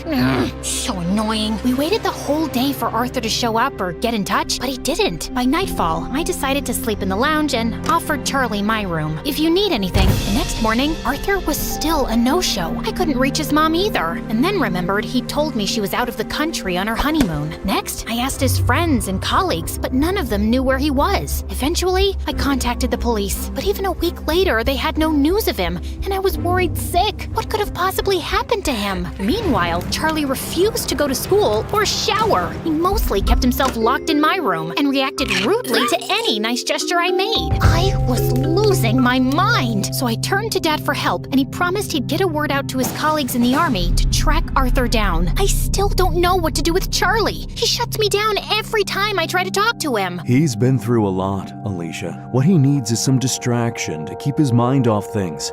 After your mom left, you were all over the place. That's why I built such a strict routine for you, so you wouldn't have time to think about her. Maybe you should do something similar. I decided to give Dad's advice a shot, and the next morning, I walked to Charlie's room and woke him up. Get up, we're going out. Is Arthur back? No. Then let me sleep and go away. Nope, you're getting up right now. Charlie resisted, but I dragged him out of bed, and somehow we made it to the bus stop. He kept cursing me the whole way, but I didn't care, and minutes later, we were at our destination. The paintball arena. I'm not going in there. Why? Too chicken to lose? As if you're on. Charlie and I had a great time at the paintball game, and it was the first time I actually heard him laugh. Afterwards, we went to a trampoline park and jumped our hearts out. By the end, he was so tired he could barely walk, so I called a cab and took him to my favorite burger joint. But he just stood at the entrance and stared. What, you don't like burgers? No, it's just that this was my favorite place to come with my mom. Every weekend, we'd come here and play our favorite songs on the jukebox machine. And now, she doesn't even call me, and Arthur's left me too. Arthur will be back in no time, I promise you. He loves you a lot, Charlie, and no matter what, we'll always be here for you. You too? Yes, me too.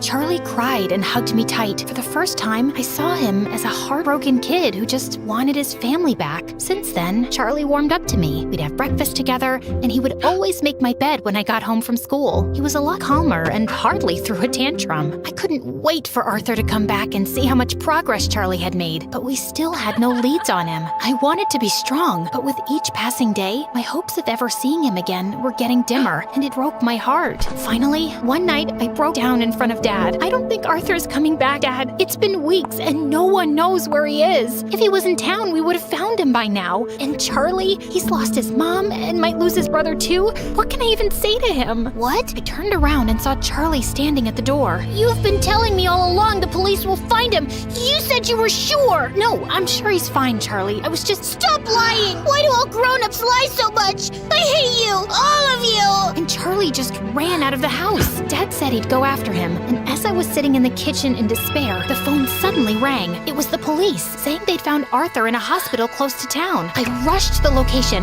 and texted Dad on the way. The doctors at the hospital told me that Arthur was brought in a few days back by the forest rangers. Apparently, he went on a hike and got injured, and since then, he'd been in a coma. I was sitting next to him when Charlie walked in with Dad. How is he? He hit his head, but he's out of danger. Doctors say there's a very good chance he'll be just fine. Charlie, promise me, no matter what happens, you and I will never fight again. I promise. I will never scream again, and I will always be a good brother. He will wake up, right?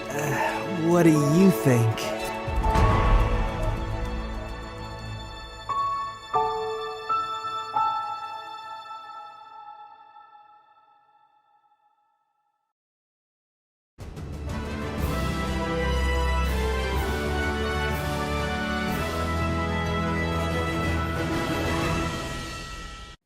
Hi, my name is Janie, and I'm the only child.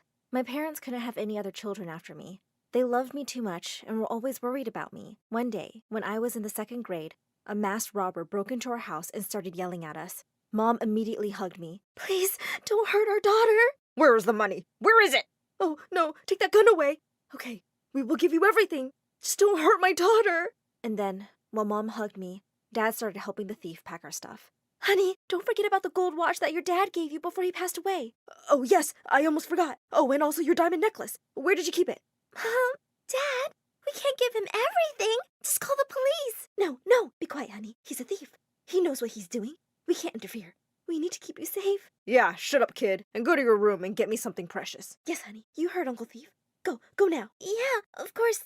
Just wait for me, please. I went to my room and took out my phone and called 911. Minutes later, the police came and took the thief, who was having dinner with Dad by then. Yes, well, meet my parents. They were stupidly in love with me and worshipped me. Life went on like that until my 15th birthday. That's when they gave me the deadliest gift on the planet. It was something that changed my life forever. But before I continue, like and subscribe to this video because My Story Animated will give $1,000 to one lucky person who subscribes in the next 7 days. Tell your friends, your sister, brother, and mom to subscribe now. As I got home from school that day, I was surprised to see a strange pair of shoes outside the door. The old sneakers were ratty and had holes in the side. I barged in. Mom, whose shoes are they? Who was that? Sitting at the kitchen table were my mom and dad and a girl with messy, curly hair. Janie, this is Susie. She's your new sister. We adopted her because we knew you were feeling lonely, and we wanted to make you happier. She's my what? Sister, happy birthday! Who are you? What's going on? Darling, as your mom said, she's your sister. I'm excited to see you guys doing all the crazy things sisters do. Come on, don't be shy. Hug her. I can see you're happy. Happy? How is this supposed to make me happy? Dad threw up his hands in despair. Kids these days. When my dad got me Oliver, I was thrilled. So was he. Dad, Oliver was your lizard. He looked at me with confusion. So? We were very close. We used to share the same toothbrush. I'm human? This is not the same. Oh, Pooh. Just talk to your mother. I don't understand you girls. This is getting complicated. But Mom didn't seem like she would be of any help. She was busy braiding the girl's hair and telling her they'd have pajama parties and sleepovers. I couldn't believe that my parents had adopted a kid without even asking me. They had me. Why would they want another kid? Then Mom told me to take my new sister upstairs. I rolled my eyes and let the girl out. She looked kind of sad, which made me feel a bit guilty. Hey, look, about what I said in there. It's not like I hate you. I just don't want a sister. I hope you understand. She turned her big sad eyes towards me, and for a moment, I thought she'd cry. But instead, she burst into a manic laughter. That's lucky. I don't want a sister either. That's good. So just tell Mom and Dad to take you back, right?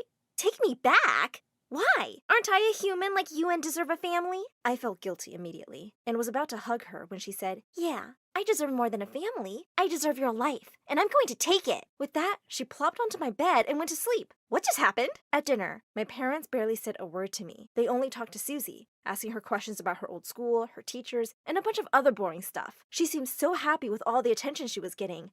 So annoying. Suddenly she said, from now on, I'll celebrate my birthday today because that's when I started living with you all. Right, sis? I was so shocked I dropped the bowl of spaghetti I was holding. But Mom and Dad just started clapping and crying and singing happy birthday. This was turning out to be the worst birthday ever. After that, things just went downhill. At breakfast the next morning, Susie came down in my lovely LV top. Hey, take that off! My boyfriend gave that to me last year. Don't you think you should ask? Besides, you can't wear that top with those horrible stinky sneakers. Oh, you have one boyfriend? You look like the kind of girl who can have 3 boyfriends. What is that supposed to mean? Just take it off! Immediately, Mom jumped to her defense. Janie, behave! She looks great. She has our eyes, doesn't she? Mom, we have green eyes. Hers are blue. Just go to school, you two. Susie passed me the evilest grin before turning to Mom with the biggest puppy dog eyes on the planet. It's okay, Mom. I'll just change. After all, I am just a foster kid, not her real sister. With that, she turned and walked out. What just happened? But clearly, her magic was working because Mom started to cry. Oh, Janie, how could you? To your own sister! She came back wearing her old hoodie. Then she handed Mom a paper. Look, Mom, look at what I've been drawing since I got home. It was a painting of Mom and Dad and me with Susie. And on top, in big letters, she'd written, "My happy family." I rolled my eyes. What was she, 5? But Mom totally started to cry and said, "That's beautiful, sweetie.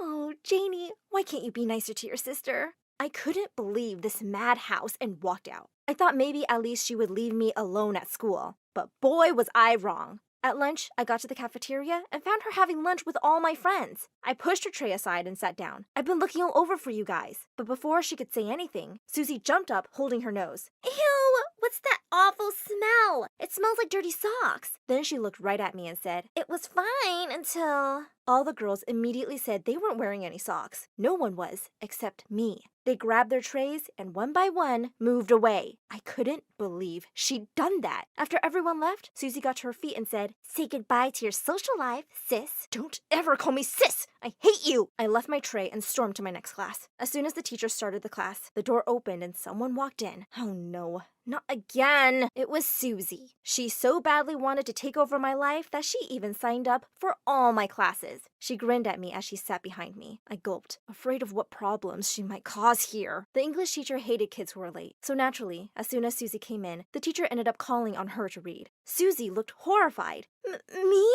But I'm new! Yeah, but not blind. Susie turned red in the face and everyone snickered. I almost felt bad for her. This teacher could be a real meanie. Now hurry up. I don't have all day, princess. Slowly, Susie began to read. One of the girls from the back whispered loudly, "She's not blind, just dumb." Was Susie really struggling to read the word black? Or was she just messing with the teacher? But to my surprise, Susie's eyes were full of tears. She really couldn't read. She caught my eye, and immediately her expression turned to anger. She threw down her book and yelled at the teacher, "I don't have to do anything a big ugly toad like you says. I'm out of here." With that, she ran out of the room. That evening at dinner, Mom and Dad asked Susie how her day was. She immediately looked at me. Maybe she was afraid I would tell them she was dyslexic. It was fine. Can we talk about something else? Dad didn't seem to have heard her. How were your classes? Did you make any new friends? Suddenly, Susie jumped out of her seat and ran to our room. Mom called after her, but she wouldn't listen. I knew I should have been glad to have found her weakness, but I couldn't forget the image of Susie with big tears in her eyes as she tried to read. I felt sorry for her, so I came up with a plan. Come on, Suze. I'll teach you how to read. Susie glared at me. Her jaw clenched as she said, "Who asked you for your help? Do you think I want to learn how to read? I'm so beautiful I can make money by being an influencer. It's ugly people like you who need to read." With that, she pushed me off the bed and rolled over to sleep. All night, I tried to think about what I could do to make her feel better. I knew she wasn't good to me, but maybe if I started treating her nicely, things would get better. The next day, I had a brilliant idea. I threw her old dirty sneakers into the trash and put out a fresh new pair from my Louis Vuitton collection. I waited for her to wake up and see them. Sure, she would be really happy, but I was so wrong. She threw a huge fit. "I can't find them! Where are they? My sneakers!" I threw them. "Look, I got you a new pair." But Susie was anything but excited. She burst into tears and said, "Why?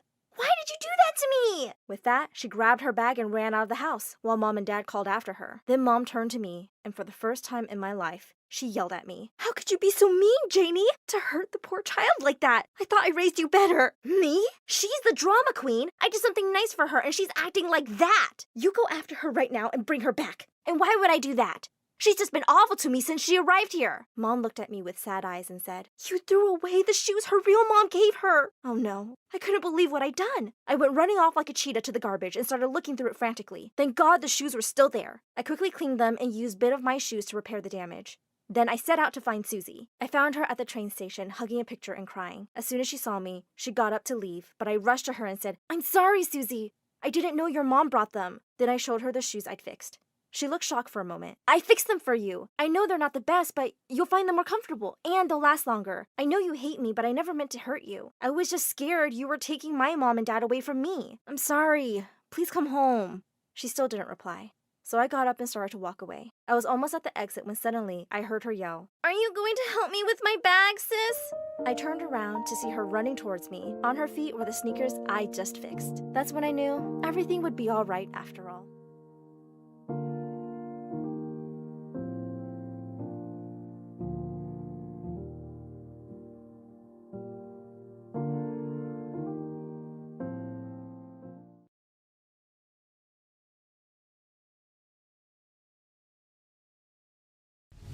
They were everywhere, and we were completely surrounded. It seemed that all hope was lost. But then I remembered the phrase that my grandma had taught me so many years ago. I said it, and then my powers kicked in. Yes, I know what you're thinking. An MSA fantasy story. This is the best day of my life. But before you get to witness me kicking bad guys' butts with my super cool powers, you have to know the full story. So, once upon a time, in a not-so-magical place... She has trust issues. Trust issues? How can I trust someone who forgets my birthday and uses my toothbrush for fixing his eyebrows? He even tricked me into marrying him. I was so naive back then. Yeah, naive. I've seen that. Remember the vending machine incident? You knocked it over because your coin got stuck and then blamed me. And what about when you babysat our neighbor's kid? You gave him cough syrup to make him sleep. And don't even get me started on the time you decided to wash the vacuum motor in the sink. Okay, maybe I wasn't thinking clearly with the vending machine.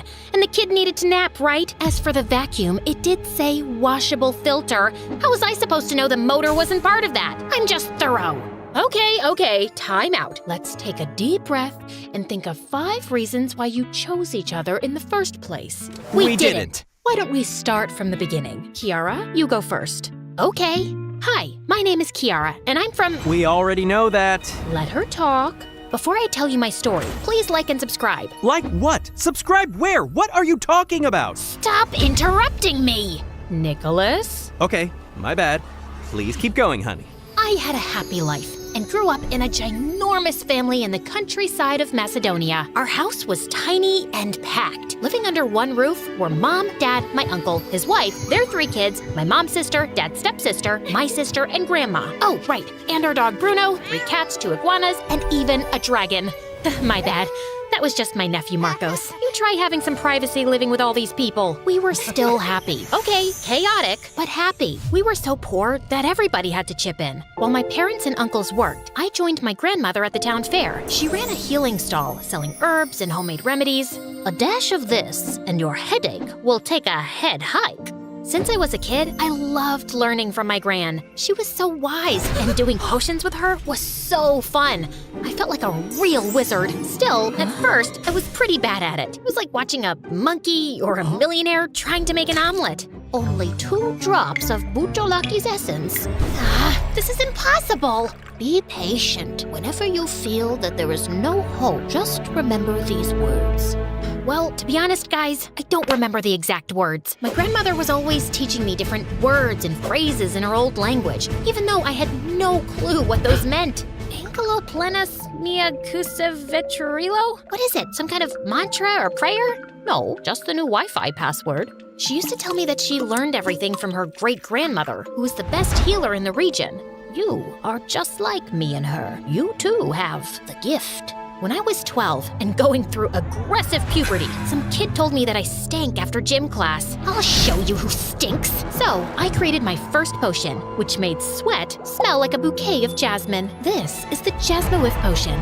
Because who needs deodorant when you can have a magical garden in your armpits? Side effects may include dizziness, depression, hair loss, body fatigue, extreme hair growth, temporary blindness, and bad odor. Okay, it wasn't perfect, but don't be so harsh. It was my first potion, and my Grammy was really proud of me. That same night, she gave me something really special, her necklace. This family heirloom has been in our family for generations. Now, it's your turn to carry it. Put it on. Do you like it?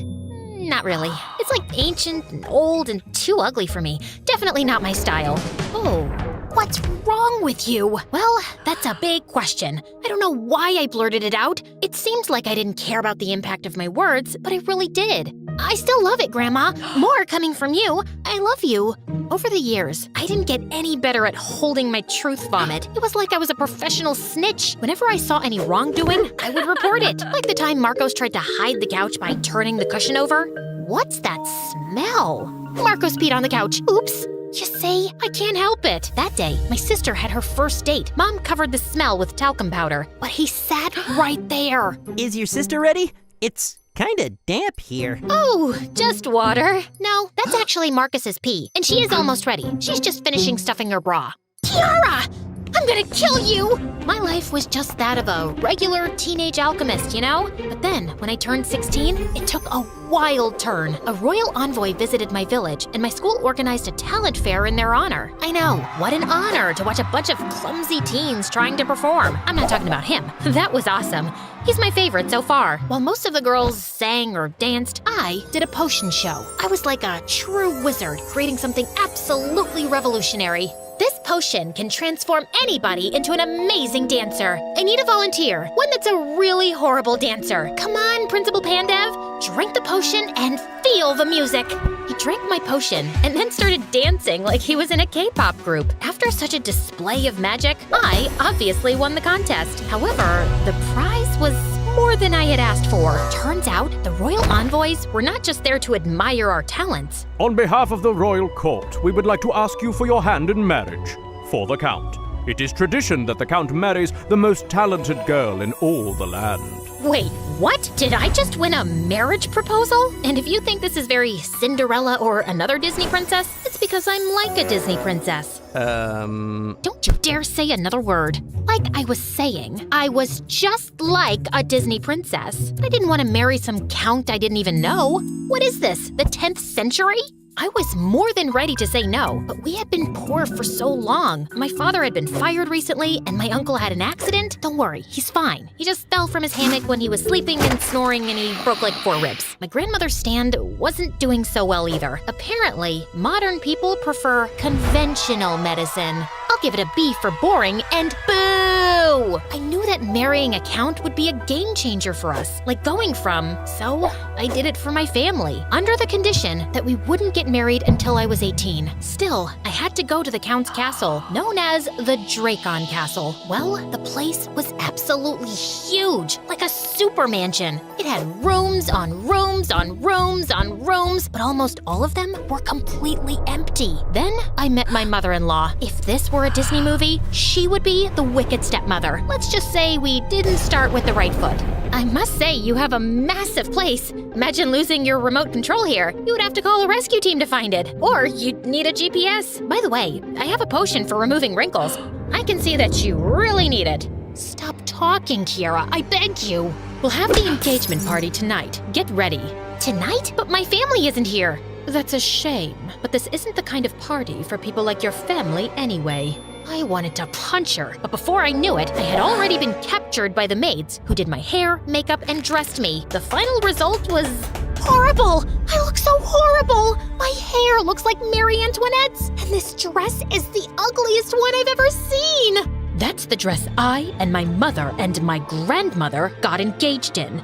Well, I guess not everybody has the class to pull it off. The class? You mean the big hips, right? Oh, I'm so sorry. I meant, I'm just more of a pants girl. Yes, I can tell that. The night came, and it was a giant masquerade ball. Everybody was so uptight that if they were noodles, they'd be straight up spaghetti sticks. I felt so out of place that I took the first opportunity to sneak out of there. While I was trying to get back to my room, I got lost and ended up in their greenhouse. The place was full of weird and exotic herbs and plants. Bingo! I started taking various plants and putting them inside my dress when someone caught me red-handed. Or should I say dirt-handed. Are you stealing plants? Even with the mask on, you could tell the guy was ridiculously good-looking. He also had a really cool dragon tattoo on his neck and chest. I'm not stealing them, I'm just borrowing them. I'll return them later.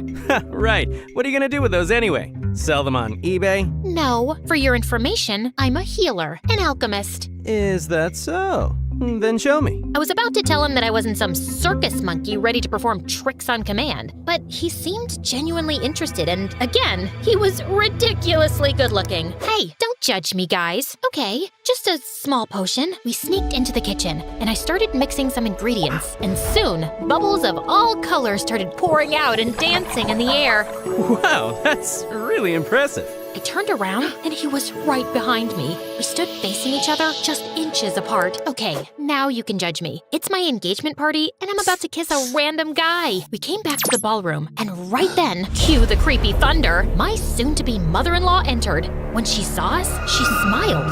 Ah, so you two have officially met. Wait, what? You're Nicholas? My future husband? Nicholas smiled, but he didn't look as surprised as me. I was expecting my future husband to be a nasty old man, but Nicholas was so dreamy. Maybe this arranged marriage isn't such a bad idea. Over the next few years, we spent all our time together. He taught me how to behave like royalty, while I showed him how to do some simple potions. Or at least how to try to do simple potions. In no time, we two fell completely in love. Once, he returned from horseback riding with a small cut near his neck from a branch. While I was applying the potion to his neck, what's the thing with the dragon tattoo? Aren't you too young to have a tattoo? A long time ago, our region was separated between 3 houses. So I got it from my father's house, the House of Draco, also known as the House of Warriors. And why does your mother have a tattoo of a crow? That's the House of Valthor, the most traditional and ambitious people. Royalty of the royalty. Right. And what about the third house? Who belongs there? Nobody. That's the House of Zoria. That was the house for people of the darkness. That's why it was portrayed with an owl. But that one disappeared centuries ago. Nobody belongs to the House of Zoria anymore. I didn't say anything back then, but it was clear why his mother's house was represented with a crow, because she was as creepy and mean as one. Really, she was so controlling and overbearing. She separated me from my family after sending them a TV and some monthly tributes. It was like they had bought me. Not only could I not visit them, but I couldn't even speak to them. They favored letters. You know, the traditional way. I just want to tell her that Master Chef is on right now. This will take weeks to reach her. My house, my rules. Your rules make as much sense as your interior decor style. 0. A big fat, flashy 0 with a capital Z. Babe, I know she can be difficult sometimes, but she wasn't always like this. After we lost my dad, she became scared of losing those she loves. That's why she's so controlling. Back then, we only had each other.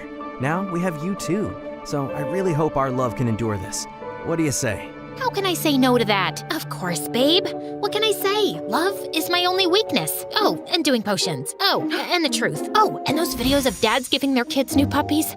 Those are so emotional. Soon, I turned 18, and we had the biggest wedding of the century. I had never felt happier. But after that, things really went downhill. My mother-in-law got worse. She had servants follow me around, even when I went to the garden. Well, granted, the garden is about 1,000 acres. More than once, I tried to lose them, but there always seemed to be a pair of extra eyes on me. It was as if she was afraid that I would run away. But run away from what? From my handsome husband or from my new castle? Something is off here. The next night, I sneaked into the reading room while they did their Shakespeare reading hour. I settled under a desk. For the first 45 minutes, they just read, but I remained fully focused on my mission. Finally, they started talking. The time to do the ritual is here. Ritual? Mother, how come you are so sure that the witch is Kiara's great-great-great-grandmother? Witch? She has the necklace. My necklace? That moronic little girl is the key to lifting our curse. Moronic? I mean, curse? My head was spinning.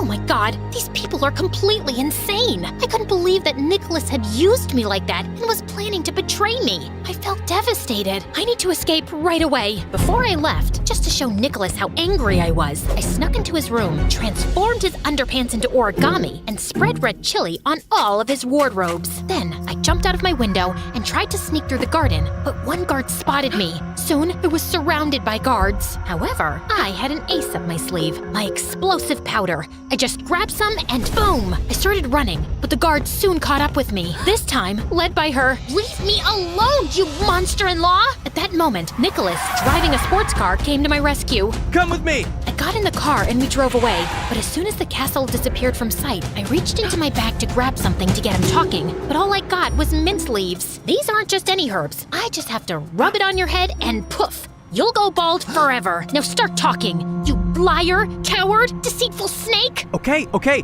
please calm down. It turned out Nicholas believed I descended from an ancient witch who had cursed his great-great-great-grandfather after he stole her magic necklace. This one? Yes. It was supposed to make him a fair and just ruler, but he took it by force, and that unleashed a curse on my family.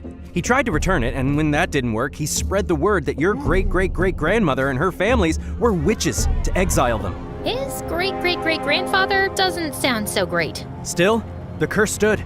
From then on, all the males in my family died prematurely, like my dad. So my mom groomed me all my life to marry the witch's descendant, the new necklace's owner, to break the curse. That was my whole purpose in life.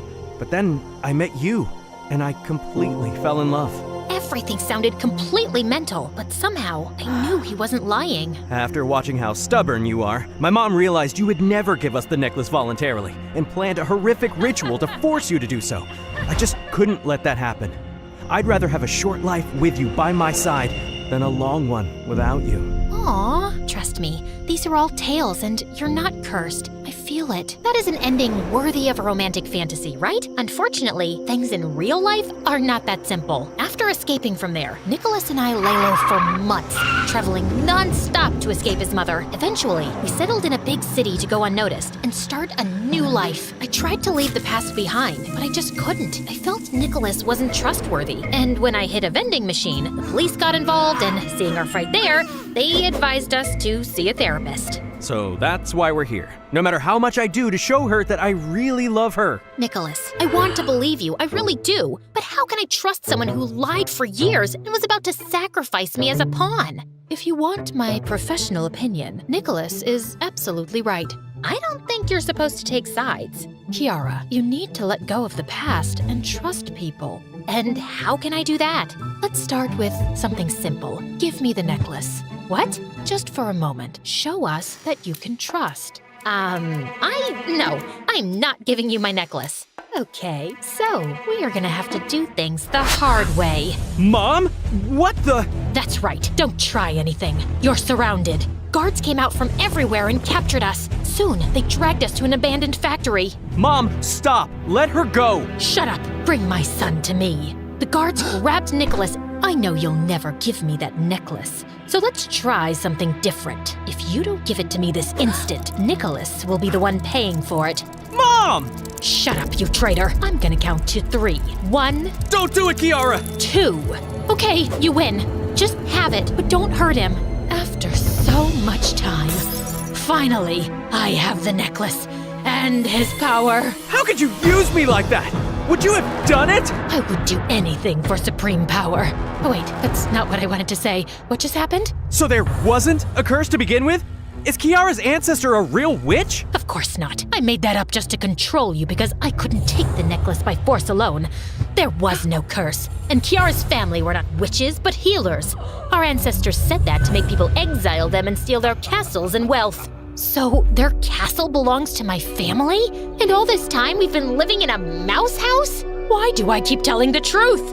And that's when it hit me. The necklace has real powers, but it isn't blowing people up or firing laser beams. Oh my gosh, that is the real power of the necklace. To be a true, fair ruler, the wearer can never tell a lie. No wonder I couldn't stop telling the truth and snitching on people when I got the necklace. I'm gonna end you two right now. She raised her arms and began to gather strength. The earth seemed to move, and lightning began to fall from the sky.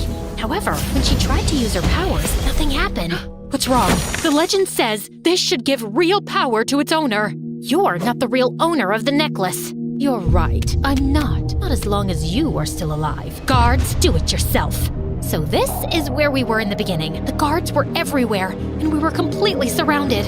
It seemed that all hope was lost. Then I remembered my grandma's words. Whenever you feel that there is no hope, just remember these words. Still, I couldn't remember the words. What the hell was it? I just started shouting everything that came to my mind. Carpe diem, Avada Kedavra, Hakuna Matata, say hello to my little friend. Nothing worked, and the guards were almost on us. Nicholas put himself in front of me to protect me. The thought of losing him opened something inside me, and as if I was possessed, I screamed, Agape Basilive! After that, everything went haywire. The necklace flew off my mother-in-law's neck into mine. When I had it with me again, I felt a violent current of energy run through my body.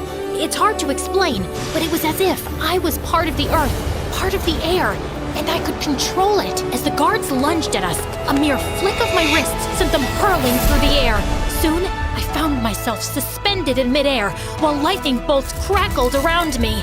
Nicholas grabbed a sword and helped me defeat them. Not that I needed much help, honestly. When all the guards were either defeated or had escaped, I went back to normal. Nicholas ran to me and hugged me with a smile. Remind me to never make you mad. My mother-in-law was crawling to get away, but we caught her before she did. Disagreements are normal in any family, right? Yeah, right. We put her in prison so that she would never hurt anyone again. And then we moved to our castle. Of course, my family came along. There were so many of us that even there we were cramped. But we didn't care. You know what they say. True happiness is about being close to the people you love.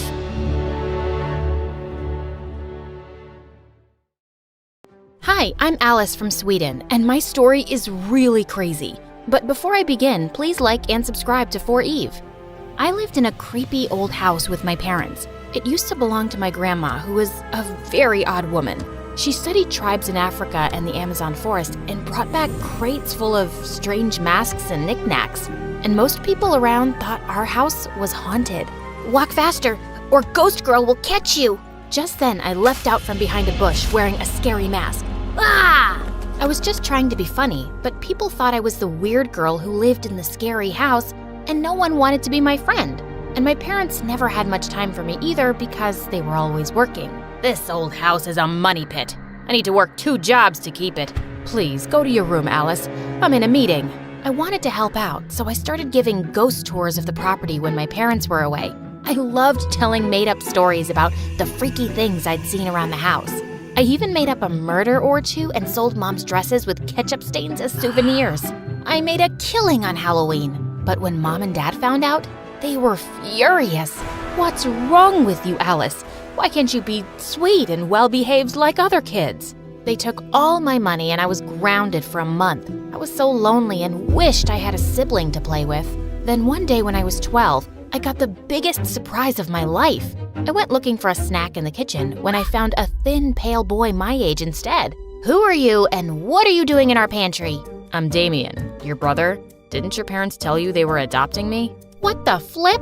My parents had adopted a whole human and hadn't even bothered to tell me? Typical. I don't believe you. What proof do you have? He waved some official-looking papers in my face. They looked legit. My parents might have adopted you, but you still need to pass a few tests if you want to be my brother. Bring it on. We stood on our heads to see who could do it the longest, ate the hottest chilies for lunch, and for the final task, we caught the fattest, slimiest frogs and balanced them on our heads while we stood on one leg on the fence. Damien was great at it all. Congratulations. You are officially my brother. I was over the moon to finally have someone to play with, but my parents had to ruin that too. You can't play with Damien anymore. Why not? Didn't you adopt him so I'd have company? We've decided it isn't a good idea. You can't play with him and that's that. But why? Because we said so. And we're sending him away. It was so unfair. I felt angrier than I'd ever felt before, and I smashed the toy I was playing with into the wall. But suddenly I felt dizzy, and moments later I blacked out. When I opened my eyes, I was in a hospital bed with a bald doctor and my worried-looking parents next to me. Alice's blood pressure shot up suddenly and she fainted. She's fine for now, but try to keep her as calm as possible. I'd also suggest you homeschool her for now. Mom and Dad took me home. They were being very nice to me, which was suspicious. Now they said I could play with Damien as much as I wanted. But when I ran to his room to tell him the good news, he was glaring at me angrily. What's wrong? Aren't you happy we can be friends again? Friends? I just found out that your parents didn't adopt me because they wanted to love me or give me a nice home. They just brought me here for you, like I'm some kind of toy. And they might just send me away at any time. I hate you, and I'm gonna make your parents hate you too. They'll realize they're better off having me as a kid. Trust me, I'm not going anywhere. Damien, don't be like that. I've always wanted a brother. I'm not your brother. I was both angry and heartbroken by his changed attitude, but I hoped he'd change over time. But it was the complete opposite. Damien kept messing with my parents. He dropped the pearl earrings I borrowed from Mom down the drain, smashed Dad's laptop, and put dye in their body wash.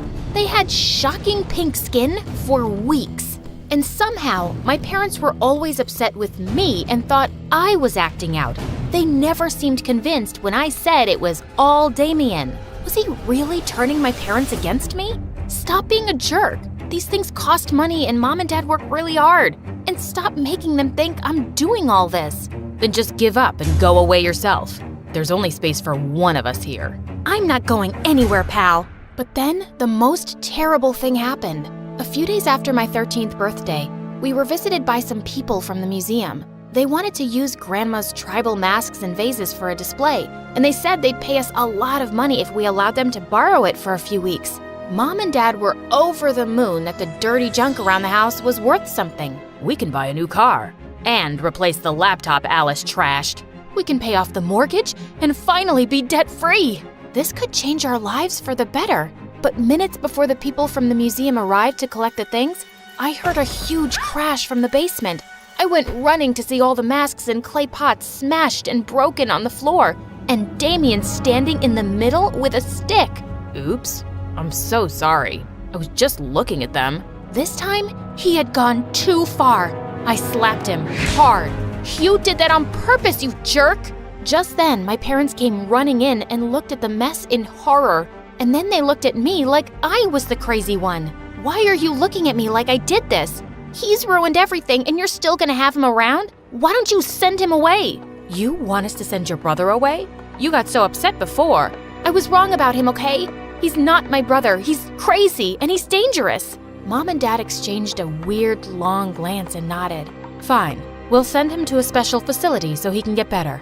That night, I locked my door, but I could still hear Damien screaming and crying in his room. The next day, he was gone. Mom and Dad looked sad and broken. They tried to be nice to me, but I saw right through them.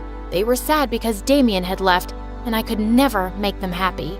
In the fall, the doctor said it would be good for me to restart regular high school. Things were going really well on my first day until... Hey, watch out, it's Ghost Girl. I'm so scared. Dude, grow up. That wasn't all. In my very first class, I met the most bonkers girl. I heard you were the ghost girl. What's it to you? I'm Tara. I just moved here from Ireland. Is it true your house is haunted? I'd love to meet a real-life ghost. I've dreamed of it my whole life. Are you nuts? Who has creepy dreams like that? You haven't read Dead Love Doesn't Die? It's the most romantic book ever. Are there handsome ghosts in your house? Are they single? Girl, you need help. No, I need a ghostly boyfriend with ice-cold lips and dreamy eyes who can transport me to his time and give me a million ghostly kisses, and he'll take me away to... Was there something wrong with me? First Damien and now Tara? Was I a weirdo magnet? For the next few weeks, she stuck to me like glue. At first, I acted indifferent because I wasn't sure she'd even stick around for too long. But she did, and I slowly started to enjoy having a friend. Look, there's Ghost Girl and her vampire girlfriend. What in the twilight? Tara hissed and bit the jerk on his arm. You're absolutely crazy. Hey, no one messes with my friend. Yuck, he tasted disgusting. Let's go get candy. How about I make you a sandwich at my place? You mean it? Tara instantly fell in love with the place. This place is fantastic. Can you imagine the paranormal romances that could take place here? I just laughed and went to the kitchen to get the sandwiches. But there was already someone in there. Damien, what are you doing here? I'm back. Of course, Mom and Dad didn't tell you. You would have forced them to keep me away. It would be for their own good after the mess you made last time. What kind of facility allows home visits? Ha! I'm not at a facility. They sent me on vacation to Bali to prove how much they loved me and wanted me in the family. I'm back now, and I'll make sure you end up in the facility soon. I couldn't believe this was happening. I made some excuse and sent Tara home before Damien did something to her. When my parents got home, I confronted them. You lied to me. He's dangerous and out to get me, but you still allowed him in our home? Mom started to cry and Dad glared at me. You're upsetting your mother, Alice. How long will this go on? You don't even care that I'm upset too? You guys are the most selfish parents ever. I'm going to stay at my friend's house because I don't feel safe here. You can't leave. We should call the doctor. I told you we shouldn't have sent her back to school. Dad locked me in my room. I could hear Damien laughing under my door. He was evil. I had to get out of here. I called Tara and told her what was up. Within minutes, she was outside my window. Come on, ghost girl, let's get you to safety. Tara's house was so normal. It was awesome. She pulled out a mattress for me to sleep in her room, then brushed my hair to calm me down as I told her everything. Wow, your parents sound like a piece of work, and I finally get why you're so weird about being friends. I can't trust anyone. My parents ignored me for so long and thought things would be different for me once Damien came, but he's the worst. And ever since he came, my parents treat me like I'm some lunatic when he's the crazy one. He really scares me, Tara. Don't worry, you're safe here. I'll punch his lights out if he tries to mess with you. Suddenly, I heard a loud tap on the window, and he was standing outside. I screamed and jumped up. It's him! Damien's here! He was holding rocks in his hand and wore the evilest grin. Where? I don't see anything. Damien threw the first rock. It slammed against the window hard, leaving a deep crack. Are you blind? He's right there.